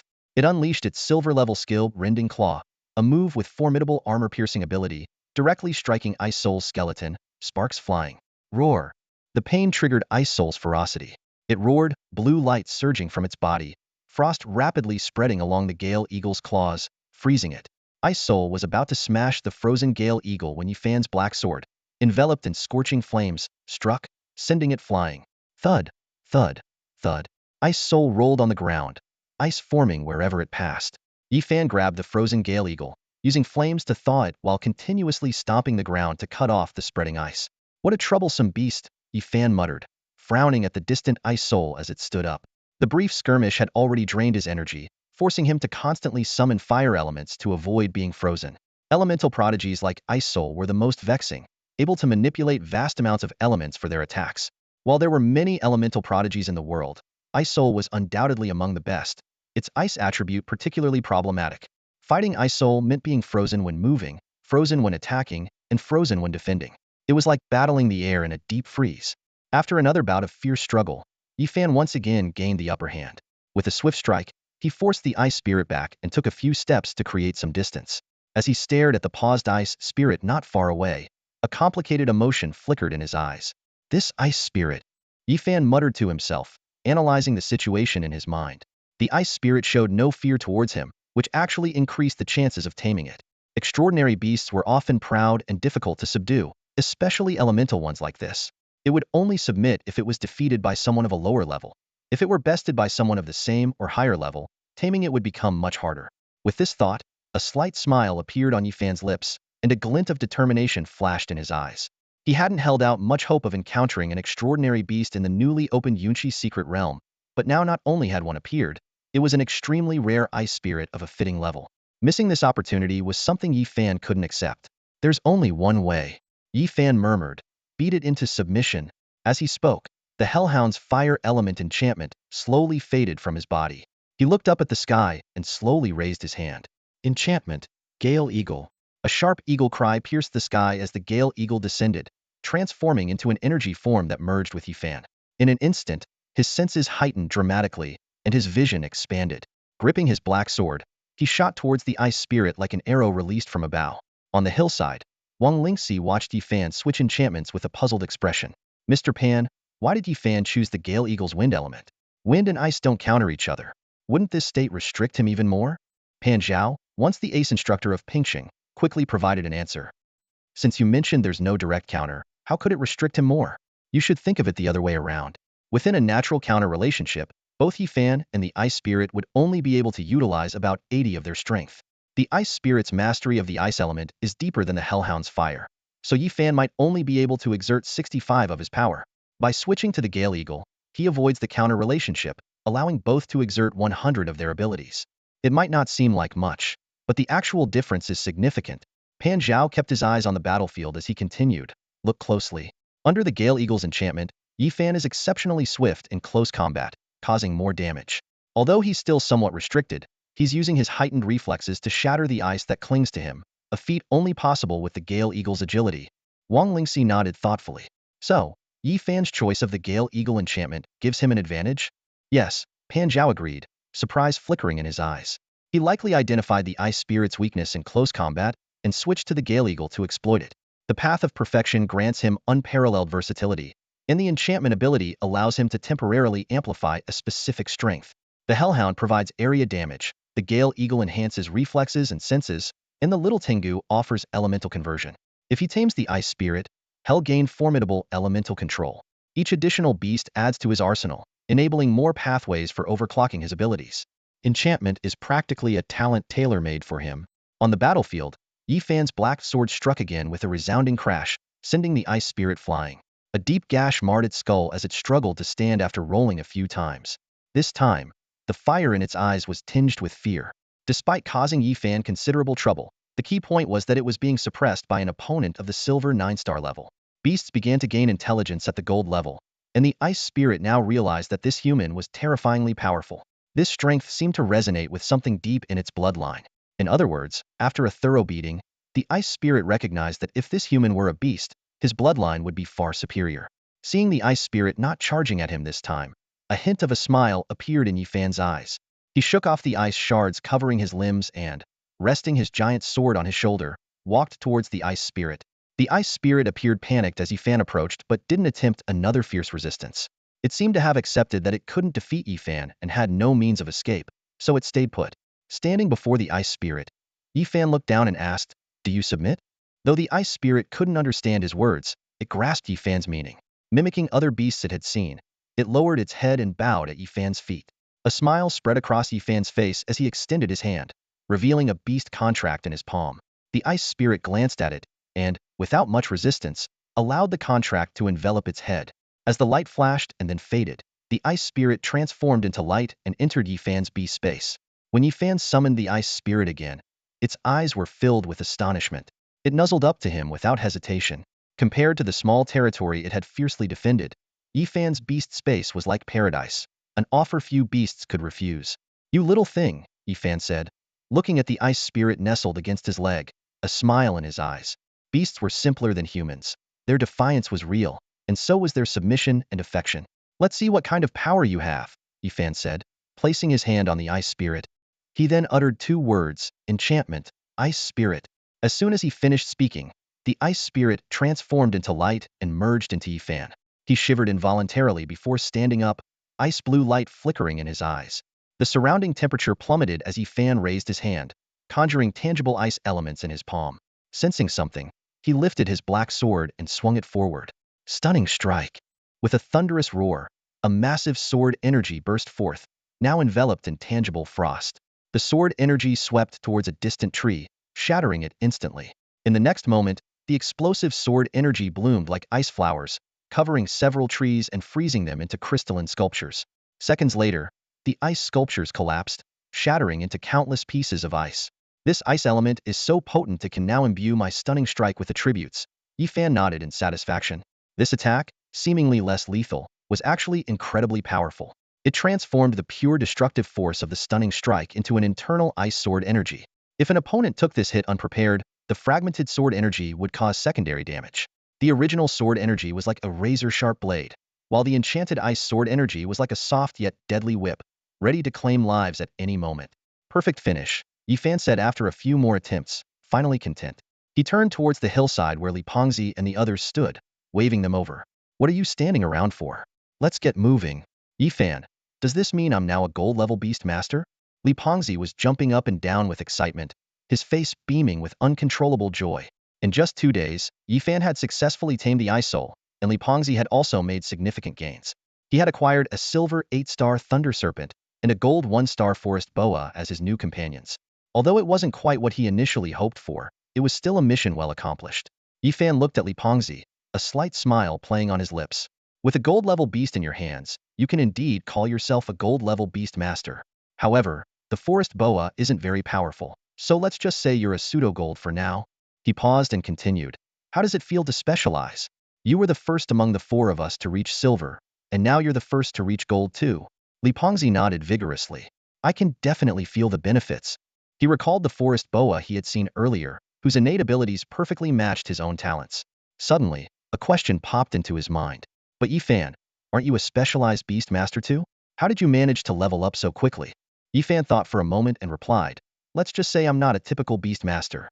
It's hard for beast masters to tame beasts of a higher level because it's difficult to make them submit. Beasts have their own minds. If you don't defeat them yourself and rely on your beasts to overwhelm them, even if they lose, they won't truly submit." Li Pengzi scratched his head and muttered, "But usually, those who can defeat beasts themselves are warriors without beast spaces. Not every beast master can fight like you do, both as a beast master and a warrior." Yifan explained, "That's the trade-off. Beast masters have the advantage of more beasts and their talents, while warriors, without beasts, find it easier to make them submit." His eyes seemed to hold a deeper meaning. "The Tao has its flaws, sometimes manifesting in various ways. Suddenly, Yi Fan seemed to think of something, waving his hand and patting Li Pengzi on the shoulder. However, this flaw might be resolved in the future. Resolved? How? Li Pengzi asked, confused. Yi Fan gave a mysterious smile. You'll find out in due time. With that, he hefted his black sword and walked forward. On the barren expanse of the Yunshi secret realm, the sight of this slender youth carrying a massive black sword was particularly striking. Li Pengzi watched Yi Fan's retreating figure and couldn't help but mutter, my bro is really cool. If I were a girl, I'd be totally smitten. He instinctively glanced at Wang Lingxi, who was also staring at Yi Fan with a peculiar glint in her eyes. Li Pengzi sidled up to Wang Lingxi and suddenly said, Hey, wake up, you're drooling. Startled, Wang Lingxi wiped her mouth reflexively, then realized what he meant and her face flushed with anger. She slowly raised her fist. Li Yu, what nonsense are you spouting? I didn't say anything, Li Pengzi quickly defended himself. I know my bro is handsome, but drooling over him is a bit much, don't you think? You're full of it. I wasn't drooling. I wasn't. Li Yu. Hey, don't hit me. Don't. Yi Fan, help. Wang Lingxi's gonna kill me. Stop talking nonsense. I wasn't. Ow. Don't pull my hair, it hurts. As Li Pengzi and Wang Lingxi bickered their way toward the entrance, Yi Fan watched them with a smile in his eyes. He understood their little crushes but paid them no mind. To him, the budding romances of these youngsters were just a passing amusement. In his previous life, Yi Fan had endured countless trials to reach the pinnacle, encountering deceit and treachery along the way. People who saw him as weak still harbored various feelings even after he became strong. But this time, he was different.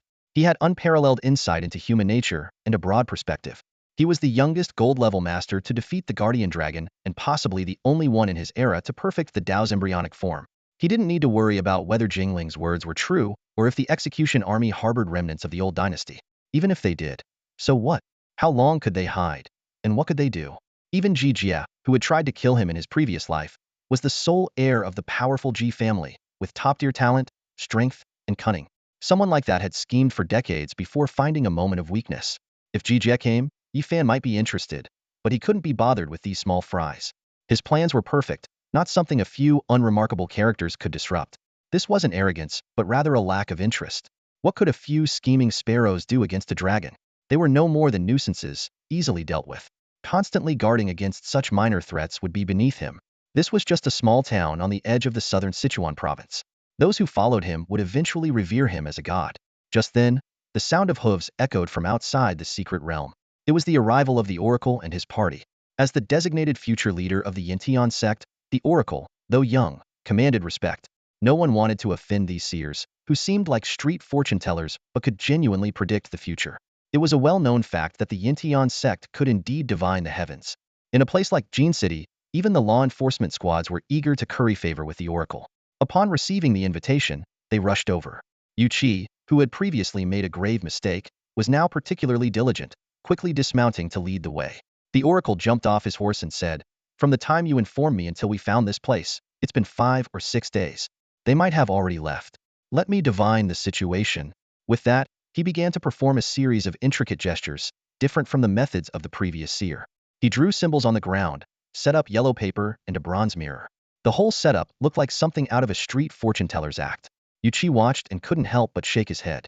He had once joined the Yintian sect and knew that divination techniques varied in quality. This method, called prism divination, was considered middle tier.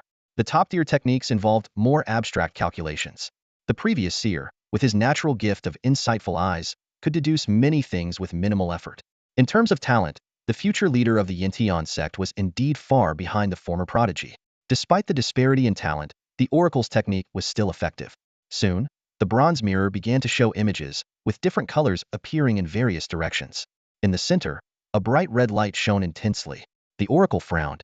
The surroundings are calm, but there's a significant ominous sign to the north. He turned to Yu Qi, who was standing nearby. What's to the north? Yu Qi quickly responded, looking toward the northern road and thinking for a moment before answering. To the north, there's only one main road leading directly to Yun City. Upon returning to Yunqing, Yi Fan did not rush to look for Swan Sansheng. Instead, he went back to the mercenary group. Days passed, and Swan Sansheng had yet to appear, but Yi Fan showed no sign of impatience. He knew Li Pengzi would relay the message to Chanpong, and Swan Sansheng would come at the right time. Dealing with smart people doesn't require complexity. At this moment, Swan Sansheng had joined him out of desperation. To make him truly loyal, Yi Fan needed to let him witness more. so he would willingly serve. Yifan sat in the back room of the tavern, deeply engrossed in studying the fourth move of the sword manual. With a deeper understanding of swordsmanship, his curiosity about the origins of this manual grew. Although he had learned other sword techniques, none were as unique as the manual he had accidentally purchased. The manual contained 21 moves, each an explosive sword technique, consuming more energy as one progressed. The energy consumption was almost fixed. Improving one's realm only enhanced the destructive power without reducing the energy required. Despite its fatal flaw, the sword technique's terrifying destructive power made it hard for practitioners to be interested in other techniques. Even Yifan, with the best breathing method, top-tier body techniques, and an almost perfect enchantment talent, found it difficult to execute the third move, Jing Hong, without the modified black sword from the Research Institute. Yifan pondered the creator's strength, guessing their realm must be higher than the king level. He recalled the time-space dragon he had seen in his past life and knew that reaching the king level was not the end. Whether the emperor level was the pinnacle of cultivation remained uncertain. The master of the sword technique was a sword saint who followed the human king, suppressed magical beasts for 300 years, and traversed the stars. What kind of realm was that? Lost in thought, Yifan was interrupted by a knock on the door. Wang Lingxi announced Swan Sanqing's arrival. Yifan remained composed and gestured for him to enter. Swan Sanqing entered the room but did not sit down. Instead, he bowed to Yifan and thanked him in a complex tone. Yifan responded casually, inviting him to sit. Swan Sanqing produced a detailed plan of Yunqing, listing nearly 100 reform measures covering various aspects like civil affairs and military strength.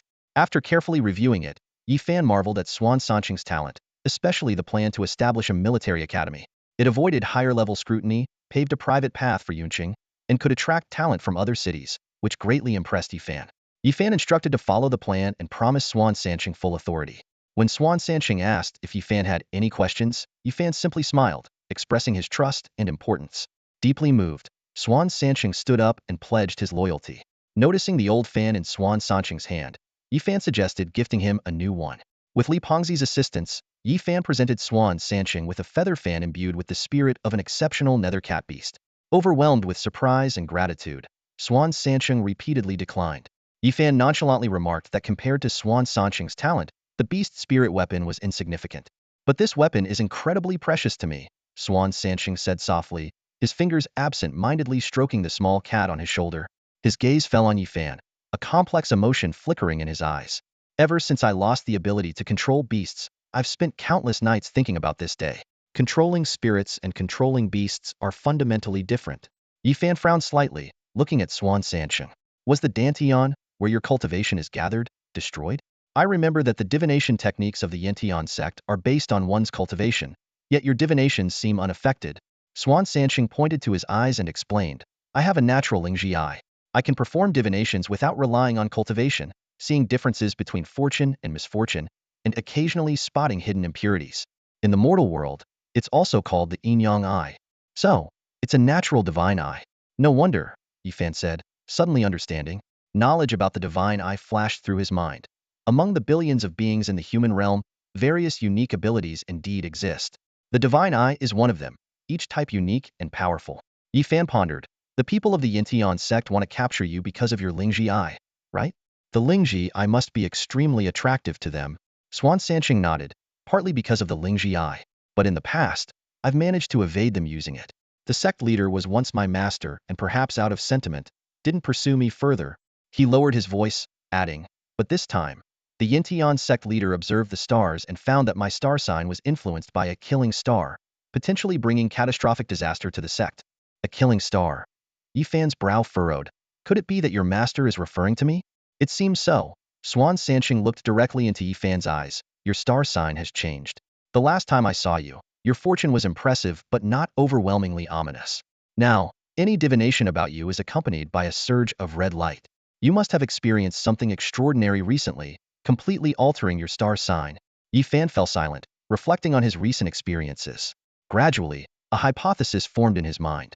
Finally, he looked back at Swan Sanqing and asked, what does it mean to become a killing star?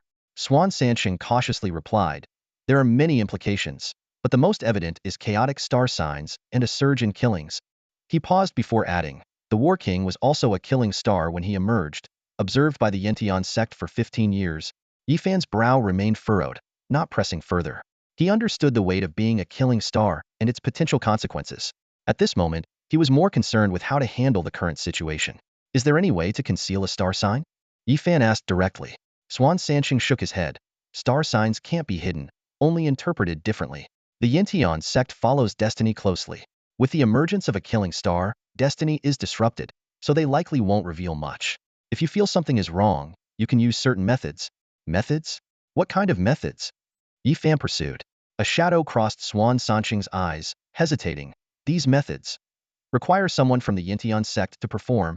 Meanwhile, at the gates of Cloud City, a group of people halted, staring in surprise at the new, high-tech gates. Wu Qi dismounted and curiously inspected the gate. Don't waste time. Find Yifan quickly, the oracle urged. Cloud City is close to Ping City, his family's former stronghold. Once we're there, it will be harder to make a move. The group strode forward, ready to enter the city. However, they were stopped by guards as they approached the gate. Stop. Show your pass to enter Cloud City, the guard commanded sternly. The sudden demand left the group stunned. A man claiming to be from the Cloud City enforcement team tried to bribe the guard, only to be slapped away. Immediately, the sound of dozens of guns cocking echoed, and over 100 armed soldiers appeared atop the gate. The situation escalated quickly, turning the enforcement team's arrogance into fear. After a deafening gunshot left a hole in the ground, any remaining hope was shattered. Illegal entry, obstructing inspection, dismount, and submit to arrest. Raise your hands. The captain's voice was authoritative and unyielding. The group exchanged glances, slowly raising their hands. The oracle, still mounted, looked furious. He couldn't believe that in such chaotic times, a mere gate guard would dare treat him, the young master of the Yintian sect, this way. At that moment, a sharp voice broke the silence. Hey, Baldy over there, are you deaf? Get off your horse and raise your hands. Didn't you hear?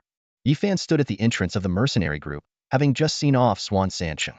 The captain of the Zhufa army hurriedly arrived, escorting several prisoners. The captain, visibly angry, roughly pushed the bound captives in front of Yifan. Master Yifan, these fools tried to force their way through our checkpoint, the captain fumed. They claim one of them is the young master of the Yintian sect and demanded our superior to kneel and apologize. I couldn't tolerate their arrogance and brought them here for your judgment. The air seemed to freeze.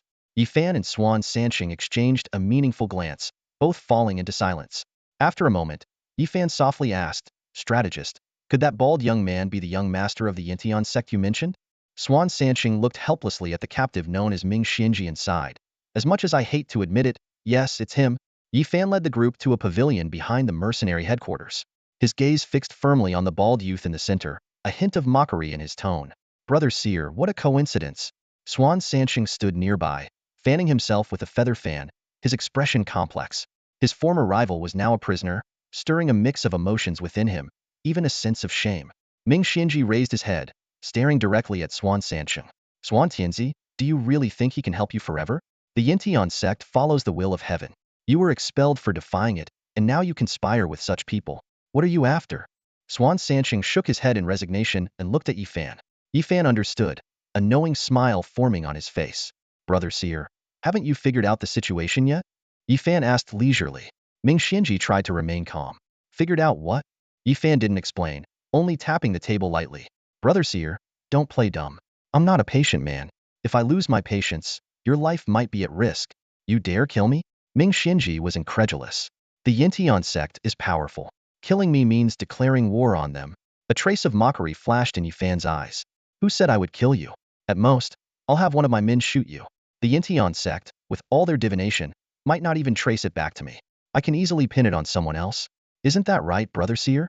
Ming Xianji was stunned, realizing the young man before him was no ordinary person.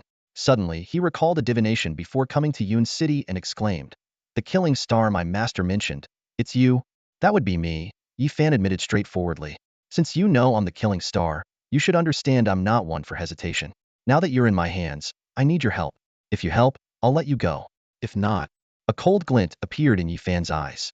Ming Xianji hesitated for only a few seconds before quickly nodding.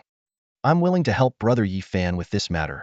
Yifan and Swan Sanqing exchanged a glance before Yifan gestured to Ming Xianji. Come closer, I'll tell you what needs to be done. After Yifan whispered in his ear, Ming Xianji's face changed dramatically. You want me to destroy the star map? That's impossible. The star map is the most important treasure of the Yintian sect, the culmination of generations of sect leaders' efforts. If I destroy it, my master won't spare me. Yifan calmly explained. I'm not asking you to destroy the star map, just to weaken its sensing ability. The strategist said its sensing ability comes from its core and can be altered with the power of deduction. As the young master, you have access to the star map. You only need to seize an opportunity to damage a part of the core. Ming Xianji was still hesitant. Even damaging part of the core will anger my master. Yifan's tone turned threatening. You're the young master. At worst, you'll be confined for a few years. But if you refuse my request, it won't be just confinement you'll face. Ming Xianji wrestled with his thoughts before finally lowering his head. I agree. Yifan nodded in satisfaction. Then let's seal it with an oath. The strategist mentioned your Yintian sect has a special method for oaths? The Tianming oath, Swan Sancheng added. Ming Xianji said no more, forming hand seals, his eyes gradually glowing. Moments later, blood trickled from the corner of his mouth, and he smiled bitterly. Yifan, is this enough? Yifan looked at Swan Sancheng, who nodded in confirmation. Only then did Yifan respond. Brother Seer, if you had agreed earlier, we wouldn't have had to go through this. As the young master of the Yintian sect, you are still respected in Yun City. Someone, bring a bowl of water for our esteemed young master to drink. The sound in the attic fell, and the prophet's expression instantly turned grave. Li Pengzi, quick on his feet, handed a bowl of water to the prophet. The prophet stared at the seemingly ordinary water, hesitating. He couldn't help but wonder if it might be poisoned. At that moment, Yifan broke the silence. Prophet, drink the water and be on your way. You've been away from the sect for a while. Your master and the others must be worried. The prophet snapped out of his thoughts and looked at Yifan's faintly smiling face, feeling uneasy. Unable to read the young man's intentions, he nodded and drank the water in one gulp. Yifan, I must take my leave, he said, standing up and cupping his hands in farewell. Yifan maintained his unsettling smile. Go ahead, prophet. I have other matters to attend to, so I won't see you off. The prophet glanced at the empty bowl, recalling the vow he had made, and a flash of fear crossed his eyes. This unease drove him to leave hastily. After the prophet departed, Li Pengzi approached Yifan curiously. Yifan, what was in that bowl? Did you secretly add some colorless, tasteless poison to control that bald guy for life? Yifan shook his head and patted Li Pengzi's shoulder. It was just plain water. But by drinking it, he'll always be under my control. He can't see through me or the water. From now on, he'll constantly worry about whether he's been poisoned, and every time he sees me, he'll be terrified. The real poison isn't in the body. It's in the mind. Li Pengzi scratched his head, half understanding. Yifan didn't elaborate further, instead turning his gaze to Wu Qi and the others. Now, it's time to deal with you. This statement made everyone present tremble. Yifan looked at Swan Sancheng. Strategist, you decide. After all, they were the ones who caused your friend's death. Swan Sancheng was surprised but couldn't hide the hatred in his eyes as he looked at Wu Qi. Scenes from the secret realm flashed through his mind. Being deceived, hunted, watching a friend who was like family die to protect him. These memories fueled his growing hatred. Wu Qi noticed Swan Sancheng's dark expression and felt a sinking feeling. He wanted to beg for mercy but couldn't bring himself to speak. Just days ago, he had been mocking this downtrodden middle-aged man, and now the roles were completely reversed, leaving him speechless. Swan Sancheng finally spoke, his voice full of venom. Yifan, such scum should just be killed.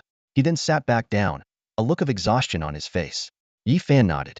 All right, since the strategist says to kill them, then kill them all. Panic immediately erupted. One of the enforcers couldn't help but plead. We had nothing to do with Wu Qi's schemes. We were just giving the prophet face by helping him out. We didn't harm Swan Sancheng's friend. Please spare us. Yifan coldly replied. I don't care if you were accomplices or not. You were with Wu Qi, so you're all in the same boat. In this world, you share blessings and hardships together. If you can't even uphold that principle, what are you doing in the underworld? This made their faces turn even paler. They had only intended to join in for some benefits, but now they faced death alongside Wu Qi. Finally, someone couldn't hold back and started cursing Wu Qi, with others quickly joining in. Wu Qi was surrounded, dodging left and right, but couldn't avoid being bitten and scratched. The scene was like a group of zombies attacking their prey, extremely horrifying. Wu Qi kept howling for help. Yifan watched for a while, then approached and saw that Wu Qi had already stopped moving. Did he scare himself to death? Such a coward, Yifan remarked with disdain, shaking his hand. Seeing this, the others knelt down and begged for mercy. Yifan raised his hand to stop them. All right, I won't kill you, but I need some useful information from you. One of them immediately asked, what kind of information, Yifan? We'll tell you everything we know, just spare our lives. Yifan shook his head, his eyes cold. You decide what information to give. You enforcers must have connections with the scum of Gene City. Tell me the most explosive news you can think of. If I find it useful, it'll buy you your life. As soon as he finished speaking, one enforcer eagerly stepped forward. Sir, I have something. Jean City's mayor, Song Yun, has been keeping dozens of young female students. His wife found out recently, and now they're getting a divorce. They even fought at the city gate the other day, and we enforcers couldn't stop them. It was only when Song Yun's father-in-law showed up that they were separated. Yifan listened and, after a moment of silence, sighed. Personal scandals like that aren't what I'm looking for. Yifan, I have some news. Sir, I do too. In the attic, the members of the Jean City enforcement team seem to have opened a floodgate, eagerly crowding around Yifan to report their findings. However, despite the flurry of information, nothing seemed to pique Yifan's interest. Just then, a team member stepped forward, his voice tinged with nervousness. Lord Yifan, I have news about Ping City. He took a deep breath and continued. I recently heard that a new secret realm has been discovered near Ping City. It's rumored to be of the Lei Ling level. This immediately caught Yifan's attention. His sharp gaze turned to the speaking team member. Where did you get this information? From a remnant of the old dynasty.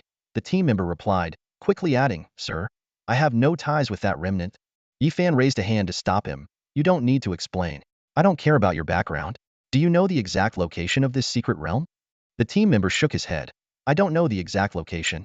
It's said to be less than 30 miles from Ping City. That makes sense. Yifan nodded slightly, his eyes narrowing in thought. A secret realm of the Lei Ling level could unleash beasts powerful enough to cause a beast tide. Yifan recalled the beast tide that had struck Ping City in his past life. A disaster that claimed the lives of his parents, Yi Linqing and Ning Qingxia. Now, with more clues at hand, it was clear that the beast tide's outbreak in Ping City was no coincidence but a deliberate act. Yifan pressed on. What else do you know about this secret realm? The team member replied, That's all I know.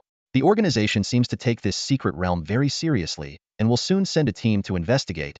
He paused, then added, These are all details I got from that dynasty remnant. He seems to be in charge of liaising with higher-ups and knows a lot of inside information. Can you contact him? Yifan asked directly. I think I can. The team member hesitated. Yifan nodded. That simplifies things. Disguise yourself and bring that person to Yun City.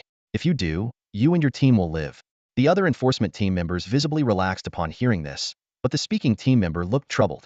Yifan narrowed his eyes. What? You can't do it? His voice turned cold. If not, then there's nothing more to discuss. Li Pengzi, call the execution squad to have these people shot on the spot. I can. The team member hurriedly agreed. Yifan waved his hand, and a black sword slashed through, freeing the team member from his restraints.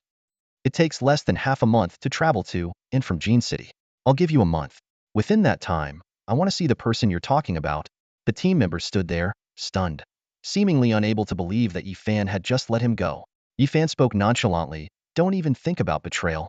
I have a sub-technique from the Great Zhou Heavenly Soul Refining Spell. Once you cultivate it, you can leave. Hearing the name, Great Zhou Heavenly Soul Refining Spell, the team member trembled. He looked at Yifan in disbelief. Isn't that the master-servant contract spell used by the organization? How do you? Yifan sneered. It's not like the dynasty's organization is the only one with such vicious methods. He stared at the team member, a cold glint in his eyes. Sometimes, my methods can be 100 times more ruthless. Jean City, a place where spring seems eternal, filled with birdsong and fragrant flowers, lush greenery all around. Not only is the environment pleasant, but its unique system and stable atmosphere have also made it a retirement haven for many. The small taverns in the city are always packed, especially on weekends. This Saturday afternoon, the tavern was filled with a diverse crowd. Middle-aged men with potbellies occupied most of the seats, occasionally whistling at the scantily clad dancers on stage and tossing a few bills if they had some spare cash.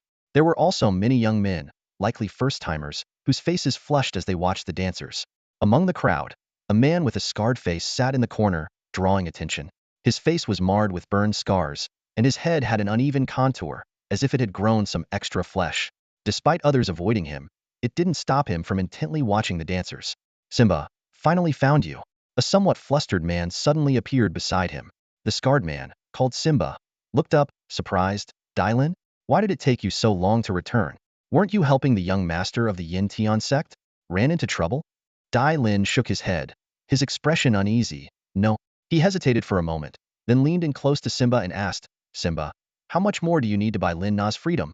Simba's expression instantly darkened. He looked at the petite dancer on stage and slowly said, A lot more. I calculated yesterday. I have 3,454,856 and 30 cents to buy Lin Na's freedom. I still need 6,545,143.70 cents. After speaking, he sighed deeply. If I work harder, maybe I can free her soon. Hearing this number, Dai Lin couldn't help but gasp. He took the opportunity to lean closer to Simba and whispered, "There's an opportunity now to make a lot of money. Are you interested?" Of course, Simba nodded without hesitation. "Where? I can go right away." Dai Lin finally smiled, exhaling in relief, and put his arm around Simba's shoulder. "It's in Yun City. Just come with me." Cloud City? Upon hearing this, Simba furrowed his rugged brows, a flicker of unease passing over his scarred face. "That's far from Jean City," he muttered to himself, then turned his gaze towards the stage, his eyes lingering on the young dancer with an unmistakable look of reluctance. "If I leave, who will protect Lena if someone bullies her?" Simba said softly, his thick fingers clenching unconsciously. Dai Lin patted the big guy on the shoulder, his tone carrying a hint of reassurance. "No one will. Everyone in this tavern knows Lena is under your protection. No one would dare harm her. When we return from Cloud City, you'll have enough money to buy her freedom." Simba fell into deep thought at these words. He stood still, his brows tightly knitted, as if engaged in an intense internal struggle. After a long while, he slowly nodded. "I need to say goodbye to her." "All right," Dai Lin responded, watching as Simba walked towards the corner of the stage. His eyes grew complicated, filled with mixed emotions. Simba was indeed a member of the Dynasty organization. Despite his fierce appearance, Dai Lin knew from years of acquaintance that this scarred man was fiercely loyal to his friends. Especially towards the dancer named Lena, Simba showed a rare gentleness. Though he was as fierce as a tiger, he trusted his companions deeply and would always stand up for them. In the days before Dai Lin became an enforcer, it was often Simba who protected him. Thinking about his current actions, Dai Lin felt a pang of guilt. But soon, the constraints in his mind made him shudder, forcing him to lower his head and whisper, "Simba, I'm sorry." The words were barely audible in the noisy tavern. Simba approached the dressing table behind the stage, finding Lena as she was fixing her makeup. This usually imposing figure now looked awkward and uneasy, stammering as he spoke. "Lena, I have to leave for a while." Lena was slightly taken aback, clearly not expecting this man who watched her every day but never spoke to suddenly start a conversation. She hesitated for a moment and then cautiously asked, "Are you not coming back?" "I'll be back," Simba quickly replied, scratching his head nervously with his rough hand. "I'm just worried that if I leave, someone might bully you." He hurriedly added, "But don't worry, I'll come back as soon as I can. If anyone bothers you, just mention my name. Everyone in this city is afraid of me." "All right," Lena nodded, her tone carrying a barely noticeable fluctuation. "Just be careful out there." This seemingly ordinary piece of advice filled Simba with immense joy. He nodded repeatedly, as if gaining great strength. "I will. Thank you." With that, he turned and walked off the stage, his steps firm and resolute. "Is that the big guy who looks out for you?" Another dancer beside Lena asked, her eyes filled with envy. "Such a man, so full of security. He may be ugly, but at least he's faithful, unlike those greasy, pot-bellied men who can't keep their hands to themselves and flirt with other women the next day." "Faithful." Lena repeated the word thoughtfully, her eyes inadvertently sweeping over the pile of coins in front of her companion. Though less attractive than her, the other dancer made several times more money by relying on heavy makeup and revealing outfits. "Faithfulness, what good is it?" Lena murmured, her tone tinged with helpless regret. "He watches me every day, but in all this time, he hasn't given me a single coin. Without money, I have nothing, not even the most worthless freedom." Meanwhile, in the Shenyi Tavern, strategist Swan Sancheng hurriedly arrived. "Strategist, can we expand the number of troops in the Zhufa army in the short term?" Yifan asked directly. Swan Sancheng paused at the question, then fell into deep thought. After a moment, he nodded. "If necessary, it can be done. But hastily expanding the army might lower its overall quality. I suggest establishing a new corps, similar to the enforcement unit and regular patrols. This way, we can lower the entry requirements and handle miscellaneous tasks. In the future, this corps could serve as a permanent garrison for Cloud City. We could also implement a promotion and demotion system, where the best are promoted into the Zhufa army and those who err are demoted, creating a positive incentive and selection mechanism." "No problem." Yifan nodded in satisfaction. With Swan Sancheng, he didn't need to worry about many details. He just had to provide the requirements and ideas, and Swan Sancheng would come up with the corresponding plans, often going above and beyond. Such talent was indeed priceless.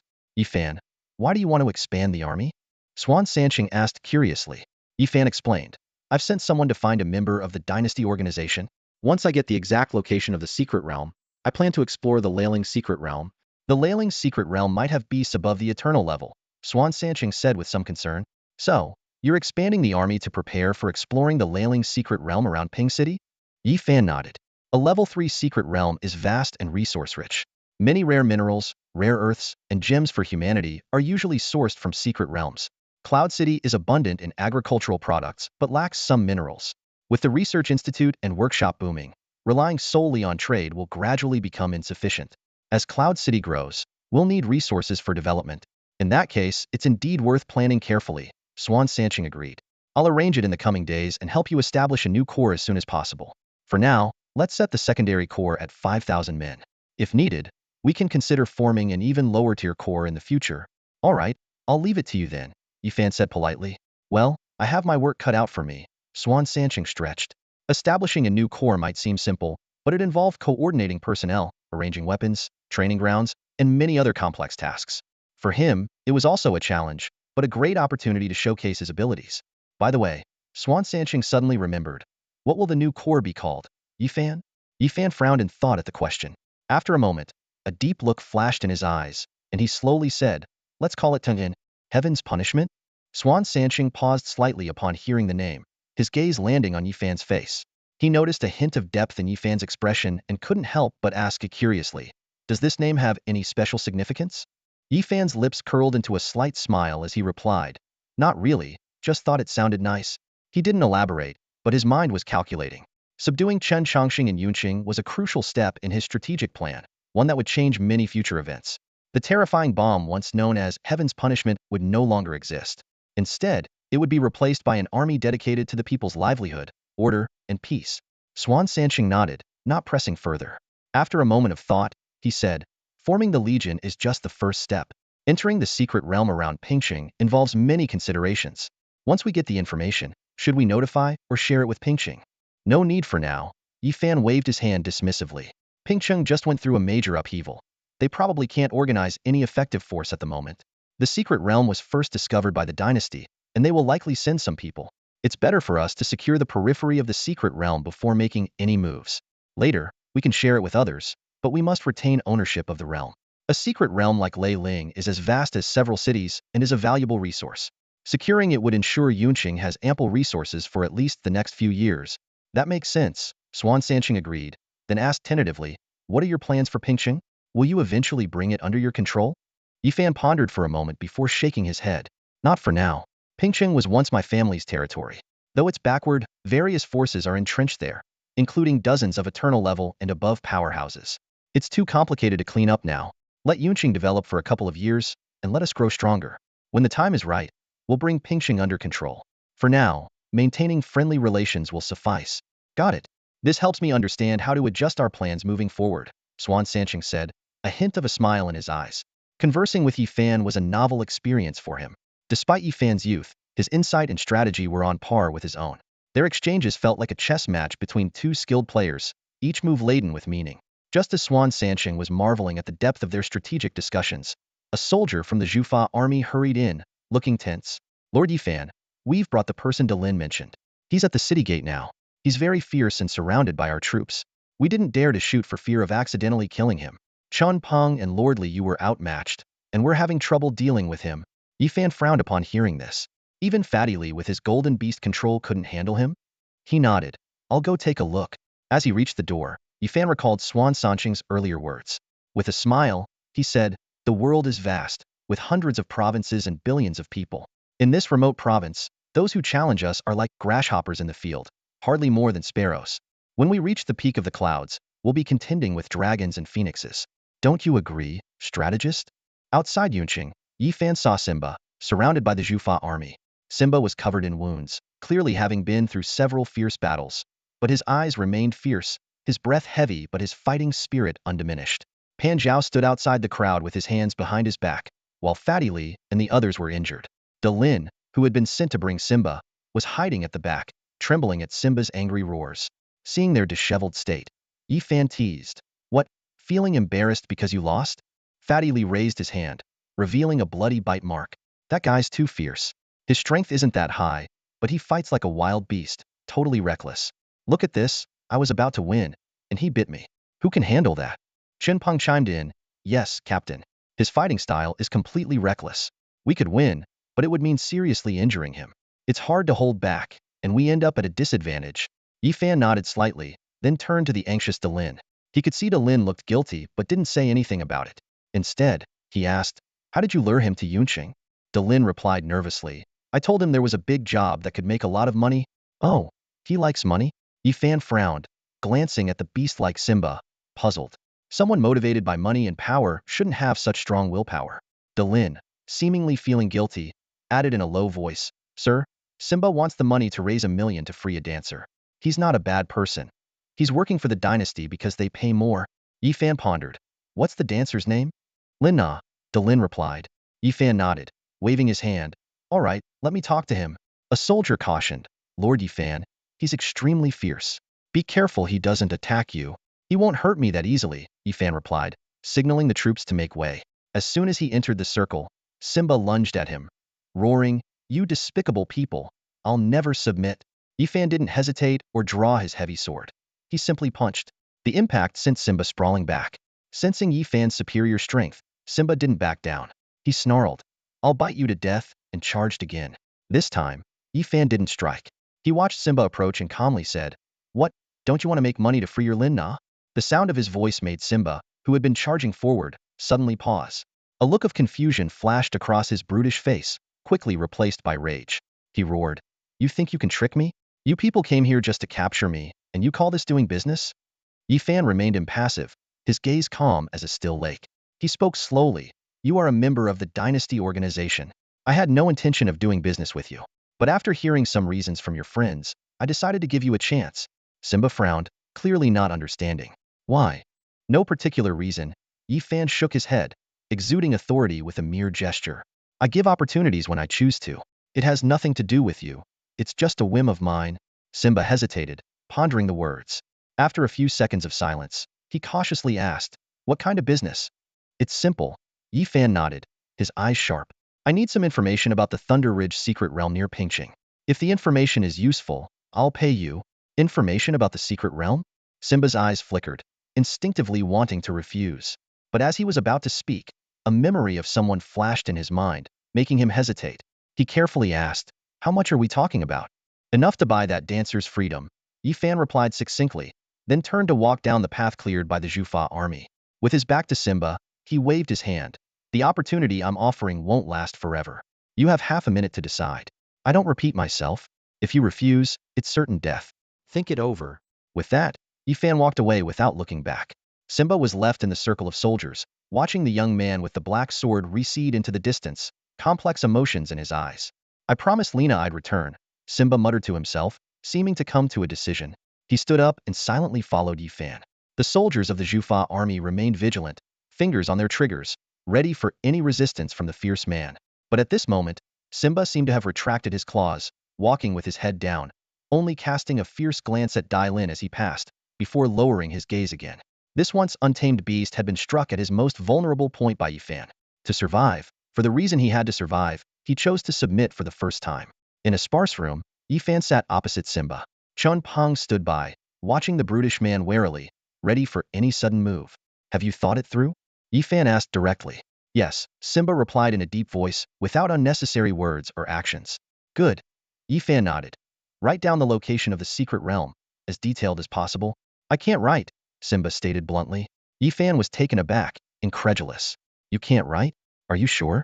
With your strength at Silver 9 Star, how did you learn breathing techniques and martial arts without knowing how to read or write?" "My parents were butchers, and I was a butcher too. I never learned to write. I learned breathing techniques and martial arts directly from my master," Simba explained expressionlessly. "You have a master?" "Yes, a martial arts instructor." Yifan nodded thoughtfully, not pressing further. "Then just describe the location of the secret realm. I'll have someone write it down." Simba agreed and began describing the location in detail to a soldier, who diligently took notes, missing nothing. When the soldier finished, Simba asked, "Anything else?" Yifan waved his hand. "No, that's all."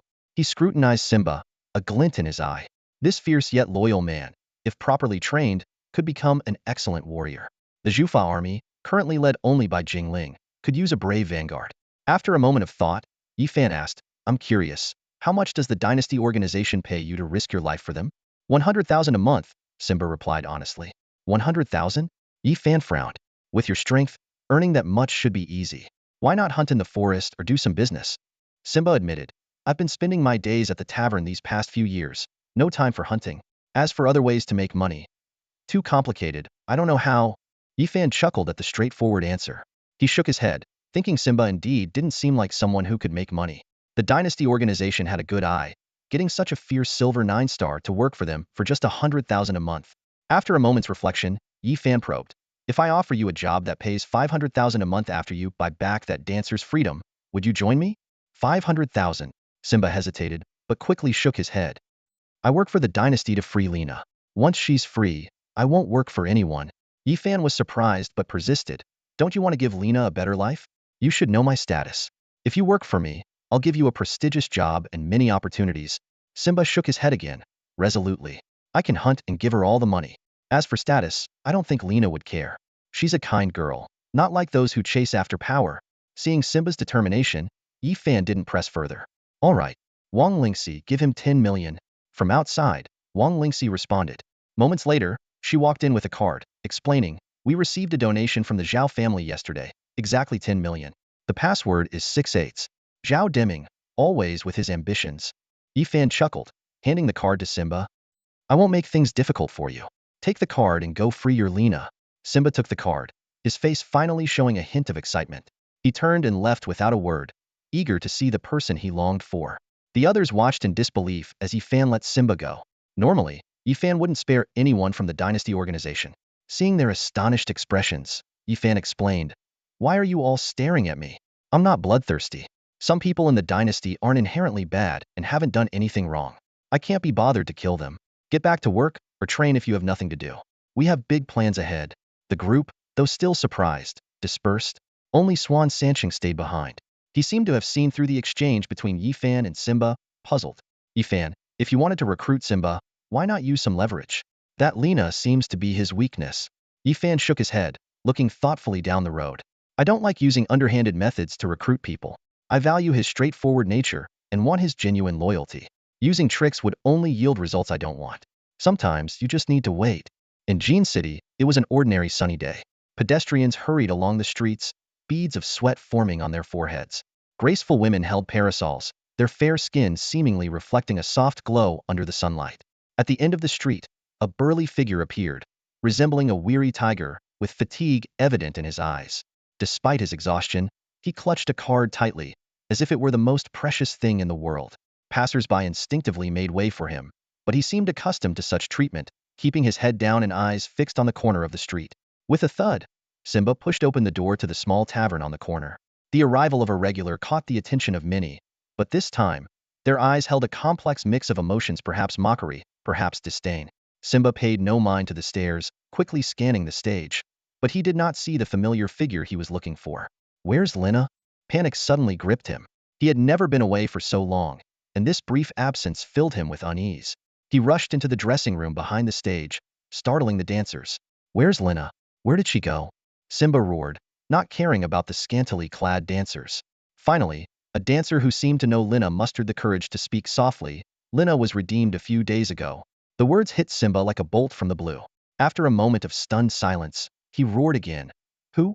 Who redeemed her? The son of the Jean City Lord, Song Shao, the dancer replied, a hint of worry in her eyes. Simba, Song Shao is the young lord. Don't do anything rash. Before she could finish, Simba had already stormed out, leaving behind a group of stunned dancers. Though they feared the fierce man, they couldn't help but gossip after he left. If Lena stayed with Simba, she might have had a good life. But Song Shao has wealth and power. Is wealth and power more important than true love? I think true love is more important. That's because you haven't met someone wealthy and powerful. Everything has a price. When I was in my prime, many people were sincere to me. Should I have married each one of them? Simba arrived at the gates of the city lord's mansion and shouted Lena. His voice drew the attention of many. The gates soon opened, and a slender man stepped out. Simba, what are you doing? Song Shao frowned. Sir? Simba was taken aback, clearly not expecting the man who paid his wages to be Song Shao. What do you want? Song Shao asked coldly. Simba held up the card and said, Sir, I'm here for Lena. I have 1 million. I can redeem her now. Song Shao smirked. You have 1 million? But you're too late. Lena has already been redeemed by me. She is now my concubine. Concubine? Simba's heart sank. Shaking his head, he said, Impossible. Lina would never become someone else's concubine. Why not? Song Zhao's smirk deepened. Would you like to see her and ask her yourself? Simba nodded heavily. Yes. Song Xiao ordered a servant to fetch Lina. Soon, she appeared at the gate. She had changed drastically, no longer dressed as a heavily made-up dancer, but in luxurious attire, looking every bit the noblewoman. Simba? Lina was surprised. Lina, I have the money to redeem you now. Simba raised the card. I've earned 1 million. Lina paused, memories flashing through her mind. She seemed to understand why Simba visited her daily without ever paying. However, Song Zhao's cough brought her back to reality. Simba, thank you, Lina said, suppressing her complex emotions. She glanced at Song Xiao and said as calmly as she could, I have already been redeemed by Song Xiao. I am now his concubine. Use your money to redeem someone else you like. I don't have anyone else I like. Simba stared at Lina in disbelief. You wouldn't even let a drunk customer touch your hand. How could you willingly become someone else's concubine? Were you forced? Simba, watch your words, Song Xiao said impatiently, pulling Lina close and kissing her provocatively. I gave you a chance to ask. You've confirmed it.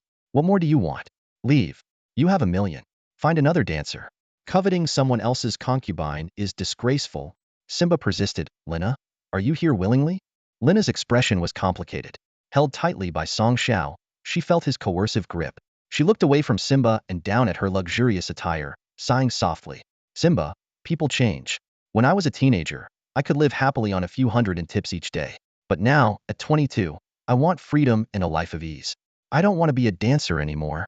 Come with me, and I can give you a life of ease too, Simba said stubbornly, glaring at Song Xiao with a fierce look. If you want, I can take you away right now. Song Xiao's expression darkened.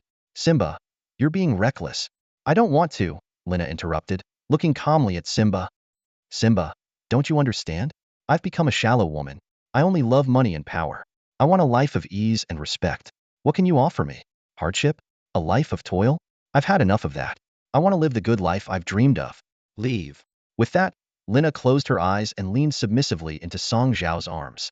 Song Xiao laughed triumphantly, casting a mocking glance at the stunned Simba before stepping back into the mansion. The gate closed, and Simba stood still, gripping the card tightly. The sunny day gradually turned dark as heavy rain poured down. Even into the night, Simba remained at the city lord's gate, drenched, unable to distinguish between rain and tears on his face. Let's go. At some point, a figure with a heavy sword appeared beside Simba. Holding a black umbrella, he looked at the city lord's mansion with a calm expression, as if mourning. The power and wealth she desires, I will give you, and it will surpass what she has now by 1,000-fold. Time flies like an arrow, and in the blink of an eye, January has passed. In this short yet fulfilling period, 2 elite corps in Yun City have taken shape. The Zhufa army, led by Jingling with Simba as the main general, has Zhotsong and Deng Ai responsible for battlefield intelligence. Over 100 beast tamers form the core of the troops, each rigorously trained in specialized martial arts and breathing techniques. They are equipped with the latest Zhufa Type 4 weapons and full armor, making each soldier capable of taking on any beast below the gold level.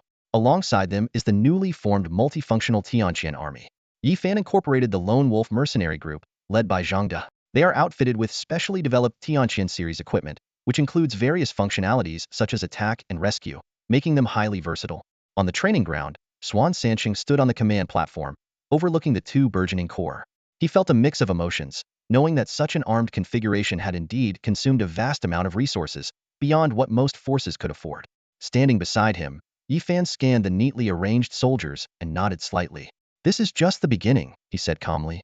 We still need to grow and recruit more elite forces. Swan Sancheng responded, and then turned his attention to the Zhufa army. In the front, Simba sat atop a mighty iron-horned rhino, clad in heavy iron armor and wielding a giant axe.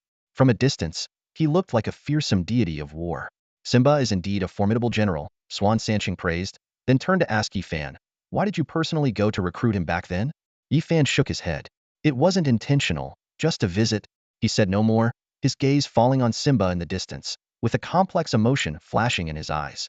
Simba had received everything Yifan promised: top-tier martial arts, breathing techniques, and the position of chief general of the Zhufa army. Yifan didn't expect gratitude. Instead, he believed that those filled with hatred and resentment often possess terrifying drive. Indeed, this former butcher proved exceptionally gifted. After receiving new training methods, Simba practiced day and night and is now on the verge of breaking through to the gold level. His focus and talent would soon make him a true formidable general. Yifan snapped out of his thoughts and said to the strategist beside him, "Prepare, we will depart for the Leiling's secret realm today." Swan Sancheng was surprised. Depart today? Didn't you say a few days ago that we should wait for other beast tamers to break through to the gold level? Yifan nodded with a smile. It's already done. I now have 4 gold level beasts. With that, he shouldered his black sword and stepped down from the platform. Swan Sancheng watched Yifan's back with a look of astonishment. He knew that the gold level was a significant threshold. Once crossed, a beast tamer could truly explore vast new horizons. Most of the strong in the Nanchuan province were stuck at the gold level, while Yifan's terrifying combat prowess made him comparable to high-star gold-level warriors even at the lower gold level. Yun City now had a genuine voice. A top-tier combat force comparable to high-star gold level, 2 elite corps of 5,000 each, several gold-level experts, and a master nearing the Eternal Realm. This small city was expanding at an astonishing rate, destined to shock the entire Nanchuan province and even the whole human race one day.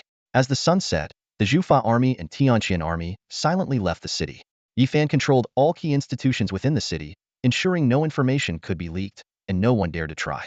During the march, Li Pengzi looked at Simba riding the iron-horned rhino with envy and said to Yifan, "Shouldn't we also get some mounts? Walking all the time isn't exactly dignified." Yifan pondered for a moment, his gaze sweeping over the 2 corps behind him. He realized that walking indeed posed many inconveniences. If they could train easily domesticated riding beasts for the corps, it would significantly enhance their mobility and combat effectiveness. The frontline corps often use Iron Man horses, Yifan explained, but they are regulated and not allowed to be privately tamed. Wang Lingxi chimed in. South City is selling a batch of white mane horses recently, 15,000 each, with about 2 to 3,000 available. Yifan shook his head. White mane horses are too slow and timid, unsuitable for the battlefield. Li Pengzi suggested, it doesn't necessarily have to be horses, right? Any beast that can run and fight would do. Yifan's eyes lit up. You're right. He looked at Li Pengzi. Then this task falls to you. Me? What task? Li Pengzi was taken aback. Yifan explained. Once we enter the secret realm, you will lead a 100-man team to find a suitable group of beasts for our corps to ride. Bring back a suitable individual for me to see. Li Pengzi hesitated. Do I have to act alone? Of course, Yifan nodded. You are already a gold-level beast tamer. It's time to learn to lead a team. This is your first mission, and the requirement is simple. Ensure everyone returns safely. If your decisions cause casualties, you will be held responsible. Despite his worries, Li Pengzi agreed. Yifan said no more. He knew that these people around him had great potential, and now was the time for them to gain experience. He chose Li Pengzi first because he was the earliest to have a gold-level beast, and was familiar with the corps members. Secondly, because of his laziness, always indulging in food and leisure, his weight was nearing 300 pounds. If he didn't put some pressure on him, always hanging around, he might end up like a pig. Sir, our fortress is almost completed. A young voice reported to the officer seated nearby in the dark depths of the secret realm. The outline of the fortress loomed in the dim light, with its formidable walls already taking shape. This fortress can accommodate tens of thousands. Once this is done, we'll soon have reinforcements sent down, the young man added excitedly. The officer nodded slightly, his expression calm. Clad in a luxurious purple robe, his distinguished status was evident. In the dim light, his silhouette exuded a steady presence. Master Lin Kuan, the young man, who looked no older than 15 or 16, moved closer, revealing a youthful face. Why don't the superiors come down here themselves? They're all so powerful. Any one of them could easily take over the secret realm. Why do we have to sneak around building this fortress? Lin Kuan gently ruffled the young man's hair, like petting a small, furry animal.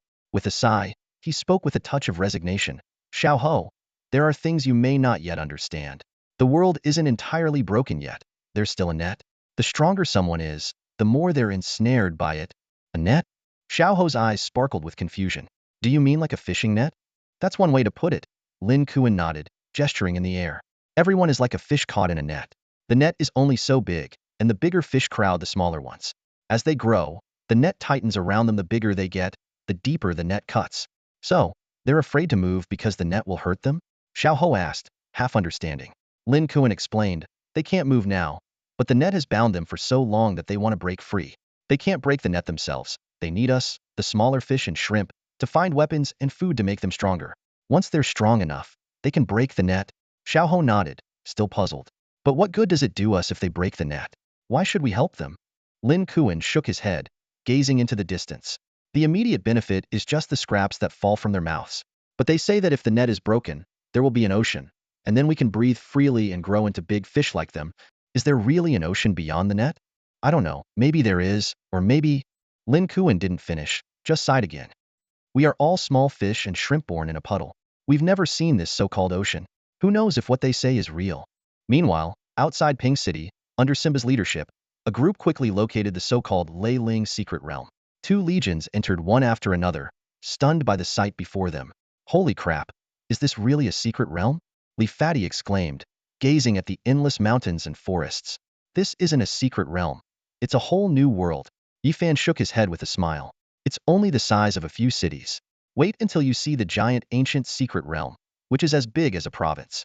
Then you'll know what a new world really is. There's even Hengshi above giant ancient. Li Fati began to dream aloud. Hengshi is so vast you can't even get out once you're in. So don't think too far ahead. Yi Fan interrupted his fantasies. Alright, now that we're in the secret realm, it's time for you to start your mission. Pick 100 people and get going. Li Fati muttered. Yi Fan, you make it sound like you're afraid I'll eat all your food. Despite his grumbling, he quickly gathered 100 men and headed towards a section of the forest. Chen Peng looked concerned. Commander, can Li handle this on his own? Maybe I should go with him. Yi Fan shook his head, offering advice. He'll be fine. Everyone needs to grow up eventually. Chen Peng, it's good that you care about your comrades, but remember, while it's important to help each other out, you can't always carry them. You all have to stand on your own one day. So keep pushing yourself too. Chen Peng hesitated, but then nodded. Got it. Yi Fan turned to the others. Let's move. We have plenty to do today. We've taken all the city's legions with us, leaving only Pan Zhao in charge. While nothing might happen in the short term, we can't stay away too long. Let's focus on what needs to be done. He looked at Swan Sansheng. Strategist, you take command. I remember you had various plans for the secret realm. Swan Sansheng was momentarily surprised but then smiled and nodded. Seated in his specially made 4-wheeled chair, he held a feather fan and began directing the troops. Under his command, the army of over 10,000 efficiently carried out tasks such as surveying, exploring, hunting beasts, and gathering resources. Wang Lingxi watched Swan Sansheng with admiration. No wonder you were so keen to recruit him, Yi Fan. His skills and strategic mind are amazing. I wish I could learn from him. Yi Fan, leaning against a hellhound, casually flipped through a sword manual. You'll learn in time. These logistical tasks aren't too hard. You'll get the hang of it. A moment later, Yi Fan remembered something and took out a blood essence fruit from his pocket, handing it to a nearby officer. Make sure the strategist gets this. He doesn't have any cultivation and has been exerting himself a lot. Also, ensure that Chun Changsheng eats regularly. He's so absorbed in his research that he often skips meals. These are exceptional talents, and we can't afford to lose them to exhaustion. The officer took the fruit and nodded repeatedly. Understood, Master Yi Fan. The army continued onward. By afternoon, as Yi Fan was engrossed in his sword manual, an officer hurriedly approached. Master Yi Fan, the strategist reports signs of another army's activity ahead, in the direction where Master Li went earlier. How am I supposed to find a tribe that rides beasts? Li Pengzi led a squad of 100 men through the dense jungle, his face full of confusion. The Lei Ling secret realm was vast and boundless, and this unfamiliar environment left him somewhat at a loss. However, his long experience leading hunting parties still came in handy. Despite the somewhat sloppy arrangements, Li Pengzi managed to keep the team under control, directing them to explore the jungle. The team arrived at a cluster of green fruits, and Li Pengzi recalled the techniques taught by Yi Fan. He cautiously approached and sniffed them. He signaled to those behind him to tread lightly and carefully parted the foliage. Suddenly, an open space appeared, dotted with small nests made of wood and straw, clearly the lairs of some kind of beasts. Just as Li Pengzi was about to get a closer look, a large beast suddenly dashed past them and disappeared into the dense jungle. A razor-claw lizard. Li Pengzi muttered, frowning. It runs fast, but it's too short. Riding it would make me look like a groundhog. This won't do. Let's find another one. With a firm decision, Li Pengzi led the team in another direction. Before long, they discovered another beast tribe Taishan wolves. They're tall enough, but hard to maintain. Li Pengzi again dismissed them and moved on. As the mission progressed, Li Pengzi became more adept. By the afternoon, he was able to deploy scouts and direct his team efficiently. Unknowingly, Li Pengzi was putting Yi Fan's teachings into practice, and it seemed to be working well. He looked at his well-organized team with a satisfied smile, thinking, being a commander isn't that hard after all. If Yi Fan knew how quickly I mastered leading 100 men, he'd surely praise me. Just as Li Pengzi was feeling pleased with himself, a scout hurriedly came back to report. Master Li Yu, something seems off ahead. Someone else? Li Pengzi's heart skipped a beat, and he quickly followed the scout. Sure enough, they found a small path, trampled by human feet, winding through the jungle. It was as if they had stumbled out of the underbrush. Driven by curiosity, Li Pengzi sent out scouts and led his team along the path. Soon, they reached a construction site for a fortress. The square buildings were patrolled by soldiers, weapons at the ready, and hundreds of workers were busily building. Wow, they're actually building a fort here, Li Pengzi exclaimed. Just as he was about to investigate further, he felt a tap on his shoulder. Good grief. Li Pengzi jumped, turning to see Yi Fan, who had appeared without a sound. He sighed in relief. Yi Fan, why didn't you say something when you arrived? Yi Fan didn't reply. Instead, he silently dropped a corpse dressed in black at Li Pengzi's feet. Chun Pong and others also appeared, each carrying a body. Li Pengzi stared at the insignia of the Wang dynasty on the corpses, stunned. Yi Fan's tone was filled with disapproval. You're being reckless. In the jungle, it's dangerous to wander around without knowing anything. If I hadn't received word and rushed over, you'd have been discovered by now. I did send scouts. Li Pengzi tried to defend himself. Yi Fan cut him off. Your scouts only went 100 meters. How could you charge ahead with your entire team? I've told you before, in the jungle, a kilometer is the danger zone. Within that range, whether the scouts detect something or relay specific movements, you can respond in time. Charging ahead like this, how many men would you lose? A commander this reckless is gambling with his own life and his troops' lives. It was rare for Yi Fan to scold Li Pengzi so sternly. Knowing his mistake, Li Pengzi nodded repeatedly. I understand. I was wrong. Admitting it isn't enough. You need to change, Yi Fan said, walking ahead to scrutinize the fortress. Feeling dejected, Li Pengzi was comforted by Chun Pong, who patted his shoulder. Li Yu, Yi Fan's criticism is for our own good. This is about leading a corps, and every soldier has a family and a life. You need to be responsible for them.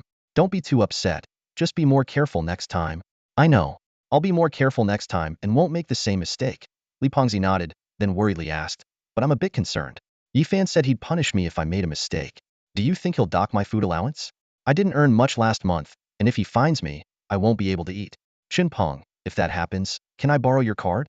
Chun Pong was silent for a moment, then punched Li Pengzi lightly. You glutton, always thinking about food. You deserve a beating. Yi Fan observed from behind a tree for a while. Soon, Swan Sancheng arrived. Strategist, what do you think we should do? Yi Fan asked.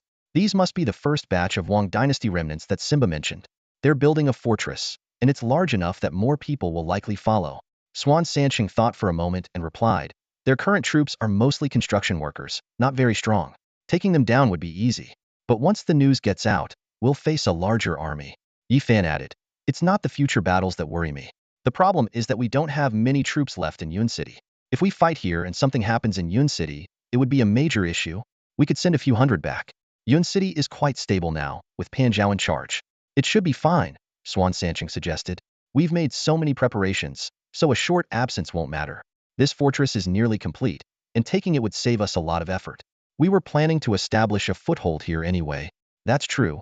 Yi Fan nodded in agreement. Let's take it. All right, Swan Sancheng replied, turning his four-wheeler around and leaving. The others, bewildered by the cryptic exchange, hadn't fully grasped the plan before Swan Sancheng had already gone. Li Pengzi thickened his skin and asked, Yi Fan, are we going to battle? Yes, Yi Fan nodded, still slightly annoyed with Li Pengzi. Soon, we'll fight the first battle in Yun City, and it must be a decisive victory. You just made a mistake, so you'll lead the charge. If you do well, fine. If not, I'll dock your food allowance for 3 months. Realizing his fear had come true, Li Pengzi immediately straightened up and solemnly promised, I guarantee to complete the mission. Sir, would you like some water? Xiao Ho approached Lin Kuan with a bottle in hand. The young boy was drenched in sweat, his thin vest tattered, but his face beamed with an innocent smile. Lin Kuan glanced up and shook his head. No, thank you. Watching Xiao Ho smile as he drank, Lin Kuan couldn't help but smile faintly himself. That smile had a healing power, reminding him of his own son. If his son were still alive, he would be about Xiao Ho's age. Son, Lin Kuan murmured, his eyes reflecting memories. His son had been an obedient and hardworking child, excelling in his studies. If it weren't for that upheaval, those despicable people. Sir, what's wrong? Xiao Ho noticed Lin Kuan's unusual expression and asked curiously, you don't seem happy. Lin Kuan snapped out of his thoughts and forced a smile. No, I'm happy. His gaze shifted to the fortress ahead, and after a brief pause, he said slowly, in 2 days, the fortress will be finished. Xiao Ho eagerly chimed in, yeah, once the fortress is done, they'll pay us. Then I can buy something for my mom. Lin Kuan interrupted his daydream. When the fortress is done, come back to Nange City with me. Huh, Nange City? Xiao Ho was taken aback. Why go to Nange City? Lin Kuan looked at Xiaoho seriously and explained, in Nange City, I can send you to school. I'll enroll you in the best academy to learn beast taming, to become a beast tamer. You have a clever talent for beast taming, and you have the potential to become a powerful tamer. Working as a laborer will get you nowhere. Xiaoho's eyes lit up with excitement. I can become a beast tamer too? Clearly, he had never imagined that he could one day reach such a prestigious profession. Lin Kuan nodded affirmatively. Yes, it's true. However, Xiaoho's excitement quickly faded, and he shook his head. No, I can't go. Why not? Don't you want to go to school? Lin Kuan asked, surprised. I do. Xiaoho nodded emphatically, but then said firmly, but my mom needs me. Lin Kuan understood Xiaoho's family situation. He had a bedridden mother who had been paralyzed from a work accident years ago, and his father had passed away early. Over the years, aside from occasional help from kind neighbors, it was this young boy who had taken on all the responsibilities, working odd jobs and doing physical labor to support his small family. I can help you, Lin Kuan said sincerely. I can send money to support your mom and hire someone to take care of her. And once you finish your studies, you can earn a lot of money and give her a better life. Despite Lin Kuan's well-meaning offer, Xiaoho shook his head again. My mom needs me, Xiaoho repeated, his eyes shining with determination. She lies in bed all day, never seeing the outside world, knowing no one but me. I'm her only support. If I leave, she'll be lonely, just like when she went away, and I was left alone at home. I know that kind of loneliness, so I won't leave her. Lin Kuan opened his mouth to speak, but was silenced by the stubbornness in Xiaoho's eyes. He sighed, knowing his own experience far surpassed the boy's, and that there were better choices and solutions. But at this moment, faced with Xiaoho's unwavering gaze, everything else seemed less important. After a long while, Lin Kuan spoke slowly. But if you stay, life will be very hard. Hard. Xiaoho hesitated for a moment, then smiled and took a sip of water, as if recharged with energy, and walked towards the fortress. Being with my mom isn't hard. Meanwhile, in the forest not far from the fortress, 2 legions had already assembled. Yifan stood on a high point, overlooking the bustling laborers and personnel in the fortress, his brow furrowed. Yifan, our troops are ready, Swan Sancheng said, standing beside Yifan and gently fanning himself. We can wait until evening. I interrogated their intelligence officer. They usually change shifts only at 7 a.m. and 7 p.m. Yifan nodded and asked, what about the people we sent back to Yunqing? We'll draw from the Tianqian army, Swan Sancheng replied. I had Zhang to select some younger members from the legion. If we take this fortress, the dynasty organization will definitely come to reclaim it. In a battle, the younger ones might not adapt well. All right, let's do as you suggest, Yifan agreed, his gaze still fixed on the fortress. Strategist, which family does this dynasty organization belong to? A fortress like this can hold over 10,000 people, but even in Yunqing, all the dynasty organization members, including the retainers of families like the Sun and Zhang, don't exceed 1 or 2,000. A force of over 10,000 is not allowed in any city. I haven't heard of any significant upheaval in any city recently. Swan Sancheng pondered for a moment before replying, that is indeed a problem. Ordinary people can't maintain an army of over 10,000. Even someone like you, who controls a city entirely, has to avoid scrutiny. Otherwise, no one would dare to take on the title of a private army. And in a place like Nanchuan province, it's difficult to muster 10,000 troops from a single city. Unless he can mobilize people from multiple cities. Multiple cities? Yifan's frown deepened, and a figure flashed in his mind. Although Nanchuan province was not large, it had a nominal provincial governor. This person had authority above all city lords, capable of doing more than any other city lord. Mobilizing troops from multiple cities might be difficult for a city lord, but for a provincial governor, it was one of his privileges. If it's him, then things get interesting. Yifan nodded thoughtfully. At this moment, Swan Sancheng stood up. Yifan, it's almost time. We should move out. All right. Yifan nodded in agreement. What about the people in the fortress? Should we kill them all? Yifan waved his hand dismissively. It doesn't matter to me. They're just laborers. His gaze swept over the crowd, pausing briefly on a frail boy. Leave those who don't resist and confirm their identities. If they're just laborers, spare their lives. The fortress isn't finished yet. Why haven't the scouts returned today? Lin Kuan sat on a pile of rubble, periodically glancing at his pocket watch, his frown deepening. The secret realm had always been tranquil, and those lazy informants usually rushed back 2 hours early to report. It was rare for them to be this late. Is it because I scolded them yesterday? Lin Kuan snorted, contemplating silently. He despised these leech-like informants. It was their negligence that had led to his son's death. Yet, sometimes he had no choice but to cooperate with them. As he often said, the big fish decide everything, and small fry like him have no choice. If given the chance, I'd kill them myself to avenge my son. Lin Kuan muttered viciously, standing up to peer into the distance. Suddenly, his expression changed dramatically. From within the dense forest, an overwhelming army emerged like a tide. Thousands of soldiers trampled the trees at the edge, appearing abruptly before the fortress. Lin Kuan's heart sank. He had never seen uniforms like these. They were clearly not allies. Laborers paused their work, curiously observing the unexpected visitors. Some faces showed fear, while others gleamed with excitement. Sir, did the higher-ups send these people? Xiao Ho eagerly asked Lin Kuan. Are they here to help us build the fortress? They're not from our side, Lin Kuan replied with difficulty, his voice strained. Thud, thud, thud. The synchronized footsteps of the army sounded like drums, pounding directly on Lin Kuan's heart. After a moment's hesitation, he reacted faster than anyone else, shoving Xiao Ho towards the fortress rooms. Stay inside. Don't do anything. Lin Kuan barked. Xiao Ho stumbled and fell far. Without checking on him, Lin Kuan turned to face the well-equipped army, his heart racing. Though he had never seen such a formation, Lin Kuan understood its implications. Forcing himself to calm down, he climbed onto a platform and used his golden-level strength to project his voice to the army. This fortress is being built under the orders of the governor of Nanchuan province. Who are you? And do you have permission? The army remained silent. Moments later, 2 large flags were hoisted, unfurling in the wind. One flag had a black background with the character Yi, and the other had a red background with the characters Punish and Heaven's Wrath. Yi? Lin Kuan was puzzled. Is there a Yi family army in Nanchuan province? The answer came quickly. Near Pingqing, the name Yi could only mean the prominent Yi family. Are you from the Yi family, the dragon slayers of Pingqing? Lin Kuan asked again. This time, a young man with a black sword stepped forward, his voice loud and clear. This Yi is Yi Fan's Yi, the divine Yi. Yi Fan. The name struck Lin Kuan, and he hurriedly explained, Young Master Yi Fan, we are here under the orders of the governor of Nanchuan province. The governor of Nanchuan province, conspiring with the dynasty? Yi Fan interrupted with a cold snort. By the order of King One, we are here to purge the dynasty traitors. Surrender and be investigated. Resist and be executed on the spot. With Yi Fan's command, the army surged forward. Chaos erupted as everyone panicked, and Lin Kuan stood frozen on the platform. King Wen's order? Didn't the governor say King Wen wouldn't interfere here? Has he changed his mind? Lin Kuan was in turmoil, unsure of what to do.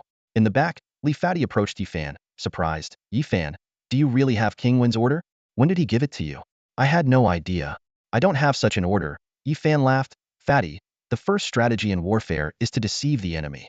On the battlefield, the goal is to win with minimal cost. If it can disrupt the enemy's morale, you can even claim to be their long-lost father. Strategist Swan Sansheng nodded in agreement. Warfare is the art of deception. Wow, Li Fati muttered, questioning his life choices for the first time. He looked at the battlefield, where the dynasty's troops, already demoralized, were further disheartened. Lin Kuan, standing high, was shot down by a soldier. Can wars really be fought this way? Li Fati murmured. Deception, deception. It's all about keeping your enemy in the dark. Yi Fan patted Li Fati's shoulder. This applies to both warfare and life. Fati, you still have much to learn. Don't forget your task as the vanguard. The battle has started, and if you don't make a good showing, you'll lose several months' worth of meals. Oh no, I forgot. Li Fati suddenly remembered his mission. He rushed forward, summoning several beasts, shouting, Don't fight me for it. I'm the vanguard. Watching Li Fati's retreating figure, Yi Fan chuckled and turned to strategist Swan Sansheng. Strategist, it seems my guess was right. These are indeed the governor's forces. That corrupt official, known for his bribery and corruption, has now become a cancer for the dynasty. Swan Sansheng added, he probably hasn't directly participated, just colluded with the dynasty's organization, pointing to some individuals in official uniforms, he said. Some of them are officials from the capital. We can interrogate them later. All right, Yi Fan nodded, stepping forward, his gaze turning cold. That old fox, Nangu City is the capital of Nanchuan province. As large as it is, it couldn't satisfy his greed, and he extended his reach to Pingqing. The battle ended swiftly. Faced with the well-equipped Punish and Heaven's Wrath armies, the fortress laborers and ragtag soldiers stood no chance. Yi Fan's initial King Wen's order had many fooled, preventing any significant resistance. Those who tried to fight were quickly killed, and the rest were captured. Lin Kuan, the first to speak up, became the primary target for interrogation. You're quite strong to survive a shot from Punish 4, Yi Fan remarked, sitting in the fortress, looking at the kneeling Lin Kuan with a playful smile. You're an official from Nangu City, aren't you? Lin Kuan remained silent, lowering his head. He had realized the so-called King Wen's order was a ruse, but defeat was inevitable. Even without the ruse, he couldn't change the outcome. There's no need to pretend in front of me. Just tell me what you know, Yifan said bluntly, disliking wasting time during interrogations. Aren't you afraid of being held accountable for having private troops? Lin Kuan retorted. No one in Nanchuan province dares to organize such an army, not even the governor. If your actions are discovered, not even General Yi, no, Marshal Yi, can save you. You've already answered that for me. Yifan shook his head. The higher-ups won't know, and I don't need to worry about accountability. You. Lin Kuan was at a loss for words, staring at the imposing young man before him, managing only to ask, do you intend to rebel? Rebel? Yifan laughed, joined by Li Fati and the others. They had asked the same question earlier. Does this world have a master? Who am I rebelling against? Yifan countered. The sound settled in the room, seemingly reverberating a bit. Lin Kuan stood frozen, his gaze shifting between Yifan, his companions, and the strategist San Sheng who was fanning himself nearby. A flicker of surprise flashed in his eyes, quickly turning into deep apprehension. This young man was unabashedly displaying his ambition, as if he intended to conquer the entire world. You're incredibly bold, Lin Kuan began, but his voice had lost its usual confidence. He took a deep breath, trying to sound more assertive. This land still belongs to the human race. The three kings of literature, martial arts, and wisdom are still here. How dare you? Yifan sneered, dismissively waving his hand. You all dare to openly collude with the imperial organization, so why shouldn't I dare? His tone was dripping with sarcasm. Come on, you're just loyal to a provincial governor of Nanchuan at best. Acting all righteous, one might think the central appointed governor of the south, Li Ming, himself is here. Lin Kuan's face showed a slight change.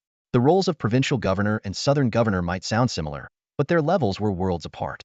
One governed only a province, while the other controlled the entire southern region of the human race, including over 20 provinces. They were not on the same level at all. Suddenly, a thought flashed through Lin Kuan's mind. Is Governor Li Ming covering for you? He cautiously asked.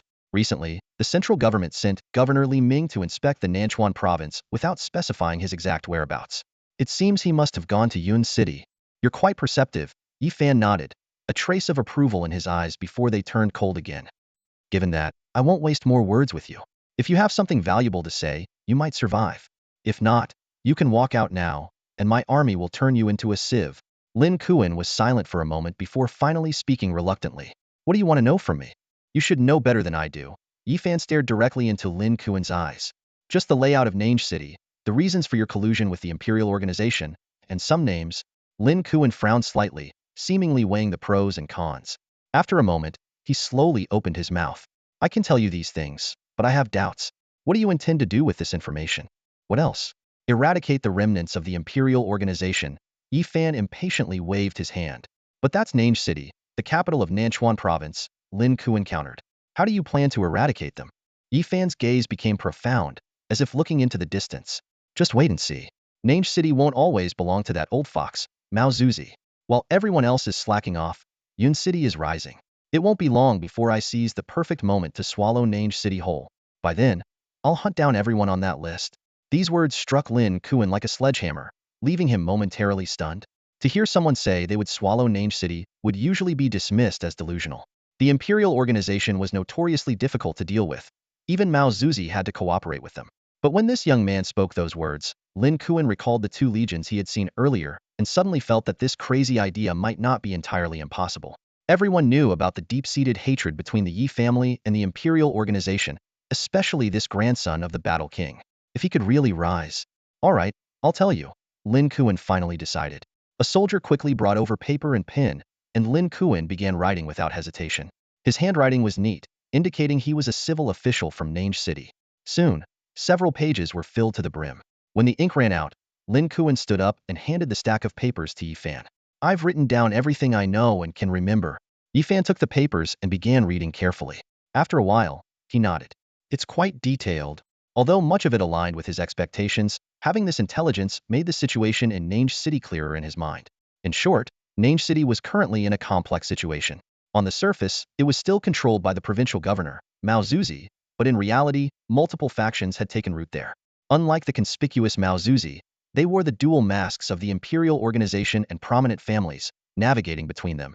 The Imperial Organization was similarly fragmented, with individuals who had ulterior motives, those who fanned the flames, those who sought personal gain, and possibly even some who genuinely wished to revive the Beast Dynasty. It was a chaotic mess. Nange City was struggling to maintain itself amidst this turmoil. Mao Zuzi had originally intended to monopolize the recently discovered secret realm in Ping City. However, given the current situation, although he had his own faction of officials, he couldn't mobilize a large-scale military force.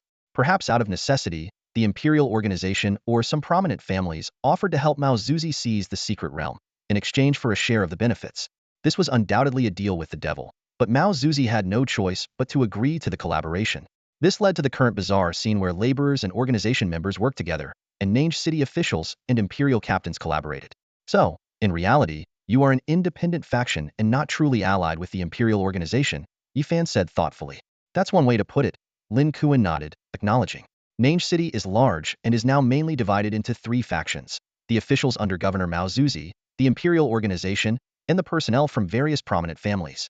There might be imperial members among the officials, family plants within the imperial organization, and Mao Zuzi's informants among the families. The 3 factions outwardly oppose each other, but secretly collaborate. Your Nange City sounds quite interesting, Yifan remarked with a meaningful smile. In other words, some people are playing human, while some ghosts are playing human too. He stared at Lin Kuan. What about you? I heard your name is Lin Kuan, and you wrote that your role is Director of Social Security for the province. It sounds like a minor position, yet you're here. Are you playing human? Or are you playing ghost? Lin Kuan let out a bitter laugh. Me? People like us don't get to choose whether to play human or ghost. It's decided from above. If they want us to be human, we are human. If they want us to be ghosts, we are ghosts. Do you want to be human or ghost? Yifan pressed on. This question left Lin Kuan stunned, sensing a deeper meaning. He looked up at Yifan, who was staring back with a faint smile. Are you trying to recruit me?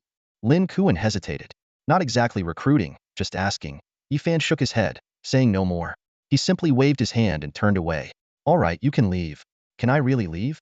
Lin Kuan was puzzled, staring at Yifan's back, trying to gauge the young man's intentions. This young man was indeed terrifying, decisive, ambitious, and only 15 years old. If he had this much ability at 15, in 20 years or even 10, taking over Nange City might not be so difficult after all. In the end, Lin Kuan said nothing. He walked out the door, feeling uneasy. He couldn't see through Yifan and had no bargaining chips. If the other wanted to kill him, he wouldn't even need a reason. Step by step, Lin Kuan walked out the door. As he reached the entrance and saw the 2 mighty legions before him, his face changed slightly, recalling Yifan's earlier words about being shot to pieces. However, he paused at the door for a moment, and no one shot at him. Then Yifan's voice rang out. Lin Kuan. The call made Lin Kuan's body tense. Before he could react, Yifan's meaningful words came through. As a person, you can do many things. As a ghost, you can do just as much. The only difference is who you do them for. When you go back, I suggest you think carefully before you act. Lin Kuan finally left the secret realm. Before departing, he hesitated about taking Xiao Ho with him, but ultimately said nothing. This seemingly kind official might reconsider things upon his return. Swan Sanqing stood beside Yifan, gently fanning himself, deep in thought. A powerless official can hardly accomplish much in such a complex environment, Swan Sanqing murmured. Yifan shook his head. It doesn't matter how much he can do. I never expected him to achieve anything significant. Sometimes, sowing a few seeds is all it takes. Swan Sanqing nodded in understanding and, after a moment of contemplation, asked, what about the laborers? Should they continue building the fortress? Yes, the fortress needs to be completed as soon as possible, Yifan replied, his eyes glinting with thought as he looked at the list in his hand. This secret realm is clearly not just our discovery. Although we were the first to find it, Mao Zuzi and others won't let it go easily. War will soon reach here. Should we hide our identities? Swan Sanqing asked worriedly. We don't have many people and might not withstand the pressure. Yifan considered for a moment. Let's disguise ourselves as part of the dynasty's organization for now. This takeover of the secret realm will trigger a chain reaction. We can't fight alone. We need to ally with some forces. During the lull after the first battle, I'll go out and gather some support.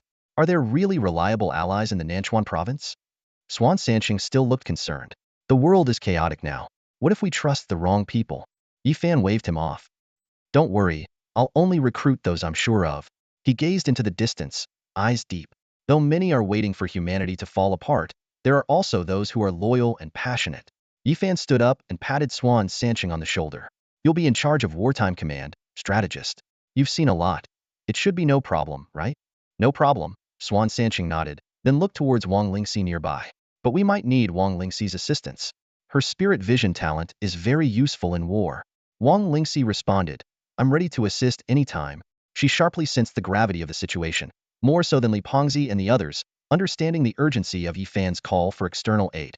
Chen Peng, Ma Xiaoxue, and Li Pengzi also expressed their willingness to help. Yi Fan assigned tasks. Chen Peng and Ma Xiaoxue each lead a 1,000-man unit. Pengzi, continue to find suitable beasts for riding. Li Pengzi's face fell. I'm not joining the battle? Yi Fan explained. We will surely win the first battle. Now, we need to arm ourselves quickly. You made a mistake, so you won't be on the battlefield for now. But your task is crucial, finding beasts for our mounted troops and handling logistics. We'll be in the secret realm for a long time, and we'll need to replenish weapons and food. Though Li Pengzi understood, he still felt downcast. Seeing this, Yi Fan leaned in and whispered a few words in his ear. Li Pengzi immediately brightened up. Yi Fan, are you serious? Of course. Then no problem, I'll head out right away. Li Pengzi's mood lifted, and he grabbed his weapon and dashed out. Here I come, riding beasts. The others, seeing Li Pengzi's sudden change in attitude, looked curiously at Yi Fan. Yi Fan just gave a mysterious smile. I merely gave him something to look forward to. Meanwhile, chaos reigned in Nange City. After Lin Kuan returned with news of the secret realm's fall, the governor's mansion was soon surrounded. Leaders from various factions gathered to discuss countermeasures with Mao Zuzi. How could anyone else know about the secret realm? A fierce-looking man shouted. Our operation was absolutely secret. How could it have leaked? This statement ignited the tension in the room. Everyone stood up, looking indignant. A 10,000-man army? Who in the entire Nanchuan province could muster that? This is peacetime. Who dares to keep such a private army? The meeting room turned into a cacophony of voices, with everyone feeling uneasy about the sudden appearance of a 10,000-man army. Private armies were forbidden, a cornerstone of human stability. They had painstakingly gathered 10,000 men, and now someone had quietly assembled a similar force. How could they not be alarmed? Finally, Mao Zuzi's steady voice calmed the uproar. The burly governor's face was somber, his gaze fixed on Lin Kuan at the back of the room. Lin Kuan, you said they took the fortress and captured everyone. Why did they let you go? Mao Zuzi's tone was sharp. All eyes turned to Lin Kuan. Though nervous, Lin Kuan answered softly, I don't know. Maybe because I was in command. Did they tell you their identity? Mao Zuzi pressed. No, they were all masked. Lin Kuan responded quickly this time. Masked? Mao Zuzi's brow furrowed, his piercing gaze on Lin Kuan, as if trying to see through him. Lin Kuan, feeling the pressure, couldn't meet the powerful governor's eyes and looked away. It was hard to tell which words were true and which were false. In the end, Mao Zuzi didn't press further. He waved his hand and turned to the others. So, what do you all think our next move should be? Fight. We can't let them take our stuff. We must retake the secret realm. Nanchuan province hasn't discovered a new secret realm in a decade. It's a significant resource. At least we need to find out who they are. After listening to the impassioned speeches, Mao Zuzi nodded. Since we need to fight, organize your troops. Tomorrow, we'll select a leader to reclaim the secret realm. With the highest authorities' decision made, the others had no objections and quickly left. Though seemingly hasty, this decision matched everyone's sentiments. Soon, only Mao Zuzi and Lin Kuan remained in the meeting room. Mao Zuzi looked up again, his gaze sharp as a knife on the immobile Lin Kuan. This time, his expression was entirely different from before, dark and menacing. His eyes half closed, his demeanor terrifying. Lin Kuan, Mao Zuzi's voice was low and dangerous. Why did you lie earlier? As the voice fell, the hall seemed to tremble slightly. Lin Kuan was under immense pressure, sweating profusely. Yao Zuzi, who had served as the governor of the Nanchuan province for 10 years, was a figure whose authority few could withstand. Seeing Lin Kuan still silent, Yao Zuzi let out a cold snort, his voice booming like thunder. In front of me? Do you still think you can get away with lies? The moment you spoke, I knew you were lying. If it weren't for the fact that you've been with me for 10 years, I could have had you executed on the spot with just one question. I'm giving you a chance to redeem yourself by asking you now. Will you speak? These words were like a hammer blow, instantly shattering Lin Kuan's psychological defenses. He fell to his knees with a thud, his forehead drenched in cold sweat, and tremblingly said, Governor, I deserve to die. Seeing this, Yao Zuzi snorted again, his expression softening slightly. He sat back down, his gaze piercing as he looked at the kneeling Lin Kuan. You don't seem like a traitor. There must be a reason for your sudden betrayal and lies. Were you placed under some kind of restriction in the secret realm?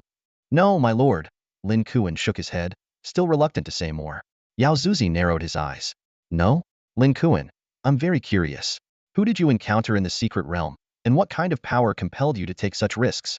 Lin Kuan opened his mouth to speak, but then hesitated. After a long pause, he finally shook his head and said, My lord, I don't want to live like a ghost anymore. I despise the Wangchao organization and can no longer stomach working with them. Yao Zuzi was taken aback, seemingly understanding something. He sighed. Lin Kuan, I know your son was killed by the Wangchao organization, and you hate them deeply, but haven't I told you before? There are powerful figures behind the Wangchao organization. It's not as simple as you think. Lin Kuan forced a bitter smile. I'm just a small fry. I can't fathom the thoughts of those big shots. All I know is that if it weren't for them, my son wouldn't have died. When they rise, they crush countless small fry like my son. He looked up, staring directly at Yao Zuzi. Governor, you are the overseer of Nanchuan province and have far more power than we do. You could have stopped many things. Why didn't you? Yao Zuzi shook his head helplessly. Do you think I don't want to? But there are even bigger fish than me. I'm powerless too. Lin Kuan suddenly let out a tragic laugh. Governor, I no longer believe in the grand promises you made. 10 years ago, you said you would resolve the Wangchao organization issue. But 10 years later, the chaos in Nanchuan has only worsened, and now you even have to collaborate with them. It's not that you can't act, you're just afraid. I can't see the big picture of someone like you, but I see others willing to take action. So I'm willing to help that person, even if it's futile. I just want to do something. Living like a ghost, Lin Kuan can't stand it anymore. Before he finished speaking, Lin Kuan suddenly struck his own temple with a powerful palm.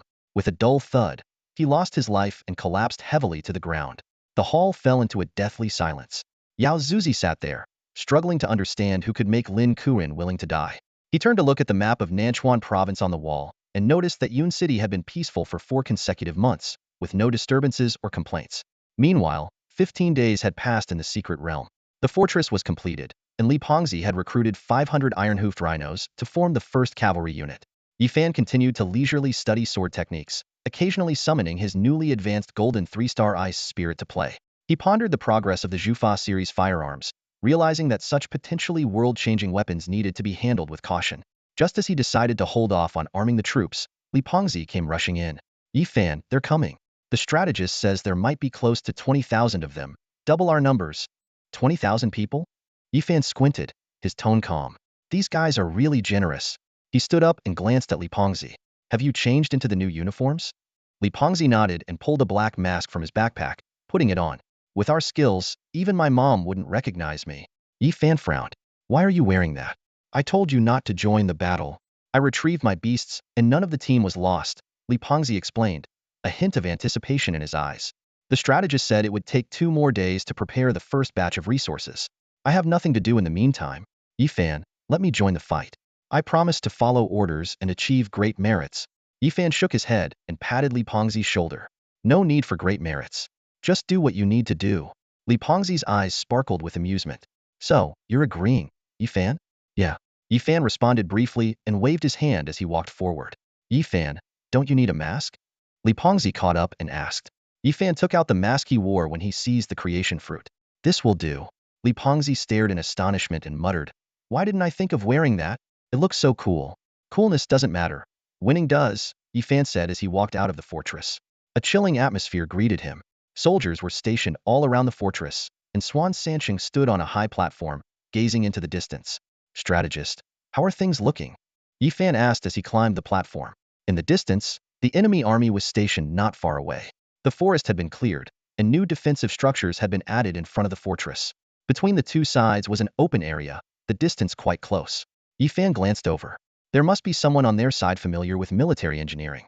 This distance is slightly beyond the range of ordinary muskets, but our execution and divine retribution series firearms can reach them. Swan Sancheng smiled. It seems they don't know much about our equipment. Maybe Lin Kuan had an effect, Yifan nodded, continuing to observe. It's clearly not a unified group. These people have obvious gaps between them, each led by different leaders. There must be at least 10 factions.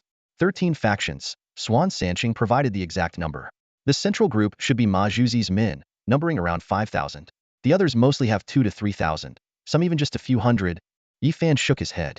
So many factions together without a main commander, it's a mess. 20,000 sounds intimidating, but many of them are just here with muskets. Not worth mentioning. Swan Sancheng asked, shall we strike first? We have the advantage and can inflict damage anytime. No need, Yifan smiled. They're hesitating because they can't figure out who we are. They want to talk. I should make the most of this opportunity. Li Pengzi leaned in curiously. Yifan, what will you say this time? Still talking about King One? We're wearing the dynasty's uniforms. How could I talk about King One? Yifan was about to answer when someone rode out from the enemy camp. Who is the leader of the rebel forces? How dare you impersonate remnants of the dynasty and disrupt the governor's plans? State your name immediately. Yifan smiled, handed his heavy sword to Li Pengzi, and stepped onto the high platform. Wearing his mask, he spoke in a deep, arrogant voice. How dare you question the actions of the king of Zhen? The person on the other side hesitated. Li Pengzi was also stunned, clearly having heard about the king of Zhen from Jingling. Holding the heavy sword, Li Pengzi looked at the calm Yifan on the platform and muttered, "Talk about King Wen to people, talk about King Zhen to ghosts." With this demeanor, even the king of Zhen himself would be taken aback. In the enemy camp, many faces changed. Someone questioned, "Impossible. The king of Zhen has deployments in Nanchuan, but not on such a large scale. And the king of Zhen is one of the 3 frontline kings, strictly against private armies. How could he have such a large force?" Another person expressed concern, "But who can say for sure? The king of Zhen is against others having private armies, but if he has one himself, what can you say? If this really is the king of Zhen's force, we wouldn't stand a chance." After a brief discussion, someone called out to the person in front, "Xiaowan. Ask him if he has the king of Zhen's token." Xiaowan responded and loudly asked, "You claim to be from the king of Zhen. Do you have his token?" On the platform, Yifan paused briefly. Li Pengzi whispered, "Wow, that's a sharp question." This time, Yifan might be stuck. Before he finished speaking, Yifan had already replied, "I am the king of Zhen's emissary. Of course, I have the token." He raised a token with a large E character on it. Li Pengzi was shocked, but before he could say anything, Yifan had already put away the token and shouted, "You've seen the token, yet you don't retreat. Do you really want the king of Zhen to come and ask for an explanation himself?" In the enemy camp, someone expressed doubt. "Is that really the king of Zhen's token? Couldn't see clearly from this distance. Should we ask him to show it again for confirmation?" "I think it's real." Xiaowan was about to speak again when someone on Yifan's side ordered to open fire. Gunshots rang out, accompanied by Yifan's voice, "I gave you a chance, and you didn't cherish it. Don't blame me for being ruthless. How dare you question the king of Zhen's orders? You have some nerve." Enemy soldiers fell one after another, and someone shouted, "Their firearms have a long range. Retreat! Retreat!" With this shout, the hastily assembled coalition fell into chaos. What was a formidable force on paper quickly crumbled under the firepower of the execution and divine retribution units. In the center of the enemy formation, the commander sent by the governor cursed, "These idiots." Despite having the advantage in numbers, they collapsed before the battle even began. "Working with these fools is impossible." Boom, boom. The sound of gunfire exploded on the battlefield, deafening everyone around. The extermination army's firearms unleashed their maximum power, covering a wide area. The enemy broke ranks without a fight, fleeing in panic, many of them blown to pieces. The governor's men paused briefly but soon joined the retreat. This anticlimactic battle ended with the enemy's hasty escape from the secret realm, leaving over 1,000 corpses behind. Swan Sansheng watched this dramatic scene, feeling a sense of helplessness. He looked up at Yifan, who was standing on a high platform, and after a moment of silence, said, "Brother Yifan, your act was too convincing." Yifan jumped down from the platform and replied calmly, "It wasn't really an act. These people are just cowards who bully the weak and fear the strong. With us posing as the king's guard and acting so fierce, of course they were scared." Fatty Li chimed in, "Sometimes, when you encounter a stray dog on the road, if you cower in fear, it will bite you. But if you act fiercer than it, raising your foot as if to kick it, it will tuck its tail and whimper away." Yifan shook his head helplessly. "Come on, I told you to pretend to kick, not actually kick. Did you see me send the extermination army to fight them, Hedon?" Fatty Li shrank back, embarrassed. Oh. Yifan waved his hand and continued, "All right, they got the short end of the stick this time and are unsure of our next move. They'll likely try to gather intel from the king's guard. Since we're already pretending, let's go all the way. As long as the king himself doesn't come, we'll claim to be his men to anyone who asks." Swan Sansheng looked surprised. "Brother Yifan, are you really planning to wear the tiger's skin as a cloak? We don't have any official orders from the king, and no one to verify our claims. If they investigate, we might be in trouble soon." A glint of amusement flashed in Yifan's eyes. "We'll just forge a king's order. The key is finding people to back us up. The situation is so chaotic now. No one can tell a fish from a dragon. In this small Nanchuan, as long as we find enough people to vouch for us, who can say otherwise? I don't believe these small fry can contact the king directly and bring trouble our way." Swan Sansheng nodded. "All right, since Brother Yifan has a plan, I'll follow your lead." Yifan turned to Chunpeng. "Chunpeng, come with me to Balian City." Chunpeng looked puzzled. "Balian City? It's quite close to here."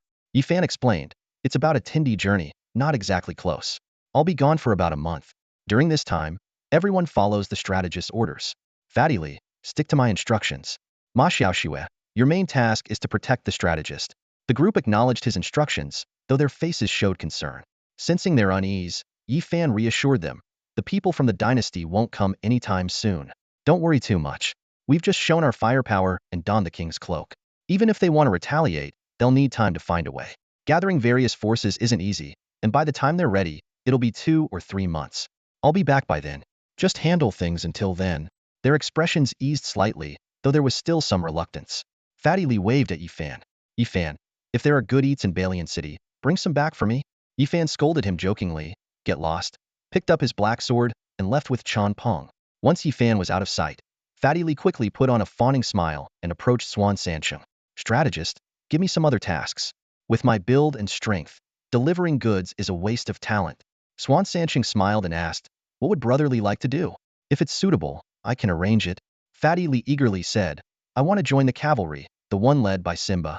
I don't need to be a captain, just a centurion. I love the spirit of the cavalry. Swan Sansheng nodded. Being a cavalry centurion is no problem. Fatty Li ran off excitedly, shouting, Ironhoof Rhino, here I come. Starting tomorrow, I'm an Ironhoof cavalryman. Wang Lingxi, looking worried, asked, strategist, didn't Yifan say you should handle deliveries? Why did you agree to his request? Swan Sansheng shook his head, waving his feather fan, and smiled at Fatty Li's departing figure. It's fine. The cavalry has fixed meals and rigorous daily training. With Brother Li's appetite, he won't last long. Meanwhile, in Yunqing, a portly middle-aged man wearing a purple knit hat stood out under the bright sun. This was Mao Zuzi, who had quietly come to Yunqing to assess the situation. Walking through the streets, Mao Zuzi muttered to himself, so this is Yunqing? He quickly noticed the differences between Yunqing and other places. The city had guards checking at the gates, a stark contrast to before. Inside Yunqing, the feeling grew stronger. The city's atmosphere was unlike any other. Despite the foreboding of chaos, Nanchuan province, though backward, had many cities that felt lifeless. People were living but lacked vitality. In contrast, Yunqing was full of life. People looked spirited, patrols maintained order, and traffic moved smoothly. After wandering the city for half a day, Mao Zuzi's sense of strangeness intensified. He couldn't help but grab a passerby in a dark alley, looking down at him and asking, tell me, has there been any recent change in Yunqing? The passerby, startled, nodded repeatedly. Yes. A few months ago, a young man helped Mayor Wei Dong clear out the dynasty's forces in the city and drove away the oppressive Sun and Zheng families. Mao Zuzi frowned. A young man? What's his name? The passerby hesitated. I think it's Yi. Mao Zuzi pressed on. Yi what? Before the passerby could answer, a stern voice echoed from the alley. How dare you threaten the citizens of Yunqing? Raise your hands. In the detention center of Yunqing's law enforcement team, a member of the Heaven's Wrath army stood solemnly, holding a Heaven's Wrath wand, in front of an elderly man who appeared to be in his 50s or 60s. This old man was the governor of Nanchuan province. He sat on a simple wooden bench, staring through the iron bars at the Heaven's Wrath army member with a look of helplessness on his face. Why did you rob ordinary people on the streets of Yunqing? The Heaven's Wrath army member barked, breaking the silence. The governor inwardly smiled bitterly. Who would have thought that he would end up in a detention center just for stopping a passerby to ask for directions? Although these people couldn't really stop him, he had intended to use the opportunity to gather information. Little did he know, the law enforcement in Yunqing was so formidable, and their firearms far more powerful than the weapons in Nange City. Do you know who I am? The governor finally spoke. The law enforcement officer sneered. In Yunqing, it doesn't matter who you are. If you break the law, you get punished. The governor retorted. What if the governor of a province comes here? Would you dare to arrest him? Why wouldn't we? A governor is just a person, isn't he? The officer shot back, then realized something was off. Hey, old man, who's asking the questions here, you or me?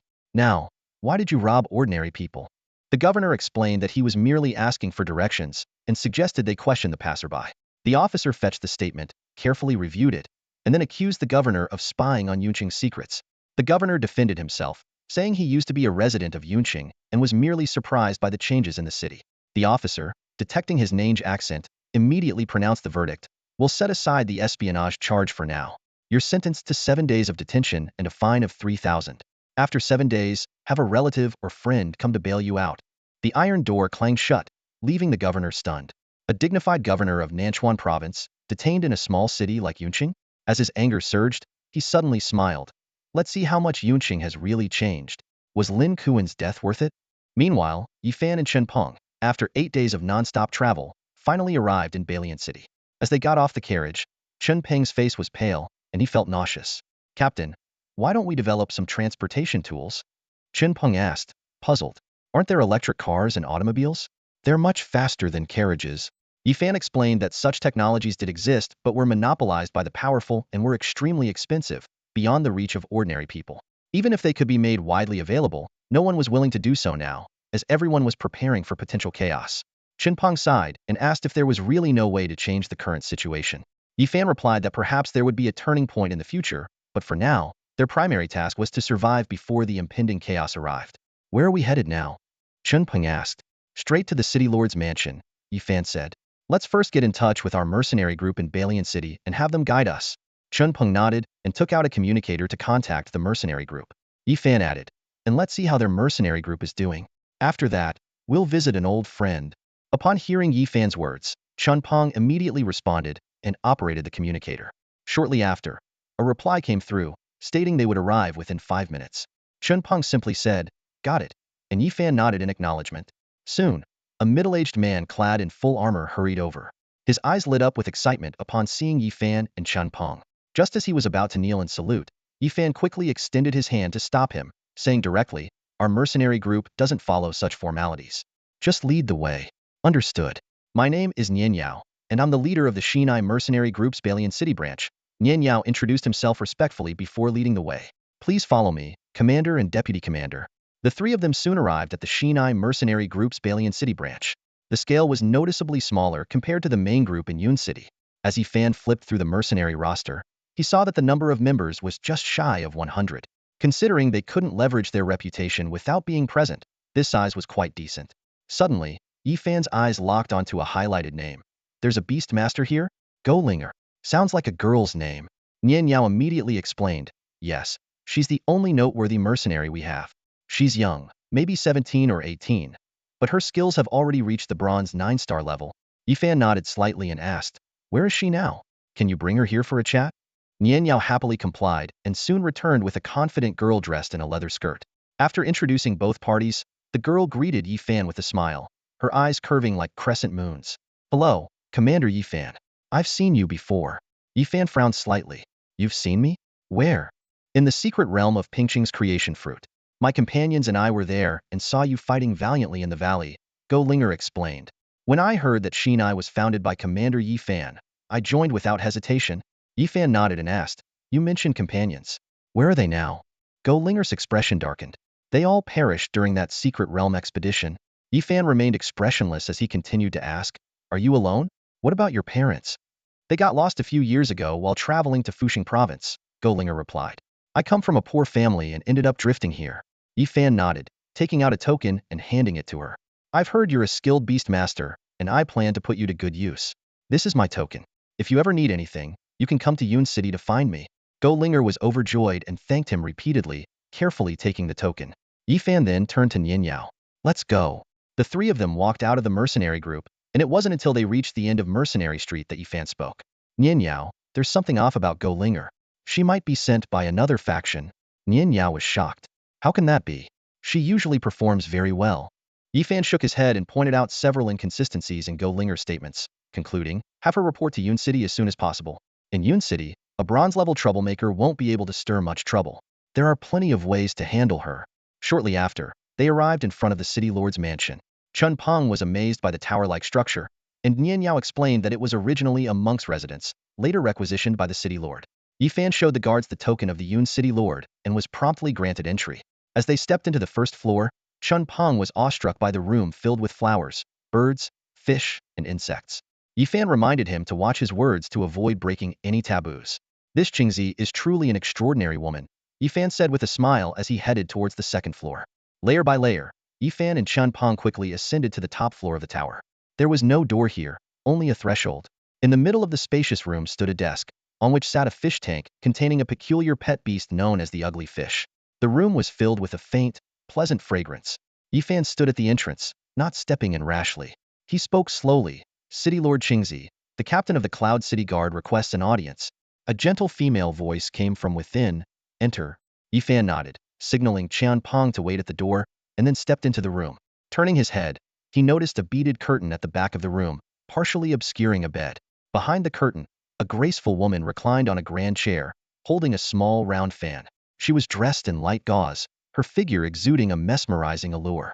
Before Yi Fan could speak, Qingzi's voice, tinged with coldness and menace, rang out, "Your age doesn't seem to match that of a guard captain from Cloud City. I despise deception the most. You'd better give me a reason not to kill you in one sentence." As her words fell, the atmosphere in the room shifted dramatically, a piercing sense of pressure enveloping the surroundings. Yi Fan felt this change but remained calm, quietly observing Qingzi behind the curtain. "City Lord Qingzi, sometimes it takes a reason to discuss something," Yi Fan responded calmly. There was a brief silence behind the curtain before Qingzi's voice came again. "What do you want to discuss? What can a teenager possibly have to say?" Yi Fan shook his head, his gaze sharpening. "Age means little to me. I've united Cloud City, formed an army, and seized the Thunder Ridge secret realm that the governor of the Southern River Province and the Dynasty organization were after. I bear the title of Prince of the Realm, and now, I need your help to solidify it." Each statement carried more weight than the last. Qingzi seemed slightly surprised, lifting her fan to part the curtain. "Boy, do you know what you're saying?" Of course, Yi Fan nodded, a complex smile crossing his face as he saw Qingzi's appearance. This smile made Qingzi pause, sensing that this was not the gaze of a mere boy. "Who are you?" Qingzi scrutinized Yi Fan, her expression uncertain. "Is this some powerful figure playing tricks on me?" "I am Yi Fan," he replied calmly. "Yi Fan?" Qingzi paused, seemingly recalling something. "Are you the one who recently defeated the descendant of the human king? The grandson of War King?" "That's me," Yi Fan confirmed with a nod. Qingzi seemed to have many questions, but didn't know where to start. After a moment, she repeated, "Is what you said true? You seized the secret realm from the governor's son and hold the title of Prince of the Realm? How could the governor's son be colluding with the dynasty organization?" "Everything I said is true," Yi Fan replied, then continued after a brief pause. "As for the dynasty organization, it's a long story. City Lord Qingzi, you've been in the tower for a long time and might not see the current situation clearly." "Situation? What situation? Explain," Qingzi pressed. Yi Fan looked directly at Qingzi, his eyes burning. "The dynasty organization has revived, becoming a cloak for all those with ulterior motives. The high ranks of humanity believe in chaos followed by order, doing nothing and even colluding with each other, allowing chaos to spread. Everything appears calm on the surface, but the rot has reached the core, and collapse is imminent." With that, Yi Fan placed a stack of organized documents on the desk in front of him. "Everything I say is true. Here are some things I've compiled. If you don't believe me, you can take a look." Qingzi hesitated, then walked over and picked up the documents. Her beauty was striking, her fair skin glowing under the tower's light. "Let me see," Qingzi said, reading the documents carefully. Yi Fan stood silently, observing her reaction. It wasn't long before Qingzi, enraged, slammed the documents onto the desk. "These people have decayed to this extent. How can they face the countless martyrs of humanity? How can they face the warriors on the front lines who defend our dignity with their lives?" Yi Fan spoke calmly. "The rot didn't happen overnight. It's the result of long-term accumulation. If I hadn't seen it with my own eyes, I wouldn't believe humanity had decayed to this extent either." Qingzi regained her composure and looked at Yi Fan. "So, you're here to ask for my help to fight them? Do you, a teenager, have such power?" "My own power is certainly insufficient at the moment, which is why I'm seeking your help," Yi Fan replied with a faint smile. "What can I do to help?" Qingzi asked, her sense of justice clearly aroused, focusing on how to address the situation rather than questioning Yi Fan's background. "It's simple. The Southern River Province has already failed once in seizing the secret realm, and they'll likely try again soon. I've taken the title of Prince of the Realm, and they'll surely investigate. Given the current chaotic times, their investigation will yield little, only vague guesses. When the time comes, they'll confront us. City Lord Qingzi, bring some people to support me during the confrontation and help solidify my claim," Yi Fan explained. "No problem," Qingzi agreed immediately, then asked, "But I'm not part of the prince's faction. How can I prove it?" Yi Fan's eyes twinkled with a smile. "Who says you're not? There's an old saying, 3 people make a tiger. You say I am, I say you are. As long as our weight is sufficient, forming a closed loop, in these chaotic times, the dynasty organization won't be united. Unless the prince himself arrives, who can deny us?" Qingzi looked at Yi Fan's calm eyes with surprise. This boy's audacity was astonishing. Claiming to act under the prince's banner was risky, but if humanity was as decayed as Yi Fan described, this gamble might be worth taking. "But even with me, that's just 2 people. It doesn't seem very convincing," Qingzi pointed out. "Of course, it won't be just us. The Southern River Province is vast, and I will seek others," Yi Fan replied. "Who?" Qingzi asked. "Wu Jingtian," Yi Fan said, looking directly at Qingzi. You should have heard of him. That martial fanatic. Can you persuade him to help you? Qingzi hesitated. Not sure yet, but he's a crucial piece. He's under the prince's banner. If I can get his help, our closed loop will be complete, Yifan explained. Even if he doesn't help, I just need some key information. I can find others to take his place. All right. Qingzi nodded in understanding, but then voiced another concern. Given the chaos you described, why did you choose to come to me? Aren't you worried I might be one of them? Instead of helping, I could turn on you. Yifan lifted his head slowly, meeting Qingzi's gaze, his eyes filled with deep meaning. I'm not worried about that. I trust in your character, City Lord Qingzi. Trust my character? Qingzi was momentarily taken aback when she heard this, her brows furrowing slightly. Yifan smiled calmly and waved his hand. Some things, I don't need to see to know. Qingzi's gaze was intense, locking onto Yifan's eyes, trying to find answers within them. However, her usually sharp insight seemed to fail her at this moment. The young man's eyes were as deep as the ocean, seemingly containing everything, yet giving away nothing. This only piqued Qingzi's curiosity even more. Reflecting calmly, she thought about how a 15 or 16-year-old boy had not only defeated the strongest prodigies of his age group, but had also formed an army, contended with the provincial governor over a secret realm, and even dared to impersonate the forces of the town king. Such audacity was truly impressive. As the grandson of the renowned battle king, his reputation was well-deserved. After a long silence, Qingzi finally spoke. I would prefer if people called me by my name. Yifan nodded in agreement, saying little more, and cupped his hands in a gesture of respect. City Lord Qingzi, I have urgent matters to attend to, so I must take my leave. Please be sure to keep our appointment within 20 days. Here is the specific location of the secret realm. As he spoke, he handed her a map. Understood. Qingzi took the map and responded succinctly. I will organize a team as soon as possible. I have 10,000 troops. City Lord Qingzi only needs to bring 100 or so people, Yifan said as he walked towards the door. Suddenly, as if remembering something, he turned back quickly, walked to the table, and began writing swiftly. Qingzi watched this unexpected action with confusion but waited patiently. After a moment, Yifan handed her the paper he had written on. This is a prescription to treat the effects of the Xianqing technique. Follow the dosage I've written, and the cold energy will gradually diminish. Qingzi's face changed dramatically upon hearing this. How did you know I practiced the Xianqing technique? Yifan only smiled, not answering directly. Instead, he placed the prescription in her hand. This is a slow treatment, gentle and harmless. Take it daily, and it will take a few years to fully recover. By then, I will provide you with a complete cure. Though I am currently in a precarious situation, since you are willing to help, I won't hold anything back. We'll meet again in the secret realm in a few days. Before Qingzi could respond, Yifan had already turned and left, not giving her a chance to speak. She stood alone, staring at the prescription in her hand, her mind in turmoil. Why did this young man give her such a strange feeling? Her heart suddenly raced, and Qingzi pressed a hand to her chest, closing her eyes in an attempt to calm herself. However, all she could see was the complex look in Yifan's eyes from earlier. It seemed to contain 1,000 words, as if he had much to say, yet ultimately said nothing. He spoke and acted like an ordinary scholar, but it was only when he handed over the prescription that Qingzi faintly sensed his hidden emotions. Was he trying to tell me something? Why is that emotion so intense, yet so well restrained? Qingzi muttered to herself, her eyes filled with confusion. Is he really just a 15 or 16-year-old boy? Outside Balian City, Chunpeng followed closely beside Yifan, hesitant to speak. Finally, he quietly asked, Commander, what's wrong? Yifan glanced at Chunpeng. Commander, did you know City Lord Qingzi from before? Chunpeng scratched his head, hesitating. I got the feeling you two were quite familiar. Yifan pondered for a moment. You could say that. But it's more accurate to say I know her, but she doesn't know me. But it feels like there's a story between you two, Chunpeng said, looking back at the high tower behind them. I've never seen you show such emotions. Even though you hid them well, I could still sense it. You could sense it, huh? Yifan sighed softly, a helpless smile appearing on his face. Shaking his head, he said, forget it. Stories are just stories. Let's not bring them up again. With that, Yifan waved his hand and continued walking forward, his eyes once again showing a complex emotion. Despite being a king in his past life, he too had regrets.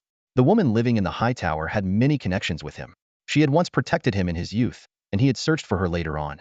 Over the long years, perhaps some feelings had developed, but the flaws in her cultivation technique had left her gravely ill, and his prescription had arrived too late. The beauty had passed, time had moved on, and 100 years later, in this new life, those feelings had nearly faded. Now, their reunion was just a sigh and a glimpse of complexity. Yifan paused and looked back at the high tower, murmuring softly, "In this life, I can cure your illness."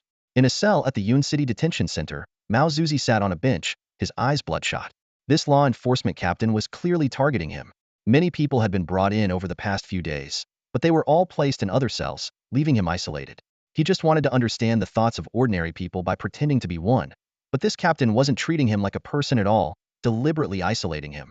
The clock on the wall pointed to noon, and footsteps echoed down the corridor. Mao Zuzi finally saw the familiar figure and stood up, questioning, "Why do the other cells have so many people, but mine is empty?" "Humph."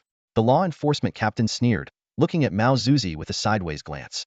"You think I don't know what you're up to? Trying to be a spy and gather information about Yun City? At least be smart about it. Do you think I'm an idiot, putting people in your cell knowing you're a spy?" Mao Zuzi was silent for a long time, finally saying with resignation, "I've said many times, I'm not a spy." "If you're not a spy, prove it," the captain said indifferently. "Your 7 days are almost up. I gave you a chance to call someone to bail you out. But you, old man, have no money, no phone, and a weird hairstyle. Fat and round, you don't look like a good person. You can insult me, but please don't attack my appearance," Mao Zuzi said, his face darkening. Taking a few deep breaths to calm down, he finally extended his hand. "Give me the communicator. I'll call someone to get me out." "Oh, changed your mind?" The captain nodded, handing over the communicator without hesitation. "You should have done this earlier." Mao Zuzi took the communicator, pondered for a moment, and then dialed a number. In the governor's mansion, the officials who were at a loss after their defeat perked up at the sound of the communicator, as if hearing a lifeline. They quickly called for the captain of the governor's law enforcement team to answer. The captain's expression grew strange as he listened to the call. "Well, what's the news? Where's the governor? Where is he now?" The officials crowded around, urgently asking. The captain looked embarrassed, hesitating before he replied. "The governor says he's been held in the Yun City Detention Center for a week.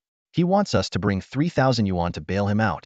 Upon hearing this, the expressions of the crowd turned peculiar.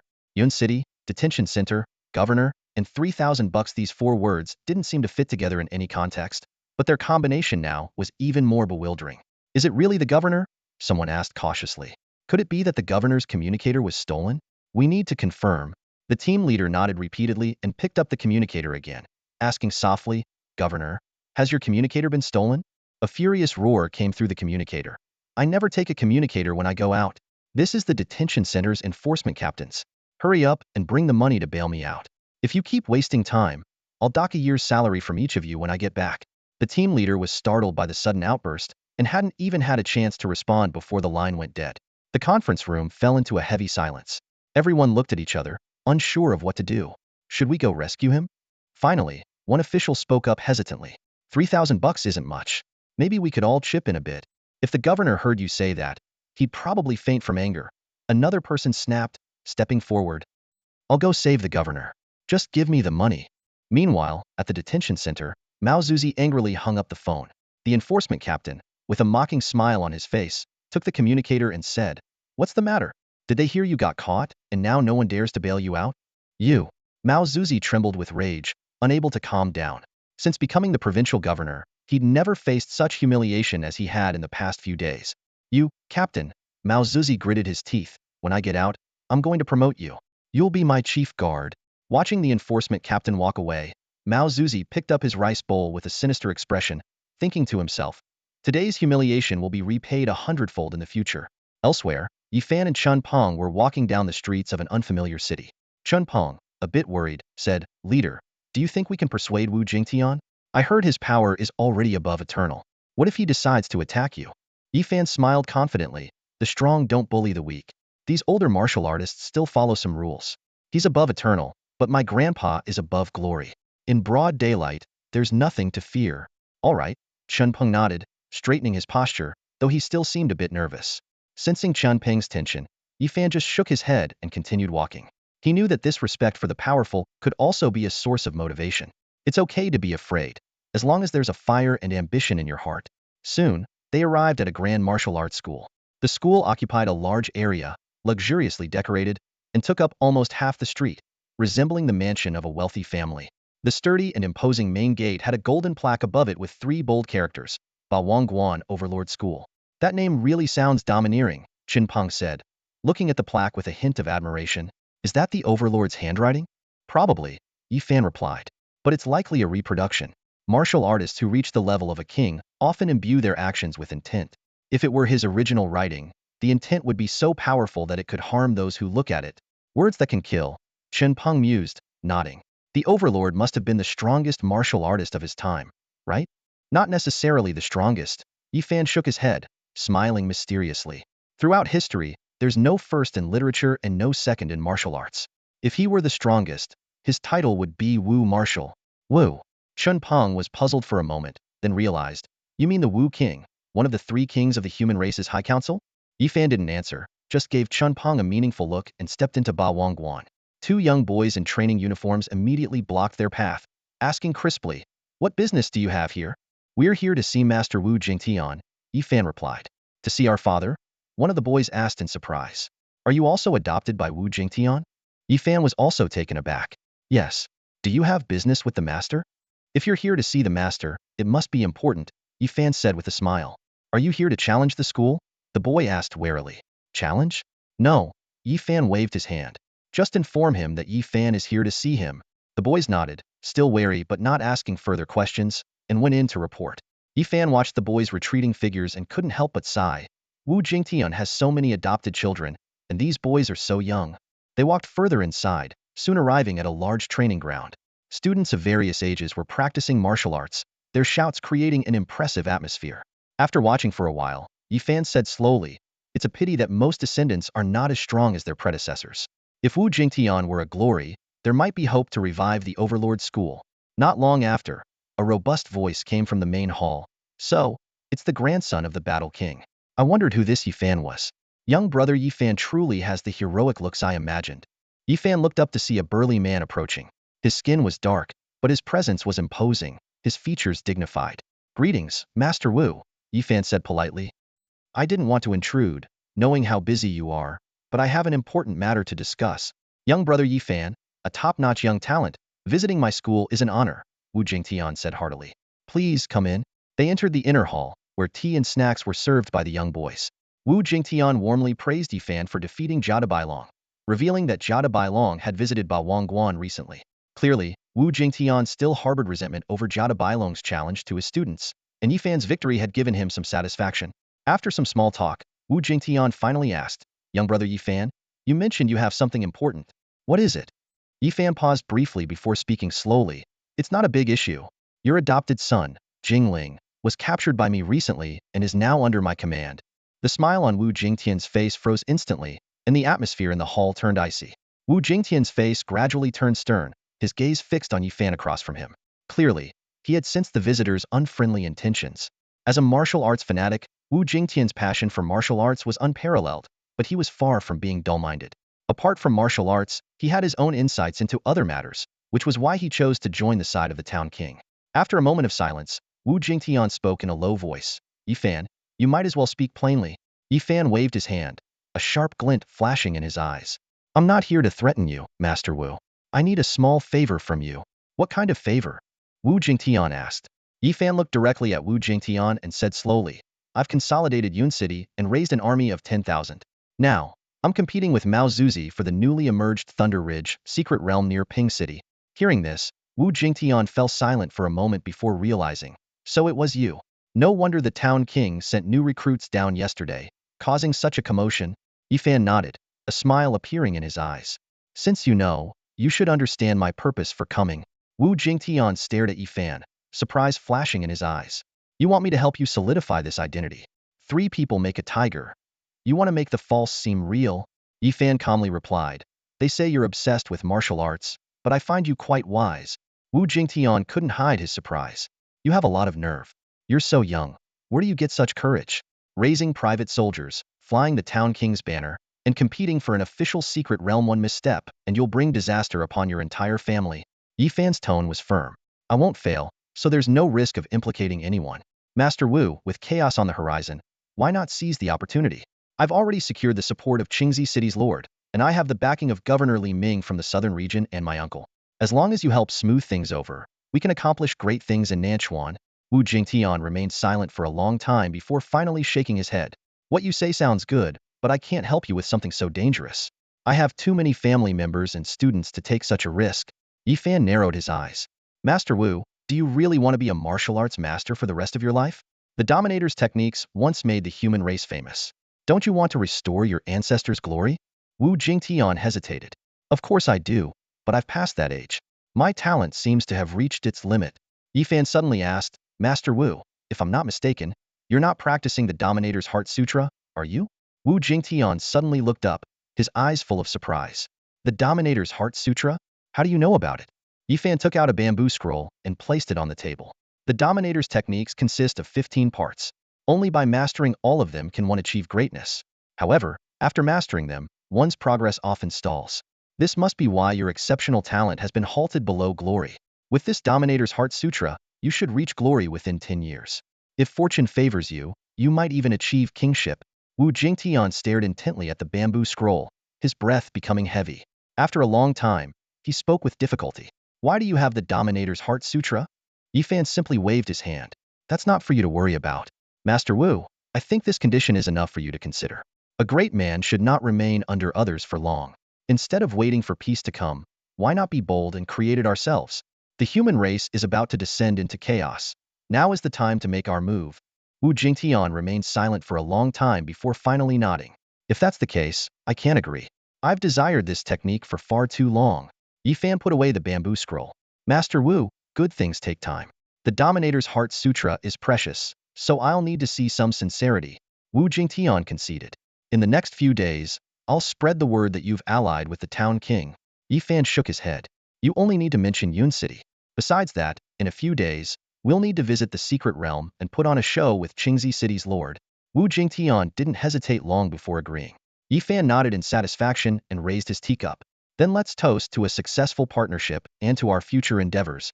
Wu Jingtian also raised his teacup and drank it in one gulp.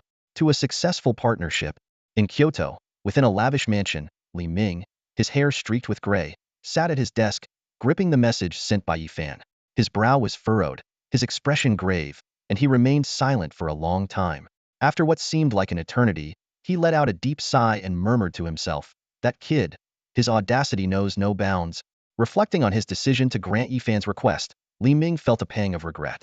He had anticipated some bold moves from Yifan and had agreed to cover for him for 6 months, hoping to make up for his past failures against the Heavenly King.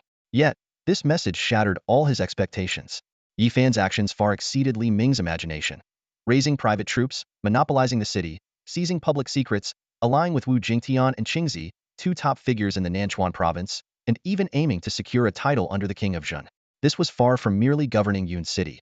It was an attempt to carve out his own dominion in Nanchuan province. Li Ming realized that his temporary cover-up had escalated into a massive conspiracy. They were now on the same side, and if their actions were exposed, everyone involved would face severe punishment. Li Ming couldn't help but wonder, how could a teenager command the loyalty of powerful figures like Wu Jingtian and Qingzi? Despite Yifan's exceptional talents, he was only at the golden level and merely 15 years old. Was there a mastermind behind him? Such audacity and strategy seemed beyond the capabilities of a mere child. Lost in thought, Li Ming's mind raced with various speculations. He wasn't unwilling to believe in a prodigious youth, but Yifan's every move was astonishing. Such courage and tactics were rare even among adults, let alone a teenager. Finally, Li Ming sighed again. He stood up, understanding the situation had become extremely precarious. If this matter reached the court, the consequences would be unimaginable. As Li Ming walked towards the main hall, he pondered his next steps. As the governor of the South, all southern affairs needed his approval. Previously, he had delegated these responsibilities to the Sun family's regulatory bureau, but now, he had to intervene personally. Just as Li Ming was about to open the door, it suddenly swung open from the outside. Yi Mao appeared in the doorway, surprising Li Ming. Brother Yi, what brings you here? Li Ming asked, astonished. What else could it be? Yi Mao replied helplessly, stepping into the room. Realizing the gravity of the situation, Li Ming quickly shut the door and led Yi Mao to the inner sitting room. You must have heard about Fanner, Yi Mao said bluntly after sitting down. Li Ming nodded, I have. Seeing the helpless expression on Yi Mao's face, he couldn't help but smile bitterly. I must admit, Yi Fan's audacity is truly astonishing. I'm still figuring out how to handle this. His actions must never reach the higher-ups. Covering it up won't work. The truth will come out eventually. Yi Mao shook his head.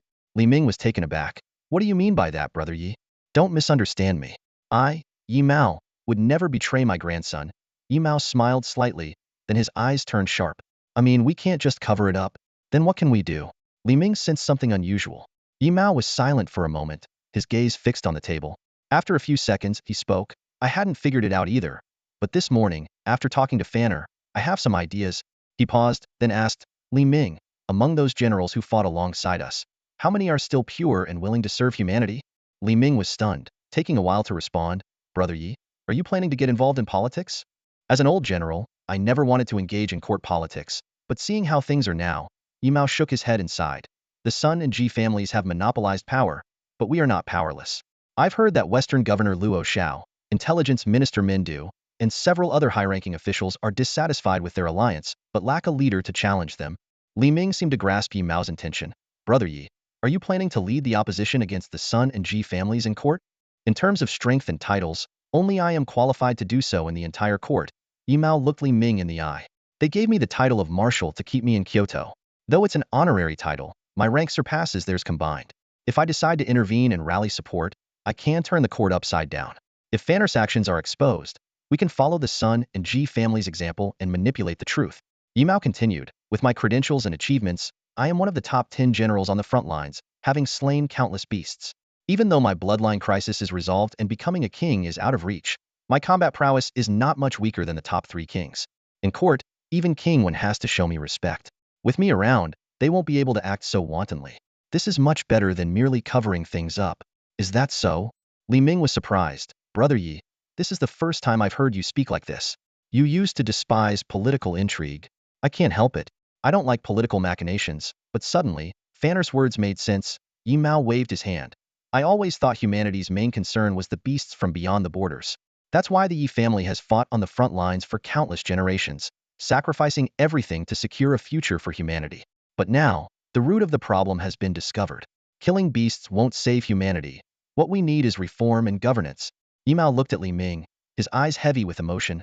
Li Ming, if we had united earlier and prepared adequately 15 years ago, without the Battle of Yingfeng City, with Zhang Tian's prowess, we could have swept through everything. Humanity wouldn't be in such a state now. We could have done so much to help Zhang Tian, but we did nothing. Even a peerless talent like Zhang Tian couldn't withstand so many treacherous enemies. These words struck a chord with Li Ming, leaving him in a daze. The Battle of Yingfeng City was a permanent scar in his heart, his greatest regret. Many of his closest friends perished in that battle, becoming a haunting memory. His willingness to help Yifan in Yun City was also a way to atone for his past guilt and unease. Now, Fanner has emerged brilliantly, as outstanding as Zhang Tian once was. This might be our second chance, and this time, we must not let it slip away. Yi Mao clenched his fist, slamming it on the table, making it tremble. We are in high positions. If we do nothing, how can Fanner alone tear down this great curtain? Li Ming, we have both fought for humanity. Even though we are far from the battlefield now, has our blood turned cold? Are we going to do nothing? Li Ming took a deep breath and nodded. I understand now. The softness in his eyes vanished, replaced by the steely resolve he once had on the battlefield. He stood up and declared, if that's the case, let's do it. My blood has been cold for too long. Good. Yi Mao also stood, and together they walked out with determined strides. At that moment, these two gray-haired elders stood tall and straight. In the sunlight, they no longer appeared old and frail but like two lions baring their fangs once more, ready to fight for the future of humanity. Governor, we've come to rescue you. The envoy from Nange City finally arrived at the Yunqing Detention Center, paid a fine of 3,000 taels of silver, and freed Mao Zuzi. Furious, Mao Zuzi stormed down the streets of Yunqing, loudly cursing the unjust behavior of the city's chief enforcer. His followers trailed behind him, too afraid to utter a word. To calm himself, Mao Zuzi first indulged in a feast at a street stall, then went to a tea house to cleanse his palate, and finally took a long, refreshing bath at a public bathhouse. This series of actions somewhat alleviated his anger. However, when he overheard street vendors discussing the Zhan Wang's men, his rage flared up again. How could I have been so stupid? Asking for directions in a back alley and ending up locked up for half a month. Mao Zuzi berated himself. His followers quickly tried to soothe him. Governor, please don't be angry. The Zhan Wang's people must have had their reasons for detaining you. Mao Zuzi snorted but soon looked puzzled. How does even a street vendor know about Zhan Wang? How can these people know so much? One follower urgently reminded him, Governor, you've been away too long. Many matters have piled up in Nange City. The secret realm is preparing for a second attack, and many decisions need your approval.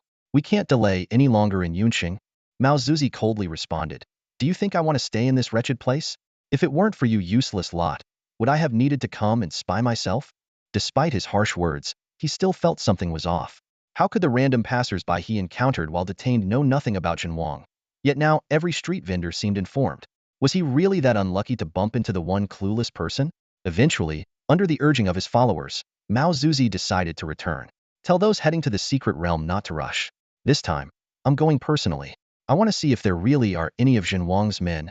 Meanwhile, Yi Fan had just returned to the secret realm and ran into Li Pengzi, who was preparing to transport supplies to Yunqing. Holding an apple and smiling broadly, Li Pengzi greeted him. Yi Fan, you're back? Yi Fan teased. What?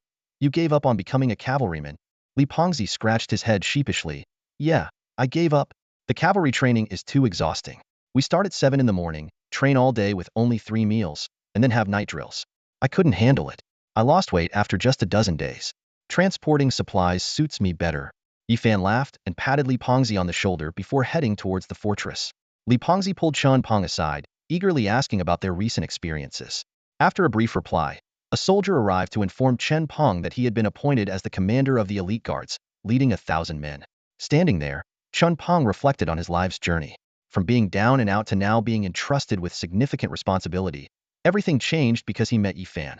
He silently vowed that if anyone threatened Yi Fan, he would be the first to stand in their way.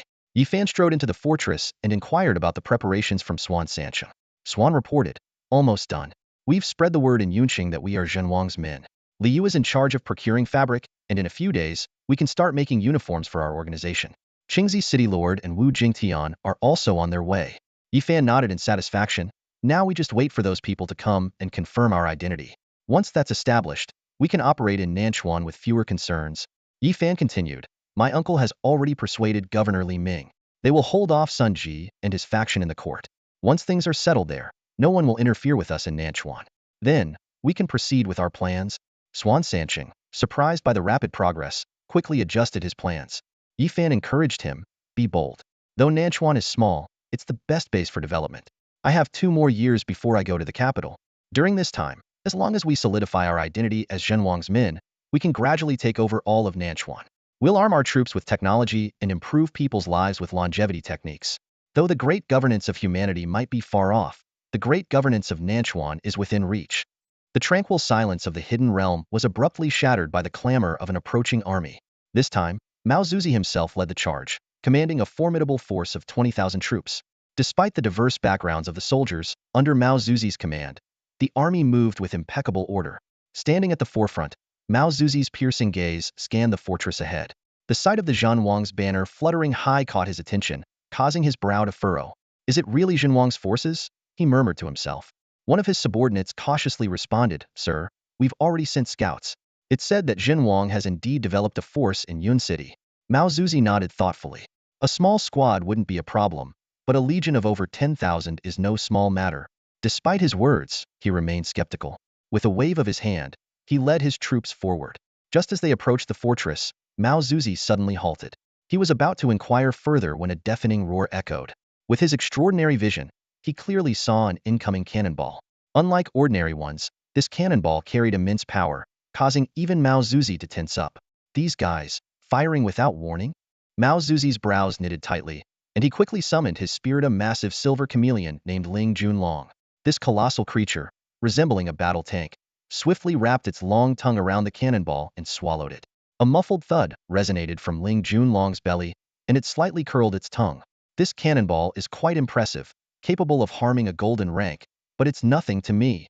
Mao Zuzi raised an eyebrow, seemingly unimpressed by this greeting. However, before he could speak, a barrage of artillery fire erupted from within the fortress, followed by the rapid staccato of gunfire. Ling Junlong quickly shielded Mao Zuzi, but the army behind him suffered significant casualties. Are these people insane? Mao Zuzi's face darkened as he urgently commanded, defend. The army responded swiftly, raising large, specialized war shields. The shields formed a continuous barrier, with eerie light flowing between them, merging them into a unified front. Though the artillery and bullets struck with immense force, they failed to breach the defense. Fortunately, we still have 3,000 of those end-of-law shields we seized from the hidden realm. Mao Zuzi observed the trembling light screen from behind the shield formation, surprise flickering in his eyes. Their firepower is so strong. These firearms are unlike anything we've seen in Nanchuan. Meanwhile, inside the fortress, The Tianqian army and Jufa army were firing with full force. At the rear, a man in black, wearing a black fox mask, lounged leisurely in a chair. This man was Yifan. Standing beside him, Swan Sancheng reported, "Brother Yifan, they seem to be using some kind of weapon from the hidden realm to block our attack. However, we've suppressed them, and they can't move. Should we increase our firepower? The shield's protective range seems limited and can't last long." Yifan replied nonchalantly, "They're just showing off. No need to take it seriously. We're the hosts here, so we need to be firm." Swan Sancheng nodded in understanding and, after commanding 2 more rounds of intense fire, ordered a ceasefire. Seeing the fortress ceasefire, Mao Zuzi hesitated for a moment before stepping forward and shouting, "Where is the envoy of Jinwang?" Swan Sancheng was about to respond, but Yifan gestured for him to stop and ascended the high platform himself. Looking down, he replied with a hint of mockery, "I am the envoy of Jinwang. Governor Mao Zuzi, what brings you to my hidden realm?" Mao Zuzi was momentarily speechless. This so-called envoy of Jinwang was exceedingly arrogant, giving him a hard time right from the start. Instead of being intimidated, Mao Zuzi found the envoy's audacity convincing of his identity. Without a powerful backing like Xinhuang, how could an envoy dare speak to him this way? After a brief contemplation, Mao Zuzi smiled and said, "Since you are the envoy, may I verify your identity? How would you like to verify it?" Yifan's voice was calm. "Do you need my identity token or Xinhuang's decree? Could we verify both?" Mao Zuzi replied, adding, "After all, this hidden realm is important to Nanchuan as well. If Xinhuang wants it, that's one thing. But I worry about opportunists taking advantage." After a moment of silence, Yifan's voice rang out again, "Verification is possible, but you must come to the fortress alone." Mao Zuzi nodded and, without hesitation, walked toward the fortress. A loyal subordinate grabbed his arm, concerned, "Sir, what if it's a trap?" "A trap?" Mao Zuzi paused, then confidently shook his head. "If it's a trap, all the better. That way, I can act without mercy. In Nanchuan, there are few who can challenge me, Mao Zuzi. Besides, even as an envoy of Jinwang, he can't do as he pleases here." With that, Mao Zuzi summoned Ling Junlong, mounted the silver beast, and swiftly headed toward the fortress. The 20,000 troops exchanged awkward glances, feeling a sense of unease.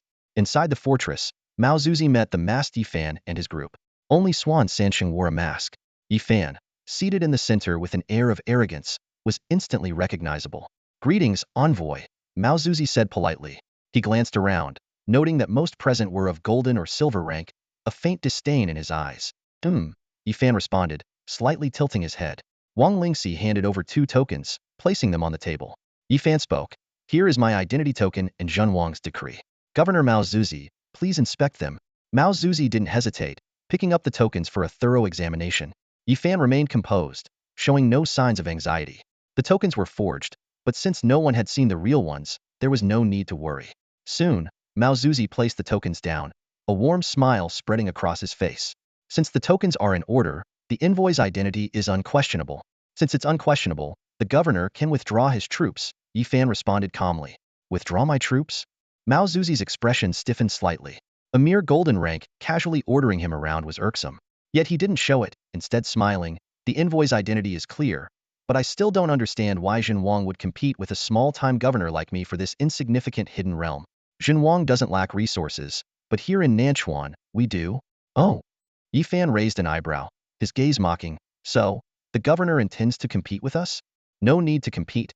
Mao Zuzi waved his hand, a hint of contempt in his eyes. "The envoy is only a golden rank. If we were to compete, it might harm the envoy. My idea is to negotiate and cooperate so everyone gets what they need. This way, I can also answer to my subordinates." "How you answer to your subordinates is your concern, not ours," Yifan coldly rejected. This statement ignited Mao Zuzi's anger. He laughed coldly, "Envoy, you certainly have an imposing authority, don't you?" Hearing the words official authority, Yifan's lips curved slightly as his gaze settled on the elderly figure before him. In Nanchuan, who could rival the governor in terms of official power? Yifan chuckled to himself, a hint of amusement flashing in his eyes. He spoke slowly, his voice tinged with provocation. "I know quite a bit, especially about how the governor exploits the people, lines his own pockets, and deceives his superiors. Are you threatening me?" The elderly man's face darkened instantly. He clenched his fist slightly, and the imposing aura of a star-level expert surged forth. The overwhelming pressure blanketed the area, causing Wang Lingxi, Ma Xiaoxue, and others to struggle to breathe, their bodies trembling involuntarily. However, Yifan and the fan-wielding San Sheng beside him remained unmoved, their expressions unchanged. This scene secretly alarmed the elderly man. He had expected a mere gold-level youngster to withstand his pressure to be surprising enough, but even the seemingly ordinary person next to him remained unaffected. Unwilling to back down, the elderly man intensified his pressure. Yet, no matter how hard he tried, Yifan and San Sheng stood firm as if watching a farce. The elderly man, feeling humiliated, was about to make a move when a hearty laugh suddenly rang out. "Governor, there's no need to be so serious with the envoy of our Prince Zhan." Wu Jingtian strode forward, exuding an impressive aura. The elderly man frowned, clearly surprised by Wu Jingtian's presence. Wu Jingtian stood beside Yifan, speaking eloquently. "The envoy is still young and not yet powerful. It's our duty to support him. The envoy represents Prince Zhan, and if he is disrespected, it reflects poorly on the prince. Don't you agree, Governor?" The elderly man weighed his options, knowing that Wu Jingtian's strength was on par with his own. He quickly changed his demeanor, smiling broadly. "Brother Jingtian is right. The envoy represents Prince Zhan, and we dare not be negligent. I was merely testing the envoy's resolve. If I have offended, please forgive me." Yifan waved his hand with a light smile. "I am not one to hold grudges."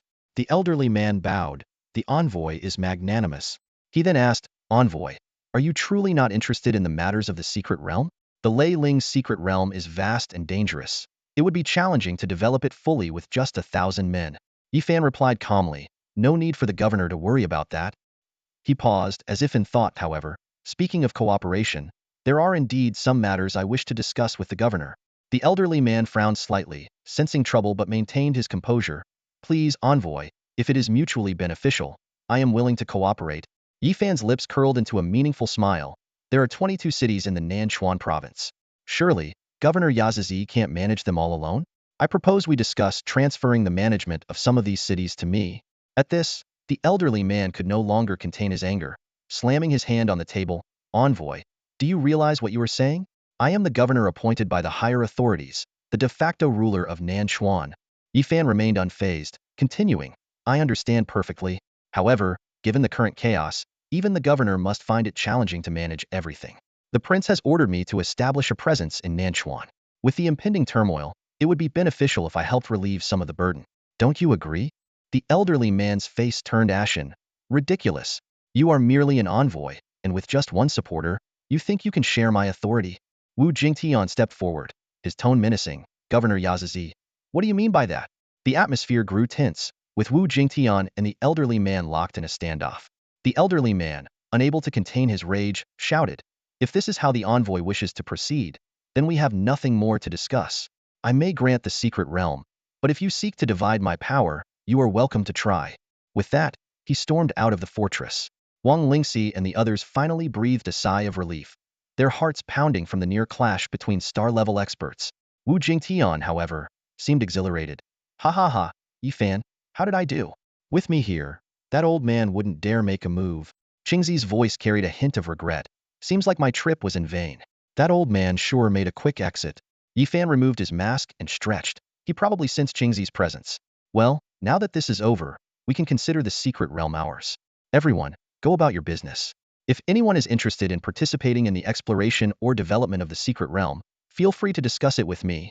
Qingzi inquired, "What about the matter of dividing power? The governor seems unwilling to relinquish control." Yifan waved his hand confidently. "Whether he's willing or not doesn't matter. My talk of dividing power was just a ploy to get the secret realm. With Qingzi and Wu Jingtian on our side, even if we take over city by city, what can he do?" Qingzi nodded in realization. "I didn't think you had it all figured out. In that case, I'll start preparing things on my end. Since you've handled the cover-up, I can move more freely." Yifan nodded. "Feel free, Qingzi. White Lotus City is your home, so there shouldn't be much trouble." He then turned to the eager Wu Jingtian and handed him a scroll. "Hey, erase the Bawang Heart Sutra you wanted. But let me warn you, I've added some restrictions. If you practice it, there might be some limitations." Wu Jingtian's expression changed slightly, showing hesitation. "What kind of limitations?" Yifan tossed the scroll to him, explaining, "Just some safeguards. They won't force you to do anything, but will ensure some level of guarantee. Since you are originally from Prince Zhan's camp, I need to consider every step carefully. If you are aligned with me, these restrictions will be negligible. Of course, whether you use it or not is up to you." The sound of the voice made Wu Jingtian's brow furrow slightly, a moment of hesitation appearing on his resolute face. He looked around and saw Yifan and the others quietly watching him, waiting for his stance. The Heart Sutra in Yi Fan's hand seemed like an invisible blade, forcing Wu Jingtian to take a clear stand. Wu Jingtian knew this was more than a simple choice. To cooperate with Yi Fan meant betraying the town king, a step from which there would be no turning back. He had already spoken in favor of Yi Fan and his group, witnessed by Mao Zuzi. Yi Fan had laid a trap, cutting off his retreat. At this moment, Wu Jingtian could refuse, but the consequence would be losing the Heart Sutra and remaining under suspicion. Realization dawned on him, and a flash of surprise crossed his eyes as he finally saw through Yi Fan's scheme. This seemingly calm contest in the secret realm was actually full of hidden currents. Yi Fan had not only manipulated Mao Zuzi and the dynasty organization, but had also drawn him into the game. Mao Zuzi gained nothing, the dynasty organization suffered heavy losses, and he was forced to choose sides.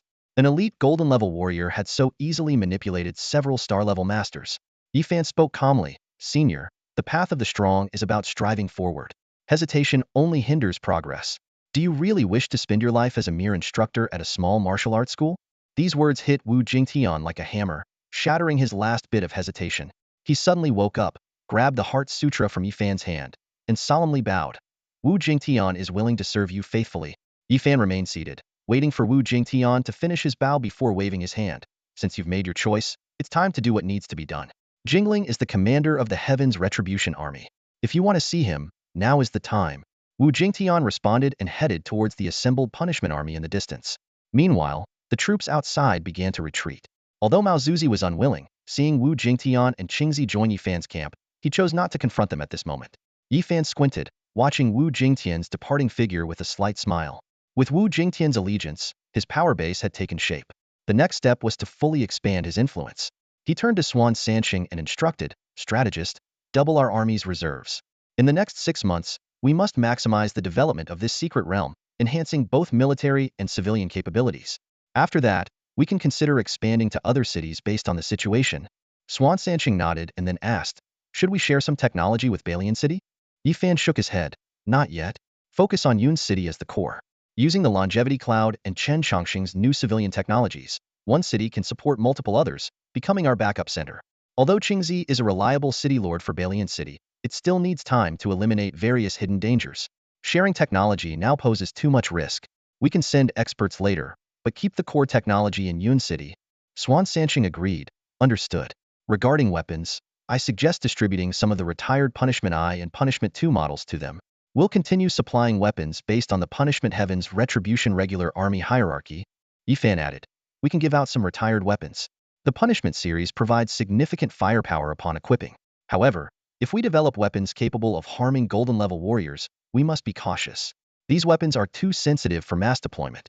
Once developed, we'll use them internally first, prioritizing the Imperial Guard led by Chen Peng. Only disclose them when necessary to avoid unnecessary trouble." Swan Sanqing understood, and then proposed assigning each of Li Yu and others their own specialized corps. He detailed the distribution plan. Li Yu would lead a transport corps of 1,000, responsible for logistics and resources. Ma Xiaoxue would command a vanguard corps of 2,000, handling battlefield support and assaults. Wang Lingxi would lead an intelligence corps of 500, overseeing information gathering and internal affairs. Chen Peng would command an imperial guard of 1,000, directly answering to Yi Fan. Hearing this arrangement, Li Yu and the others were delighted. Yi Fan approved of Swan Sanqing's plan, explaining that it was to help them gain leadership experience before their power increased, preparing them for the future. Then, Swan Sanqing suggested adopting titles to match their new roles as Town King's subordinates. After discussion, Li Yu chose Gluttonous General, Ma Xiaoxue took Dagger, Wang Lingxi named herself Treasure Eye, and Chen Peng chose Awakening Thunder. Swan Sanqing called himself Strategist, and finally asked Yi Fan about his title. Yi Fan thought briefly and said casually, "Call me Heavenly Duke. They always talk about following the will of heaven, right? Maybe they'll think I'm the one destined to follow it. It's a bit of an advantage, and it works." Fatty Li muttered, "Ye Heavenly Duke," thinking it sounded more imposing than Yi Fan, like a leader of some grand organization. Yi Fan laughed, but his eyes turned sharp. "The world is waiting for chaos, but we will defy it." In their eyes, we are exactly that kind of force. When we truly rise, we might be seen as more dangerous than the dynasty organization. On the front lines, a colossal wall stretches for thousands of miles, known as the Heavenly Barrier. This wall is pitch black, as hard as iron, absorbing sunlight without reflecting it. It stands as the final shield between humanity and external forces. Forged after an ancient battle, the Heavenly Barrier has become the steadfast defense protecting the human lands. Beyond the heavenly barrier lies a blood-soaked battlefield. The human front line extends for thousands of miles before the wall, dotted with countless military camps and 108 small fortresses. This vast expanse is the most critical buffer zone, where every inch of land is vital for humanity's survival. For millennia, countless heroes have fought to push the front line further. However, since the human king crossed over, internal and external strife have caused the line to retreat by 1,000 miles. 100 Battle City, one of the 10 cities at the forefront, is located at the front line's edge and serves as a crucial stronghold for humanity. The city is guarded by the Town King, one of the 3 strongest leaders on the front lines in recent years. Under his command, 100 Battle City has become an almost impregnable fortress. A general clad in iron armor entered the main hall of the city, knelt on one knee, and presented a list with both hands. Town King, the capital has sent another batch of student soldiers. This is the 3rd batch this year. Here is their roster and information for your review. The imposing Town King merely nodded, raised his hand, and took the list. He examined it carefully, his brows gradually furrowing. Out of the thousands of students from hundreds of universities in the capital, there are barely any outstanding ones. The general replied in a low voice, many outstanding ones are protected by their families and mostly sent to their own territories. After all, they are carefully nurtured elites, and their families fear losing them. The Town King's anger flared. Summoning students to the front lines is for them to fight and bleed, not to take a vacation. Being family soldiers is one thing, but on the front lines, they must fight. Hiding in family territories is useless. We need to train warriors who are willing to fight and kill, not a bunch of lazy cowards. The general responded helplessly, there's nothing we can do. The current system is like this. To get the noble families to participate in the war, we granted them too many privileges back then. The Town King scoffed. The noble families of old deserved those privileges. But ever since the 8 great families emerged, everything has changed. The court was set up to govern humanity together, but now it's riddled with bureaucracy and mutual cover-ups. Even the front lines, which are crucial to our survival, are not spared from this nonsense. He continued angrily, today's humanity is utterly rotten, lifeless, and devoid of hope. The general quickly tried to calm him down. Town King, please don't be angry. Kingwin and the others are already working on a solution. The turmoil in the dynasty will erupt in at most 3 years. Everything will be reshuffled, and humanity will surely revive. The Town King frowned. 3 more years. What are Kingwon and the others thinking? Why must they wait 3 years? The general explained, they are probably waiting for the youngest generation to mature. I've heard that the latest generation of the 8 great families and many other families have some outstanding individuals. Jadabailong, a descendant of the human king, has also emerged, and is said to be part of a potential second golden generation. Kingwon and the others are likely waiting for this generation to grow a bit more. If chaos erupts now, they might not have enough self-preservation ability. The Town King retorted, outstanding individuals can grow at any time. He didn't continue on this topic, but instead asked curiously, has a descendant of the human king appeared again? How strong is this Jadabailong? The general replied, he is unrivaled among his peers. He has swept through his peers at Kyoto First High School. However, recently, a secret realm of fortune appeared in Nanchuan, and Jadabailong was reportedly defeated there by a peer named Yifan. Who is Yifan? A descendant of the Yi family? The Town King inquired. Yes, the general nodded, pausing before adding. He is the grandson of King Zhantian. The hall fell silent for a few seconds before the Town King suddenly laughed. That rascal Zhantian. I knew he had descendants. When I asked him back then, he didn't admit it. What kind of person is this Yifan? And what is his character like? The general answered, we don't know much yet, but from the information we have, he seems to uphold the traditional values of the Yi family. He studied in Pingxing, where he somehow unearthed the entire roster of the dynasty organization there. Outside the secret realm of fortune, he collaborated with the old General Yi Mao to eliminate the entire dynasty organization in Pingxing.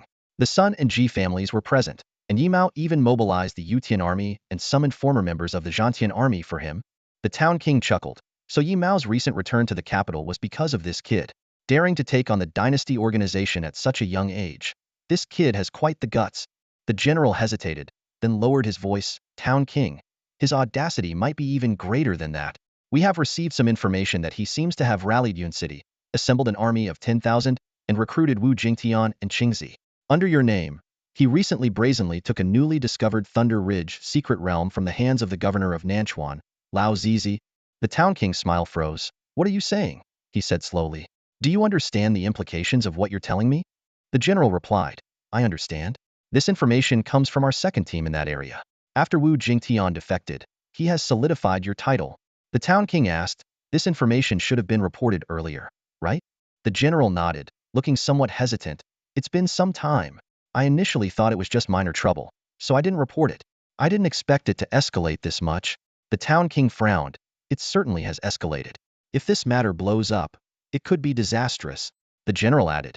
They have concealed their identities, and only a few of our people know.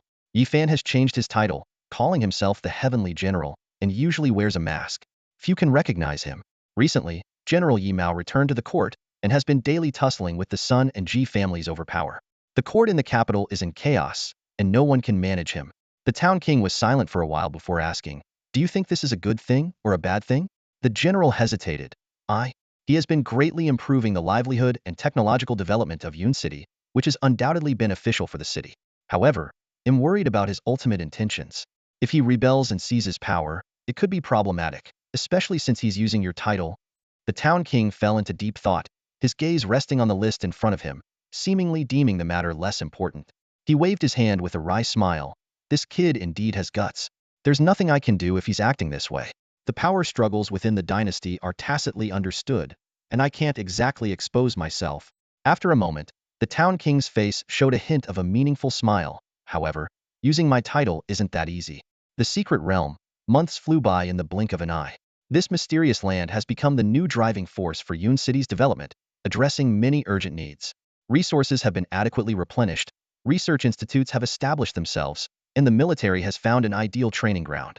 The abundant beasts and resources within the secret realm are sufficient to support Yun City's rapid growth for years. For Yifan and his companions, the Leiling Secret Realm, a provincial-level resource, is undoubtedly strategic. This is why Yifan took great risks, even opposing Mao Zuzi, to seize this secret realm. During the months of rest, many sturdy fortresses, advanced research institutes, and professional training grounds have sprung up in the secret realm. Yifan did not slack off either. His diligent cultivation led to another star increase in his overall beast-taming strength, reaching Gold 2 star, while his Ice Soul broke through to Gold 4 star. His swordsmanship also made significant progress. Beneath this calm surface, a storm was brewing. Master Yi. Bad news, a letter from the town king. Early one morning, Wu Jingtian hurriedly rushed in with a letter in hand, a hint of panic on his face. A letter from the town king? Yifan frowned slightly upon hearing this in the hall. What does it mean? I don't know. Wu Jingtian handed the letter to Yifan. Just this morning, someone came with a message, saying it was from the town king, and asked me to pass it to you. I haven't read it. Please have a look. Yifan took the letter, read it carefully, and his expression turned somewhat peculiar. He handed the letter to Swan Sanqing beside him. Strategist, take a look. Swan Sanqing quickly scanned the letter and showed a trace of surprise. Not only does he not question our identity, but he also wants to use his influence to have Mao Zuzio a favor and appoint you to an official position in Nange City? What is the town king thinking? The mind of a king is hard to fathom, Yifan said solemnly, his eyes deep. He probably knows my identity by now. At these words, everyone's eyes turned to Wu Jingtian. I didn't say anything, Wu Jingtian quickly explained. I haven't contacted anyone recently, and I've been practicing the Heart Sutra. I wouldn't dare to speak. It wasn't you. Yifan shook his head. Someone else must know my identity. Know your identity? Fatty Li beside him panicked. What do we do? Are we going to be executed? Not to that extent. Yifan analyzed calmly. Even if they know, they can't do anything to me. We've already solidified the town king's title. Unless the town king comes personally, there's nothing they can do. We can easily mislead them. The town king probably knows this too, and sending this letter might be to test something. Should we respond? Swan Sanqing asked, a bit displeased. At this critical juncture, we're about to expand our plans, and he wants you to take an official position in Nange City, which would force us to put our plans on hold. Not necessarily on hold. If we want to, we can still proceed. Yifan pondered for a moment. Let's send a reply to the town king first. What should we say? Just say, thank you for the honor, and if a suitable position is available, I will go. So, you're still going? Swan Sanqing was a bit worried. Nange City is too chaotic, full of all kinds of riffraff. I'm not comfortable with you going alone. No worries, Wu Jingtian will come with me. Yifan looked at Wu Jingtian. You're free recently, right? Free, Wu Jingtian quickly replied. There's not much happening at the martial arts hall. I can't ensure your safety. In that case, it should be fine. Yifan nodded, then told Swan Sanqing, if possible, we'll bring the Jingzha army into Nange City. All right, Swan Sanqing finally felt a bit relieved. There are too many riffraff there. You need to be extra careful. Not just careful. Yifan's eyes gleamed with a hint of a smile. The town king went to great lengths to get me an official position in Nange City. I can't let him down. If I'm given a position and do nothing, wouldn't that waste the town king's goodwill? Meanwhile, in the governor's mansion, a discussion about the letter was also taking place. Governor, a letter from the town king, a subordinate reported hurriedly. The town king? Mao Zuzi was taken aback, then remembered the unpleasantness from a few months ago, his face darkening. What does he want? Mao Zuzi grabbed the letter, glanced at it, and frowned deeply. What's the meaning of this? Asking me to give that Tiangong guy an official position in Nange City? He threw the letter on the ground in frustration. Does he want to divide my power? Seeing this, the subordinates panicked. However, the governor's chief strategist, Jean Min, picked up the letter with a smile. Governor, don't be angry. This is a letter from the town king himself, Jean Min advised. So what if he's the town king? He's not the king of literature. He can't meddle in everything. Mao Zuzi stopped mid-sentence, seemingly worried about eavesdroppers, and didn't continue, just took the letter again with a dark expression. After a while, still fuming, Mao Zuzi turned to Jean Min. Jean Min, you're always full of ideas. What do you think? After all, it's the town king. We can't just ignore his request. Jean Min pondered for a moment, a smile forming on his face. Governor, don't be upset.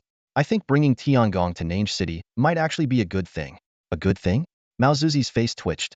How is that a good thing? Governor, you've always thought Nange City was too chaotic, Jean Min explained. Having a troublemaker might actually produce some unexpected results.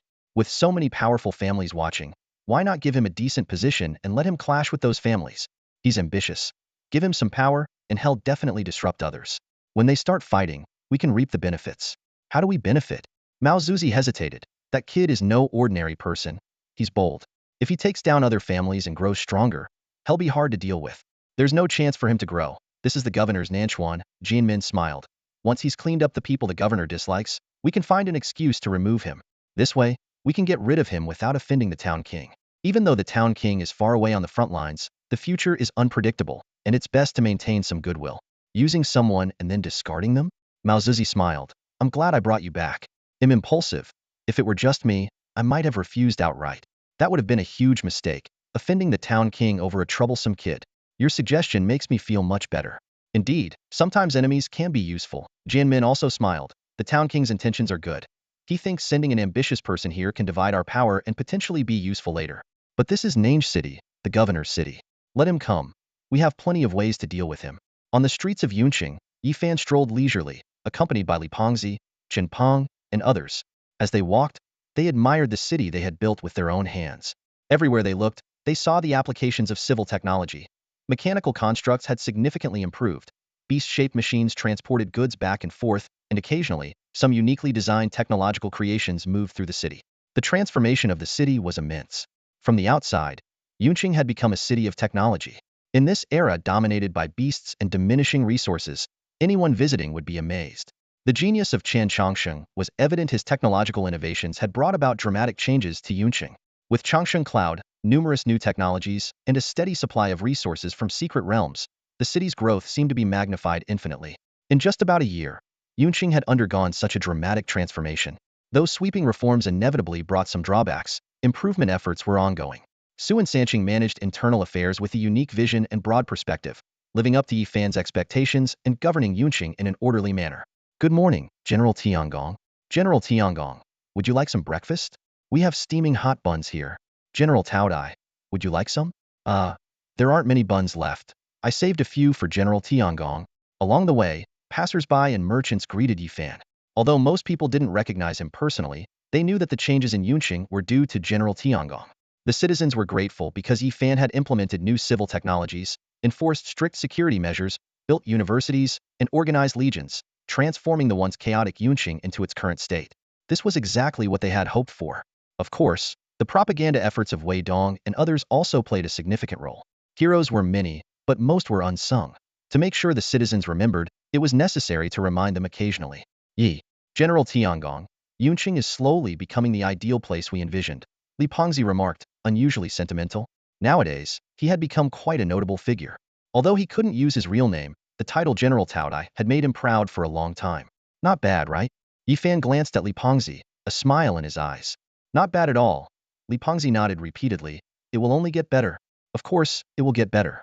But Yunqing alone is far from enough, Yi Fan replied, his face showing a meaningful smile. There are countless cities in the human realm. With that, he waved his hand and continued walking. Yi Fan's plans remained meticulous, undeterred by a single intervention from the town's king. Yunqing's progress was astonishing, and the Zhufan series was being developed day and night. Soon, they would have the power to change many things. A single city's population was ultimately too small. His elders were fighting for opportunities in the capital, and he intended to seize them firmly. In the future, they would inevitably annex other cities, amass greater strength, and clear many current obstacles. Before long, they arrived at the entrance of the Xian Yi Mercenary Tavern.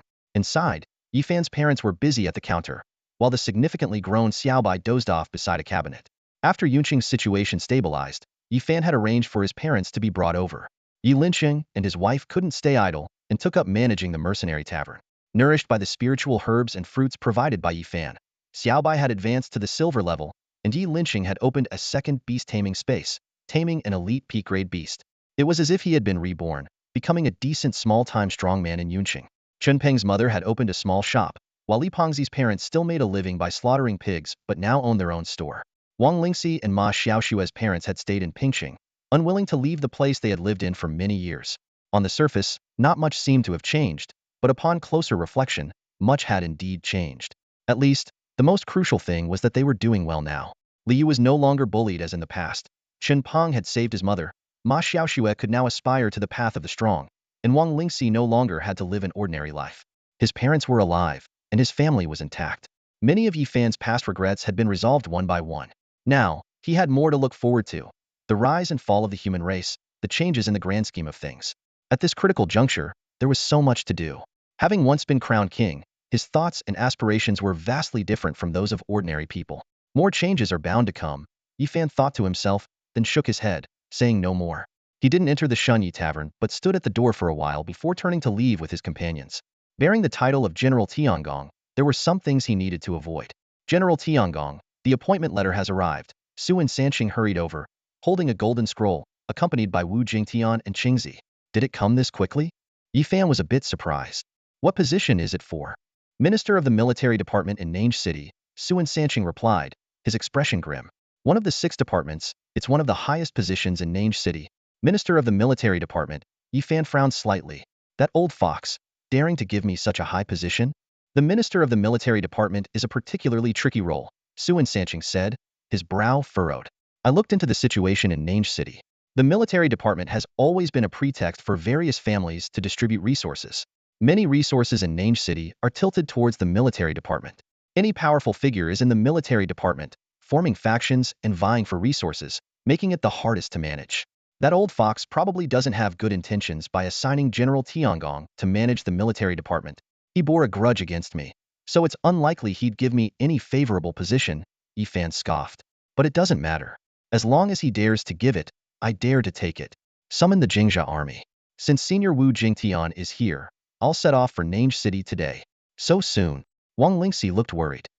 Can't you prepare a bit more? You can stay a few more days. There's nothing much to prepare. Everything that needed preparation is already in place. Yifan looked at his companions, noticing the reluctance in their eyes. This trip isn't a one-way journey. You all stay and grow under the guidance of the strategist, manage Yunqing well, and strive to become stronger. There will be plenty of times we'll fight side by side in the future. Yifan patted their shoulders. Having experienced much, he was no longer easily moved by farewells. But he understood the feelings of Chen Peng and the others. They were still young, with limited experience, and their emotions were genuine and intense. In their usual lives, Yifan had always been there to guide and protect them, providing a sense of security. To them, he was more like an elder brother or father figure. Now that he was leaving, their feelings of confusion and fear were understandable. If a young eagle never flies alone, it will never soar in the sky. I look forward to some surprises when we meet again, Yifan said, turning towards the city gate.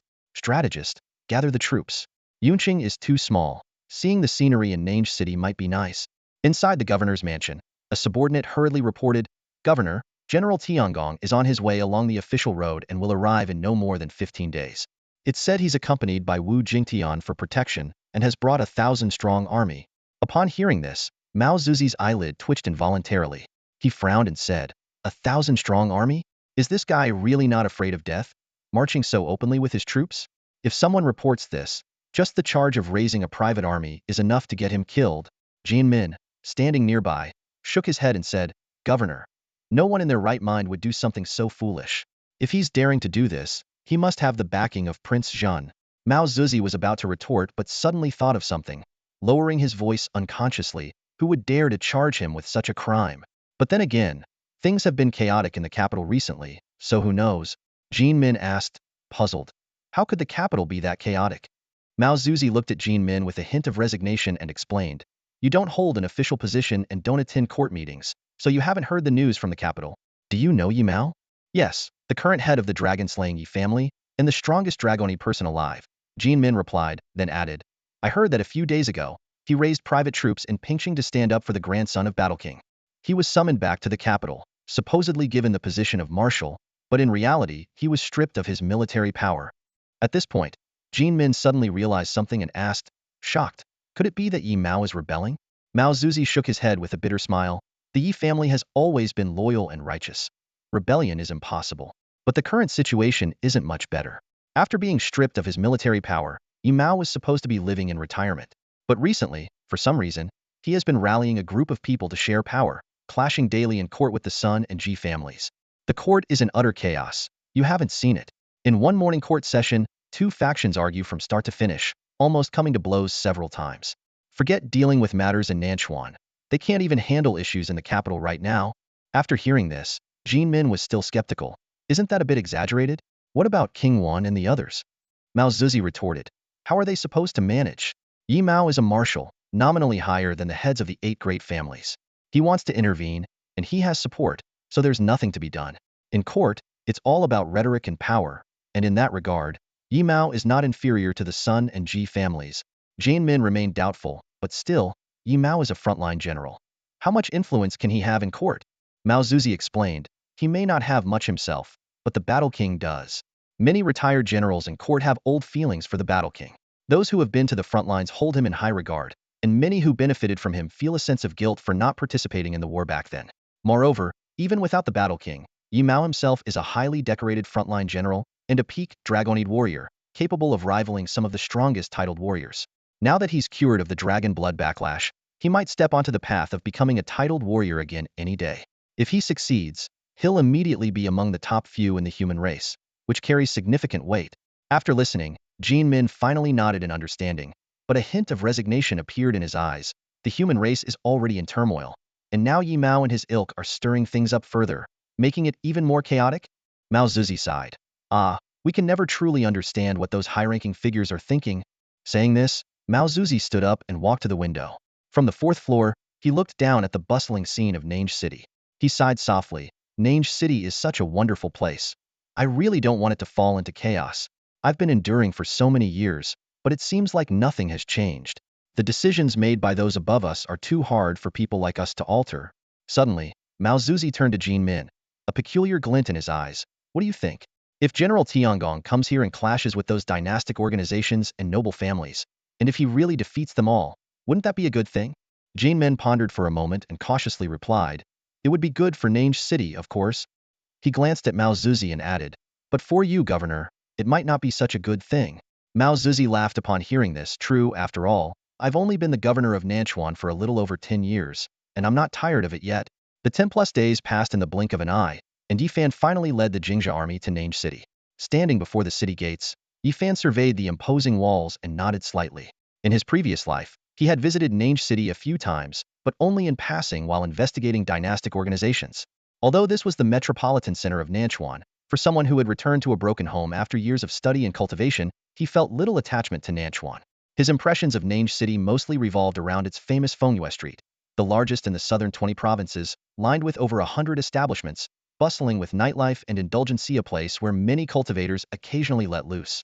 As Yifan's thoughts wandered, a middle-aged man with a small mustache and a fawning expression hurried over, respectfully saying, Minister Tiangong, you've finally arrived.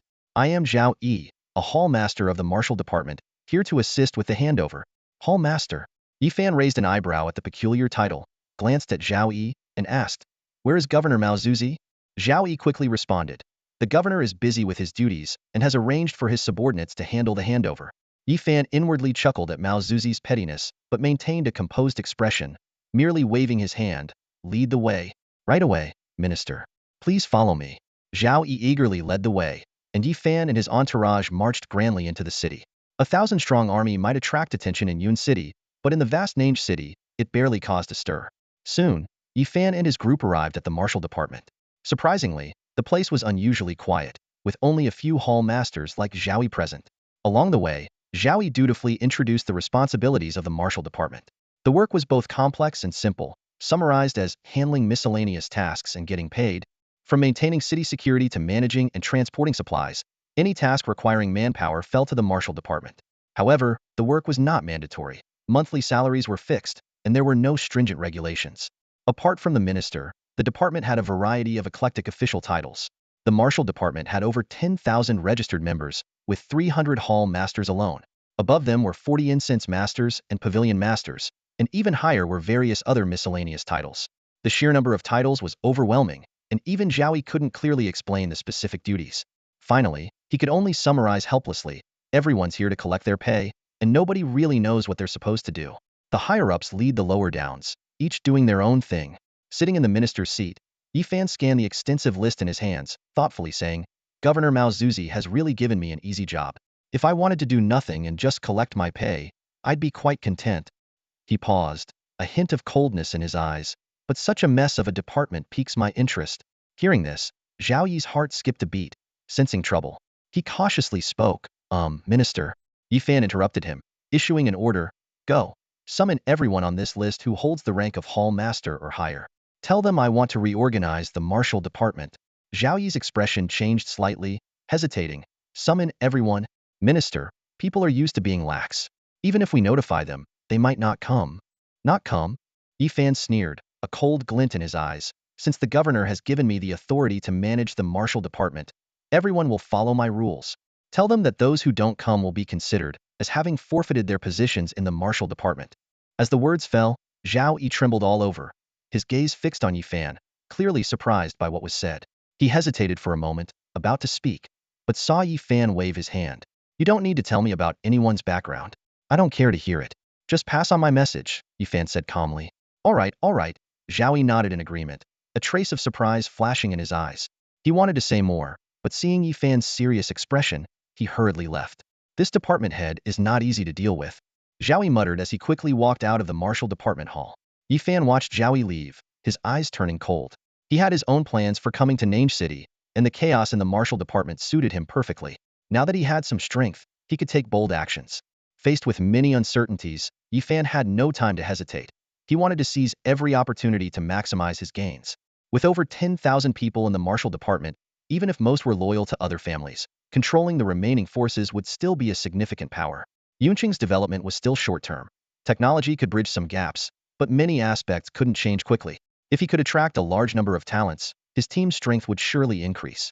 Beside him, Wu Jingtian looked worried. "Tiangong, we just got here and don't know anyone. Is it really wise to be so aggressive right away? What if they don't show up? Are we really going to fire them?" "Yes, we will," Yifan replied firmly. "I'm the department head. I need to establish authority. No one can defy me. Only a swift and decisive approach can cut through the mess. I don't have time to drag things out. They think I won't act. I'll show them bold reforms. But this will create a lot of enemies." Wu Jingtian still had concerns. "We don't have many people. What if they unite against us? No matter what I do or don't do, they'll oppose me." Yifan's eyes were sharp. "Since that's the case, I might as well be decisive. With these people, there's no need to follow rules. They fear the visible restrictions, but we fear nothing. Just watch and see. I'll let you know if I need help." "All right." Wu Jingtian nodded hesitantly, unable to hide his worry. In this chaotic Nange city, even he would feel uneasy as the martial department head. Though he was a martial artist and should be bold, following Yifan had shown him actions that were truly extraordinary. Every step was like walking on a tightrope, with the slightest misstep leading to disaster. Meanwhile, in a certain high-rise on Fengyue Street, a group of burly men was feasting in a private room. The table was laden with dishes, and numerous wine jars were scattered around. The men drank heartily, with scantily clad dancers occasionally leaning on them, laughing coquettishly. After several rounds of drinks, a man with a dragon tattoo on his shoulder spoke up. "Brothers, did you hear? The governor sent a new department head to the martial department. I think his name is Tiangong, quite a strange name. They say he starts today." "Yeah, I heard," another man sneered. "They say he's just a teenage kid, not even fully grown. The martial department has had many heads over the years. I don't know what the governor was thinking, letting a kid take charge." A skinny man in the corner interjected. "Don't underestimate him. He commands a 10th Sandstrong army and recently snatched a Leiling secret realm from the governor and those big families. He brought 1,000 men here. He's not to be trifled with. Snatched a secret realm from the governor? The dragon-tattooed man was incredulous. How is that possible? This is Nanchuan. Who dares defy the governor? The skinny man explained. Believe it or not, many saw it happen. The governor couldn't do anything about him, even after sending 20,000 men, who were all driven back. In the end, he didn't pursue it. They say this Tiangong has the backing of the king of Zhun, quite a powerful background. The dragon-tattooed man seemed to believe it a bit, having heard similar stories. But he quickly dismissed it, waving his hand. Whatever his background, it doesn't concern us. This is the martial department, with so many big families involved. Even the governor can't always manage it. Let's eat and drink as usual. Come on, more drinks. Before he could finish, the private room door suddenly opened, and Zhao Yi hurried in. Zhao Yi, what are you doing here? The dragon-tattooed man frowned. The department head has ordered all leaders and above to attend a meeting in the martial department hall. Zhao Yi replied. A meeting? The men were immediately displeased. How many years has it been since the martial department held a meeting? I don't know, Zhao Yi said helplessly to the dragon-tattooed man. He said anyone who doesn't show up today will be considered to have voluntarily given up their position in the martial department. So harsh. The dragon-tattooed man was unsettled. Does this Tiangong not understand the situation in the martial department? Saying such things, isn't he afraid the big families will push back? He doesn't seem to care, just told me to notify everyone, Zhao Yi shrugged. That department head doesn't look like someone to mess with. Feng Dehai, you guys better go. I have to inform others. After Zhao Yi left, Feng Dehai and the others exchanged glances. Dehai, should we go? Someone asked. Feng Dehai hesitated for a moment and turned to the skinny man in the corner. Mitzi, what do you think? Do we even need to ask? Of course, we should go. Mitzi stretched and stood up. I just said that department head is a tough character. New officials always make bold moves. We can't escape it, but the big families won't comply, right? Someone argued. The Ji and Li families each have over 1,000 people in the martial department. Even the governor gives them face. Mitzi shook his head. What do the big families' compliance have to do with us? We're just trying to make a living. He might not dare touch the big families, but to set an example, aren't we the perfect targets? You think Dong Xian will protect us? That scumbag only knows how to embezzle salaries and talk nonsense. When real trouble comes, he'll probably be the first to run. Mitzi's right. Feng Dehai nodded repeatedly, stood up, and pushed the dancer in his arms away. Let's go, let's go. We can come back later. As they were about to leave, the dancer called out, You haven't paid yet. Pay what? Feng Dehai pulled up his pants as he walked but still tossed a bag of money over. All right, we may be rough men, but we never skip payment. Next time, learn some new tricks. We're tired of hearing the same old song every day. By the afternoon, it had been 5 hours since Yi Fan issued his orders. The hall was bustling with nearly 200 people, more than half of the entire Wu department. Sitting in the center, Yi Fan's piercing gaze swept over each arrival. Beside him, Wu Jingtian and Chen Peng stood like statues, one on each side. The oppressive atmosphere in the hall was suffocating, and no one dared to speak. A few brave souls tried to greet Yi Fan but were quickly silenced by a gesture, retreating back into the crowd. Though many had arrived, they were clearly divided into dozens of factions. Yi Fan narrowed his eyes, a slight smile playing on his lips as he glanced at the clock on the wall. When the clock struck 6, he stood up and spoke clearly. Zhao Yi, close the door. Zhao Yi hesitated for a moment as he noticed figures still moving outside. Remembering Yi Fan's prior warning, he nervously complied and shut the door. 216 people. Not bad. A 70 attendance rate, Yi Fan said calmly, his gaze sweeping over the crowd. Chen Peng, get the attendance sheet signed. Those who didn't show up are no longer part of the Wu department. Chen Peng nodded and moved towards the crowd with the list. Suddenly, a voice broke the silence. Minister, I think this is inappropriate. Yi Fan raised an eyebrow at the speaker. Inappropriate how? The man explained that the notice was abrupt, and some might have urgent matters preventing their return. He suggested finding out the reasons before making any decisions. To everyone's surprise, Yi Fan nodded in agreement. You make a good point. The man felt pleased with himself until Yi Fan asked, What's your name and position? My name is Ji Gongming. I'm the head of Qinji Pavilion, in charge of intelligence and communications in Nange City. Ji Gongming, you're from the Ji family? Yes, I'm a branch member of the Ji family in Nange City. A cold glint flashed in Yi Fan's eyes. Very well, you're no longer a part of the Wu department. The words hit Ji Gongming like a hammer, his face paling in disbelief. Minister, what do you mean by no longer part of the Wu department? You're dismissed, Yi Fan said icily. You can think of it as being fired. As the minister of the Wu department, my word is final. For questioning me, you're out. Ji Gongming forced a smile. Minister, this is too tyrannical. There's no law in Nange City that allows such arbitrary dismissals, Yifan retorted. And there's no law in Nange City that says I can't dismiss people arbitrarily. You're dismissed. If you have any complaints, take them to the governor and have him talk to me. Seething with anger, Ji Gongming took a deep breath to calm himself. Minister, your authority is indeed impressive. With that, he turned and left, slamming the door behind him, causing a collective shiver among the crowd. Yifan remained unfazed, his gaze sweeping over the crowd, a cold smile on his lips. Does anyone else have an issue with my decision? The hall fell into a tense silence, everyone on high alert. After a few seconds, Yifan continued. Since no one is speaking up, I'll take it as no objections. He took the attendance sheet from Chin Pong and glanced at it casually. Who are the pavilion heads on this list? 14 people responded, including 3 from the Ji family and 1 from the Sun family, among other less prominent names. Yifan asked about their duties and achievements over the past year. They exchanged uneasy glances, offering vague statements about protecting Nange City and upholding the interests of the Wu department. Yifan sneered. You high-ranking pavilion heads, earning such high salaries, and this is all you do?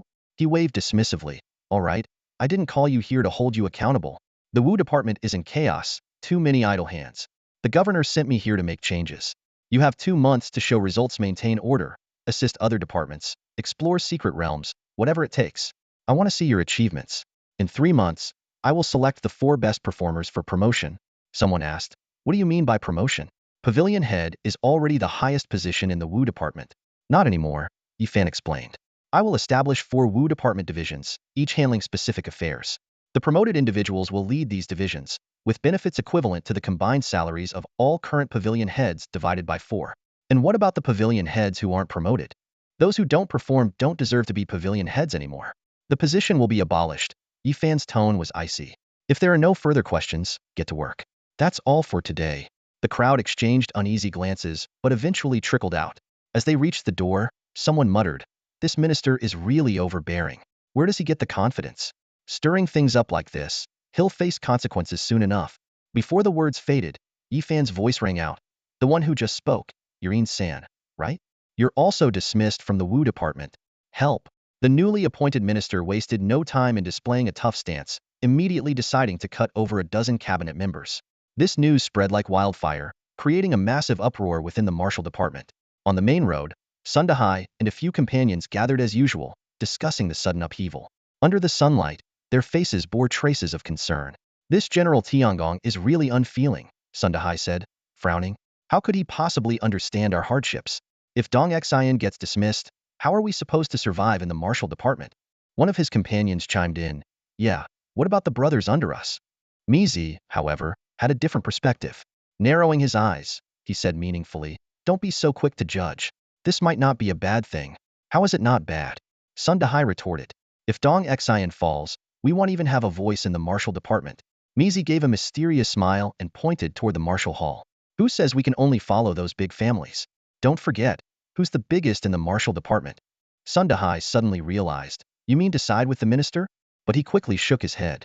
The minister just arrived and caused such a stir. What if he can't withstand the pressure and falls? Mizi was unfazed. How do you know he'll definitely fall? What if he manages to stabilize the martial department? Sun Dahai hesitated. Mizi, are you betting on the minister? For now, yes, Mizi nodded. But let's keep watching. We have 2 months to see how the minister handles things. While they were discussing, Yifan had already received a summons from the governor's office. Early the next morning, he arrived at the office. Pushing open the door, Yifan saw Elder Mao sitting upright, surrounded by those who had been dismissed the previous day, all staring at him intently. Yifan, however, seemed oblivious and walked straight to Elder Mao. Elder Mao, it's been a while, Yifan said calmly. It's been almost half a year since we parted in the secret realm, and I didn't expect to meet again so soon. Elder Mao forced a smile despite his grim expression. Minister Tiangong, please take a seat. Yifan sat down unceremoniously and got straight to the point. What can I do for you, Governor? I've just taken office and am quite busy. Suppressing his anger, Elder Mao explained. I heard you dismissed a group of people, and there's some discontent. I'd like to give you all a chance to reconcile. Only then did Yifan notice the people on either side and asked, what grievances do you have? Ji Gongming was the first to speak up. The minister is too domineering and autocratic. Dismissing me just because I said something unpleasant is unreasonable. Yifan responded coldly. It's not about what you think. What I say must be executed. Seeing the situation, Elder Mao quickly tried to mediate. Minister Tiangong, let's all talk this out. But Yifan was unwavering. Thank you for your goodwill, Governor. But since the martial department is under my command, I'll handle it as I see fit. His words left everyone in the room stunned. Finally, someone couldn't hold back and questioned, you're just a 20-year-old gold-level fighter. Why do you get to be the minister? Isn't it all thanks to King Jin? Yifan raised an eyebrow at the person. So, you doubt my qualifications? The person, emboldened, replied, the martial department values strength. If the minister isn't capable, why should we respect him?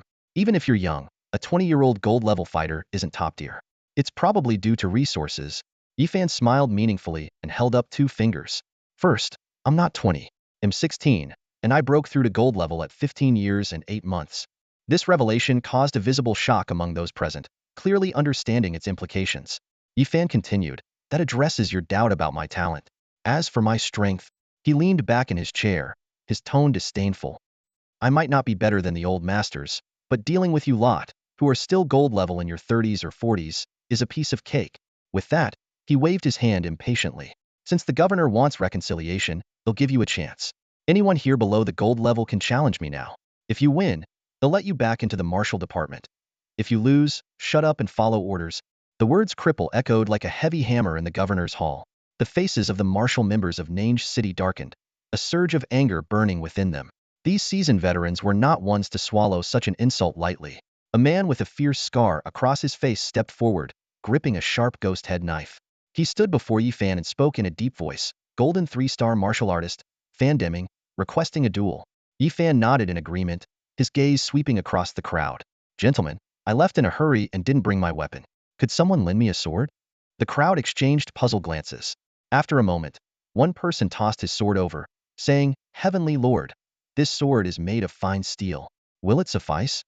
Yifan caught the sword, gave it a casual flick, and remarked, a bit light, but it'll do. The man who lent the sword was speechless, thinking it was better than nothing. Make your move, Yifan said calmly. Fan Deming cupped his hands and said, Heavenly Lord, forgive my offense. Before the words had fully left his mouth, he charged at Yifan like a tiger released from its cage. His long knife swung, stirring the air with a fierce wind. In the blink of an eye, he was upon Yifan, his blade aimed straight for Yifan's head. A martial artist's battle is always perilous, with each move potentially deciding life or death. Facing Fan Deming's fierce assault, Yifan remained composed. He slightly bent his body, and his sword slashed upwards in a swift draw technique. Clang! A dazzling flash of sword light pierced the air as the long sword clashed violently with the ghost head knife, producing a deafening metallic sound. The impact sent visible shockwaves rippling through the hall. Then, with a crisp snap, the long sword shattered. The terrifying force sent fragments of the sword flying towards Fan Deming like a shower of meteorites. Thud! A heavy sound marked Fan Deming's fall. The crowd stared in shock at his body, now riddled with sword fragments, and the hall fell silent. Yifan didn't even glance at Fan Deming's fallen form. He merely examined the sword hilt in his hand and remarked casually, too brittle. What kind of steel was this? With that, he tossed the hilt aside. The onlookers gasped. They had seen clearly that the sword had not broken because it was brittle, but because Yifan's terrifying strength had exceeded the sword's limit. Even without the ghost head knife's obstruction, the sword would have shattered. What kind of monstrous physical power was this? Who's next? Yifan's voice broke the brief silence. The crowd exchanged uneasy glances. After a moment, another person stepped forward, Golden 6-star Beast Master, Chinan, requesting a duel. A Beast Master? Very well. Yifan nodded in agreement. Someone asked, Heavenly Lord, do you need another sword? Just as they were about to toss one over, Yifan waved it off. No need. I'm also a Beast Master. The crowd was momentarily stunned. Chinan quickly summoned 3 beasts, a Golden 6-star Flaming Tiger, a Golden 3-star Bull Mammoth, and a Golden 2-star Armored Rhino. All 3 were elite peak-grade beasts. Beast fusion and transformation. Without hesitation, Chinan's hands glowed brightly. 3 beams of light connected to the beasts. With a thunderous roar, the beasts began to change in a bizarre manner. Their forms, types, and grades all shifted in an instant. A Golden 5-star Fire Monkey, a Golden 2-star Dragon Song Sparrow, and a Golden 1-star Ghost Face Viper all transformed into extraordinary grade beasts. Yifan nodded slightly. Fusion and transformation. Upgrade Beast Master talent. It boosts beast bloodlines for half an hour while lowering their star levels. Rare, but the randomness makes it unstable. Some extraordinary grade beasts aren't necessarily stronger than their original elite forms. Seeing his transformed beasts in good condition, Chinan relaxed a bit. He spoke, "Heavenly Lord, where are your beasts?" The crowd also breathed a sigh of relief. 3 extraordinary grade beasts were indeed formidable at the golden level. They couldn't believe a teenage beast master could summon 3 extraordinary grade beasts. Yifan chuckled lightly and raised his hand. "Here they come. Come forth, Ice Soul." Before the words had fully left his mouth, an icy blue figure formed beside Yifan. The temperature in the hall plummeted. An extraordinary bloodlean beast. Not just the martial members, even the elder behind Yifan stood up in shock, eyes filled with disbelief. Capturing an extraordinary beast at the golden level. How is this possible? Chenin gasped, staring at the golden 4-star Ice Soul beside Yifan. He suddenly recalled the shattered sword earlier and shivered. Could this heavenly lord really defeat an extraordinary beast of the same level? The Ice Soul, a favored child of the elements, was a standout even among extraordinary beasts. The gap between extraordinary and elite was vast. Chenin swallowed hard and then shouted, "Fire Monkey, Flame Charge, Dragon Song Sparrow, take to the skies. Ghost Face Viper, wrap around him." The 3 beasts attacked simultaneously. A fierce flame blazed a path directly toward Yifan. Yifan shook his head and sighed, then calmly said, "Ice Soul, use Frost Field." As soon as the words were spoken, the ground quickly froze, spreading outward like a tide. The flame was blocked by a sudden ice wall, the fire monkey was entangled by frost and fell, and the ghost face viper was instantly frozen solid. "What the heck is this thing?" The surrounding martial members exclaimed as the frost crept up their legs. Some strong individuals broke the ice under their feet, while the weaker ones jumped in panic, making the governor's walls look like they were filled with startled sparrows. The elder also stood up, shattering the ice beneath him and summoning his beast to block the frost from spreading further into the hall. Just a simple frost spread had everyone in shock. Qin An's heart pounded as he was about to command his beasts to continue attacking, but his face suddenly changed. Frost was spreading toward his feet. Yifan's voice echoed, "You are still too young. Knowing my beast is Ice Soul, you sent all your beasts to attack. Beast masters are usually weak themselves. How can you attack without ensuring your own safety? How could a golden level beast master lack such basic knowledge?" Before he finished speaking, Frost had already reached Chenin. He was terrified, desperately trying to break the ice, but to no avail. As the frost sealed his mouth and nose, he barely managed to shout, "Help!" The rest of his plea was cut off as the frost sealed his mouth. The next moment, an ice ball crashed into the ice sculpture, shattering it. Thud, thud. With the beast master fallen, the 3 beasts howled in sorrow, their light dimming. They bled from their mouths and noses, losing their combat ability and being frozen. 3 ice balls followed, shattering them into pieces. The crowd watched in horror, those on the walls like a flock of frightened sparrows. After a long while, the frost slowly receded. Yifan raised his hand, recalling Ice Soul, and looked up at the martial members on the walls, a playful smile in his eyes. "Who's the next challenger?" The sound echoed through the governor's mansion, and the expressions of those on the walls changed. Moments later, a group of people began jumping down from the wall one after another, like dumplings being dropped into boiling water. Some had flushed cheeks, clearly embarrassed by the predicament that had forced them up the wall. Others stared intently at Yifan, their eyes filled with astonishment. Yifan's display of power was shocking. Not only was he personally formidable, but he could also command extraordinary level beast companions, disrupting the balance between beast tamers and martial artists. The crowd thought to themselves that if this prodigy could one day tame a legendary beast, he might rival the monstrous talents in the capital. The powerful figures present hesitated. Was it worth offending someone who might grow into a terrifying powerhouse for the sake of their loyal families? Someone whispered to the burly man standing at the back, "Zushan, it's your turn." The man was Zushan, a rare lone wolf in the martial division, unaffiliated with any family or faction. He was as tall as a small mountain, with thick eyebrows and large eyes, sporting a warrior's topknot. As the strongest of the lone wolves, even the division leader couldn't deal with him. Another person urged, "Zushan, if you don't act, the martial division will remove you. Didn't you say you wanted your position back?" This seemed to touch a nerve, and after a moment's hesitation, Zushan stepped forward. Zushan walked steadily to face Yifan, bowing respectfully. "Minister, my name is Zushan, a 9-star golden warrior." Yifan squinted slightly, flexed his wrist and said, "This is getting interesting." He then turned and retrieved a modified black sword from his beast's base. The moment the dark red heavy sword appeared, it drew gasps of admiration. Yifan lightly tapped it on the ground, causing the courtyard to tremble and cracks to spread from the sword's tip. The person who had lent Yifan a sword previously shrugged, thinking their sword had indeed been too light. Zushan frowned slightly and cupped his hands. "Minister, I just want my position back. I won't go all out in this fight." Yifan lifted the heavy sword and replied, I suggest you give it your all. In a warrior's battle, there's no holding back. If you want your position back, show me your true strength. Zhu Shan said no more, his massive body moving suddenly as he launched a punch at Yi Fan. The punch was so powerful it created a sonic boom. Yi Fan met the punch with his sword, and with a resounding clang, he was forced back. Zhu Shan pressed the attack, his fist turning into a palm, which glowed brightly as he struck again. Yi Fan raised his sword to block, but the immense force nearly knocked the heavy sword from his hand. Someone in the crowd exclaimed, "Zhu Shan is as formidable as ever." Another agreed, "If Zhu Shan can't beat this prodigy, that would be truly unbelievable. Even with a fallen bloodline, descendants of legendary beasts are still beyond us." Others remarked, "The prodigy is impressive too, fighting someone several levels above and holding his own." If they were the same level, Zhu Shan might not have an easy win. As the crowd buzzed with discussion, Yi Fan suddenly smiled. "It's been a while since I've faced such an interesting opponent." He looked at the blue marks on Zhu Shan's body and raised an eyebrow. "You seem confident in your physical strength, often relying on your body to take my attacks. Do you have a legendary beast bloodline?" Zhu Shan didn't respond, advancing again. Yi Fan said no more, his hand glowing as he used his beast enchantment ability. Blue light shone in his eyes, his speed suddenly increasing as he easily dodged Zhu Shan's heavy punch and followed with a swift sword strike. The terrifying sword energy roared out, Zhu Shan's face changing as he hurriedly turned and hunched his back to take the hit. The sword energy struck, producing a creaking sound as if it would crush him. In a moment of crisis, Zhu Shan roared, and a turtle shell with a stone tablet shadow appeared, blocking the deadly strike. Even so, he was pushed back several steps before steadying himself.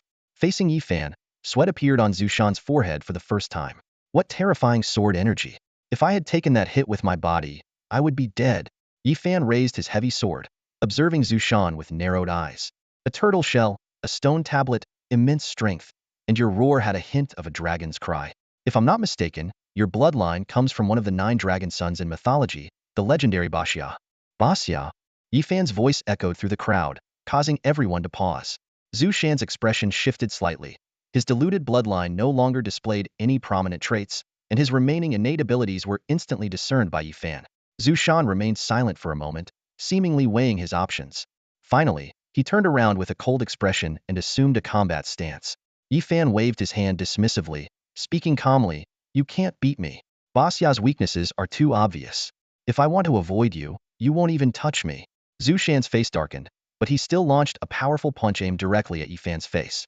"This guy really doesn't know when to give up," Yi Fan smirked. With the enchantment of the Gale Eagle, his physical abilities and senses were significantly enhanced. His terrifying combat awareness, combined with his heightened senses, produced astonishing results in battle. Boom, boom, boom. Zhu Shan's relentless attacks hit nothing but air. Yi Fan evaded effortlessly, almost toying with him. Despite the immense strain on his body, Zhu Shan refused to give up and continued his furious assault. Suddenly, Yi Fan stopped dodging. During a brief lull in the onslaught, he positioned his heavy sword at Zhu Shan's neck, halting all attacks. Zhu Shan snapped out of his trance, reviewing the fight's details and realizing that each of his attacks had exposed fatal weaknesses. Yi Fan could have ended his life at any moment. Faced with such terrifying skill and combat awareness, Zhu Shan conceded defeat. "Thank you," Zhu Shan murmured, retreating into the crowd with a sense of defeat. Yi Fan smiled and offered advice. "You're not suited for boxing. You have extreme defense and immense strength, but your speed is lacking. Using this boxing style makes your strengths mediocre. Try learning a weapon technique, like using a hammer and a shield. If you can't change your weaknesses, then enhance your strengths. The principle of one force overcoming 10 techniques should make sense to you." Zhu Shan's eyes lit up with understanding, and he bowed to Yi Fan. "Thank you for your guidance, Tiangong." Yi Fan nodded in acknowledgement, while internally pondering, the 9 sons of the dragon correspond to 9 different bloodlines. Some retain dragon traits, while others deviate completely. They sound impressive, but are only among the top tier of many bloodlines. Those born with strong bloodlines have innate strengths, but also inherent weaknesses. For a Baxia like Zhu Shan, his bloodline might soon fade into obscurity. Yi Fan looked around at the crowd, noticing their unease. He smiled faintly. "Does anyone else want to challenge me?" The scene fell silent. 3 battles had demonstrated the Tiangong's prowess. Zhu Shan, who could defeat a golden 9-star warrior despite being only a golden 4-star, was no match for him. No one dared to act rashly. Finally, Ji Gongming stepped forward, leveraging his background. "Minister, your strength is undeniable, but the martial division needs manpower. Many of the warriors are retainers of prominent families, essentially representing those families. I understand you're assertive, But making more friends wouldn't hurt, right? Yifan responded calmly, making friends is fine, but it requires qualifications. If the Ji family from the 8 great families said this, it would be understandable. But your Ji family from Nange City is merely a branch, not even closely related to the main family. What qualifies you to talk about friendship with me? Ji Gongming's face darkened. Minister, your words are too harsh. If the family head hears this, Yifan interrupted. These words are meant for your family head. He turned to the crowd. Feel free to relay everything I've said today. Also, add this. I came to Nange City for one purposito manage the martial division. I'm giving face to Governor Ma Zuzi by tolerating you repeatedly. Don't think you have any leverage. Remember, my army is always ready to march into Nange City. Yifan continued his warning. Yesterday and today were your last chances. If any of you dare to interfere again when I'm handling matters, I won't spare the families behind you. The blatant threat shocked everyone, and they turned their eyes to Ma Zuzi. Originally enjoying the spectacle, Ma Zuzi frowned. Why are you looking at me? Even if an army marches in, it's just to threaten your families. As a governor, it's my call on right and wrong. No matter how chaotic the court is, they won't ignore the takeover of a provincial capital. Ma Zuzi coughed and stepped in to mediate. Minister Tiangong, Ji Gongming, and the others didn't mean to offend you. Nange City is a major city in Nanchuan province, and everyone abides by the law. Mobilizing private troops is excessive. Yifan snorted. I don't want to mobilize private troops either. But these people keep provoking me. Ma Zuzi nodded repeatedly. Yes, yes. He turned to Ji Gongming. You too. Family matters are family matters, and the martial division is the martial division. Stop mixing them up. Apologize to Tiangong. Ji Gongming was stunned. Apologize? He fired us, beat us up, and threatened us, and I still have to apologize? But given the situation, Ji Gongming had no choice but to bow his head. Minister Tiangong, I overstepped earlier. I shouldn't have used my family's influence to threaten you. Ma Zuzi sighed in relief. That's better. He turned to Yifan. Minister Tiangong, Ji Gongming has apologized. Let's put this matter to rest. I understand the dispute was over dismissals due to tardiness, which was a bit extreme. If you're willing, perhaps you could give them another chance. Yifan nodded. Since the governor has spoken, I'll give some leeway. However, the order won't be rescinded. Dismissals will remain. But I'm not closing the door entirely. The martial division needs reform, and will establish a selection and assessment system. Once the reforms are complete, they can reapply. If they pass, they can rejoin the martial division. What do you think, Governor? Ma Zuzi agreed. I think that's fair. He looked at the standing individuals.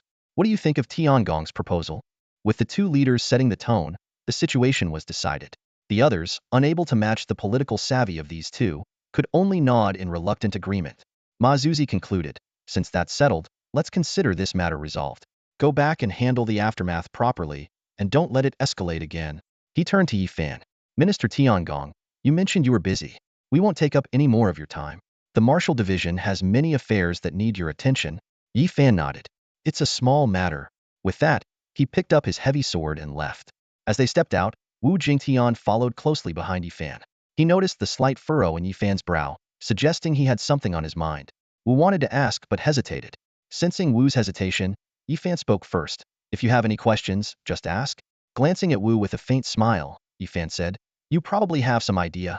You know what Mao Zuzi is aiming for, right? Wu Jingtian sighed in relief and admitted, yes, I know. Mao Zuzi wants to use Tiangong as a shield. On the surface, he's on your side, but in reality, he's pushing Tiangong to the forefront to clash with those families. Yifan nodded in agreement. That's about right. Mao Zuzi has some grand plans, but it doesn't matter. If he's willing to delegate power, I'm willing to take it. If I gain control and manage the Wu department well, things won't be as simple as he thinks. Lowering his voice, Wu Jingtian expressed his concern. I won't question your strategies, but I do have other worries. Tiangong, despite his title and different methods, can still be traced. There aren't many with talents like Tiangong. What if someone deliberately investigates? Investigate? Yifan chuckled dismissively. Let them. I've been so domineering in Nange City. Even if they find out, what can they do? I don't care. In fact, they'll be the ones hesitating. Seeing Wu Jingtian still worried, Yifan's tone became resolute. Wu Jingtian, you're thinking too narrowly. We don't have to be bound by so many concerns. Only gentlemen and upright people fear open attacks and hidden schemes because they cherish their reputation. We are neither gentlemen nor upright people, and I've said this long ago. Elaborating on his point, Yifan continued, we have an army, and we have star-level powerhouses. Our strength isn't inferior to theirs, so there's no need to be polite. If they act arrogantly, we'll be even more arrogant. If they play dirty, will be even dirtier. They can twist the truth and bully others, and so can we. In these chaotic times, the rules are full of loopholes. We just need to focus on expanding our power without being constrained by conventions. Giving an example, Yifan said, take your concern about being recognized. In the current situation in Nanchuan, even if they recognize me, so what? Even if they accuse me directly, I can deny it and arrest them for slander. What can they do? What dare they do? With enough power, everything is possible. Wu Jingtian fell silent, contemplating for a long time before sighing. Your boldness is truly astonishing. Yi Fan waved his hand dismissively. It's not about boldness, just broadening your perspective. With that, he stepped forward. Suddenly, he turned back and asked, if the Overlord were at the star level, would he hesitate in such a situation? You, as a practitioner of the Overlord's techniques, why lack the Overlord's heart? As Yi Fan's figure receded into the distance, Wu Jingtian stood rooted in thought. I lack the Overlord's heart, he murmured, a glint of understanding in his eyes. The bottleneck that had hindered him for years showed signs of loosening. It dawned on him that the essence of the Overlord's heart lay in that very statement. As Wu Jingtian watched Yi Fan's departing figure, he was filled with astonishment. He couldn't help but wonder. How did Yi Fan pinpoint the reason for the stagnation in my cultivation? Meanwhile, in the Ji family estate in Nange City, Ji Gongming knelt on a cushion at the entrance, reporting the entire incident to the family head. The family head was shocked. The governor and Tiangong are on the same side? Has Mao Zuzi gone mad? Bringing in an outsider is one thing, but now he's siding with him? Ji Gongming continued, Master, that's the reality. The governor clearly has no intention of opposing Tiangong. Many of us could sense that if it weren't for saving face, the governor would have preferred us to fight. Tiangong is excessively domineering. He even dared to say he would bring the army into the city in front of the governor. If given the chance, I believe he would follow through. The family head replied gravely, he definitely would. After all, he seized the Leiling secret realm from us. This is a man-eating tiger. Why would Mao Zuzi keep him close instead of driving him away? At that moment, a lean, middle-aged man entered, exuding an extraordinary aura.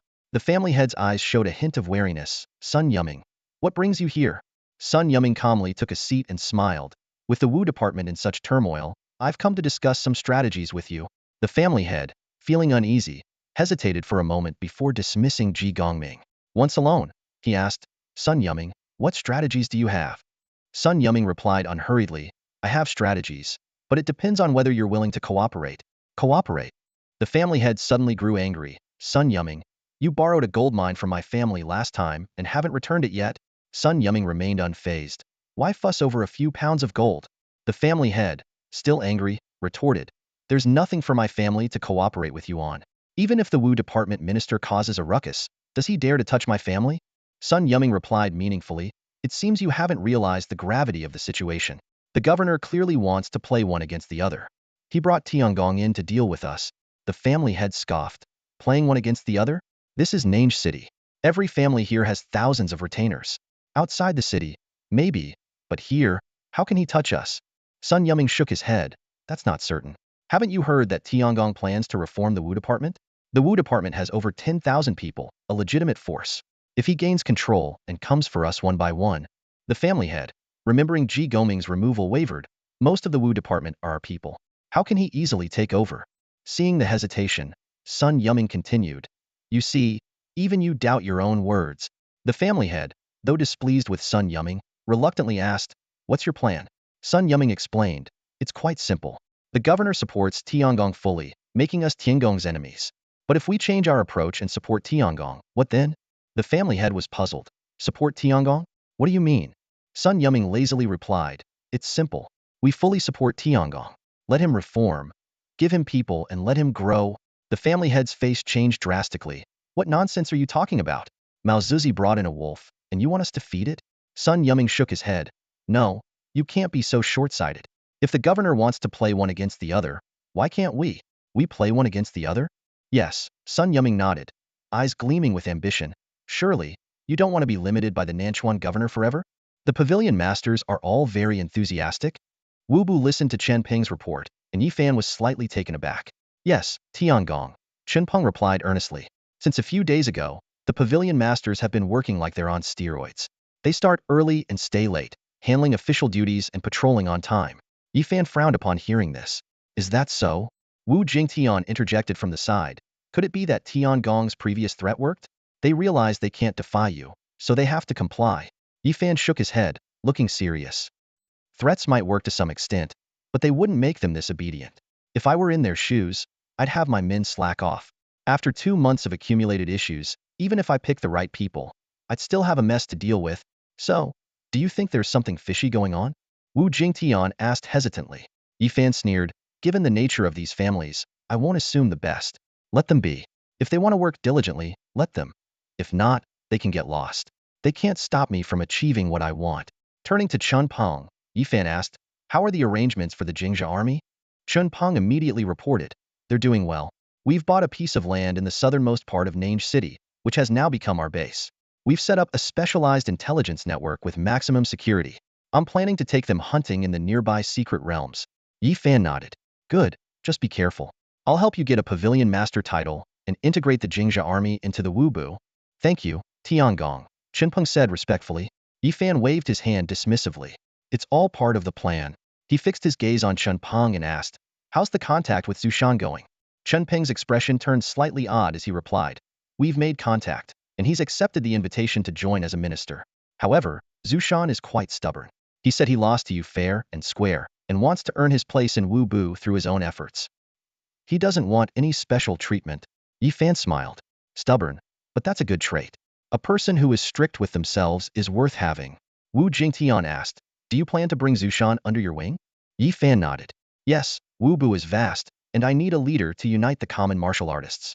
Zushan is strong and resolute, making him a valuable asset, Wu Jingtian reminded. But I've heard that the previous leader of the common martial artists was Dong Xian. Given Wu Bu's long-standing status quo, introducing a new leader might cause conflicts. Yi Fan was unfazed. I've assessed Dong Xian. He's weak and useless. We'll just remove him. A martial artist should be unyielding. When the sky falls, it can break your neck or legs, but never your spine. Wu Jingtian nodded thoughtfully. Understood. Chun Peng then asked, Tiangong, what's our next plan? Is there anything specific you need me to handle? Yi Fan replied, for now, let's observe those guys and see how things unfold. Focus on stabilizing the Jingjia army and prepare for future tasks. He looked into the distance, a smile playing on his lips. I'm not too keen on getting involved in Nange City's affairs. Our main focus is Yun City. Its development is unstoppable and will eventually spread across Nanchuan. In Nange, we're just here to annoy the Miao family and other clans. Their power is too vast for us to make significant moves, but we can still constrain them. Ideally, we could choke their resources. Yun City has around 20,000 troops, and with Balian City, we have 40,000. Once fully armed, in about 6 months, we can target Tingyu City and Mizong City. Chun Peng nodded repeatedly. Understood, Tiangong. I'll ensure everything is in order with the Jingjia army. Just as Chun Peng was about to leave, Yi Fan grabbed his arm. Forget the Jingjia army for now. Come with me to a place. A place? Chun Peng was puzzled. Where to? Yi Fan smiled. We've been in Nange City for almost half a month. It's time to visit Fengyue Tower. Fengyue Tower? Both Chun Peng and Wu Jingtian were taken aback. As martial artists, although they focused on their training, they had heard of the infamous Fengyue Tower, favorite haunt of hedonists. Chun Peng hesitated. Tiangong, why would you go to Fengyue Tower? Yi Fan walked towards the door without looking back. To see someone, of course. I've heard that on the 99th floor of Fengyue Tower, there's a songstress named Linglong, who is said to be as beautiful as a fairy and sings like an angel. I thought I'd see for myself. Wu Jingtian and Chun Peng exchanged bewildered glances. Hearing this from anyone else would be nothing unusual, but coming from Yi Fan, it was hard to believe. As Yi Fan walked away, Chun Peng whispered to Wu Jingtian, Senior Wu Jingtian, are you going? I've never been to such a place, and I'm afraid I'll embarrass myself. You've seen more of the world. Care to join us?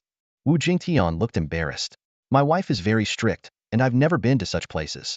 Besides, Tiangong didn't invite me. Come along, all of you. Yi Fan's voice called out. He had casually donned a black robe and was walking away. Don't overthink it. On the path of cultivation, one must have a firm heart. Going to Fengyue Tower is just to meet an old acquaintance and, of course, enjoy some music. The head of the family, the minister, has left. As Yi Fan stepped out of the threshold, news from the martial department quickly spread to several influential families. The Ji family, particularly interested in Yi Fan, was the first to receive the information. At that moment, the head of the Ji family was leisurely sipping tea. Upon hearing the news, he remained unusually calm. He took a slow sip of his tea before asking, where did he go? The messenger hesitated for a moment before responding quietly, to Fengyue Tower. Fengyue Tower? The head of the Ji family almost choked on his tea.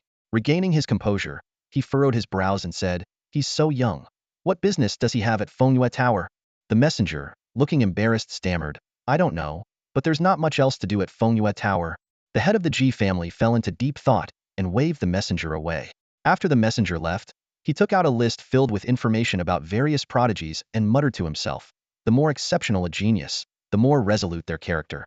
Among this generation's prodigies, apart from that odd one in the capital, none seemed to be lecherous. A moment later, he smiled. If this minister is indeed a lecher, he will be easier to deal with. Those who crave wealth can be bought with money, and those who crave pleasure can be bought with beauty.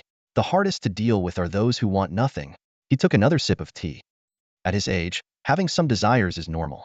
If he had no desires at all, that would be concerning. Meanwhile, Yifan and his group had arrived at Fengyue Street. On either side of the street, elaborately dressed women were eagerly attracting customers, their bare skin peeking out from under short sleeves and skirts. The scene made the honest Chunpeng blush, and even the henpecked Wu Jingtian couldn't help but twitch. "Minister, are we really going in?"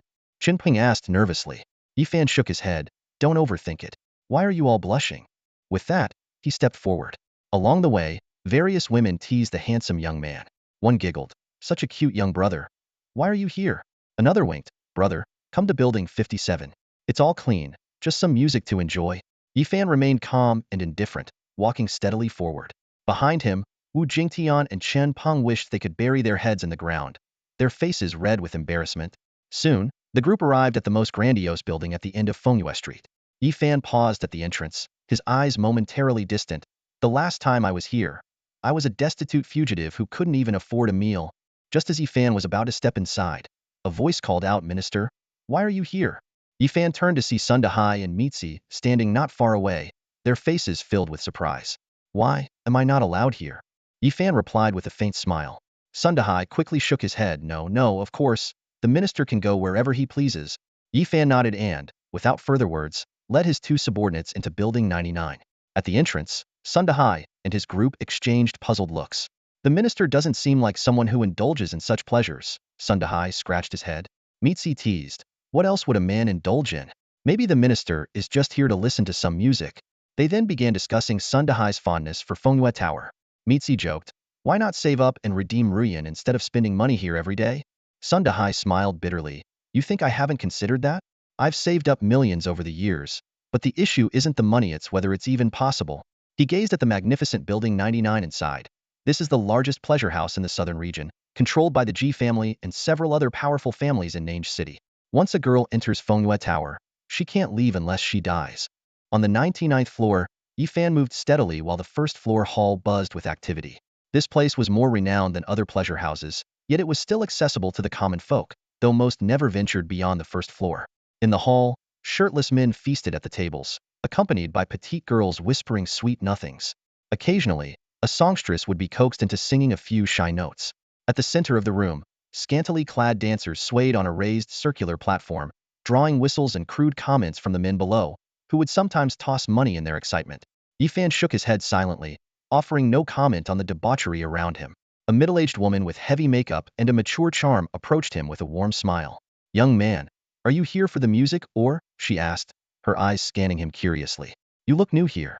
This must be your first time at the 99th floor, right? Our girls are top-notch, whether you prefer something mild or spicy." "Plain," Yifan interrupted impatiently. The woman paused, then laughed. "A man of taste, I see. We have many talented ladies here. Let me introduce."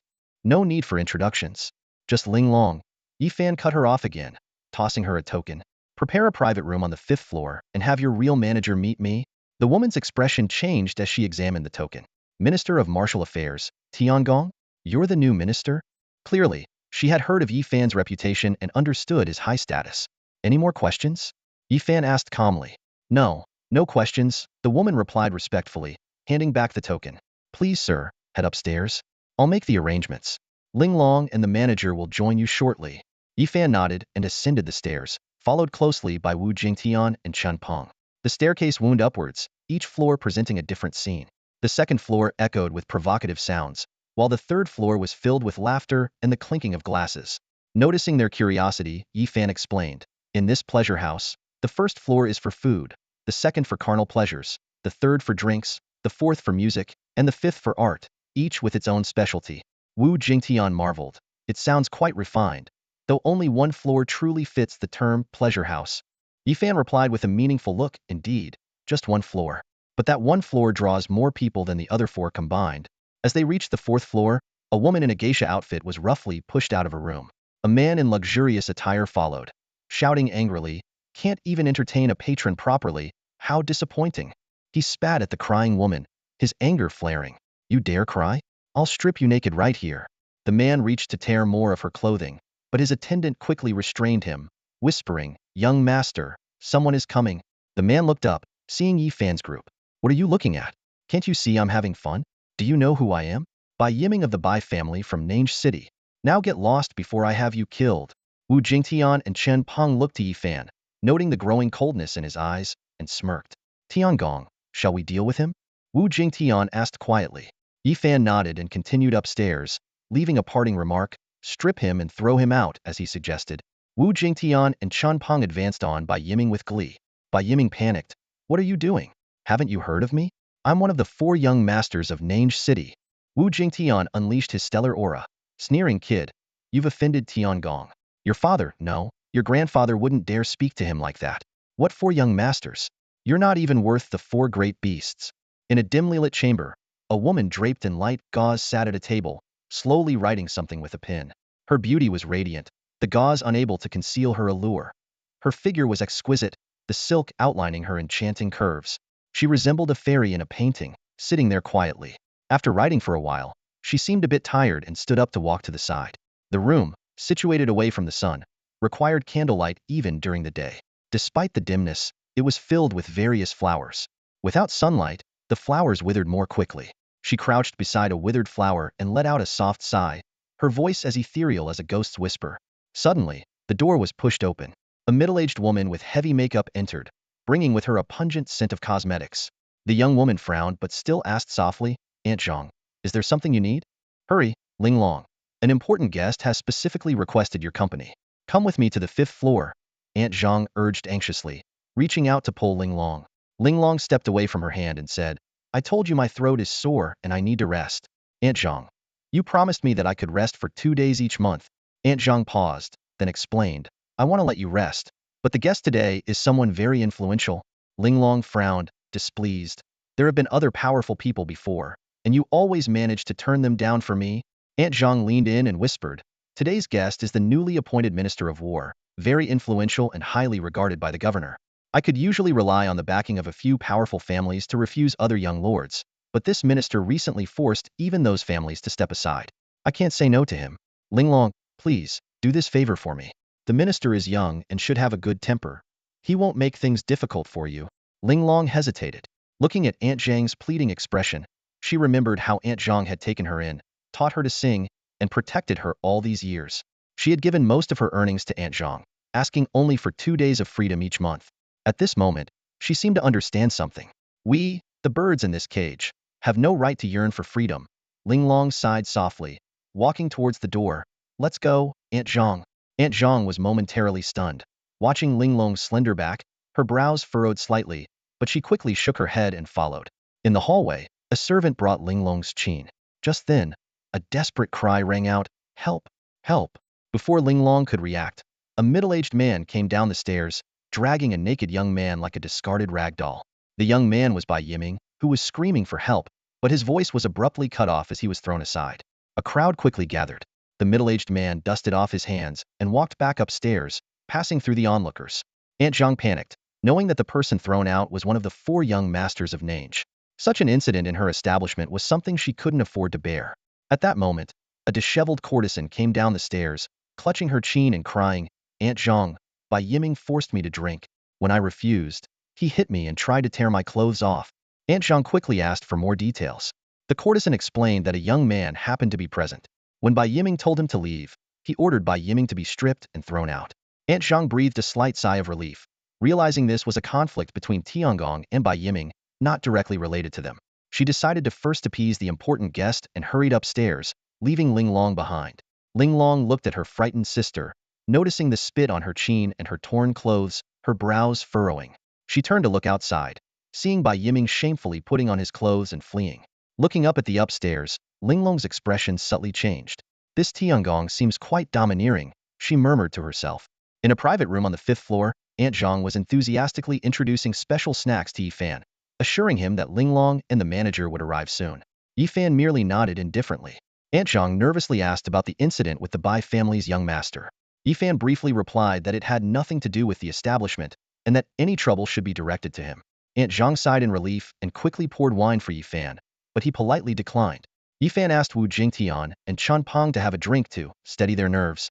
The two exchanged uneasy glances, speculating that Yifan might have a plan. At that moment, Linglong entered the room. Her presence seemed to soften the light in the room. Even Wu Jingtian and Chen Peng were momentarily stunned, quickly looking away to avoid rudeness. Tiangong, Linglong greets you, Linglong said, bowing with her chin. Yifan remained silent, simply gazing at the familiar figure, his eyes flickering. He remembered how, years ago, when he was desperate and hiding in the establishment, Linglong had entered the room just like this, carrying a few steaming buns. Those cheap buns had saved his life. Later, when he achieved success and wanted to find her, he learned that she had passed away. Meeting again today, everything had changed. Yifan hesitated slightly but finally spoke softly, long time no see. The voice echoed powerfully in the room, like a sigh tinged with a hint of laughter. Linglong was taken aback, and Wu Jingtian, Chen Peng, and Aunt Zhang all turned to look at Yifan, their faces filled with surprise. Linglong broke the silence first, a hint of confusion in her eyes. Tiangong, have we met before? She gazed at Yifan, feeling an inexplicable sensation. Yifan didn't answer immediately. After a brief pause, he shook his head. You remind me of someone I used to know. I mistook you for her for a moment. He then turned his gaze to Aunt Zhang. Aunt Zhang, you may leave now. Aunt Zhang hesitated. But Linglong is supposed to sing. Who will pour the drinks for the guests? We can pour our own drinks. I'm not here for that. Yifan waved her off. Aunt Zhang glanced at Linglong, seeming worried, but eventually nodded and left. The room fell silent. Linglong rarely performed solo, and the atmosphere was somewhat awkward. Yifan broke the silence again. Linglong, just sing. What would Tiangong like to hear? Linglong asked. Anything will do, Yifan replied. After a brief moment of thought, Linglong began to pluck the strings of her instrument. Her lips parted, and the melody seamlessly intertwined with her voice. Wu Jingtian and Chen Peng listened, entranced, while Yifan leaned back in his chair, calmly watching Linglong. Linglong was confident in her singing. As the top performer at Fengyue Pavilion, she had every reason to be. Yet Yifan's reaction surprised her. He showed neither appreciation nor desire, as if he was impervious to the music, solely focused on her with a complex expression in his eyes. Linglong had seen such a gaze before, usually in the eyes of those who had weathered many storms, reminiscing about the past or lamenting the passage of time. How could a young man have such a deep look? Was it because she reminded him of someone? Perhaps his sister? With this thought in mind, Linglong continued to sing, her eyes never leaving Yifan's face, seeking more clues. Yet Yifan's expression remained as still as stone, save for those profound eyes. Linglong thought to herself, he is truly a unique person. Her smile widened slightly, and her singing became even more beautiful. After a few songs, Linglong was about to pluck the strings again when Yifan raised his hand to stop her. That's enough. You don't need to sing anymore. Linglong paused, surprised. Tiangong, don't you want to hear more? I do, but not right now. Yifan leaned back, stretching lazily before suddenly asking, Linglong, do you have any wishes? Wishes? Linglong was taken aback. Tiangong, are you planning to give me a gift? Not a gift, a wish. Yifan looked directly at her. Within my capabilities, I can grant you one wish. Why would Tiangong suddenly say this? Linglong inquired. Is it because of that person from your past? Yifan nodded. Yes, I owe her. But she can never return, so I want to make it up to her through you. Before Linglong could speak, Yifan interrupted. You don't need to say anything else. Just tell me your wish. Linglong hesitated, her gaze falling on the withered flowers in the room. Normally, she wouldn't think much of it, but today, perhaps because of the earlier events, her heart was stirred. She recalled the sunlight when she bought the flowers and, on a whim, said to Yifan, Tiangong, my wish is to see more of the sun. The sun. Yifan paused. Don't you want freedom? People like us don't have the chance for freedom, Linglong said sadly. Just being able to see the sun a bit more would be enough. If my flowers could see more sunlight, they wouldn't wither so quickly. Though her words were meaningful, they were filled with melancholy. She didn't dare to hope for freedom, only wishing her flowers could last a little longer. Yifan was silent for a long time before finally speaking. I promise you this wish. He tore off a piece of his long coat and handed it to Linglong, his gaze steady. He hadn't come here just to hear a few songs, but to resolve some old regrets. He knew the background of Fengyue Pavilion well enough to negotiate or take his time, but hearing the expected answer spurred him into action. As a cultivator, if he couldn't show a bit of boldness, what was the point? Hold on to your instrument and grab this piece of cloth tightly. Don't let go, Yifan instructed. Linglong was stunned, staring at the piece of cloth in disbelief. Tiangong. Sure. Yifan stood up. At that moment, the door opened, and the steward walked in with a smile. Tiangong, what can I do for you? Before he could finish, Yifan grabbed him by the collar and lifted him off the ground. When we leave, if anyone tries to stop us, tell them to get out of the way, Yifan said coldly. Don't say another word or you'll die. The steward was terrified by the killing intent in Yifan's eyes, realizing he wasn't joking. Overwhelmed by fear, he could only nod frantically. Don't kill me. I'll do as you say. Satisfied with the answer, Yifan turned to Jingtian and Chun Peng, a smile on his lips. Feeling brave now? It's time to act. The two men immediately responded, standing by Yifan's side, their eyes gleaming with determination. With a loud bang, the door to the fifth-floor room was blasted open. Yifan led the way, with Jingtian and Chun Peng flanking him. Linglong followed cautiously, clutching her instrument and holding onto Yifan's cloth, her eyes filled with both anxiety and excitement. Yifan shouted, Tiangong is here. Anyone in our way will be killed without mercy. The minister is truly domineering. At this moment, Sundahai and his group were still watching by Yiming's spectacle at the entrance. The locals of Nange had long been displeased with this spoiled rich kid, but they didn't dare to voice their grievances due to the disparity in status. Remembering how Bai Yiming once harassed Ruyan, a smile crept onto Sundahai's face, thinking that the group leader had finally given him a taste of his own medicine. Mitzi, standing nearby with a grin, said, Why don't we just follow the minister directly? Sure, it's dangerous, but it's exhilarating. We can beat up whoever we want. Isn't that the kind of freedom we're seeking in our training? Didn't you say you wanted to see for yourself? Sundahai scoffed.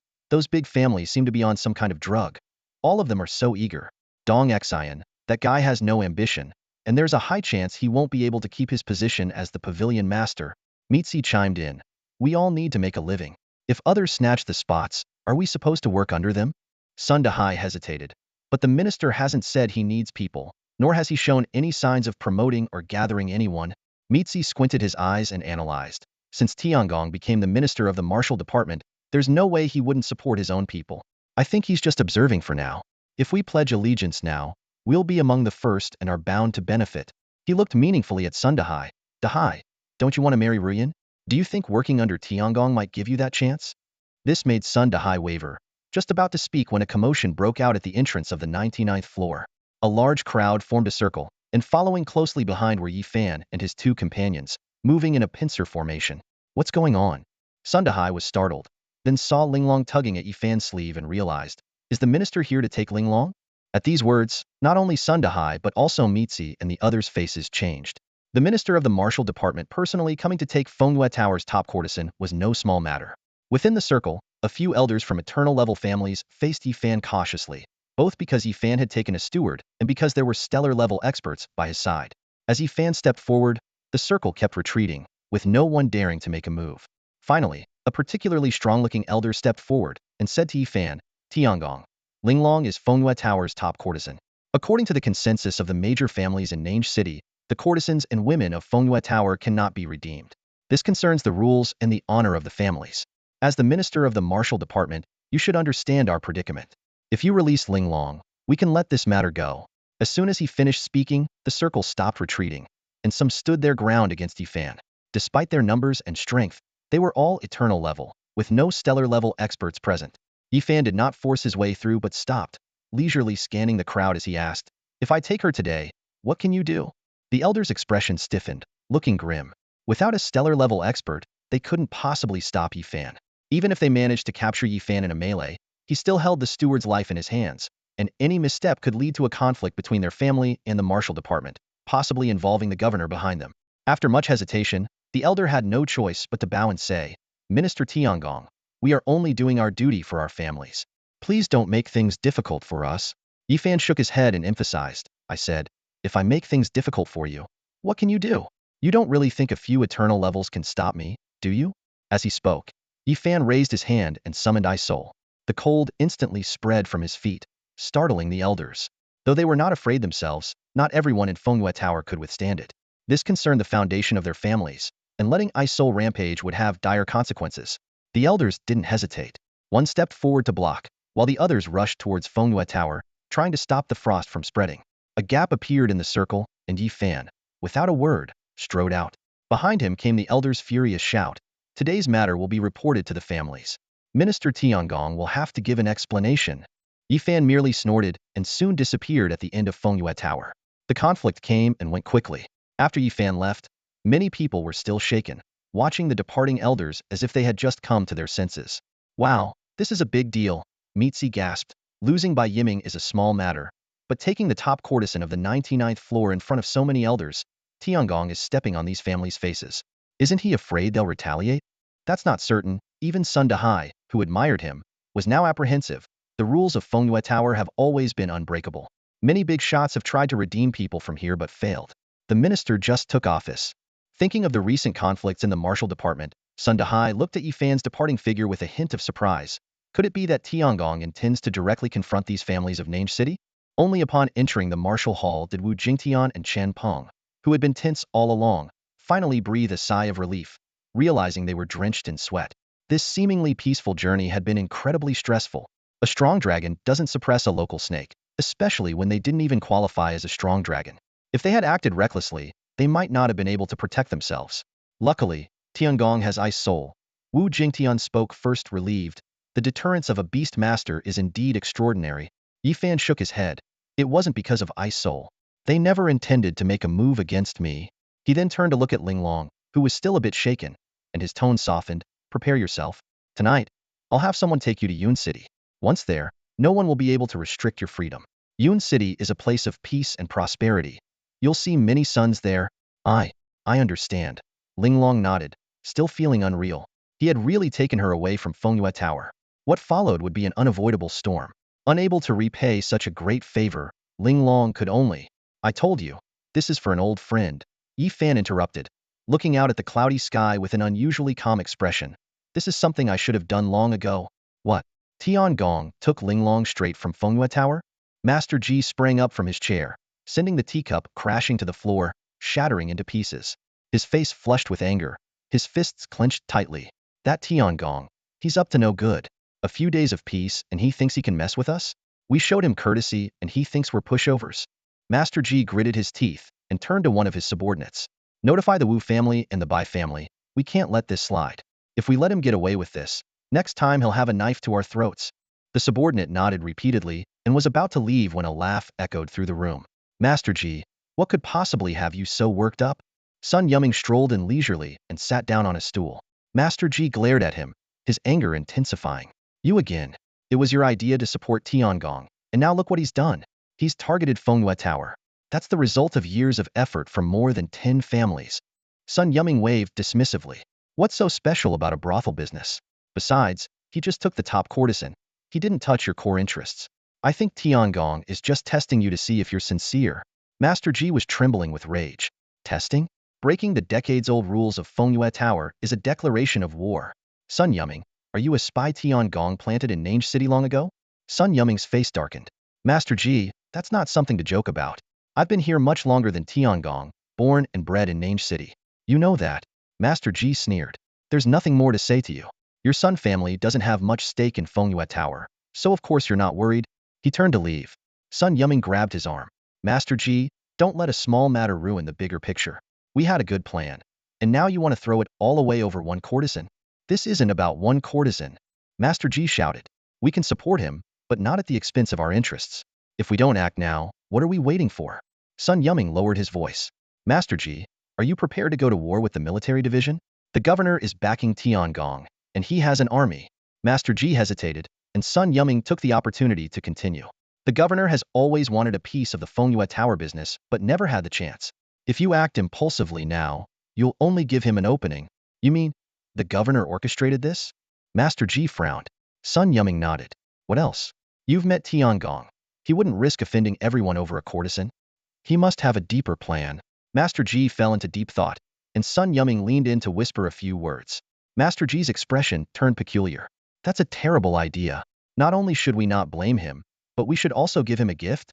Why don't you just suggest I call him my godfather? Sun Yuming chuckled. Master Ji, the key is our relationship with Tiangong. He's just a troublemaker, and whoever uses him benefits. The governor gave him an incentive, so he came to bother us. If we can win him over, we can make the governor suffer instead. Master G was still reluctant. He just took our top courtesan, and now we're supposed to happily give him gifts? What will others think of us? Everyone will think they can come and take our people. Sun Yumming sighed. Master G, think bigger.